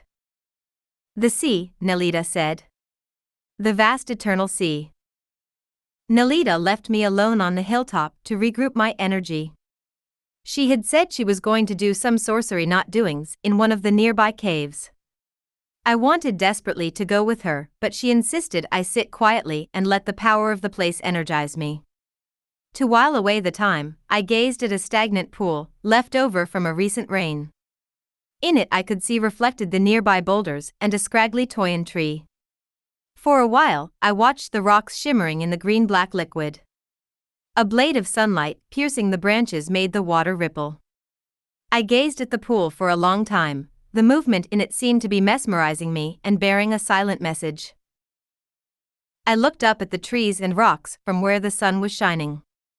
They were the same trees and rocks I had seen reflected in the pool of water, and yet they were not.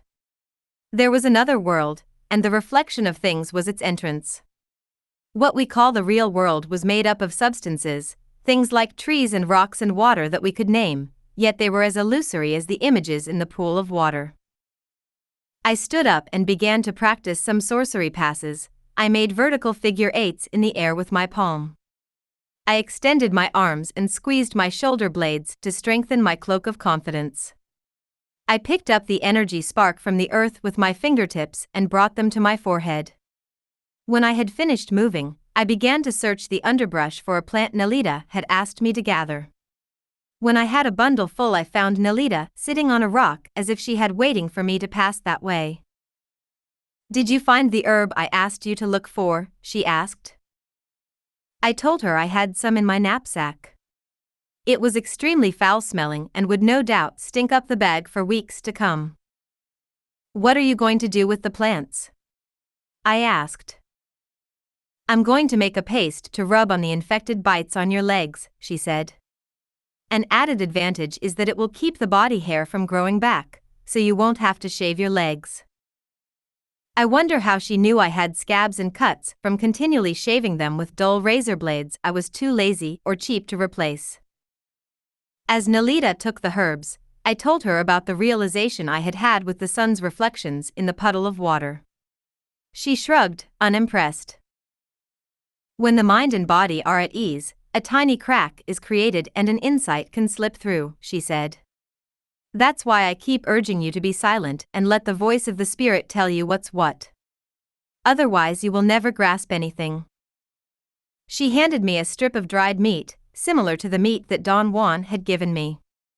I wondered if it came from the same batch of power meat. I ate with gusto.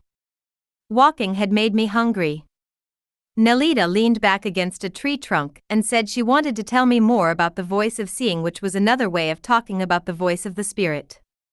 She agreed that the insight I had had at the pool of water was a start, but there was much more to it. "What do you think causes someone lift her head and look at the sun?" Nelita asked, gazing at me intently. "When all her life she only looked at her reflection in a stagnant pool of water? What makes a person suddenly turn in the direction of the other?"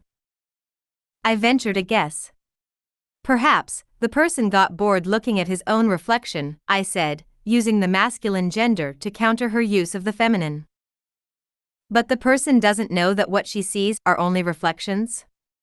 Nelita argued. "She thinks that this is all there is to the world." "Might he have turned his eyes by chance or by luck?" I asked. "Could be," she agreed. "But there is yet another possibility." She waited for me to make another suggestion. "Maybe the sun was so bright, it pulled the person's eyes toward it?" I offered. Nelita nodded, her eyes began to sparkle. "You're right," she said. "The sun pulled her eyes with its brilliance." Nelita explained that the sun, in this case, was what sorcerers call intent. When one has polished one's link to intent, the power of intent is strong enough to pull one's eyes away from self-reflection. Before this can occur, the body and mind must be purified through the recapitulation and the sorcery passes.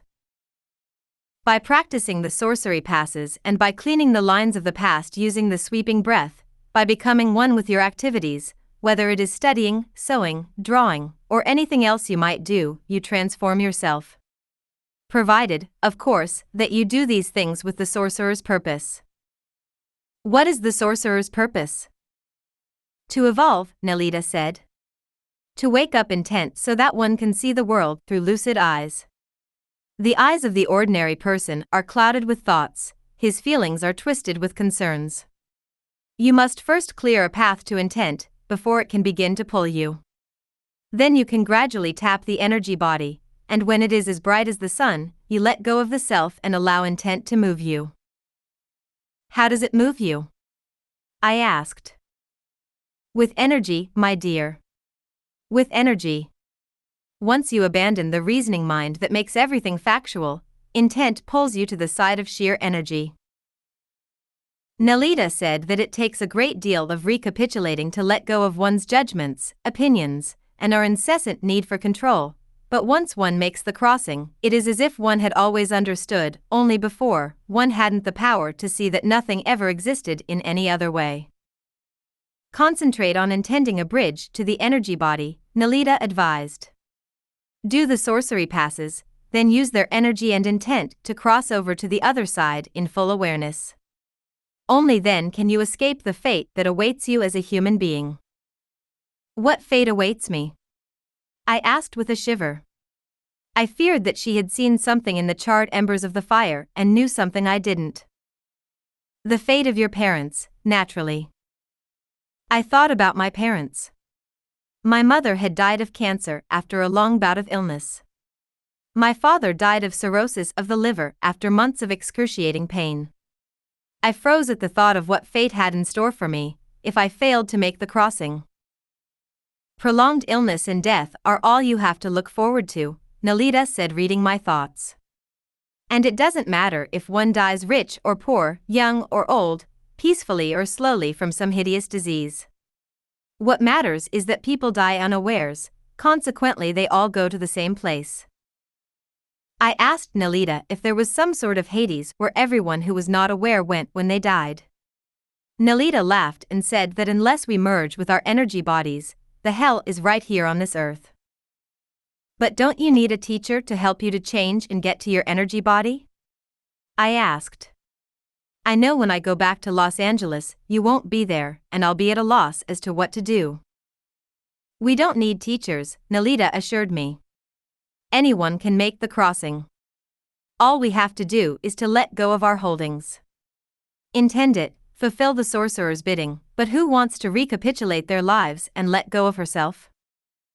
Nalita was talking about me again. I wanted to defend myself and argue that I had recapitulated my tail off, but I knew it would be pointless. There were enormous reservoirs left that I hadn't even touched. There is really not much more to say on the subject, Nalita said. In fact, I am talking to you only to convince your reason that its empty assertions and clinging will not lead to freedom.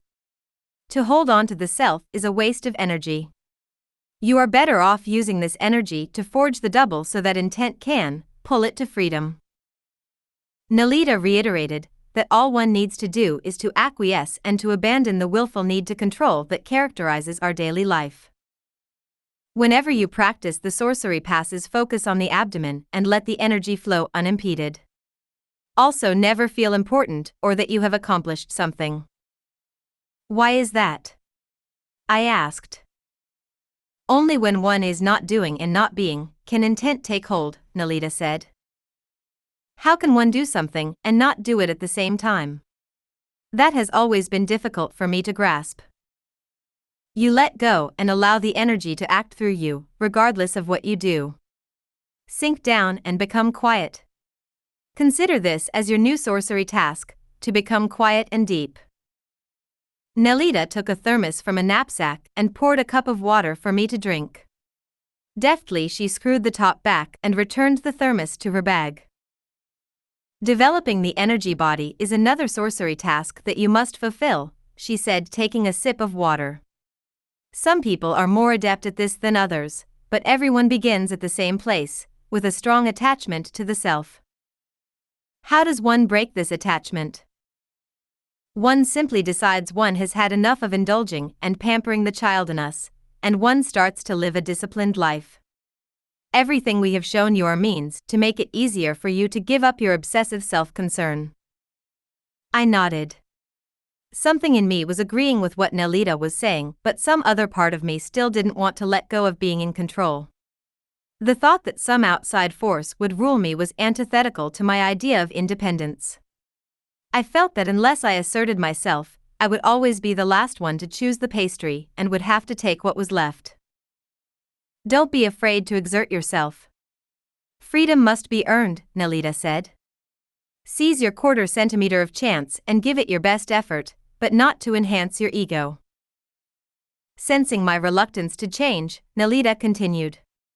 A part of you wants to give up, while the other part clings.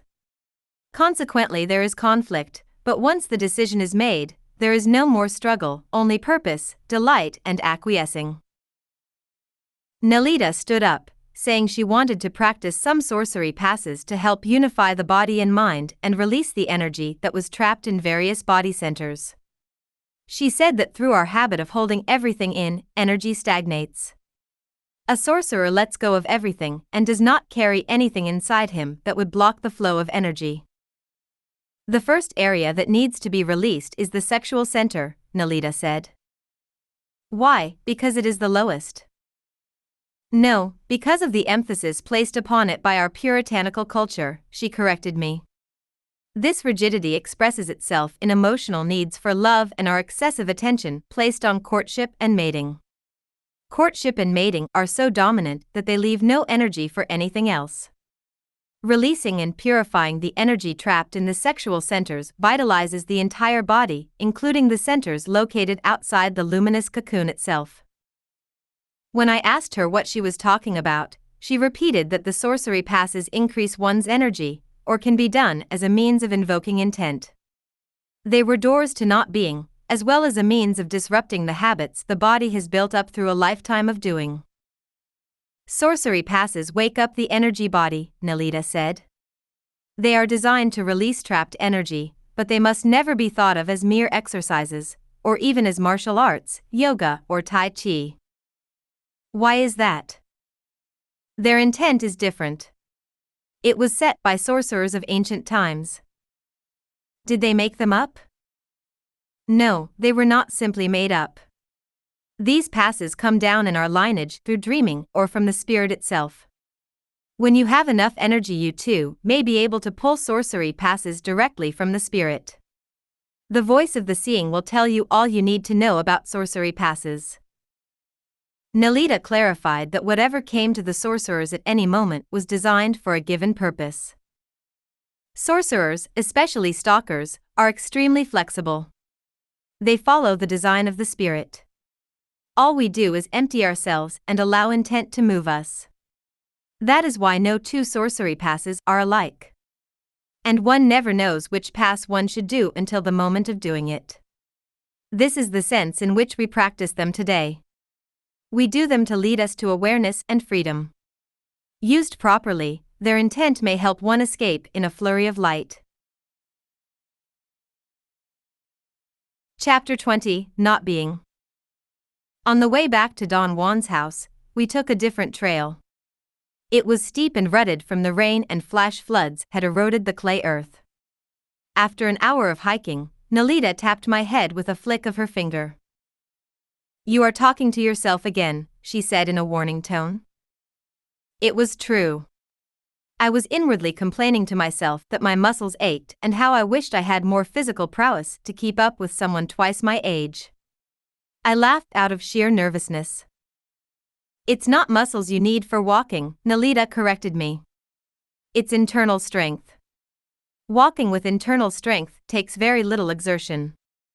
In fact, none at all." She stopped walking and ran her hand up my spine, informing me that two currents flowed along both sides of the backbone. "When I took you on this walk, it was to store your energy and balance your positive and negative forces, not to exhaust them," she said. "These channels are interconnected with others, linking the internal organs with the muscles, tendons, and skin." She explained that when sorcerers see the energy body, they see that it is made up of a subtle force that flows through bilateral and symmetrical channels, joining the front and back of the body to form a continuous circuit. To a seer, it looks like a luminous egg or cocoon that surrounds the physical body. In between the shoulder blades, an arm's length away, is a point of intense luminosity which she called the place of awareness, or assemblage point. She stressed that the energy passages have to be kept open in order for the subtle force to circulate freely. Whenever a person overexerts oneself physically, mentally, or emotionally, one creates a blockage, in which fibers of light become knotted. The energy is constricted in one area, thereby producing an excess in another, like damming up a stream. This produces an energy imbalance, causing illness in the body. Nalita found a flat area and told me to clear it of rocks and debris. "Lie down on your back and merge with the earth by tensing and relaxing all your muscles," she said. I did as she directed, spreading out my poncho as a blanket.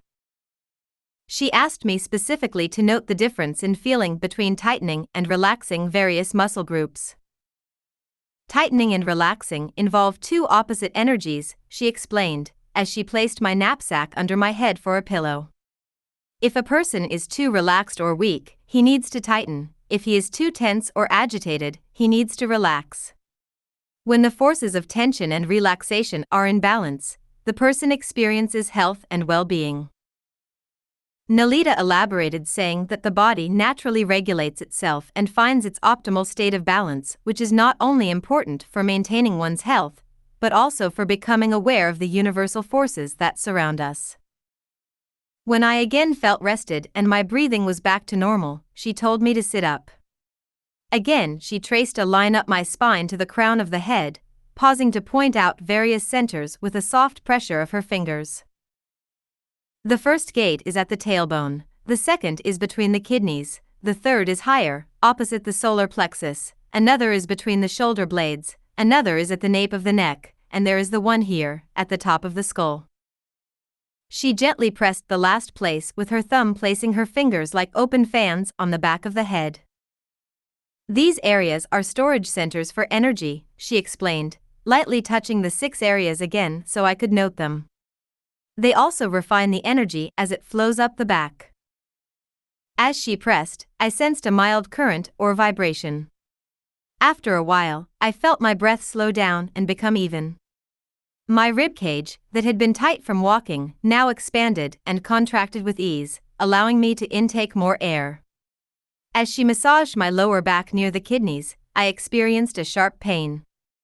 She said that massaging the body releases excess energy that tends to accumulate in the muscles, especially around the joints. One way to massage was with the palms or the fingers, moving them along the pathways that encircled the body. Sorcerers could also point with the index finger to open up any energy blockage. Nalita stressed that in the sorcerer's world extreme behavior had to be avoided because if one went too far in one direction, one taxed the complementary forces that are needed to balance oneself. She added that a person should strive for ease and balance in order to achieve the optimal level of efficiency in any task.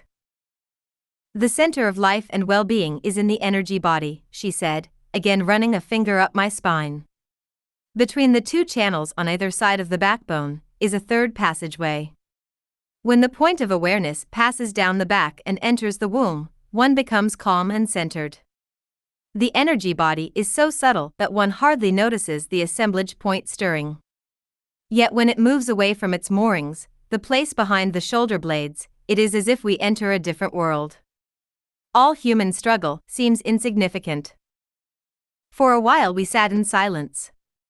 Then she pointed to my boots and remarked that there is nothing worse than wearing shoes that don't fit well. Only when your energy and your activities are in perfect concordance do you neither notice yourself nor what you do, she said. I asked her to explain her statement.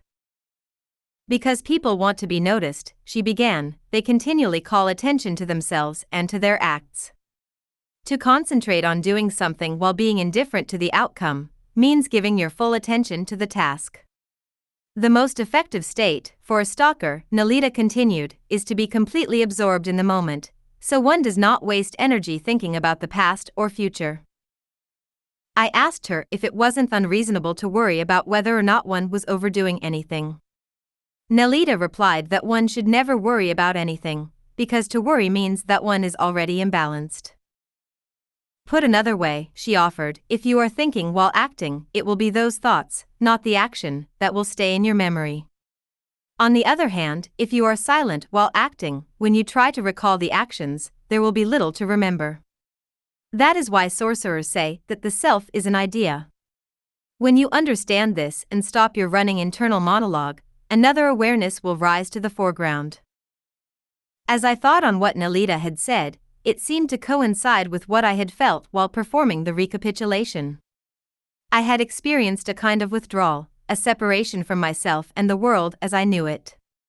One part of me, which consisted of all that I recalled having experienced in the world, seemed to have become detached and was floating unencumbered. Behind this lay a substrata of awareness that was silent, vast and empty. It served as the background to support activities, but because all my attention had always been focused on my thinking self, that silent infrastructure had gone unnoticed. With the recapitulation, the distinction was clear. There existed a separation between myself as a conglomeration of ideas, feelings, activities, and this other indefinable, silent awareness. While recapitulating, I told Nalita, it seemed that awareness was no longer attached to my familiar self. It seemed to be hovering outside, observing the responses that I had habitually regarded as my familiar self. While the personal self is full of struggle, tension, and stress from living, the other awareness is detached and indifferent, a dark silence, perfectly contained, without thought or desire.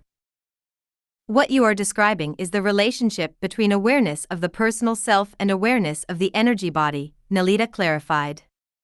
The recapitulation breath and the sorcery passes allowed you to activate the energy body. From that perspective, you can see that the everyday self is only an appearance sustained by the power of speech and thought. Nalita patiently explained that after a person has swept his personal past clean with the breath, the self that is remembered is no longer capable of affecting the present. Does a person still use the self to interact? I asked. One does, but at the same time one knows better than to believe that what he sees is all there is to the world, Nalita replied. I don't understand, I said. Could you be more specific? A person uses the self and the physical body in everyday situations, but he knows it is a facade, only for show, Nalita explained. Like a facade, it has an elaborate front, with nothing behind. One no longer believes the self is important or all there is to being. One sees everything as controlled folly floating in a sea of mystery. Nalita stressed that detachment happens naturally once awareness is no longer identified with the personal self. When the thinking self remains at the service of pure awareness, one becomes increasingly quiet. Yet one's actions are easy and efficient. This is because the energy that was once reserved for enhancing the personal self is directly employed for creativity, health, and well-being. Nalita reiterated that to confuse pure awareness of the energy body with the personal, thinking self is deadly. Not only does it force the energy body to follow the actions of an undisciplined master or an unruly child, but it also tricks the person into believing that what one sees is all there is to existence. The personal self is linked to the senses and seeks immediate gratification in things that are finite. The energy body must never be linked to the senses or be confused with anything. Only then can it retain its rightful place as conduit of the life force. Why is that? Because when awareness becomes identified with the things it is aware of, including the self or the mind, it becomes clouded by the interpretations of daily life. You must allow the seer in you to guide you, she stressed, and not let the personal self pull awareness up and down like a yo-yo in an attempt to satisfy its every whim. I had to agree that it is hellish to be constantly at the mercy of one's feelings and those of others, but I knew that when it came to actual practice, it was a different matter. What is involved is a turning of the tables, Nalita continued, and that can only be done by returning one's attention to the silence that is beyond speech and thought. What exactly is pure awareness? I asked. The awareness of not being, she said. It is a direct link to a force sorcerers call intent, a force that is not the self, yet one that gives rise to all things, including the self. When you understand this contradiction, you will see that there is nothing to defend and nothing to reflect upon, not even the self. After a long silence, Nalita went on to say that the mind experiences perfect harmony when the right and left channels in the body merge and one's awareness crosses over to the energy body. This state is reflected by a specific movement in the assemblage point. When one is centered, it's easy to see energy directly, Nalita explained, because the physical body no longer makes itself felt. If you try to remember how your body feels when it is in a state of heightened awareness, or when you experience the lines of the universe, I guarantee you will have difficulty recalling these sensations. I had to agree. Whatever feelings I experienced during the recapitulation in the cave or in the trees were so different from the feelings I was accustomed to having, that later I could not recall them. That's because in the trees, you were operating directly from your energy body, just as you are doing now while you are with me. In the trees, your energy body woke up. To suspend someone from the trees is a sorcery maneuver to break the pull gravity has on the physical body and consolidate the energy body. Nalita explained that all experiences leave a trace in the body. To stand erect, for example, involves a certain distribution of pressure and weight on the legs and also a tensing and relaxing of certain muscles groups. Sitting involves a different pattern of bodily awareness, depending on how gravity exerts its pull on the physical body. Being suspended from the trees or climbing them breaks the pull of gravity and allows the energy body to take over, she said. In addition, the fact that there were no far-off horizons allowed you to concentrate on the immediacy of the moment, and since you have no history of feelings for acting in the moment without reflection, you became silent for you had no words to describe what you were doing. That's why it is so difficult for you to remember what happened after you woke up in the trees. What exactly did happen? You were training your energy body to stalk, Nalita said. The novel sensations and responses not formerly encountered in your storehouse of experience allowed you to forge your energy body.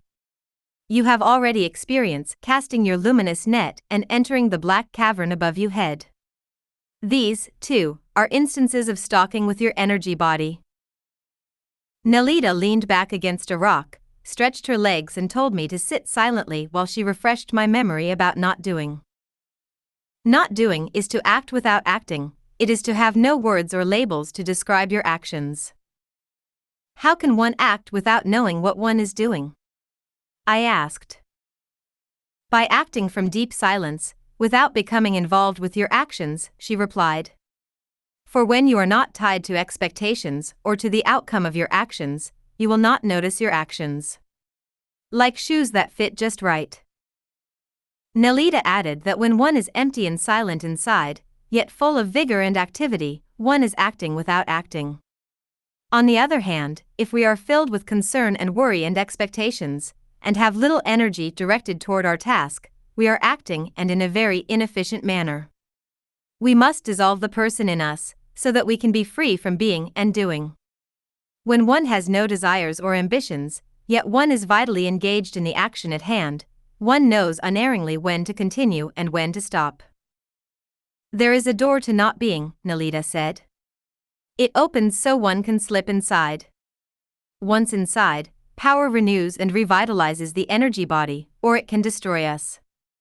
It is that indifferent, but to find the opening one has to be selfless, and to go through it with awareness, one has to rid oneself of attachments to our familiar world. What does one do inside the door? You allow the fire from within to dissolve you and you experience not being. Is that what happens when people die? For a moment she was silent. Everything originates from there and returns to it, Nalita said. Some call it the womb or creator of the universe. Others call it the destroyer of the universe. For that is what happens. The world as we know it comes to an end. Nalita explained that in order to prolong one's life for more than the usual span of 60 or 70 years, one has to dissolve one's physical body again and again without losing one's awareness. A person can let go little by little through the recapitulation, or at death a person is forced to relinquish everything all at once. I was curious to know more about the mysterious crack she was alluding to. For sorcerers it is the realm beyond death, Nalita said. It is familiar to us and to you because, although you are not consciously aware of it, you have been there many times before. I nervously played with my Kleenex, only to realize I had shredded it to bits. I put the pieces in my pocket not to leave traces of litter on the ground. You can look at it this way, Nalita continued. The body you have now is asleep. It hasn't yet learned the intricacies of stalking with the double and of not doing and not being, but your awareness is old and we have taken you beyond the barrier of the self many times. That is why sensations there are not unknown to you. I asked her why she said that my awareness is old. She explained that some people have an awareness that extends back into the realm of not being. How far back? I wanted to know. Only you can answer that question, Nalita replied. Or rather, only your awareness that is old can say how far into not being it has journeyed. Is it like reincarnation? I asked. There is no reincarnation, she replied. There is no past or future either. Awareness is just awareness. There are infinite lines crisscrossing the universe. Bach, one of them, is a conglomeration of awareness. All I am saying is that your awareness has traveled on other lines, besides the one that amalgamates this world. Suddenly, I felt apprehensive. I experienced a moment of confusion, in which part of me knew something yet couldn't say what it was. Practice dissolving your physical body, Nalita recommended. Only then will you be able to answer your questions. Going beyond your individual self puts you directly in touch with the ancient awareness.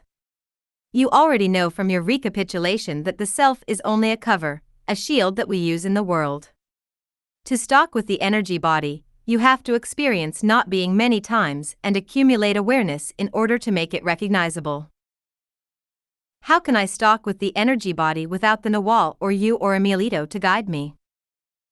I already told you that the best way to not be is to stop talking to yourself. That you can do all by yourself. I also told you that we make the world with our words and thoughts, which together with actions and feelings constitutes our being. Not being is not to have thoughts either about ourselves or about the world. How can one not have thoughts? Not to think is not the same as being imbecilic, Nalita said.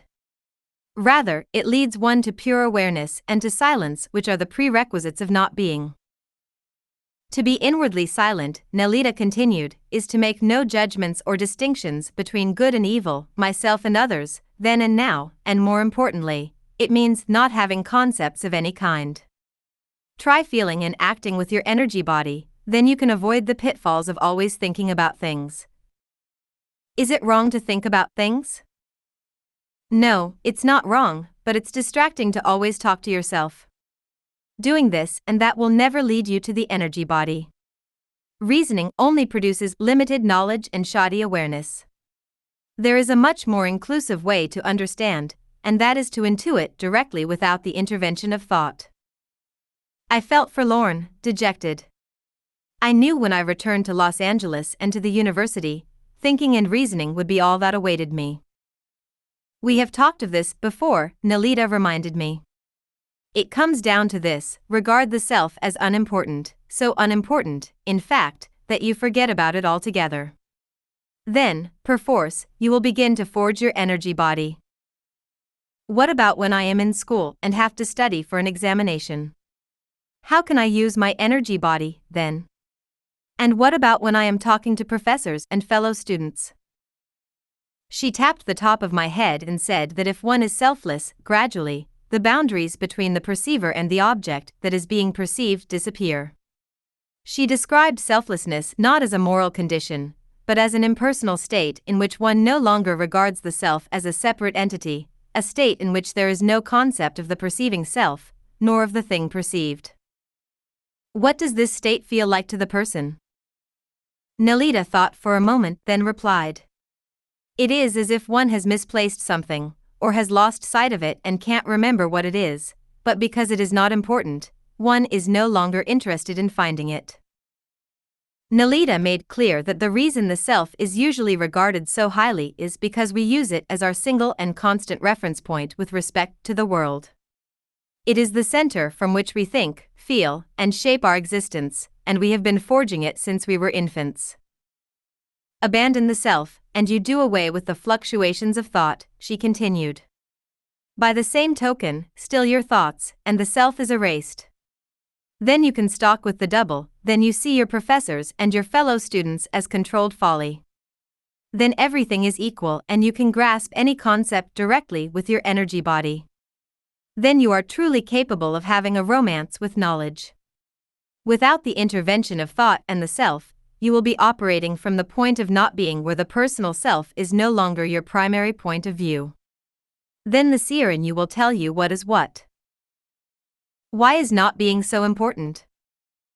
Thinking makes you ask stupid questions, she said. Marvels issue forth from the realms of not being, health, clear vision, direct understanding, mysterious powers, but a person needs total concentration and a willingness to abandon the personal self in order to open the door and slip through in full awareness. Nalita scrutinized me in the amber light. Are you willing to let go of your wonderful self? She asked point blank. For a moment I hesitated, thinking she meant that I was really wonderful. Then I nodded even though I knew she meant the opposite. I certainly hope so, she said. For your resolve will be tested sooner than you think. Chapter 21, Stalking with the Double. Emilito took me to the most beautiful Spanish colonial house I had ever seen other than Clara's. Outside, it had a plain facade with bars on the windows and several second-story balconies overlooking the streets below. The balcony I had admired from the plaza was laden with potted geraniums and thick green ferns. Whoever lives here loves plants, was the feeling that came to me as we entered through the massive 12-paneled door. Inside, the courtyard was cool and dark. It reminded me of a cloister from another era. Columns and arches lined stone walkways. Raised beds framed a small orchard with fruit trees. Portions of the high walls were covered with honeysuckle and hanging wisteria growing up trellises. Cool stone benches were flanked with flowers growing in ceramic pots with a marbleized bluish-green glaze, and out of a stone planter grew a huge agave cactus. To one side was a dark hallway which leads to a small garden patio. A high-backed carved wooden bench was set against the wall, and a beautiful jacaranda tree shaded the rectangular enclosure. To the side was a stone grotto, with a slender waterfall flowing into a tiny pool. The house and grounds seemed to me the most peaceful place on the earth. From time to time I could hear the flurry of birds, but even they were hushed and subdued as if out of respect for the sanctity of the house. To think that this oasis of tranquility existed in the heart of a busy cosmopolitan city seemed in itself an act of power. "Sit on this bench and wait for the lady of the house to show herself," Emilito suggested. "Now that I've delivered you, I'll be on my way." Wait, Emilito. I don't know the lady of the house. Won't you stay and introduce me to her?" "Of course you know her," Emilito said, surprised. "You met her in Sonora. Her name is Zuleika." At the mention of her name, I remembered the lady at the Fiesta who had given me the cocoa to drink for the flea bites. She had wanted me to stay with her, but I had declined. I had no idea she lived in such beautiful surroundings. "But what should I do when I meet her?" I asked. Emilito gave me a stern look. "When you meet her, be impeccable," he advised. "That's all anyone can do." Before I could ask him what would impeccability mean in this situation, he left through a side door leading off the corridor. I sat on the bench, feeling forlorn, watching the fish playing in the pond. The harmony of that house and the ripples in the water soon made me feel drowsy, but in a pleasant way. I exhaled a few times, and with my breath all my concerns seemed to flow out until there was nothing left but a profound sense of well-being. I closed my eyes and listened to the water running over the small rocks, and imagined seeing the tiny goldfish that by now had hid under some water plants. If only this waiting dream would last forever, I heard a woman's voice say. I turned and looked into the dark corridor but saw no one, but those words summed up in me the moment, for that is exactly how I felt. "That's right, dear, rest, and let the sound of the water take you where it will." The voice came from my left, very near. Startled, I opened my eyes to see a tall lady wearing a black flowing kaftan with an Indian motif around a stand-up collar. Her auburn hair was piled high in a pleasing although somewhat old-fashioned hairdo. The skin of her face was taut and her eyebrows arched expressively with the aid of eyebrow pencil. Her mouth was thin and delicate and her eyes were fixed on me in such a piercing manner that I knew it was Zuleika. She could hypnotize me with her gaze if she wanted to, I thought, but somehow I didn't mind. I trusted her, for at a deep level we were alike. Then the realization surfaced as to how we were alike, and that made me uneasy. We were both quite a bit crazy and had to use all our energy to make a coherent presentation of ourselves in the face of utter chaos. "You're not afraid of me, are you?" Zuleika asked solicitously. "Because I assure you, I'm here to help you." "I'm not afraid," I said and meant it.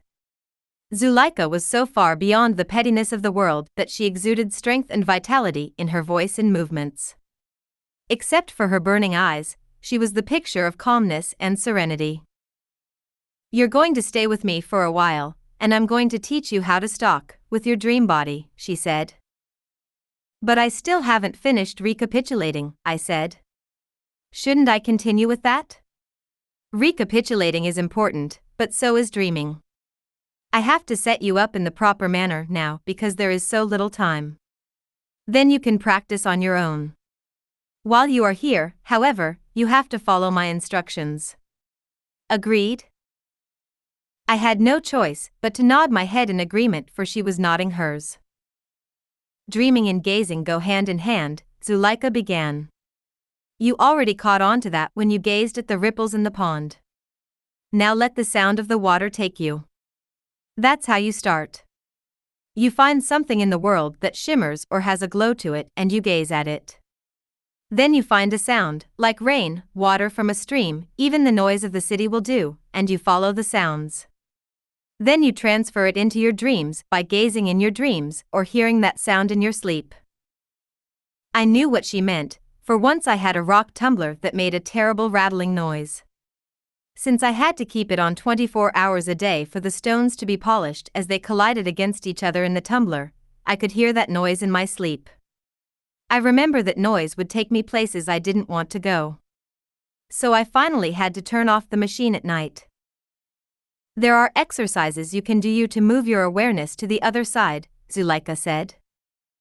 "The other side?" "To your dreaming body." She spoke in such a soft melodic voice that it calmed me just to listen to her. "When you sleep, you must allow your dream body to become aware, conscious of itself. You do this first by looking at your hands, and then by getting up out of your bed to move around. Or you can find anything else you wish, such as the item you gaze at during the day. Or something in particular you wish to find. In other words, your dream body must respond to your commands. To stalk with the double is to control your movements in a specific endeavor and not expend all your energy in one crazy outburst." "How does one expend one's energy?" I asked. "Gradually, harmoniously. Try to prolong your dreaming endeavor as long as possible, but always reserve energy so you can wake up and you don't get lost in places you won't be able to come back from. Now, I will show you a few specific exercises you can practice." She placed a cushion on the floor in front of a low wrought iron table and told me to sit comfortably, crossing my legs if I wished. In the center of the table she placed a short blue candle and lit it. After flickering for a while, the yellow flame formed a perfect unwavering oval. Zuleika gently blew on the flame, causing it to leap sideways for an instant. When the current of air had passed, the flame straightened out and became calm again. I watched Zuleika intently, for I knew there was a lesson in what she was doing. "There are two sides to everything," she said, sitting down in a high-backed cane chair, "and that includes the mind. On the one hand, it can think, reason, and reflect upon itself in order to create and draw conclusions. The other quality of the mind is to be silent, inactive, and without thought. We all know how to reason and reflect upon ourselves, but to achieve silence is more difficult." Without getting up, she blew on the flame again. I was surprised to see that the flame leaped as it had done before. "The mind is like this flame. It flares up at the slightest disturbance and flutters the moment a breeze touches it," she said. "Thoughts and desires are like gusts of air, they activate the mind and make it flutter." In a clear tone she explained that there are two approaches to achieving mental rest. She stood and placed her hand around the flame to form a partial shield, then blew at it again. This time, the flame, being protected by her hand, did not flicker. One approach to silence and rest is to shield the mind from outside disturbances that can unsettle it.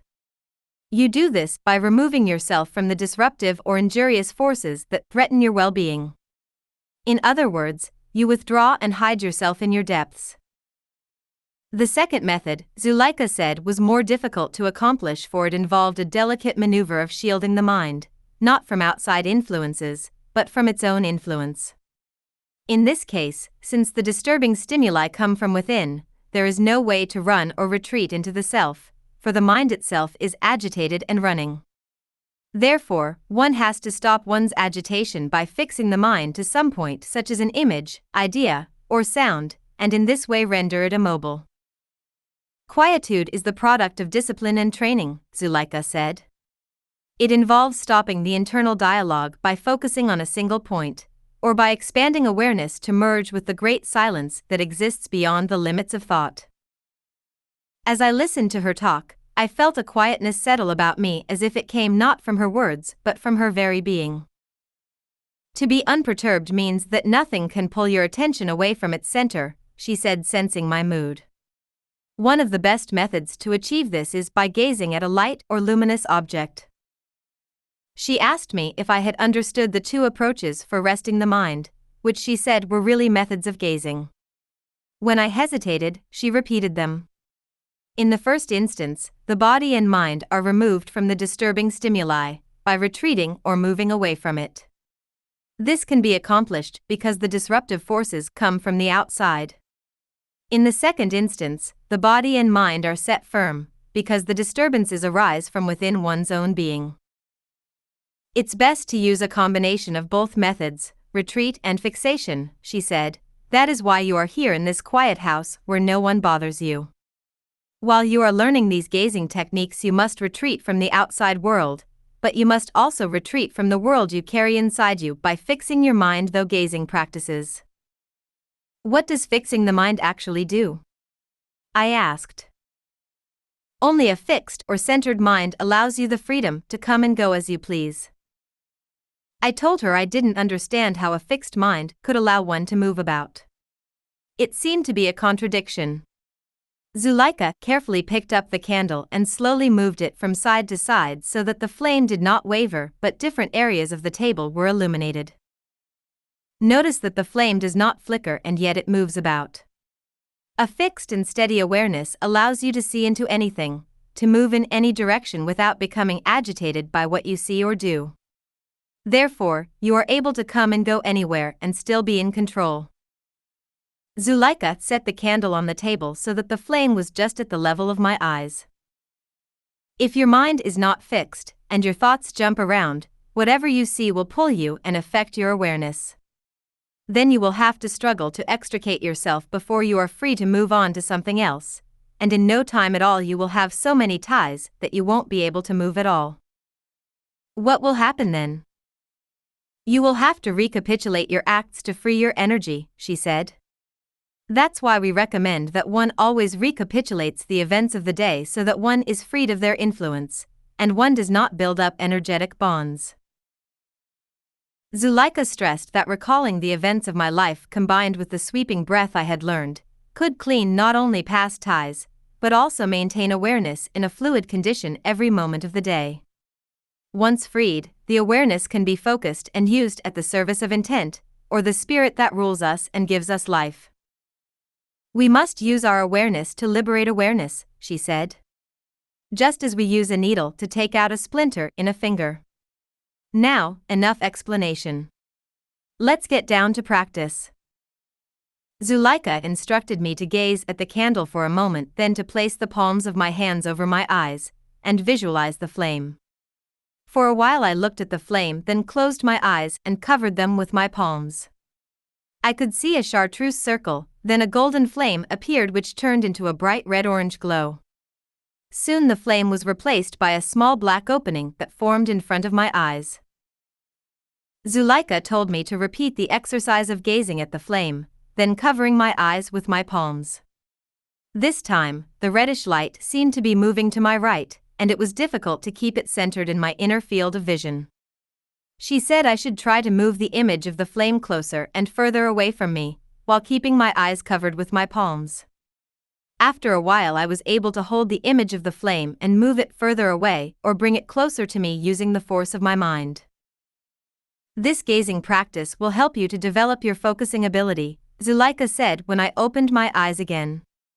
Just as the sorcery passes strengthen your energetic body, your mental control can be sharpened through gazing techniques. She added that visualizing a light, not only quiets the thoughts, but it also activates a fundamental energy center in the back of the head, invigorating the entire body. She remarked that with continued practice, I would no longer need to gaze at a candle, but would be able to see the flame simply by closing my eyes. The light, once fixed, would help me to concentrate on a single point, to the exclusion of all other influences. This is one way of resting the mind, Zuleika said. Even though you are actively concentrating, your mind is at rest because it is not dispersed in 1,000 directions. The most invigorating form of rest, she explained, is not passive sleep in which a person is at the mercy of disturbing dreams, but a controlled, active concentration, in which one is attending only the invigorating light in front of the eyes. She recommended that I stand up and walk around for a while to loosen my limbs before going on to the second gazing exercise. When I had again sat down on the cushion, I saw that Zuleika had placed a large black crow's feather on top of the table. Now, I'll show you another way of resting the mind, she said. Sit quietly, breathe naturally, and without any thoughts, gaze at the feather. She said that I was to focus my attention on the feather until it and I merged. She said it was possible to merge with any object one was gazing at so that it was no longer a separate entity, but something alive and a part of one's own energetic being. How is that possible? I asked. Everyone knows the world is made up of separate objects. Zuleika arched an eyebrow. Is it really? She asked. Objects are only separate when we think about them. When we gaze at them, they merge in a single field of energy which also includes our energetic bodies. She looked at me to see if I comprehended what she said. I must have given her a dumb look, for she added, I have just revealed a sorcery secret and you insist on taking it as an ordinary statement. Think about it, what I said.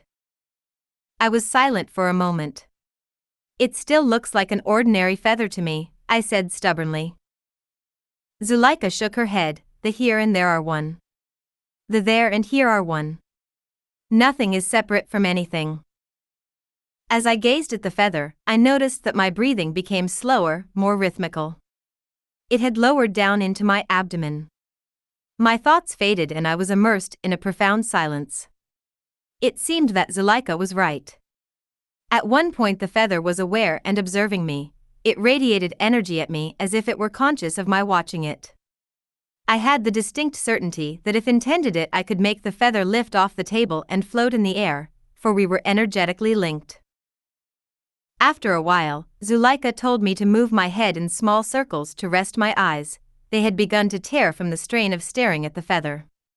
She explained that the point of the gazing was not to stare fixedly at an object, but to let the eyes gently caress the object, so that, responding to one's feeling, it opens up and emanates its own feeling and knowledge.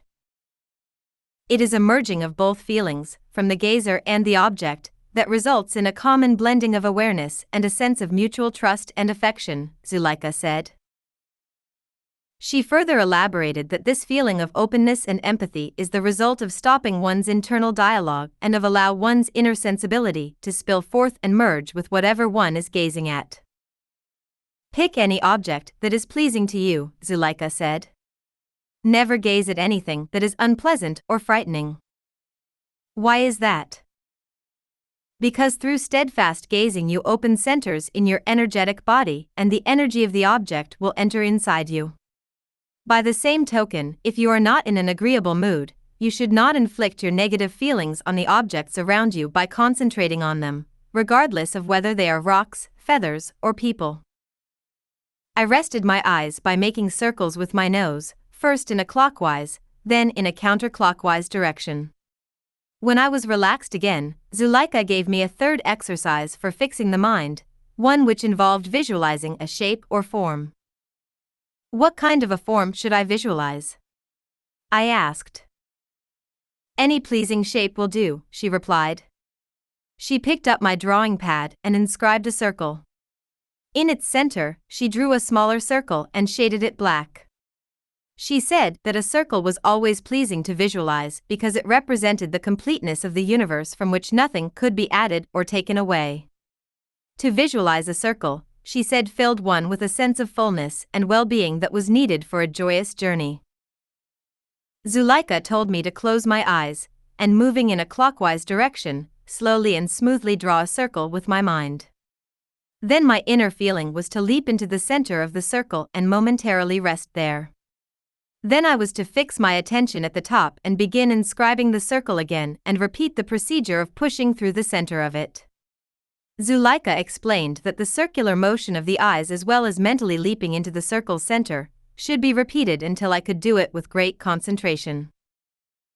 I found this exercise more difficult to do than the last one. It made me drowsy. I began to yawn and fidget. When gazing at an inner or outer shape, one must not become agitated or let one's thoughts roam, Zuleika warned. If they do, immediately bring your attention back to your task. She explained that leaping into the circle's center had a very powerful effect on the energy points located behind the eyes. Pushing into the center of the circle helped to open the passageway or door to the other world. What's on the other side? I wanted to know. Zuleika hesitated. Perhaps everything, perhaps nothing. Soon you will see for yourself. She suggested I continued inscribing circles in order to still and strengthen the mind. She assured me that by gently yet firmly pushing to the center, I would develop a steadfastness and imperturbability that were indispensable for journeying with the energy body. After I practiced the technique several more times, Zuleika stood up and told me to select one of the 3 techniques she had shown me, and practice it while she attended to some affairs. I decided to gaze at the lighted candle. Somehow I found the smooth yellow flame appealing.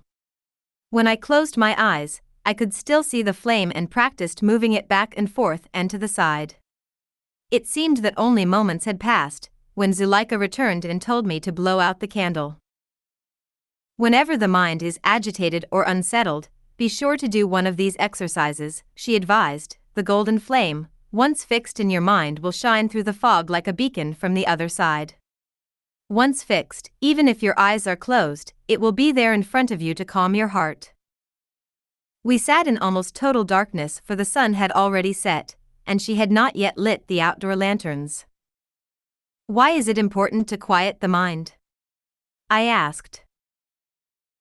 If you link your actions to the level of profound silence, Zuleika said, you will have accomplished a delicate feat, that of action, thorough inaction or not doing.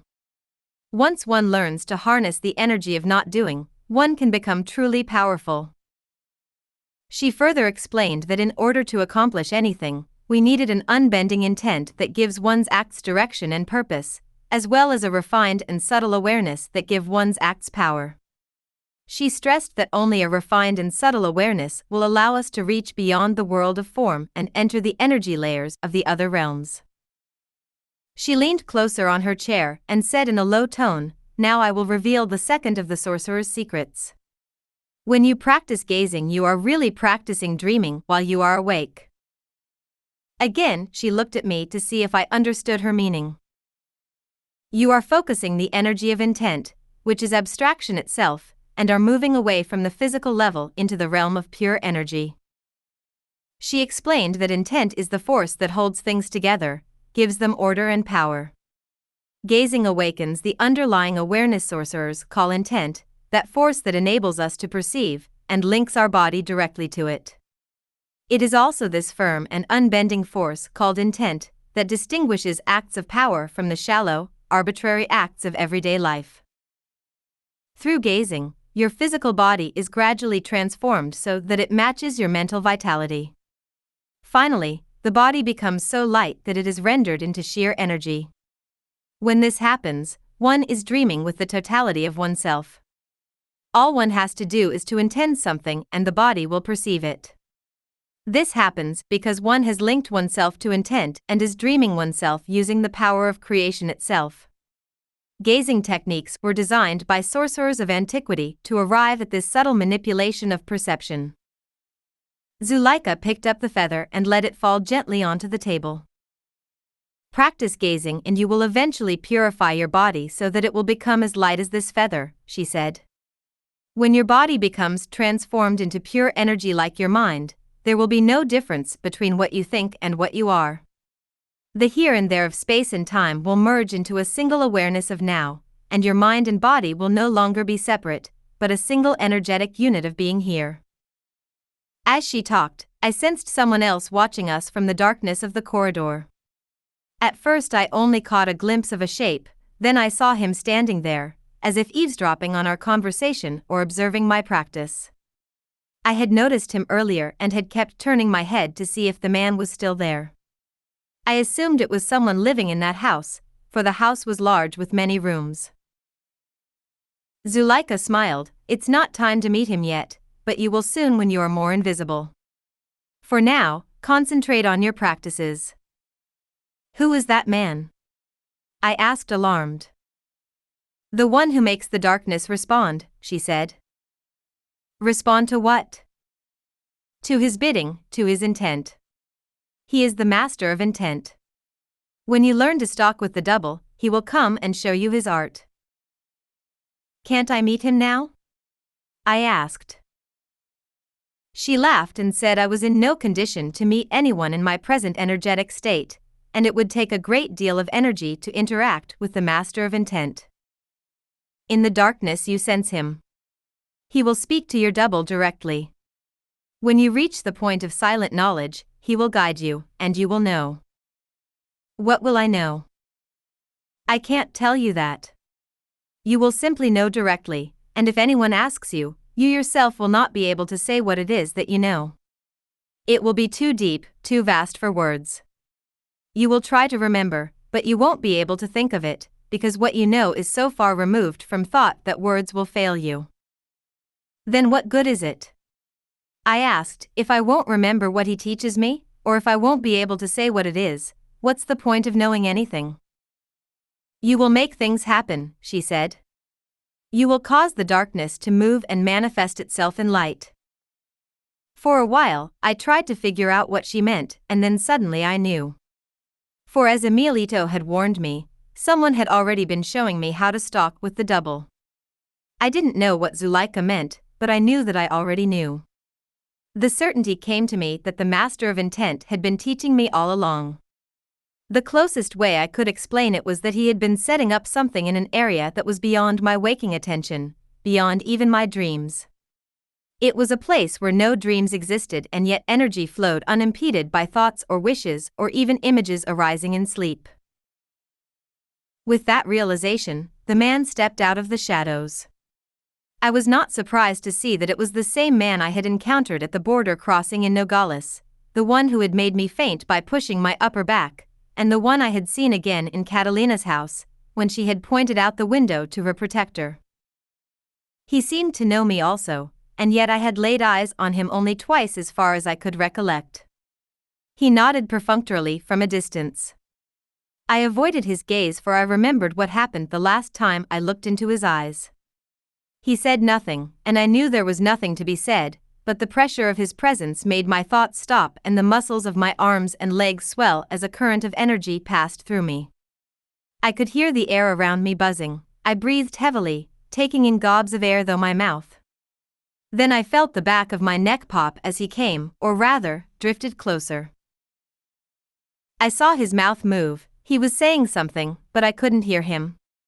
It was a silent sound and I was being pushed away by that voiceless whisper. I fell backwards onto the bench, and had to hold on for dear life so I wouldn't pass out.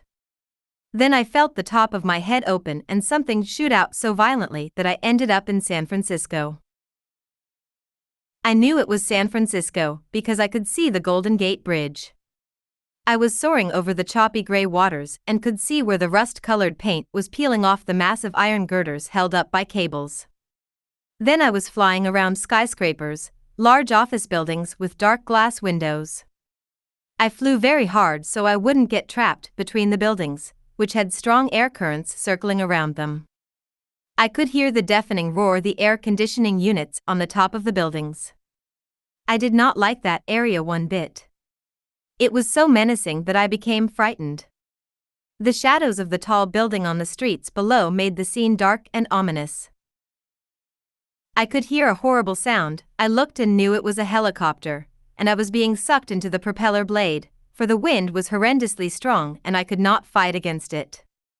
I made a supreme effort to pull away using every bit of my energy in my womb. Then I felt myself sucked into a long tunnel by a cord that was attached to my body somewhere at the other end.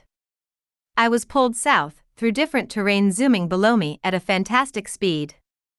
I saw or rather sensed the scenery changing from cities, to desert, to cities and lakes as I covered thousands of geographical miles in mere seconds. When the rushing stopped, I found myself back in Guadalajara, in the patio, slumped on the bench of Zuleika's house.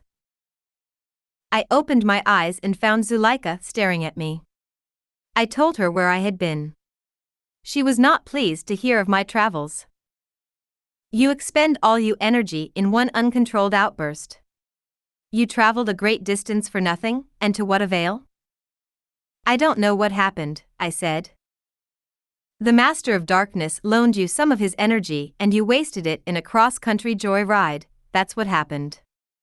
I hope you at least enjoyed the sights. I shook my head. It all zoomed by too fast, like a movie played at an ultra-fast speed. I just got glimpses of water and desert and buildings, and many cities below. Glimpses. Glimpses. What good are glimpses? Zuleika said. We are after control.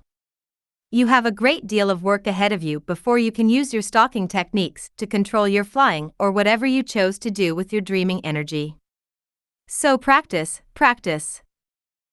She left me alone in the darkness so I could continue practicing the gazing exercises. Chapter 22, The Other Side. After several weeks of practicing the gazing and dreaming techniques Zuleika had taught me, I felt a strange silence settle over me. I was no longer in a hurry, I had no appointments to keep, nowhere to go and no one to talk to. I seldom saw Carlos or Don Juan, and when our paths did cross, they usually avoided me.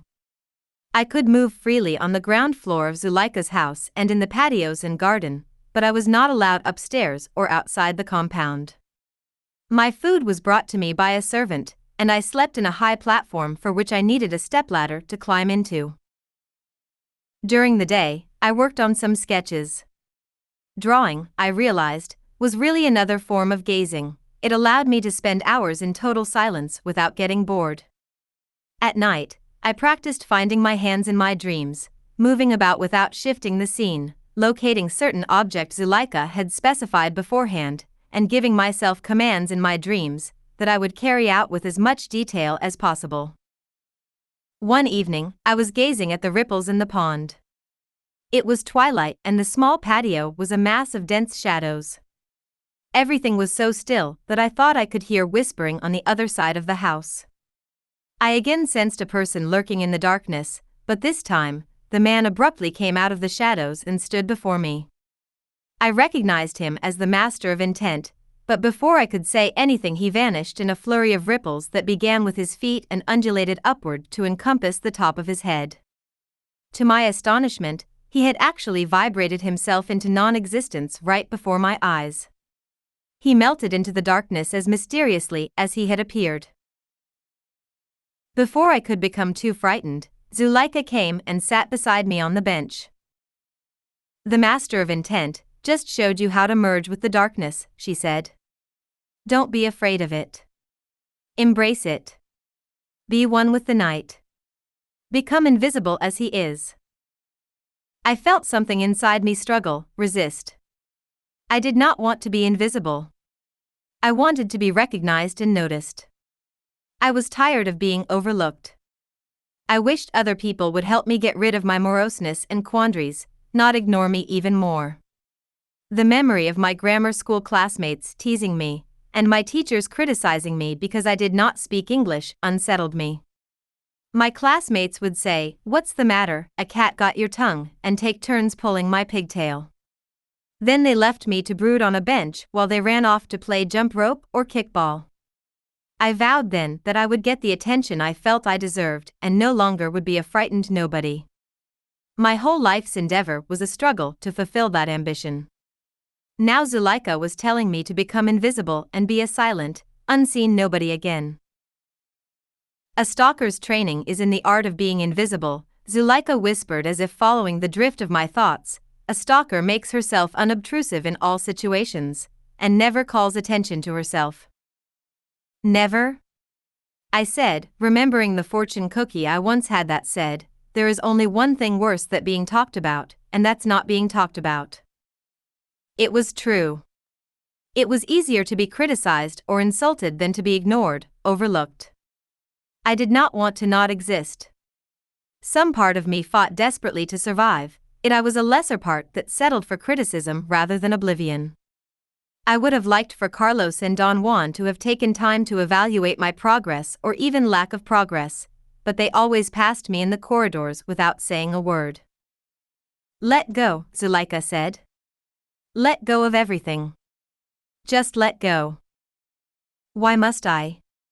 I said stubbornly. So that the energy waves from eternity can tumble you into other realms. They can't reach you if you shield yourself with yourself. Only if you are invisible can the waves affect your energy body directly. Something in me still fought the idea of being invisible. Let go of your crappy self, Zuleika snapped. I heard her say that over and over, and as she kept saying it, something in me began to give up. I started letting go, although of what I didn't know, but I kept letting go more and more until I became fluffy, like a giant pillow, and when that pillow dissolved, I became a tiny, lost somewhere in the black vastness, and then I lost awareness of being it, and I was nothing. Cross over, a voice said. Let the energy waves of the universe push you over to the other side, to the world where we are. I followed the voice and heard it talk of a parallel universe almost identical to ours that existed behind a barrier. That barrier was made up of our concerns, our ideas of reality, our energetic affiliation to everyday life, and, fundamentally, to ourselves. Then I heard the voice of Nelita repeating what she had told me seemingly long ago, how not even the body is ours to keep, that the essence of life is borrowed, not ours to cling to. The essence of life is fluid and our awareness must be also fluid to move with it, or it is forever scattered in the fragmentation of the world into which we were born, but that there is a way out, and that is to let go and be nothing. I opened my eyes, and saw that I was still sitting on the bench by the pond, but instead of Zuleika, Emilito was there staring at me. So were Carlos and Don Juan, Nelita, and other people milling about the patio. Food had been set out on a sideboard. I was in the midst of a party going full force. People were having a lively discussion. They were comparing descriptions of their travels, of the things they had seen in the twin universe, as they called it. There is a pope, but he isn't celibate, Carlos said. He has a fat and loud-mouthed wife. Ah, but does he live in Rome? Don Juan asked cryptically. He seemed to be more relaxed than usual, almost jovial. Carlos thought for a moment as if it were a trick question. I have seen the most exquisite grove of trees, Emilito interrupted. They are dark green and enormous. Excellent for tree climbing. I have talked to many people, they are healthy and vital, but totally closed-minded, Don Juan added. They are unable to imagine or speculate. All their behavior is ritualistic, compulsive, and governed by rules. Their language is fascinating, Carlos continued. The fundamental unit is not the phoneme based on sound, but a syntactical structural element. Their brains directly impinge on one another in the form of an agreed-upon structural framework governed by rules of syntax. I have seen a typewriter that writes with syllables, prefixes and suffices instead of letters. Each key is practically a word in itself, Don Juan said. That's something for Taisha to explore. I became very excited upon hearing about such a machine. I wanted to know more about it, but other people contributed their descriptions of discoveries they had made about that world. I learned that the people there had a periodic table of chemical elements, but instead of having the usual 52 elements, their world had 76 elements, and some of them were not the same as the ones in our world. There are some animals that are very strange, Don Vicente said, and very unusual plants I had never encountered before. Much of the knowledge for curing comes from this world. I had a moment of sudden inspiration. You're talking about the realm of the invisible people of the Monte, I said. You mean the Yaqui Indians are right? There really is such a world parallel to our own, and magical plants and animals really do exist? Don Juan nodded. The sad part is, however, that for the Yaqui Indians the realm of the invisible is now only a myth. They can catch glimpses of it, but they cannot enter it with the totality of themselves. So for them it must remain only a part of their mythology. Why is that? I asked. Their everyday world has become too real and all-encompassing for them, Don Juan explained. The door has been sealed shut by a barrier of human concern that they cannot penetrate. However, it was not always like this, but now the Western world has impinged on the Yaqui so powerfully that, for them, that door remains forever sealed. All they can do is to relate stories of that world and tell tales of magic and wonder from a bygone time. I looked around for Zuleika, but she was nowhere in sight. Then I noticed that my surroundings looked somehow different. Although we were in the same house, it was not the same. It looked more like the patio and house did after a long session of gazing at the stones and walls. I couldn't put my finger on it, but I realized the tiles were not exactly square. They were rhomboid, and there was an ever so slight tilt to the floor and walls. If I had my leveler and plumb line with me, I could have determined their distance from true for certain. As it was, they seemed to be shifting as they did after my sessions of gazing. The tiles were shiny and vibrated, causing their shapes to alter ever so slightly. The roof beams of the corridor were not parallel as they should have been, and then I noticed that the trees were different too. Larger, fuller, their foliage more dense, and, while I was at it, I noticed the people in the patio. They looked pristine, pure, empty as if they had form but no substance. Emilito stared at me the way Zuleika had done whenever I was totally preoccupied with something in order to gain my attention. Then I saw him wink at me and nod his head. Suddenly I knew what his secret was, the mysteries he had wanted to reveal to me when I had enough energy to comprehend it. Now I grasped it without him having to tell me. He was Zuleika's dreaming body. That was the reason why Zuleika wasn't there in the room. Emilito nodded silently, waiting for me to finish with my bubbling realizations. I knew also that if that was so, then I, too, was in my dreaming body, and so was everyone in the room, and that was why they seemed so sparkling. What's more, the house, the bench, the tables, the food that had been set out in the patio, all were part of another world. I had crossed over into the twin world without even realizing it, and that meant that the discoveries that everyone had been sharing were not about some inaccessible distant dream world, but about the very reality in which we were now inhabiting. The minute I realized this, Emilito said, "That's right, Taisha. I am the other side of Zuleika, and you are your dream body, the other side of yourself. You have used the energetic wave from the universe to cross over to the parallel world, the one that exists next to our own." I pinched myself to see if I was real, and seemed to be as solid as could be, given my state of excitation and ebullience upon realizing where I was. "We are in another braid of the universe," Emilito explained. "The one overlapping with the world of everyday life, made up of the same energy, only slightly different. Now you know what it means to become invisible, and what it is like to be stalking with the double, and why we always stress sobriety and control. Without control, awareness is dispersed. You can do without the self of everyday life, but you can't do without sobriety and clarity. Awareness must remain intact, no matter where you find yourself, so that you can continue to perceive." I embraced Emilito and thanked him for all his help. To my surprise, he seemed to be solid, and yet he wasn't, for we encompassed volumes of space, like two gigantic pillows embracing, but the reason I could grasp him was because I, too, was billowy and without substance. "But how is it possible that you are a man when Zuleika is a woman?" I asked. "My dream body is not that of a man." I touched myself quickly to see if what I was saying was true. "The Nawal Julian taught us how to move our assemblage points to the position of a man," Emilito explained. It was an extraordinary challenge to be male, and I took it. It's so tiresome to have a hole between your legs, he added with an exaggerated sigh. It leads to all sorts of outlandish behavior. Everyone laughed in agreement, especially the female members of the group. Then I saw Carlos signaling me to come over to him. I realized I had known him forever, and now I knew where it was that we had met. It was not in the anthropology department of the university, as I had first thought, but it was here in the twin world which I had visited often. We had done many things on this side, things that were inconceivable from the point of view of the everyday world. Then I saw a young woman about my age.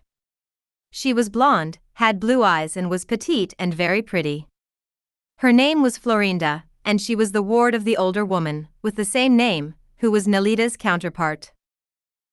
You and I are sisters, I said, embracing her affectionately, for I recognized her from other encounters, although I could not remember them in detail. Remember each other well, Don Juan said, because you'll meet again in the world of everyday life and will have forgotten that you knew each other. You will have to reconstruct this feeling of unbiased affection from scratch. The Nawal woman, Carol, whom I remembered seeing before, was there too. She was the young woman who had given Carlos the bread in the bakery in Hermosillo, but I already knew her. She had helped hoist me up into the treehouse and had looked after me while I was unconscious for 3 days and 2 nights. And we also will meet again on the other side, she said, lisping a bit on the word side. But we won't forget.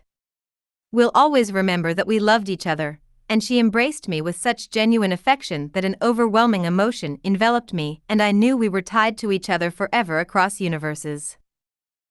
Don Juan stood the 3 of us around Carlos and moved our heads together so that they touched. He told us that his task was to make certain through all our training that our assemblage points would be in the same position, and even though our assemblage points would be constantly displaced throughout our training, they would move at the same rate and in the same direction, so that the 4 of us would function as a single unit and be able to amalgamate a consistent reality that we shared. For some time Carol will have to stay on this side with us, he went on. But you will not really be separated. The bond of energy set up in this world will hold across the boundaries between the twin universes. You only have to be silent and abandon yourself to know where each of the other is.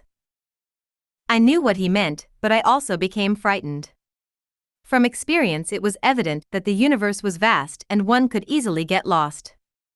I also was aware of my tendency to indulge in self-obsessions and in struggles for independence, which could only set up barriers and block the energy holding us together. The most dangerous part was that we would meet again in the world of human affairs, where our power would be minimal, diminished by the concerns of daily life and the absence of Don Juan and the energy of his sorcerer group. We would be operating on a low-level awareness, colored by the massive interference of the bulk of humanity with their own obsessions and concerns. Florinda will be your companion and act as your counterbalance, Don Juan said. She'll see to it that you don't indulge too much. If you do, she will be at your throat like a ferocious jaguar. Florinda let out a growl and clicked her teeth together repeatedly in a biting motion. Everyone laughed. Better watch out, or she'll be at your throat, Don Juan warned. And I will never be at your throat, Carol said soothingly. Listen to Florinda, she is more sober than you. The 2 of you will flank the new Nawal and journey with him, perfecting yourselves until Carol Tiggs returns. When will she come back? I asked. Only power can decide that, Don Juan replied, and your impeccability. He paused for a moment. If you want to see your loved one again, be impeccable. Do your recapitulation and don't think about yourselves. Carol gave us a wistful smile, urging us on. I'm counting on you, Taisha, she whispered so no one could hear. You will pull me, and I will pull you. Agreed? I nodded but wordlessly asked, how? She showed me her left hand. She was wearing a gold and diamond ring that looked like a tiny monstrance. She told me to gaze at it for a moment and to remember it always, because one day she would give it to me as a sign that we had been together before. In the world of everyday life, it is so easy to forget, she said. Tokens of proof are always welcome. I'll never forget, I swore, embracing her. I'll pull you with my affection. This afternoon you have enough energy to grasp the truth of the twin universe as a bona fide realm of existence, Don Juan said, but it's not that easy to cross over with your body. You can catch glimpses of it in dreams, but to come here with the totality of yourself takes years of training and storing energy, and even then, there are countless obstacles and no guarantees. Then I won't go back, I said. I'll stay here with all of you. That's not possible, he said sternly. You have to perfect yourself in the world of human beings. You have to begin from that point and journey here. Why? Because that is where the bulk of your energy is rooted. Besides, there is no advantage of being on this side. A stalker must be fluid so that you can move anywhere. You must be at ease and impeccable no matter where you are, in this world, or in the one in which you live, or in any other place in the infinite band of possibilities that makes us sentient beings. Leave the self behind, and you can go anywhere, Carol said. Your task is to dissolve everything that makes a human being grounded in the world of human beings. Then, I'll leave everything here, I said. Don Juan smiled. He advised me that while we were in the everyday world, all the energy gleaned from recapitulating and impeccable actions would be able to cross over to be stored here with them.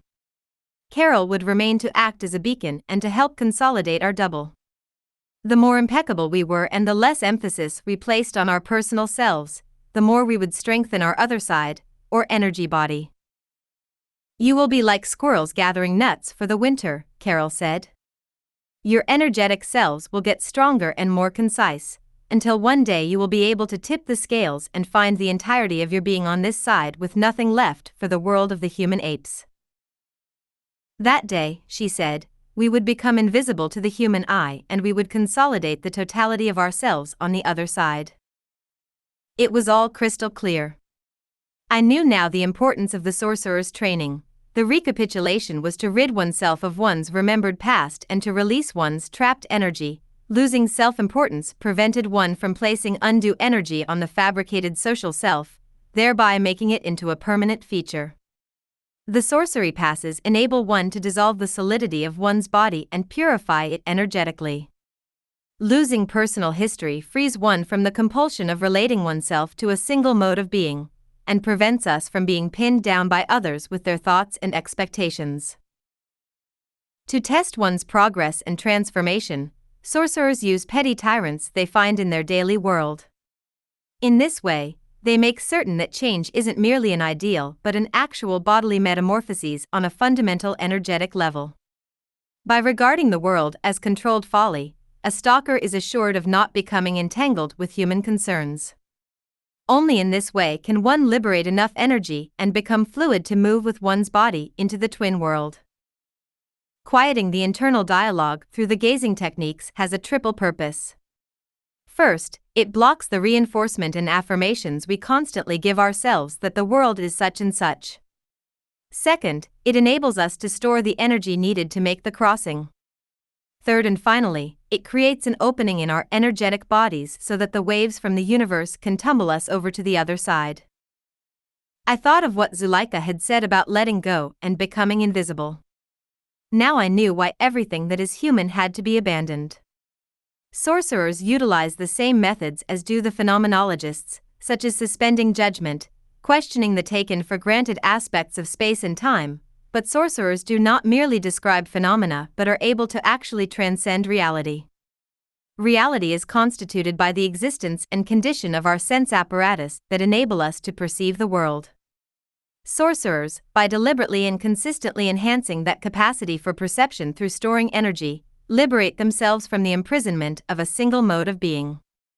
Sorcery is really the capacity to perceive more than the average person. Taisha is philosophizing even in the twin world, Emilito said out loud. Let her conceptualize and speculate all she wants, Don Juan said. Someday she will be able to live her realizations. Besides, it means she and Carlos will get along famously. We all know how he is given to analysis and conceptual interpretations. Like the Nawal Elias before us, Emilito said. Don Juan nodded. Well, then let Taisha speculate on this, Emilito said. The here and there of the treehouse. I turned to face him. His eyes were glowing with the excitement of a revelation. With a nodding of his head, he coaxed me to think about it. I was at a loss as to what he was referring to. Living in the treehouse gave you a different perspective on here and there, he said. I don't know what you mean. There was no horizon in your world, he said, bringing his face so close to mine that his features became blurred. It dawned on me then that half of Clara's house, the grounds at the front part of her place, including the giant trees and the treehouse, had all existed in the twin world. I had already spent many months of my training on this side. No wonder Emilito had insisted that I recapitulate again, saying I had to do it several times for there were many layers of existence to break through. I had to do it once with my everyday body and again with the double. What's more, Emilito was right, my extended stay in the treehouse and the trees had altered the relationship between my body and the ground. My assemblage point, or center for organizing perception, had been displaced to another point on my energetic body, thereby enabling me to experience different spatial and temporal relationships. Now that I focused my attention on it, I remembered that the foliage of many of the trees was so thick that the sky as well as the horizon were completely obscured. Perception of the world in the trees was not laid out in terms of distant and close space. Rather, everything was immediate, intimately related to my body. It was a superb training to expand the limits of my awareness of space. The more I climbed the trees, the more fluid my assemblage point became, until I could swing from branch to branch feeling no separation between myself and my surroundings. It gave me a new perspective on the world, totally different from the one I had while I was on the ground. In order to climb the trees, I had to match my physicality with that of the branches and leaves. My entire existence was determined by the here and now. For any distraction could have caused a loss of balance and a fall to my death. At any given moment, all of me was focused on a specific concern, that of maneuvering through the branches. Past, future, and the far away had all merged into a single point, the immediate now, which was governed by my particular task at hand. I had dissolved my old mode of being in the world through my first recapitulation in the cave, and I had incorporated a new one, that of a tree dweller, by never leaving the trees. I experienced a new bodily solidity that at times would express itself in an intense feeling of claustrophobia. I could dispel this by either merging with the trees energetically, or by creating a new experience of space or time, in which case my body had to dissolve the branches around me and move beyond them. I did this through a second recapitulation, which expanded my temporal horizon, and through practicing the bodily movements Emilito would periodically show me from the ground, which expanded my spatial horizon. You recapitulated in the trees, practiced dreaming and intending in the trees, and even were able to do movements outside the trees, leaping with your energetic body into a different realm, Emilito reminded me. All this is stalking with the double. It was made possible by abandoning the memory of the limits of the physical self. You moved from the trees to another reality, Don Juan said. A realm which is inaccessible from the world of everyday life. You used intending to catapult you from one braid of the universe to another. Now you know what we mean when we say that intending is the wings that carry a sorcerer across the span of eternity. Soon my party will be leaving on those wings, but we will meet again, somewhere in the folds of dreaming, and from there catapult ourselves to freedom. I wanted to ask him when and where they would be going, and more specifically how we would catapult ourselves to freedom, but my dreaming energy was waning. I knew I would be waking up soon in the world of everyday life, and there, I would forget most of what had transpired here. It would be like a vivid dream, fragmented for a short while, then it would fade and merge with the dense fog that separated the twin universes. I have to go now, I said. I don't suppose you could keep me here with you? No, Don Juan said firmly. If you come, it will have to be on the wings of intent, blown by your own fluidity. I thought of Nelita's advice of always saying goodbye to each moment because it would never again return. She caught the drift of my thoughts.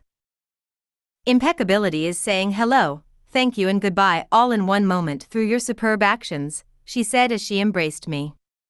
That way you will always be at ease, with no regrets, and with nothing pending. I nodded. It summed up everything I felt in a nutshell, so that nothing more needed to be said. I looked at everyone, trying to incorporate them in my gazing memory before they faded into the fog. I woke up, gradually becoming solid again. I was lying in my bed in Zuleika's house, numb and disoriented, and then I remembered bits and pieces of a giant mosaic. I knew that another world existed, a world that was as real as the one I had learned to call my own. I knew that I was nothing. That whatever I thought I was is a fabrication, a temporary consolidation of components held together by a force for some effect, but it could never be taken for real. There was another reality, parallel to our own, and it too wasn't real. The position of our assemblage points was everything. It amalgamated worlds upon worlds and enabled us to experience them as our world, as the world. The world of everyday life was only one perceptual possibility out of an infinite number of possibilities that make up existence. The stalker's training is to be fluid, invisible without attachment to self and things, so that one could shift back and forth at ease without losing energy or getting lost. Living in the world of everyday life was like being a student in a class. I had to give a good presentation, I had to appear that I knew what I was talking about, that I meant what I said. I needed to strive for order and coherence, but when the class was over, whatever was said meant nothing. It was only an orderly structure created for that moment and not meant to ever be taken seriously as something real or believable. It was an exercise which had to be discarded when the need was over so that one could move on in a never-ending journey. So it was with the twin reality. It was made up of people and animals and vegetation just like our world, only different. The grove of trees in Clara's house, the tree house, Emilito and myself all had been part of the twin world. I realized I had spent entire stretches of time there without even knowing it. I had been able to enter it under the power of Don Juan and his group of sorcerers who trained me. He and his group of sorcerers, through a lifetime of training, stored enough energy to cross back and forth without losing their awareness, their control and sobriety. With training I, too, would be able to make the great crossing and have enough energy not only to perceive the twin world but to hold that position of the assemblage point long enough to remember it in detail, and with added energy to be able to describe the place and the path so that the listener on this side would be able to comprehend them and perhaps even to make that journey himself. Carlos came into the room where I had awoken. He examined my eyes to see if I was myself again and nodded satisfied. He told me to go get my things together, for we were returning to Los Angeles. A new academic year would be starting soon, and it would not be auspicious to miss the first day of classes.